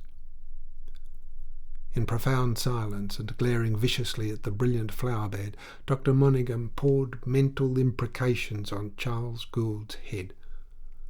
Behind him, the immobility of Mrs. Gould added to the grace of her seated figure the charm of art, of an attitude caught and interpreted forever. Turning abruptly, the doctor took his leave. Mrs. Gould leaned back in the shade of the big trees planted in a circle. She leaned back with her eyes closed and her white hands lying idle on the arms of her seat. The half-light under the thick mass of leaves brought out the youthful prettiness of her face, made the clear light fabrics and white lace of her dress appear luminous. Small and dainty, as if radiating a light of her own in the deep shade of the interlaced boughs, she resembled a good fairy, weary with a long career of well-doing, touched by the withering suspicion of the uselessness of her labours, the powerlessness of her magic. Had anybody asked her of what she was thinking, alone in the garden of the casa, with her husband at the mine, and the house closed to the street like an empty dwelling, her frankness would have had to evade the question. It had come into her mind that for life to be large and full, it must contain the care of the past and of the future in every passing moment of the present. Our daily work must be done to the glory of the dead and for the good of those who come after. She thought that, and sighed without opening her eyes, without moving at all. Mrs. Gould's face became set and rigid for a second, as if to receive, without flinching, a great wave of loneliness that swept over her head. And it came into her mind, too, that no one would ever ask her with solicitude what she was thinking of. No one. No one but perhaps the man who had just gone away. No one who could be answered with careless sincerity in the ideal perfection of confidence. The word incorrigible, a word lately pronounced by Dr. Monningham, floated into her still and sad immobility. Incorrigible in his hard, determined service of the material interests to which he had pinned his faith in the triumph of order and justice. Poor boy! She had a clear vision of the grey hairs on his temples. He was perfect, perfect. What more could she have expected? It was a colossal and lasting success, and love was only a short moment of forgetfulness, a short intoxication whose delight one remembered with a sense of sadness, as if it had been a deep grief lived through. There was something inherent in the necessities of successful action which carried with it the moral degradation of the idea. She saw the San Tome mountain hanging over the Campo, over the whole land, feared, hated, wealthy, more soulless than any tyrant, more pitiless and autocratic than the worst government, ready to crush innumerable lives in the expansion of its greatness. He did not see it. He could not see it. It was not his fault. He was perfect, perfect, but she would never have him to herself. Never. Not for one short hour together to herself in this old Spanish house she loved so well. Incorrigible, the last of the Corbalans, the last of the Avellanos, the doctor had said. But she saw clearly the San Tome mine possessing, consuming, burning up the life of the last of the Costaguana Goulds, mastering the energetic spirit of the son as it had mastered the lamentable weakness of the father. A terrible success for the last of the Goulds, the last. She had hoped for a long, long time that perhaps... But no, there were to be no more. An immense desolation, the dread of her own continued life, descended upon the First Lady of Sulaco. With a prophetic vision, she saw herself surviving alone the degradation of her young ideal of life, of love, of work, all alone in the treasure house of the world. The profound, blind, suffering expression of a painful dream settled on her face with its closed eyes. In the indistinct voice of an unlucky sleeper lying passive in the grip of a merciless nightmare, she stammered out aimlessly the words, material interest. End of Part 3rd, The Lighthouse, Chapter 11. Part 3rd, The Lighthouse, Chapter 12. Nostromo had been growing rich very slowly. It was an effect of his prudence. He could command himself even when thrown off his balance. And to become the slave of a treasure with full self-knowledge is an occurrence rare and mentally disturbing. But it was also in a great part because of the difficulty of converting it into a form in which it could become available. The mere act of getting it away from the island piecemeal, little by little, was surrounded by difficulties, by the dangers of imminent detection. He had to visit the Great Isabel in secret, between his voyages along the coast, which were the ostensible source of his fortune. The crew of his own schooner were to be feared as if they had been spies upon their dreaded captain. He did not dare stay too long in port. When his coaster was unloaded, he hurried away on another trip, for he feared arousing suspicion even by a day's delay. Sometimes during a week's stay or more he could only manage one visit to the treasure, and that was all, a couple of ingots.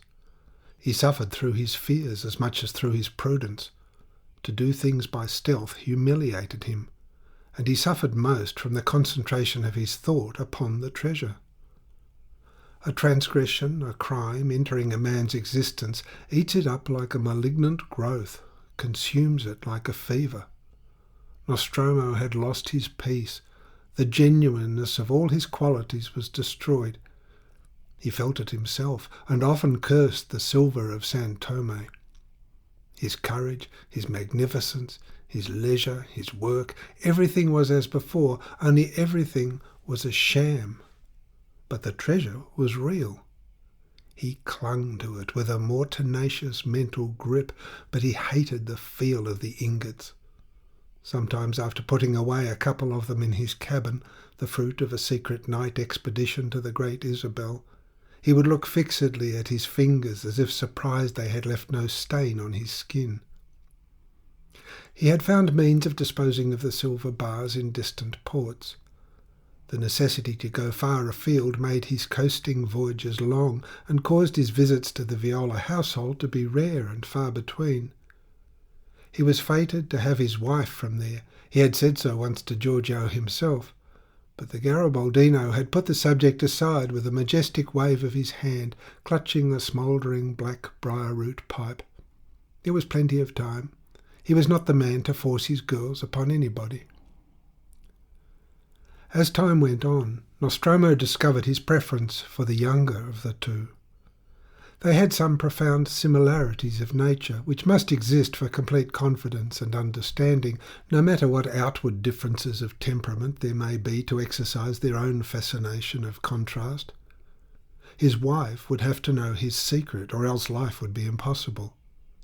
He was attracted by Giselle, with her candid gaze and white throat, pliable, silent, fond of excitement under her quiet indolence, whereas Linda, with her intense, passionately pale face, energetic, all fire and words, touched with gloom and scorn, a chip of the old block, true daughter of the austere republican, but with Teresa's voice, inspired him with a deep-seated mistrust. Moreover, the poor girl could not conceal her love for Gian Battista. He could see it would be violent, exacting, suspicious, uncompromising, like her soul.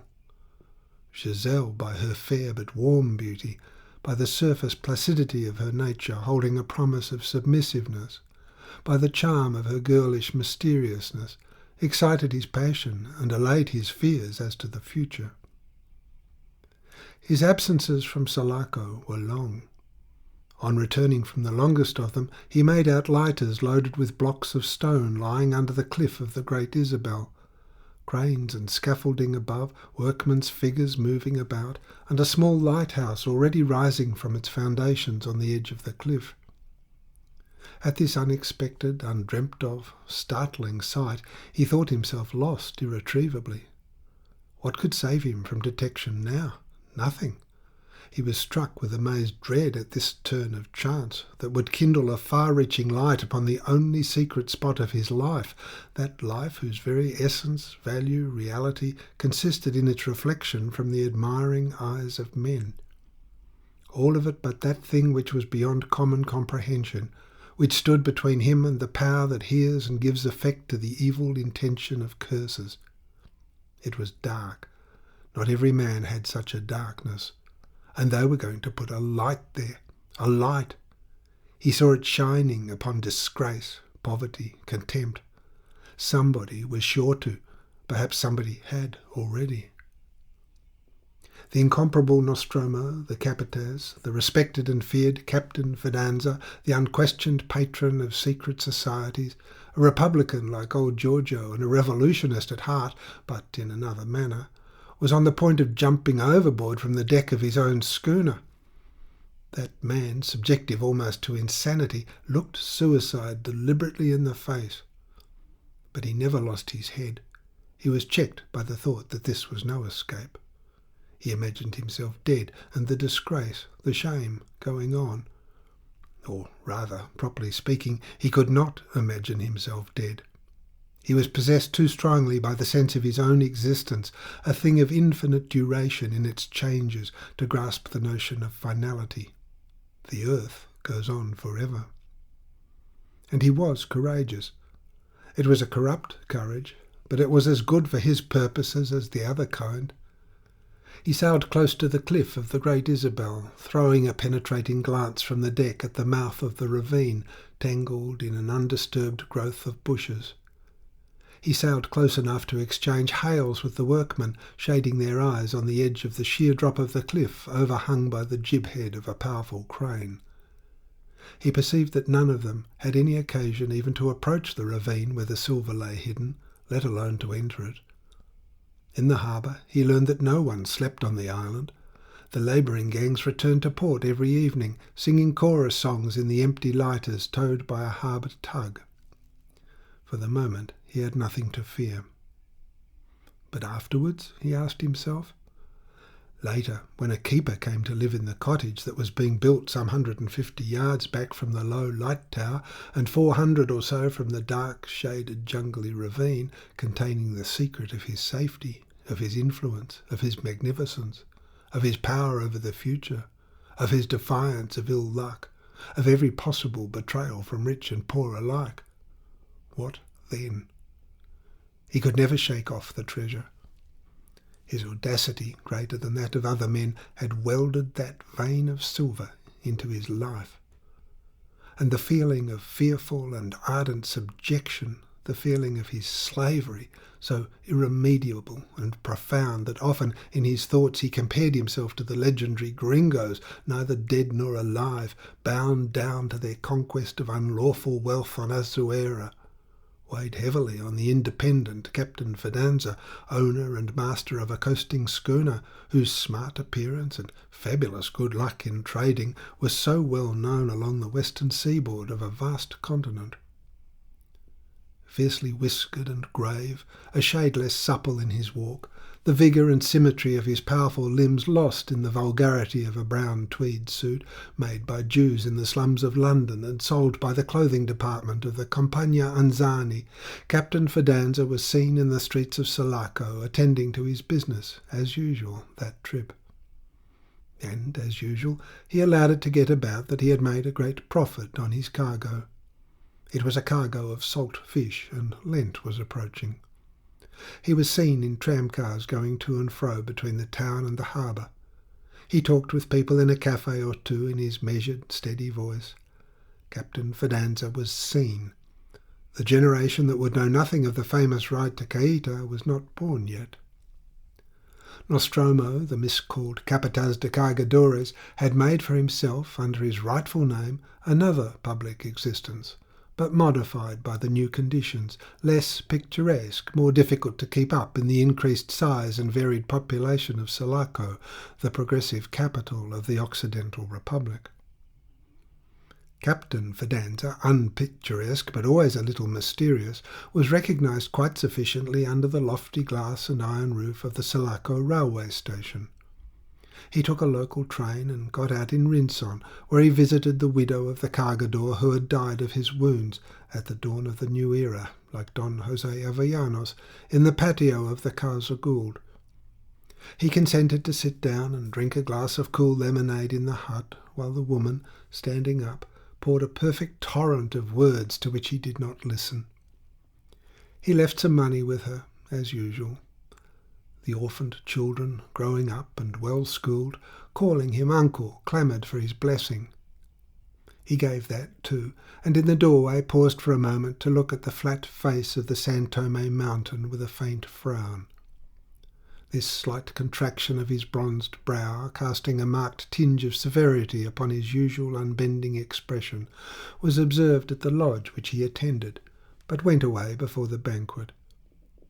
He wore it at the meeting of some good comrades, Italians and Occidentals, assembled in his honour under the presidency of an indigent, sickly, somewhat hunchbacked little photographer with a white face and a magnanimous soul dyed crimson by a bloodthirsty hate of all capitalists, oppressors of the two hemispheres. The heroic Giorgio Viola, old revolutionist, would have understood nothing of his opening speech, and Captain Fidanza, lavishly generous as usual to some poor comrades, made no speech at all.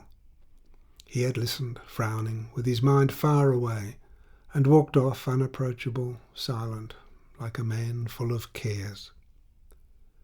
His frown deepened as, in the early morning, he watched the stonemasons go off to the Great Isabel in lighters loaded with squared blocks of stone, enough to add another course to the squat light tower. That was the rate of the work, 1 course per day. And Captain Fidanza meditated. The presence of strangers on the island would cut him completely off the treasure. It had been difficult and dangerous enough before. He was afraid, and he was angry. He thought with the resolution of a master and the cunning of a cowed slave. Then he went ashore. He was a man of resource and ingenuity, and, as usual, the expedient he found at a critical moment was effective enough to alter the situation radically. He had the gift of evolving safety out of the very danger, this incomparable Nostromo, this fellow in 1,000. With Giorgio established on the Great Isabel, there would be no need for concealment. He would be able to go openly, in daylight, to see his daughters, one of his daughters, and stay late talking to the old Garibaldino. Then, in the dark, night after night, he would dare to grow rich quicker now. He yearned to clasp, embrace, absorb, subjugate in unquestioned possession this treasure whose tyranny had weighed upon his mind, his actions, his very sleep. He went to see his friend Captain Mitchell, and the thing was done as Dr. Monaghan had related to Mrs. Gould. When the project was mooted to the Garibaldino, something like the faint reflection, the dim ghost of a very ancient smile, stole under the white and enormous moustaches of the old hater of kings and ministers. His daughters were the object of his anxious care, the younger especially. Linda, with her mother's voice, had taken more her mother's place. Her deep, vibrating padre seemed, but for the change of the word, the very echo of the impassioned, remonstrating Giorgio of poor Signora Teresa. It was his fixed opinion that the town was no proper place for his girls. The infatuated but guileless Ramirez was the object of his profound aversion, as resuming the sins of the country whose people were blind, vile esclavos. On his return from his next voyage, Captain Fidanza found the Violas settled in the lightkeeper's cottage. His knowledge of Giorgio's idiosyncrasies had not played him false. The Garibaldino had refused to entertain the idea of any companion whatever except his girls, and Captain Mitchell, anxious to please his poor Nostromo with that felicity of inspiration which only true affection can give, had formally appointed Linda Viola as underkeeper of the Isabel's light. "The light is private property," he used to explain. "It belongs to my company.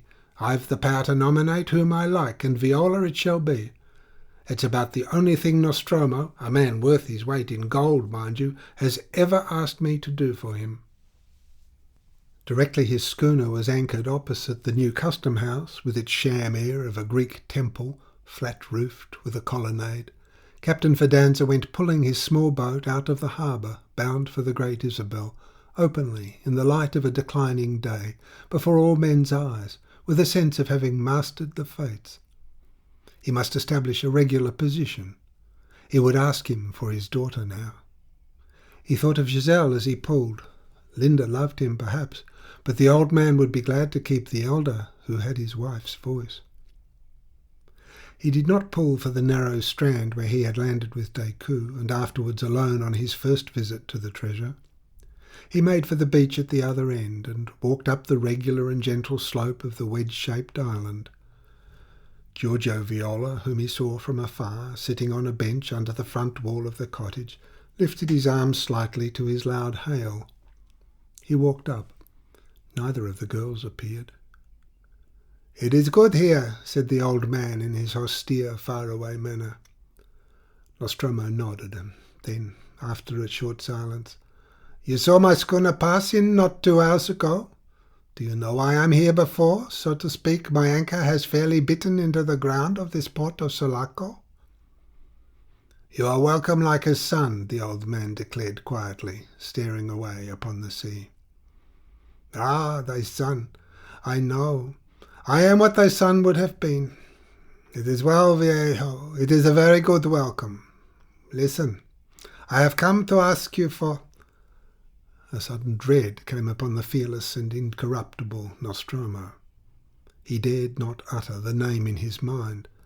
The slight pause only imparted a marked weight and solemnity to the changed end of the phrase. "For my wife."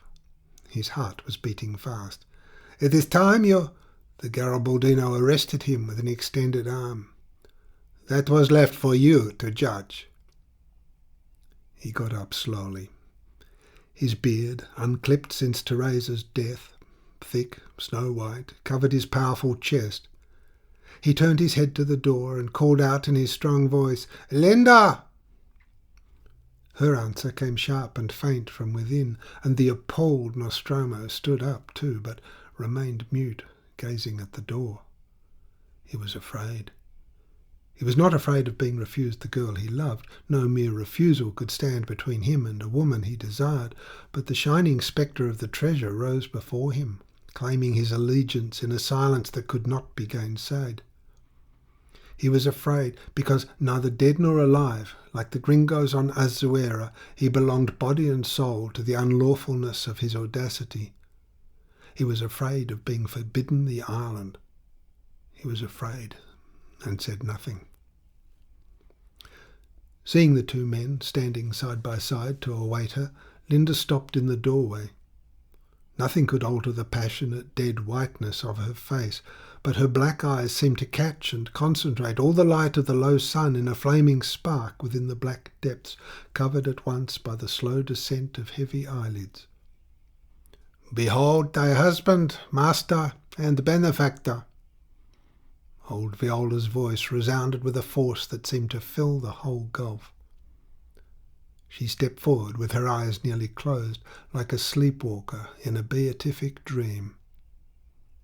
Nostromo made a superhuman effort. "It is time, Linda, we two were betrothed," he said steadily in his level, careless, unbending tone. She put her hand into his offered palm, lowering her head, dark with bronze glints, upon which her father's hand rested for a moment. "And so the soul of the dead is satisfied." This came from Giorgio Viola, who went on talking for a while of his dead wife, while the two, sitting side by side, never looked at each other. Then the old man ceased, and Linda, motionless, began to speak. "Ever since I have lived in the world, I have lived for you alone, Gian Battista, and that you knew it, Battistino." She pronounced the name exactly with her mother's intonation. A gloom as of the grave covered Nostromo's heart. "Yes, I knew," he said. The heroic Garibaldino sat on the same bench, bowing his hoary head, his old soul dwelling alone with its memories, tender and violent, terrible and dreary, solitary on the earth full of men. And Linda, his best beloved daughter, was saying, "I was yours ever since I can remember. I had only to think of you for the earth to become empty to my eyes. When you were there, I could see no one else. I was yours. Nothing is changed. The world belongs to you, and you let me live in it." She dropped her low, vibrating voice to a still lower note and found other things to say, torturing for the man at her side. Her murmur ran on, ardent and voluble. She did not seem to see her sister, who came out with an altar cloth she was embroidering in her hands, and passed in front of them, silent, fresh, fair, with a quick glance and a faint smile, to sit a little away on the other side of Nostromo. The evening was still. The sun sank almost to the edge of a purple ocean, and the white lighthouse, livid against the background of clouds filling the head of the gulf, bore the lantern red and glowing like a live ember kindled by the fire of the sky. Giselle, indolent and demure, raised the altar cloth from time to hide nervous yawns as of a young panther. Suddenly Linda rushed at her sister and, seizing her hand, covered her face with kisses. Nostromo's brain reeled. When she left her, as if stunned by the violent caresses, with her hands lying in her lap, the slave of the treasure felt as if he could shoot that woman. Old Giorgio lifted his leonine head. "Where are you going, Linda?" "To the light, padre mio." "Si, to your duty." He got up too, looked after his eldest daughter, then, in a tone whose festive note seemed the echo of a mood lost in the night of ages, "I am going to cook something. Ah, son! The old man knows where to find a bottle of wine, too." He turned to Giselle with a change to austere tenderness. "And you, little one, pray not to the God of priests and slaves, but to the God of orphans, of the oppressed, of the poor, of little children, to give thee a man like this one for a husband." His hand rested heavily for a moment on Nostromo's shoulder, and then he went in. The hopeless slave of the San Tome silver felt at these words the venomous fangs of jealousy biting deep into his heart. He was appalled by the novelty of the experience, by its force, by its physical intimacy. A husband for her. And yet it was natural that Giselle should have a husband at some time or other. He had never realized that before. In discovering that her beauty could belong to another, he felt as though he could kill this one of old Giorgio's daughters also. He muttered moodily, "They say you love Ramirez." She shook her head without looking at him. Coppery glints rippled to and fro on the wealth of her gold hair. Her smooth forehead had the soft, pure sheen of a priceless pearl in the splendour of the sunset, mingling the gloom of starry spaces, the purple of the sea, and the crimson of the sky in a magnificent stillness. "No," she said slowly, "I never loved him. I think I never He loves me, perhaps. The seduction of her slow voice died out of the air, and her raised eyes remained fixed on nothing, as if indifferent and without thought. "Ramirez told you he loved you?" asked Nostromo, restraining himself. "Ah, once, one evening." "The miserable! Ha!" He had jumped up as if stung by a gadfly and stood before her, mute with anger. "Misericordia divina, you too, Gian Battista. Poor wretch that I am," she lamented in ingenuous tones. "I told Linda, and she scolded. Am I to live blind, dumb, and deaf in this world? And she told father, who took down his gun and cleaned it. Poor Ramirez. Then you came, and she told you." He looked at her. He fastened his eyes upon the hollow of her white throat, which had the invincible charm of things young, palpitating, delicate, and alive. Was this the child he had known? Was it possible? It dawned upon him that in these last years he had really seen very little, nothing of her, nothing. She had come into the world like a thing unknown. She had come upon him unawares. She was a danger, a frightful danger. The instinctive mood of fierce determination that had never failed him before the perils of this life added its steady force to the violence of his passion. She, in a voice that recalled to him the song of running water, the tinkling of a silver bell, continued, "And between you three you have brought me here into this captivity to the sky and water, nothing else, sky and water.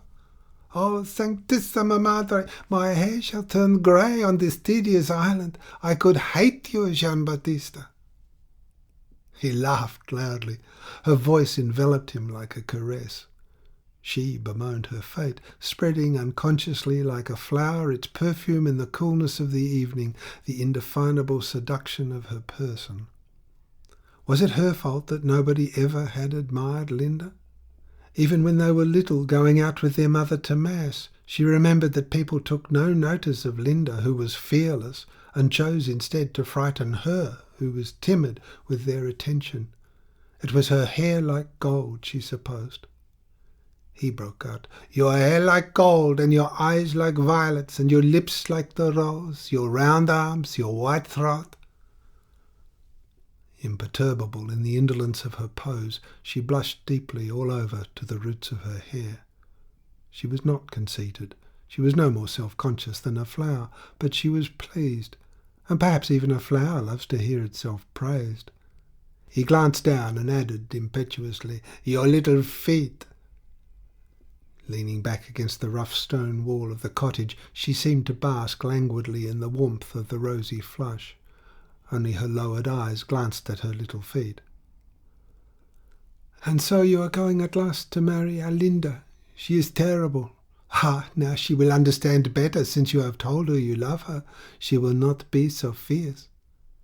"Chica," said Nostromo, "I have not told her anything." "Then make haste. Come tomorrow. Come and tell her, so that I may have some peace from her scolding, and perhaps, who knows, be allowed to listen to your Ramirez, eh? Is that it? Your mercy of God, how violent you are, Giovanni," she said, unmoved.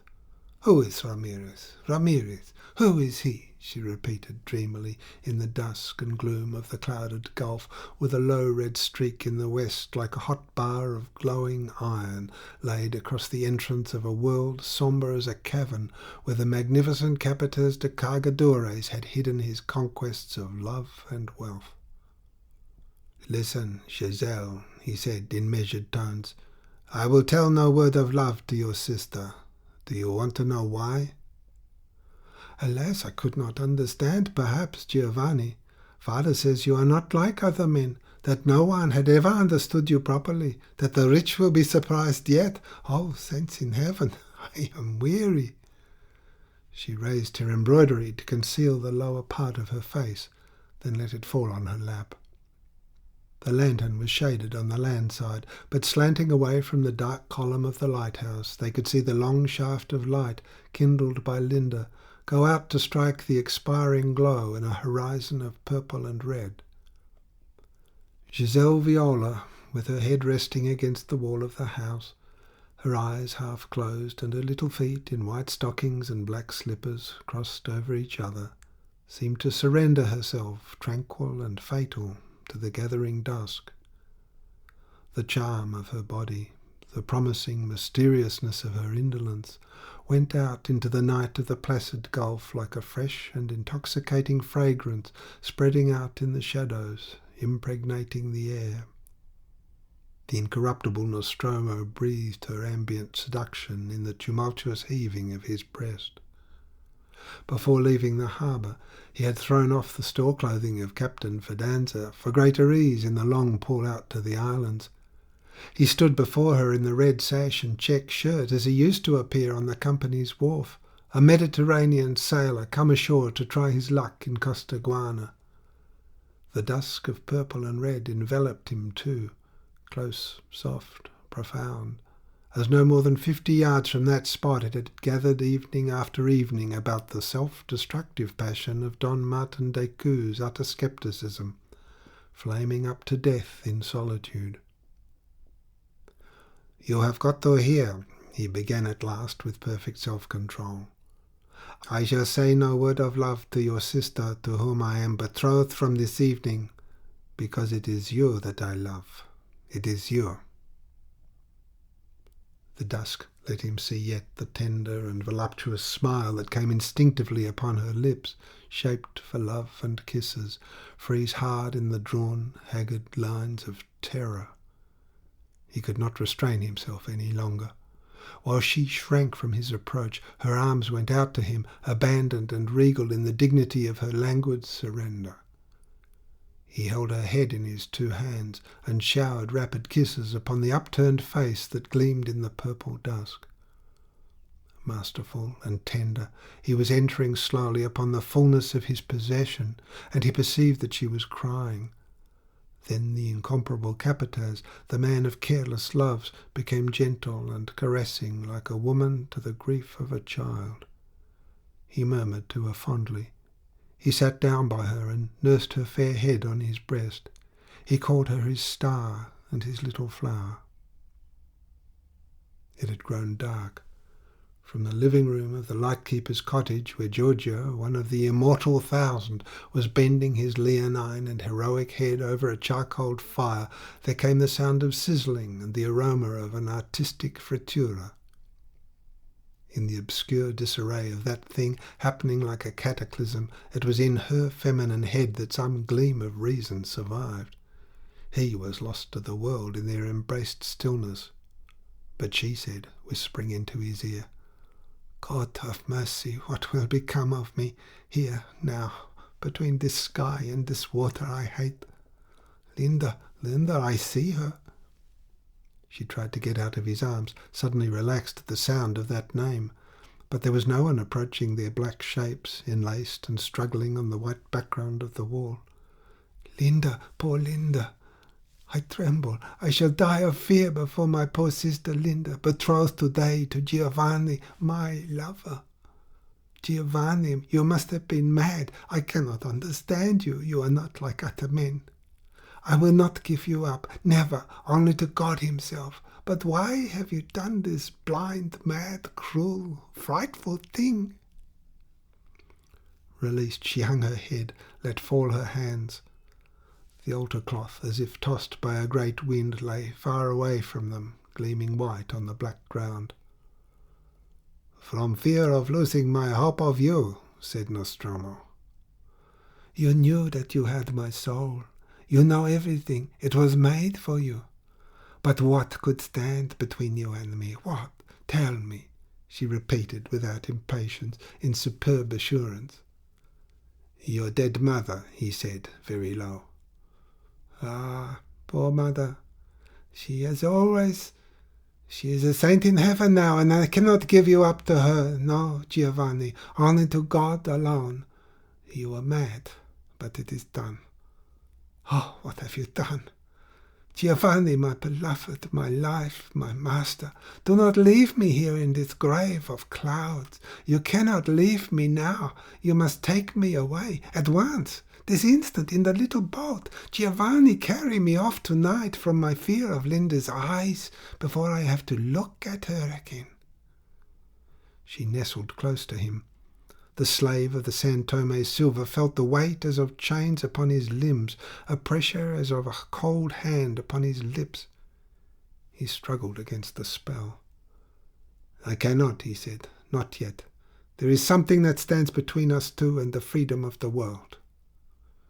She pressed her form closer to his side with a subtle and naive instinct of seduction. You rave, Giovanni, my lover, she whispered engagingly. What can there be? Carry me off, in thy very hands, to Donna Amelia, away from here. I am not very heavy. It seemed as though she expected him to lift her up at once in his two palms.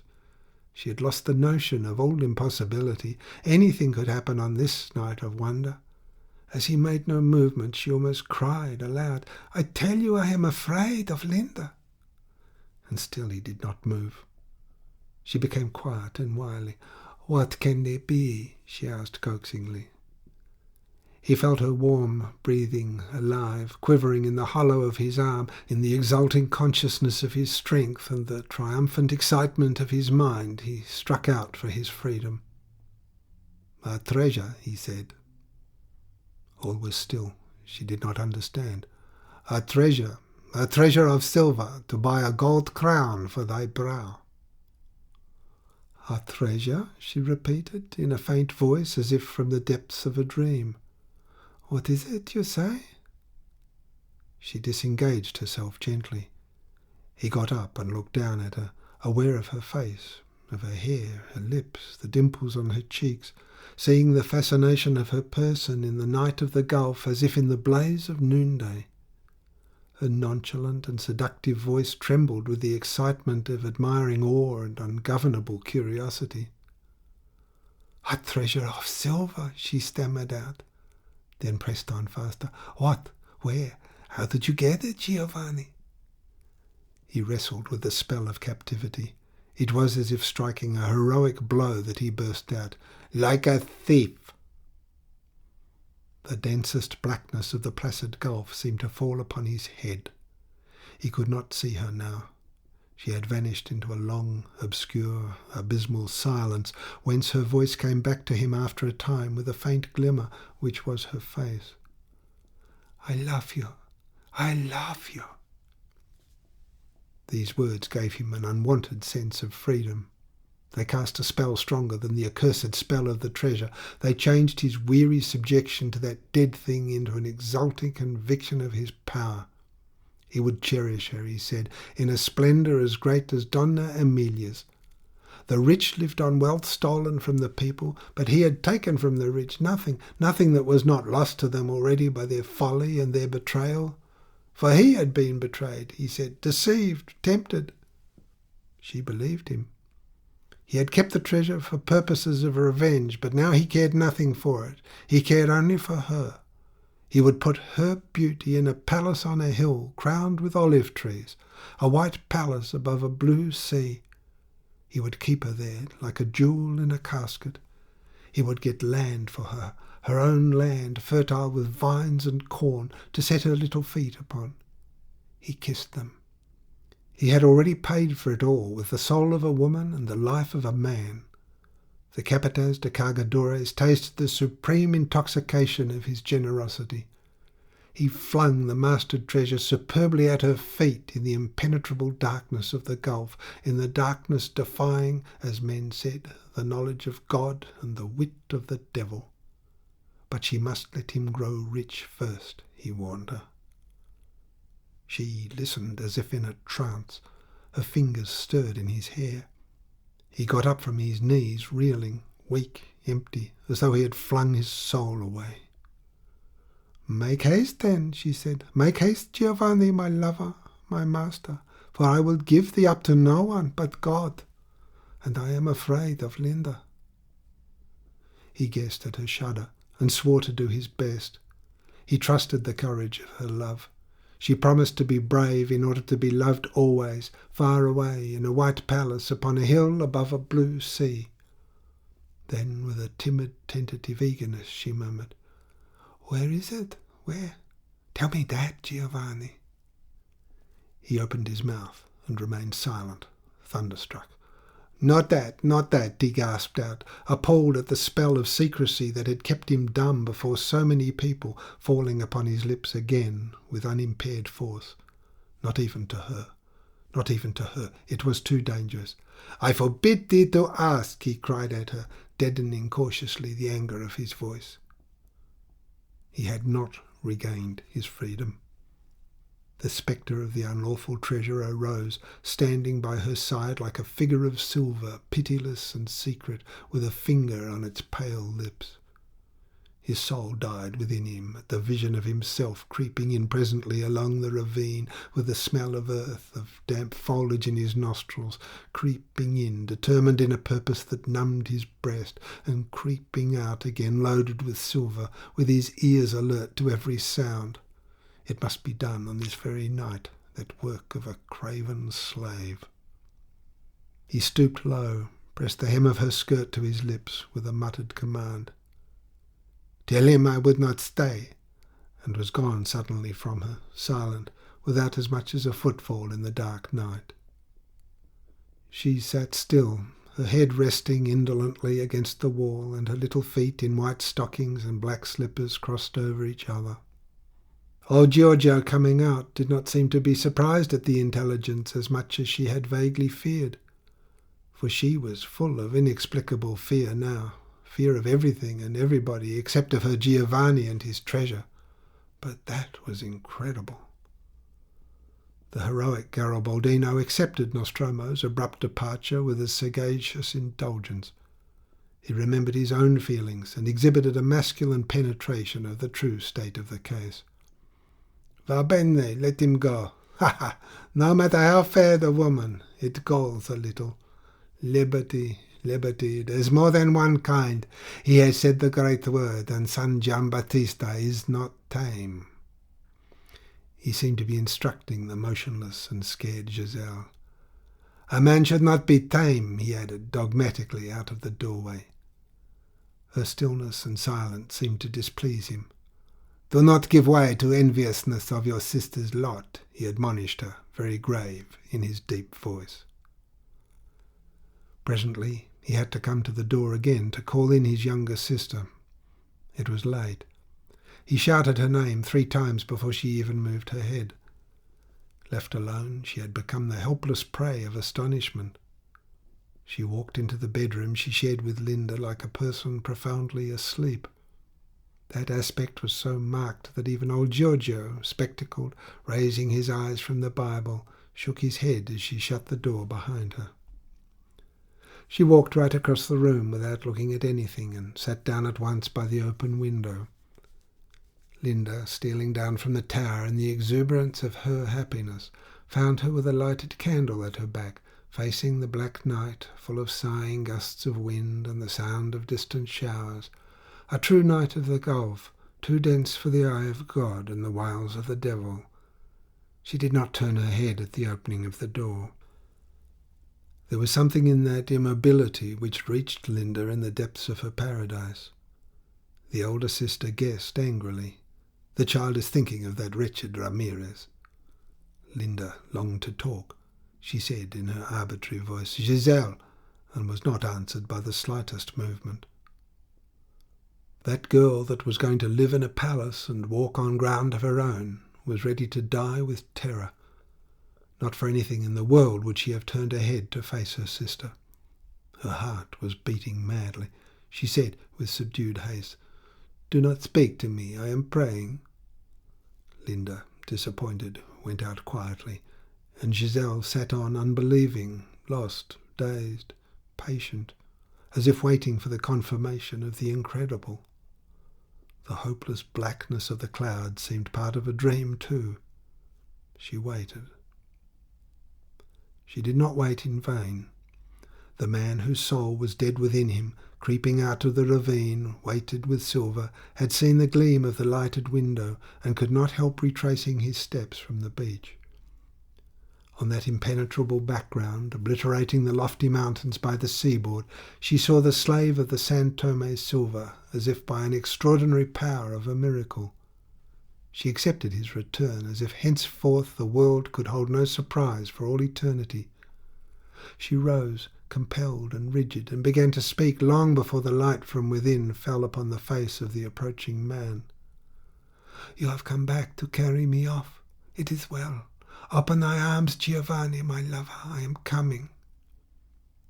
His prudent footsteps stopped, and with his eyes glistening wildly, he spoke in a harsh voice. "Not yet. I must grow rich slowly." A threatening note came into his tone. "Do not forget that you have a thief for your lover." Yes, yes," she whispered hastily. "Come nearer. Listen. Do not give me up, Giovanni. Never, never. I will be patient." Her form drooped consolingly over the low casement towards the slave of the unlawful treasure. The light in the room went out, and, weighted with silver, the magnificent Capataz clasped her round her white neck in the darkness of the gulf as a drowning man clutches at a straw. End of Part 3rd, The Lighthouse, Chapter 12. Part 3rd, The Lighthouse, Chapter 13. On the day Mrs. Gould was going, in Dr. Monygham's words, to give a tertulia, Captain Fidanza went down the side of his schooner lying in Sulaco harbour, calm, unbending, deliberate in the way he sat down in his dinghy and took up his sculls. He was later than usual. The afternoon was well advanced before he landed on the beach of the Great Isabel, and with a steady pace climbed the slope of the island. From a distance he made out Giselle sitting in a chair tilted back against the end of the house, under the window of the girls' room. She had her embroidery in her hands and held it well up to her eyes. The tranquillity of that girlish figure exasperated the feeling of perpetual struggle and strife he carried in his breast. He became angry. It seemed to him that she ought to hear the clanking of his fetters, his silver fetters, from afar. And, while ashore that day, he had met the doctor with the evil eye, who had looked at him very hard. The raising of her eyes mollified him. They smiled in their flower-like freshness straight upon his heart. Then she frowned. It was a warning to be cautious. He stopped some distance away, and in a loud, indifferent tone said, "Good day, Giselle. Is Linda up yet?" "Yes, she is in the big room with father." He approached then, and looking through the window into the bedroom, for fear of being detected by Linda returning there for some reason, he said, moving only his lips, "You love me?" "More than my life." She went on with her embroidery under his contemplating gaze, and continued to speak, looking at her work. "Or I could not live. I could not, Giovanni, for this life is like death. Oh, Giovanni, I shall perish if you do not take me away." He smiled carelessly. "I will come to the window when it's dark," he said. "No, don't, Giovanni, not tonight. Linda and father have been talking together for a long time today." "What about?" "Ramirez, I fancy, I heard. I do not know. I am afraid. I am always afraid. It is like dying 1,000 times a day. Your love is to me like your treasure to you. It is there, but I can never get enough of it." He looked at her very still. She was beautiful. His desire had grown within him. He had 2 masters now, but she was incapable of sustained emotion. She was sincere in what she said, but she slept placidly at night. When she saw him, she flamed up, always. Then only an increased taciturnity marked the change in her. She was afraid of betraying herself. She was afraid of pain, of bodily harm, of sharp words, of facing anger and witnessing violence. For her soul was light and tender, with a pagan sincerity in its impulses. She murmured, "Give up the palazzo, Giovanni, and the vineyard on the hills for which we are starving our love." She ceased, seeing Linda standing silent at the corner of the house. Nostromo turned to his affianced wife with a greeting, and was amazed at her sunken eyes, at her hollow cheeks, at the air of illness and anguish in her face. "Have you been ill?" he asked, trying to put some concern into this question. Her black eyes blazed at him. "Am I thinner?" she asked. "Yes, perhaps, a little." "And older?" "Every day counts for all of us." "I shall go grey, I fear, before the ring is on my finger," she said, slowly keeping her gaze fastened upon him. She waited for what he would say, rolling down her turned-up sleeves. "No fear of that," he said absently. She turned away as if it had been something final, and busied herself with household cares while Nostromo talked with her father. Conversation with the old Garibaldino was not easy. Age had left his faculties unimpaired, only they seemed to have withdrawn somewhere deep within him. His answers were slow in coming, with an effect of august gravity. But that day he was more animated, quicker. There seemed to be more life in the old lion. He was uneasy for the integrity of his honour. He believed Sidoni's warning as to Ramirez's designs upon his younger daughter, and he did not trust her. She was flighty. He said nothing of his cares to son Gian Battista.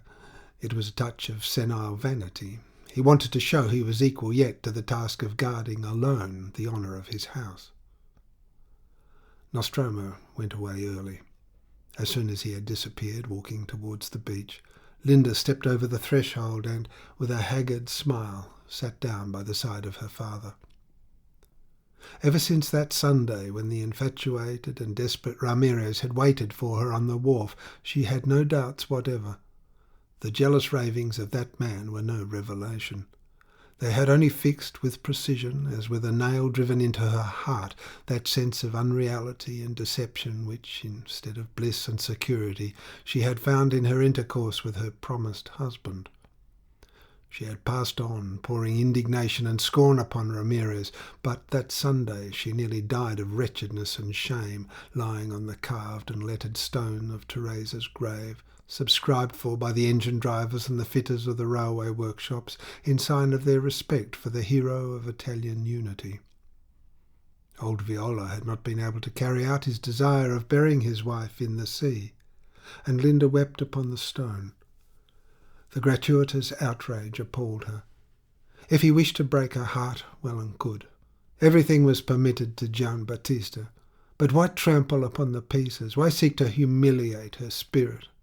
Ah, he could not break that. She dried her tears. And Giselle, the little one that, ever since she could toddle, had always clung to her skirt for protection. What duplicity! But she could not help it, probably. When there was a man in the case, the poor feather-headed wretch could not help herself. Linda had a good share of the Viola stoicism. She resolved to say nothing. But womanlike, she put passion into her stoicism. Giselle's short answers, prompted by fearful caution, drove her beside herself by their curtness that resembled disdain. One day she flung herself upon the chair in which her indolent sister was lying, and impressed the mark of her teeth at the base of the whitest neck in Sulaco. Giselle cried out, but she had her share of the Viola heroism. Ready to faint with terror, she only said in a lazy voice, "Madre de Dios, are you going to eat me alive, Linda?" And this outburst passed off, leaving no trace upon the situation. She knows nothing, she cannot know anything, reflected Giselle. Perhaps it is not true, it cannot be true, Linda tried to persuade herself. But when she saw Captain Fidanza for the first time after her meeting with the distracted Ramirez, the certitude of her misfortune returned. She watched him from the doorway go away to his boat, asking herself stoically, "Will they meet tonight?" She made up her mind not to leave the tower for a second. When he had disappeared, she came out and sat down by her father. The venerable Garibaldino felt, in his own words, a young man yet. In one way or another, a good deal of talk about Ramirez had reached him of late, and his contempt and dislike of that man, who obviously was not what his son would have been, had made him restless. He slept very little now, but for several nights past, instead of reading or only sitting with Mrs. Gould's silver spectacles on his nose before the open Bible, he had been prowling actively all about the island with his old gun, on watch over his honour. Linda, laying her thin brown hand on his knee, tried to soothe his excitement. Ramirez was not in Sulaco. Nobody knew where he was. He was gone. His talk of what he would do meant nothing. "No," the old man interrupted, "but San Gian Battista told me quite of himself that the cowardly esclavo was drinking and gambling with the rascals of Zapiga over there on the north side of the Gulf. He may get some of the worst scoundrels of that scoundrelly town of Negroes to help him in his attempt upon the little one. But I am not so old, no." She argued earnestly against the probability of any attempt being made, and at last the old man fell silent, chewing his white moustache. Women had their obstinate notions which must be humoured. His poor wife was like that, and Linda resembled her mother. It was not seemly for a man to argue. Maybe, he mumbled. She was by no means easy in her mind. She loved Nostromo. She turned her eyes upon Giselle, sitting at a distance, with something of maternal tenderness and the jealous anguish of a rival outraged in her defeat. Then she rose and walked over to her. "Listen, you," she said roughly. The invincible candour of the gaze, raised up all violet and dew, excited her rage and admiration. She had beautiful eyes, the chica, this vile thing of white flesh and black deception. She did not know whether she wanted to tear them out with shouts of vengeance or cover up their mysterious and shameless innocence with kisses of pity and love. And suddenly they became empty, gazing blankly at her, except for a little fear not quite buried deep enough with all the other emotions in Giselle's heart. Linda said, "Ramirez is boasting in town that he will carry you off from the island." "What folly," answered the other, and in a perversity bought of long restraint she added, "He is not the man," in a jesting tone with a trembling audacity. "No," said Linda through her clenched teeth. "Is he not? Well, then, look to it, because father has been walking around with a loaded gun at night." "It is not good for him. You must tell him not to, Linda. He will not listen to me." "I shall say nothing, never any more, to anybody," cried Linda passionately. This could not last, thought Giselle. Giovanni must take her away soon, the very next time he came. She would not suffer these terrors for ever so much silver. To speak with her sister made her ill, but she was not uneasy at her father's watchfulness. She had begged Nostromo not to come to the window that night. He had promised to keep away for this once, and she did not know, could not guess or imagine that he had another reason for coming on the island. Linda had gone straight to the tower. It was time to light up. She unlocked the little door and went heavily up the spiral staircase, carrying her love for the magnificent Capitas de Cargadores like an ever-increasing load of shameful fetters.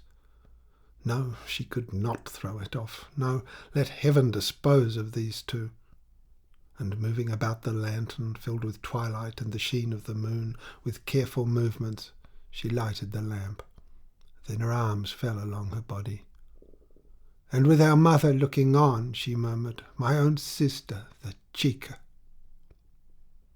The whole refracting apparatus, with its brass fittings and rings of prisms, glittered and sparkled like a dome-shaped shrine of diamonds, containing not a lamp but some sacred flame dominating the sea.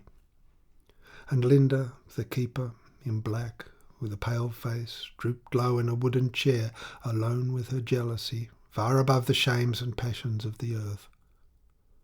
A strange, dragging pain, as if somebody were pulling her about brutally by her dark hair with bronze glints, made her put her hands up to her temples. They would meet. They would meet. And she knew where, too. At the window. The sweat of torture fell in drops on her cheeks, while the moonlight in the offing closed, as if with a colossal bar of silver, the entrance of the placid gulf, the sombre cavern of clouds and stillness in the surf-fretted seaboard. Linda Viola stood up suddenly with a finger on her lip. He loved neither her nor her sister. The whole thing seemed so objectless as to frighten her and also give her some hope. Why did he not carry her off? What prevented him? He was incomprehensible. What were they waiting for? For what end were these two lying and deceiving? Not for the ends of their love. There was no such thing. The hope of regaining him for herself made her break her vow of not leaving the tower that night. She must talk at once to her father, who was wise and would understand. She ran down the spiral stairs. At the moment of opening the door at the bottom, she heard the sound of the first shot ever fired on the Great Isabel. She felt a shock, as though the bullet had struck her breast. She ran on without pausing. The cottage was dark. She cried at the door, "Giselle! Giselle!" then dashed round the corner and screamed her sister's name at the open window without getting an answer. But as she was rushing, distracted, round the house, Giselle came out of the door and darted past her, running silently, her hair loose and her eyes staring straight ahead. She seemed to skim along the grass as if on tiptoe, and vanished. Linda walked on slowly with her arms stretched out before her. All was still on the island. She did not know where she was going. The tree under which Martin Descoues spent his last days, beholding life like a succession of senseless images, threw a large blotch of black shade upon the grass. Suddenly she saw her father standing quietly all alone in the moonlight. The Garibaldino, big, erect, with his snow-white hair and beard, had a monumental repose in his immobility, leaning upon a rifle. She put her hand upon his arm lightly. He never stirred. "What have you done?" she asked in her ordinary voice. "I have shot Ramirez, infame," he answered, with his eyes directed to where the shade was blackest. "Like a thief he came, and like a thief he fell. The child had to be protected." He did not offer to move an inch, to advance a single step. He stood there, rugged and unstirring, like a statue of an old man guarding the honour of his house. Linda removed her trembling hand from his arm, firm and steady like an arm of stone, and without a word entered the blackness of the shade. She saw a stir of formless shapes on the ground and stopped short. A murmur of despair and tears grew louder to her strained hearing. "I entreated you not to come tonight, my Giovanni, and you promised. Oh, why did you come, Giovanni?" It was her sister's voice. It broke on a heart-rending sob. And the voice of the resourceful Capataz de Cargadores, master and slave of the San Tome treasure, who had been caught unawares by old Giorgio while stealing across the open towards the ravine to get some more silver, answered careless and cool, but sounding startlingly weak from the ground. "It seemed as though I could not live through the night without seeing thee once more, my star, my little flower."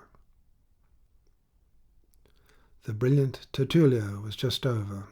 The last guests had departed, and the Senor Administrador had gone to his room already, where Dr. Monaghan, who had been expected in the evening but had not turned up, arrived, driving along the wood-block pavement under the electric lamps of the deserted Calle de la Constitucion, and found the great gateway of the casa still open.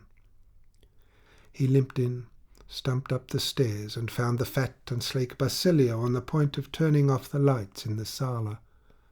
The prosperous major-domo remained open-mouthed at this late invasion. "Don't put out the lights," commanded the doctor. "I want to see the Senora." "The Senora is in the Senor Administrador's Cancellaria," said Basilio in an unctuous voice.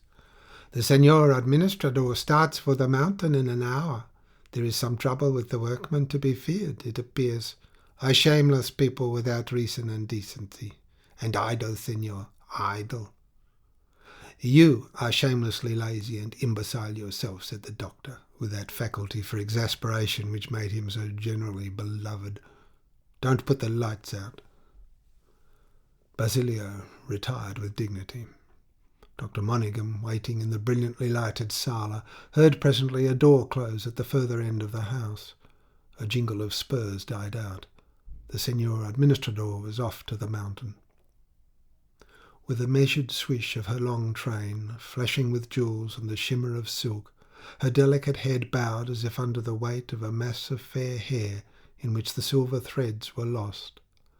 The First Lady of Sulaco, as Captain Mitchell used to describe her, moved along the lighted corridor, wealthy beyond great dreams of wealth, considered, loved, respected, honoured, and as solitary as any human being had ever been, perhaps, on this earth. The doctor's "Mrs. Gould, 1 minute," stopped her with a start at the door of the lighted and empty sala. From the similarity of mood and circumstance, the sight of the doctor standing there all alone amongst the groups of furniture recalled to her emotional memory her unexpected meeting with Martin Decoud. She seemed to hear in the silence the voice of that man, dead miserably so many years ago, pronounce the words, "Antonia left her fan here."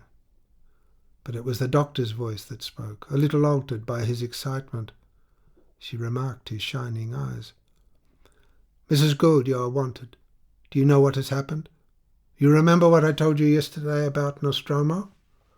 Well, it seems that a lancha, a decked boat coming from Zapiga with 4 negroes in her, passing close to the Great Isabel, was hailed from the cliff by a woman's voice, Linda's as a matter of fact, commanding them, it's a moonlight night, to go round to the beach and take up a wounded man to the town. The patron from whom I've heard all this, of course, did so at once. He told me that when they got round to the low side of the Great Isabel, they found Linda Viola waiting for them. They followed her. She led them under a tree not far from the cottage, and there they found Nostromo lying on the ground, with his head in the younger girl's lap, and Father Viola standing some distance off, leaning on his gun. Under Linda's direction they got a table out of the cottage for a stretcher after breaking off the legs. They are here, Mrs. Gould. I mean Nostromo and Giselle. The negroes brought him in to the first aid hospital near the harbour.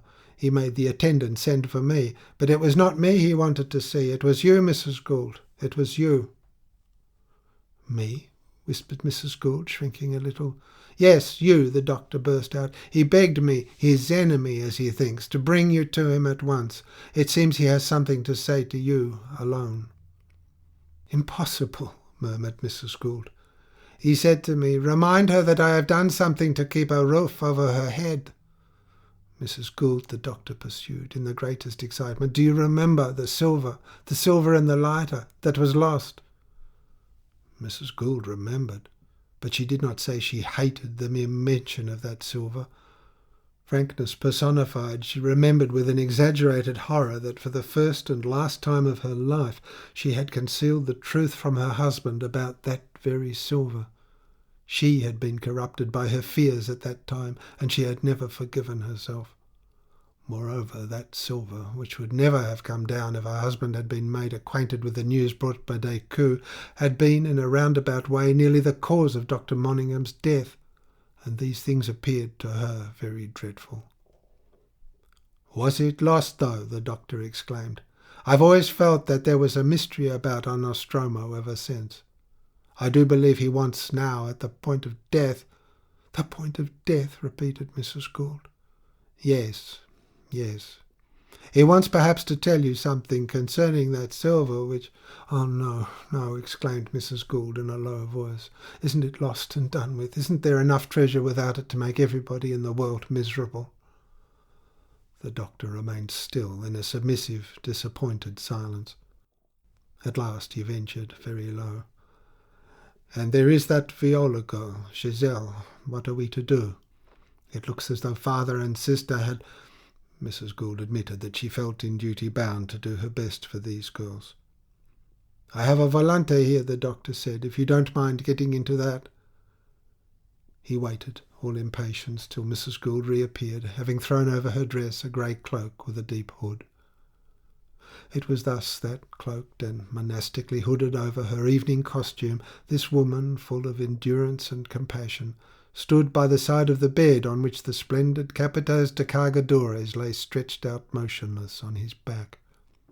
The whiteness of sheets and pillows gave a sombre and energetic relief to his bronzed face, to the dark, nervous hands, so good on a tiller, upon a bridle and on a trigger, lying open and idle upon a white coverlet. "She is innocent," the Capataz was saying in a deep and level voice, as though afraid that a louder word would break the slender hold his spirit still kept upon his body. "She is innocent. It is I alone. But no matter. For these things I would answer to no man or woman alive." He paused. Mrs. Gould's face, very white within the shadow of the hood, bent over him with an invincible and dreary sadness. And the low sobs of Giselle Viola, kneeling at the end of the bed, her gold hair with coppery gleams loose and scattered over the Capataz's feet, hardly troubled the silence of the room. "Ah, old Giorgio, the guardian of thy nonna. Fancy the vecchio coming upon me so light of foot, so steady of aim. I myself could have done no better. But the price of a charge of powder might have been saved. The honour was safe. Signora, she would have followed to the end of the world Nostromo the thief. I have said the word. The spell is broken." A low moan from the girl made him cast his eyes down. "I cannot see her. No matter," he went on, with the shadow of the old magnificent carelessness in his voice. "One kiss is enough if there is no time for more. An airy soul, Signora, bright and warm like sunshine, soon clouded and soon serene. They would crush it there between them. Signora, cast on her the eye of your compassion, as famed from one end of the land to the other as the courage and daring of the man who speaks to you. She will console herself in time. And even Ramirez is not a bad fellow. I am not angry, no. It is not Ramirez who overcame the Capataz of the Sulaco Cargadores."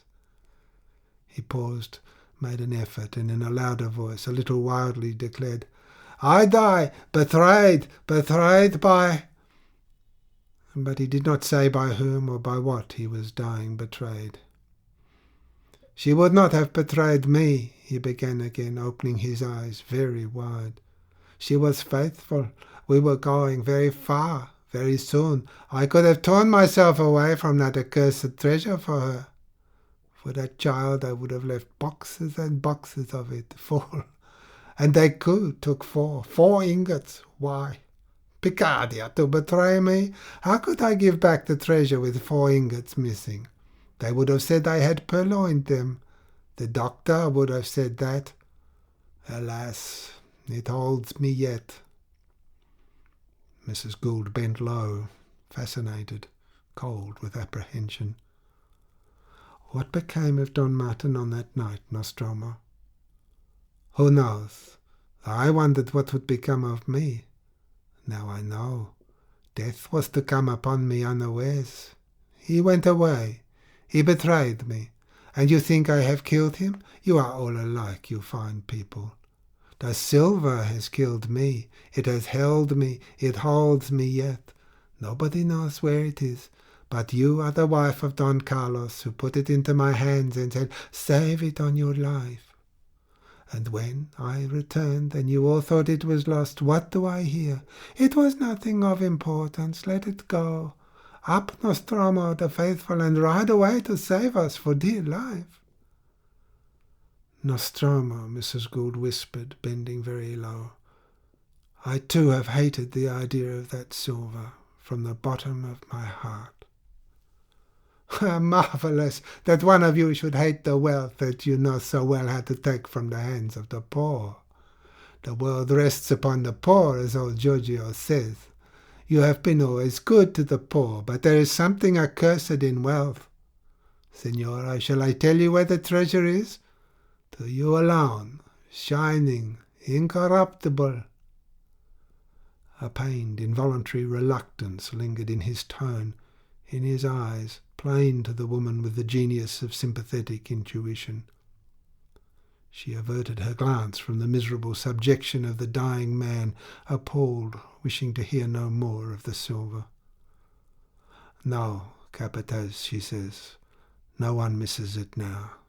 Let it be lost forever. After hearing these words, Nostromo closed his eyes, uttered no word, made no movement.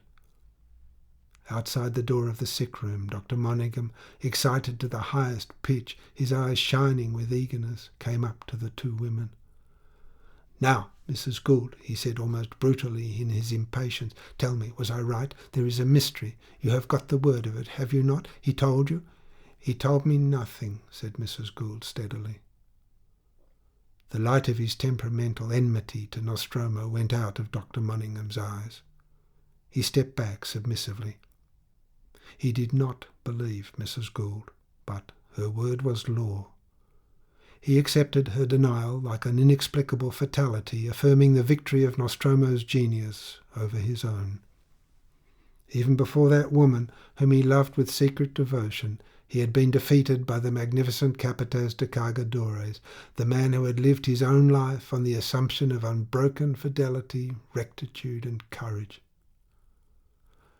"Pray send at once somebody for my carriage," spoke Mrs. Gould from within her hood. Then, turning to Giselle Viola, "Come nearer me, child, come closer. We will wait here." Giselle Viola, heartbroken and childlike, her face veiled in her falling hair, crept up to her side.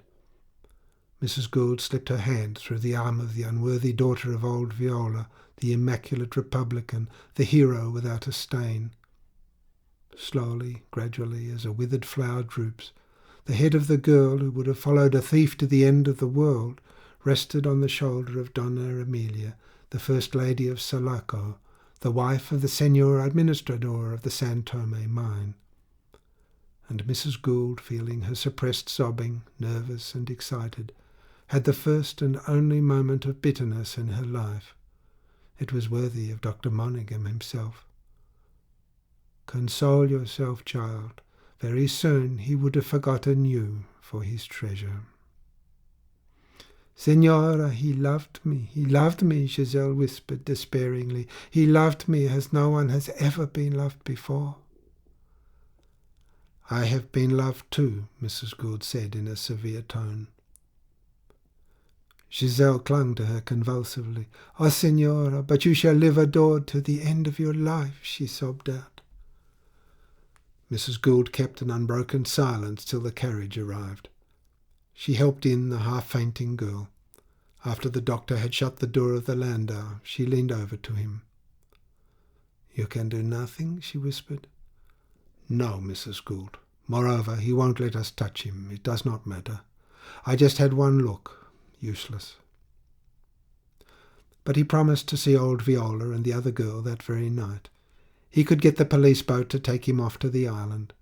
He remained in the street, looking after the landau rolling away slowly behind the white mules. The rumour of some accident, an accident to Captain Fidanza, had been spreading along the new quays with their rows of lamps and the dark shapes of towering cranes.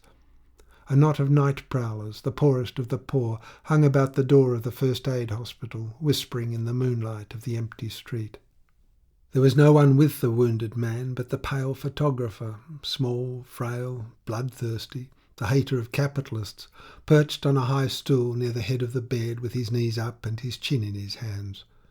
He had been fetched by a comrade who, working late on the wharf, had heard from a negro belonging to a lancha that Captain Fidanza had been brought ashore, mortally wounded. "Have you any dispositions to make, comrade?" he asked anxiously. "Do not forget that we want money for our work. The rich must be fought with their own weapons." Nostromo made no answer. The other did not insist, remaining huddled up on the stool, shock-headed, wildly hairy, like a hunched-back monkey. Then, after a long silence, "Comrade Fidanza," he began solemnly, "you have refused all aid from that doctor. Is he really a dangerous enemy of the people?" In the dimly lit room, Nostromo rolled his head slowly on the pillow and opened his eyes, directing at the weird figure perched by his bedside a glance of enigmatic and profound inquiry. Then his head rolled back, his eyelids fell, and the Capataz de Cargadores died without a word or moan after an hour of immobility, broken by short shudders testifying to the most atrocious sufferings. Dr. Monaghan, going out in the police galley to the islands, beheld the glitter of the moon upon the gulf and the high black shape of the Great Isabel sending the shaft of light afar from under the canopy of clouds. "Polesi," he said, wondering what he would find there. He tried to imagine Linda and her father, and discovered a strange reluctance within himself. "Polesi," he repeated. From the moment he fired at the thief of his honour, Giorgio Viola had not stirred from the spot. He stood, his old gun grounded, his hand grasping the barrel near the muzzle. After the lancha carrying off Nostromo forever from her had left the shore, Linda, coming up, stopped before him. He did not seem to be aware of her presence, but when, losing her forced calmness, she cried out, "Do you know whom you have killed?" he answered, "Ramirez, the vagabond." White and staring insanely at her father, Linda laughed in his face. After a time he joined her faintly in a deep-toned and distant echo of her peals. Then she stopped, and the old man spoke as if startled. He cried out in San Gianbattista's voice. The gun fell from his opened hand, but the arm remained extended for a moment as if still supported. Linda seized it roughly. "You are too old to understand. Come into the house." He let her lead him. On the threshold he stumbled heavily, nearly coming to the ground together with his daughter. His excitement, his activity of the last few days, had been like the flare of a dying lamp. He caught at the back of his chair. "In San Giambattista's voice," he repeated in a severe tone. "I heard him, Ramirez, the miserable." Linda helped him into the chair and, bending low, hissed into his ear, "You have killed Gian Battista." The old man smiled under his thick moustache. Women had strange fancies. "Where is the child?" he asked, surprised at the penetrating chilliness of the air and the unwonted dimness of the lamp by which he used to sit up half the night with the open Bible before him. Linda hesitated a moment, then averted her eyes. "She is asleep," she said. "We shall talk of her tomorrow." She could not bear to look at him. He filled her with terror and with an almost unbearable feeling of pity. She had observed the change that came over him. He would never understand what he had done, and even to her the whole thing remained incomprehensible. He said with difficulty, "Give me the book." Linda laid on the table the closed volume in its worn leather cover, the Bible given him ages ago by an Englishman in Palermo. "The child had to be protected," he said in a strange, mournful voice. Behind his chair, Linda wrung her hands, crying, without noise. Suddenly she started for the door. He heard her move. "Where are you going?" he asked. "To the light," she answered, turning round to look at him balefully. "The light, see, duty." Very upright, white-haired, leonine, heroic in his absorbed quietness, he felt in the pocket of his red shirt for the spectacles given him by Donna Emilia. He put them on. After a long period of immobility, he opened the book and, from on high, looked through the glasses at the small print in double columns. A rigid, stern expression settled upon his features with a slight frown, as if in response to some gloomy thought or unpleasant sensation.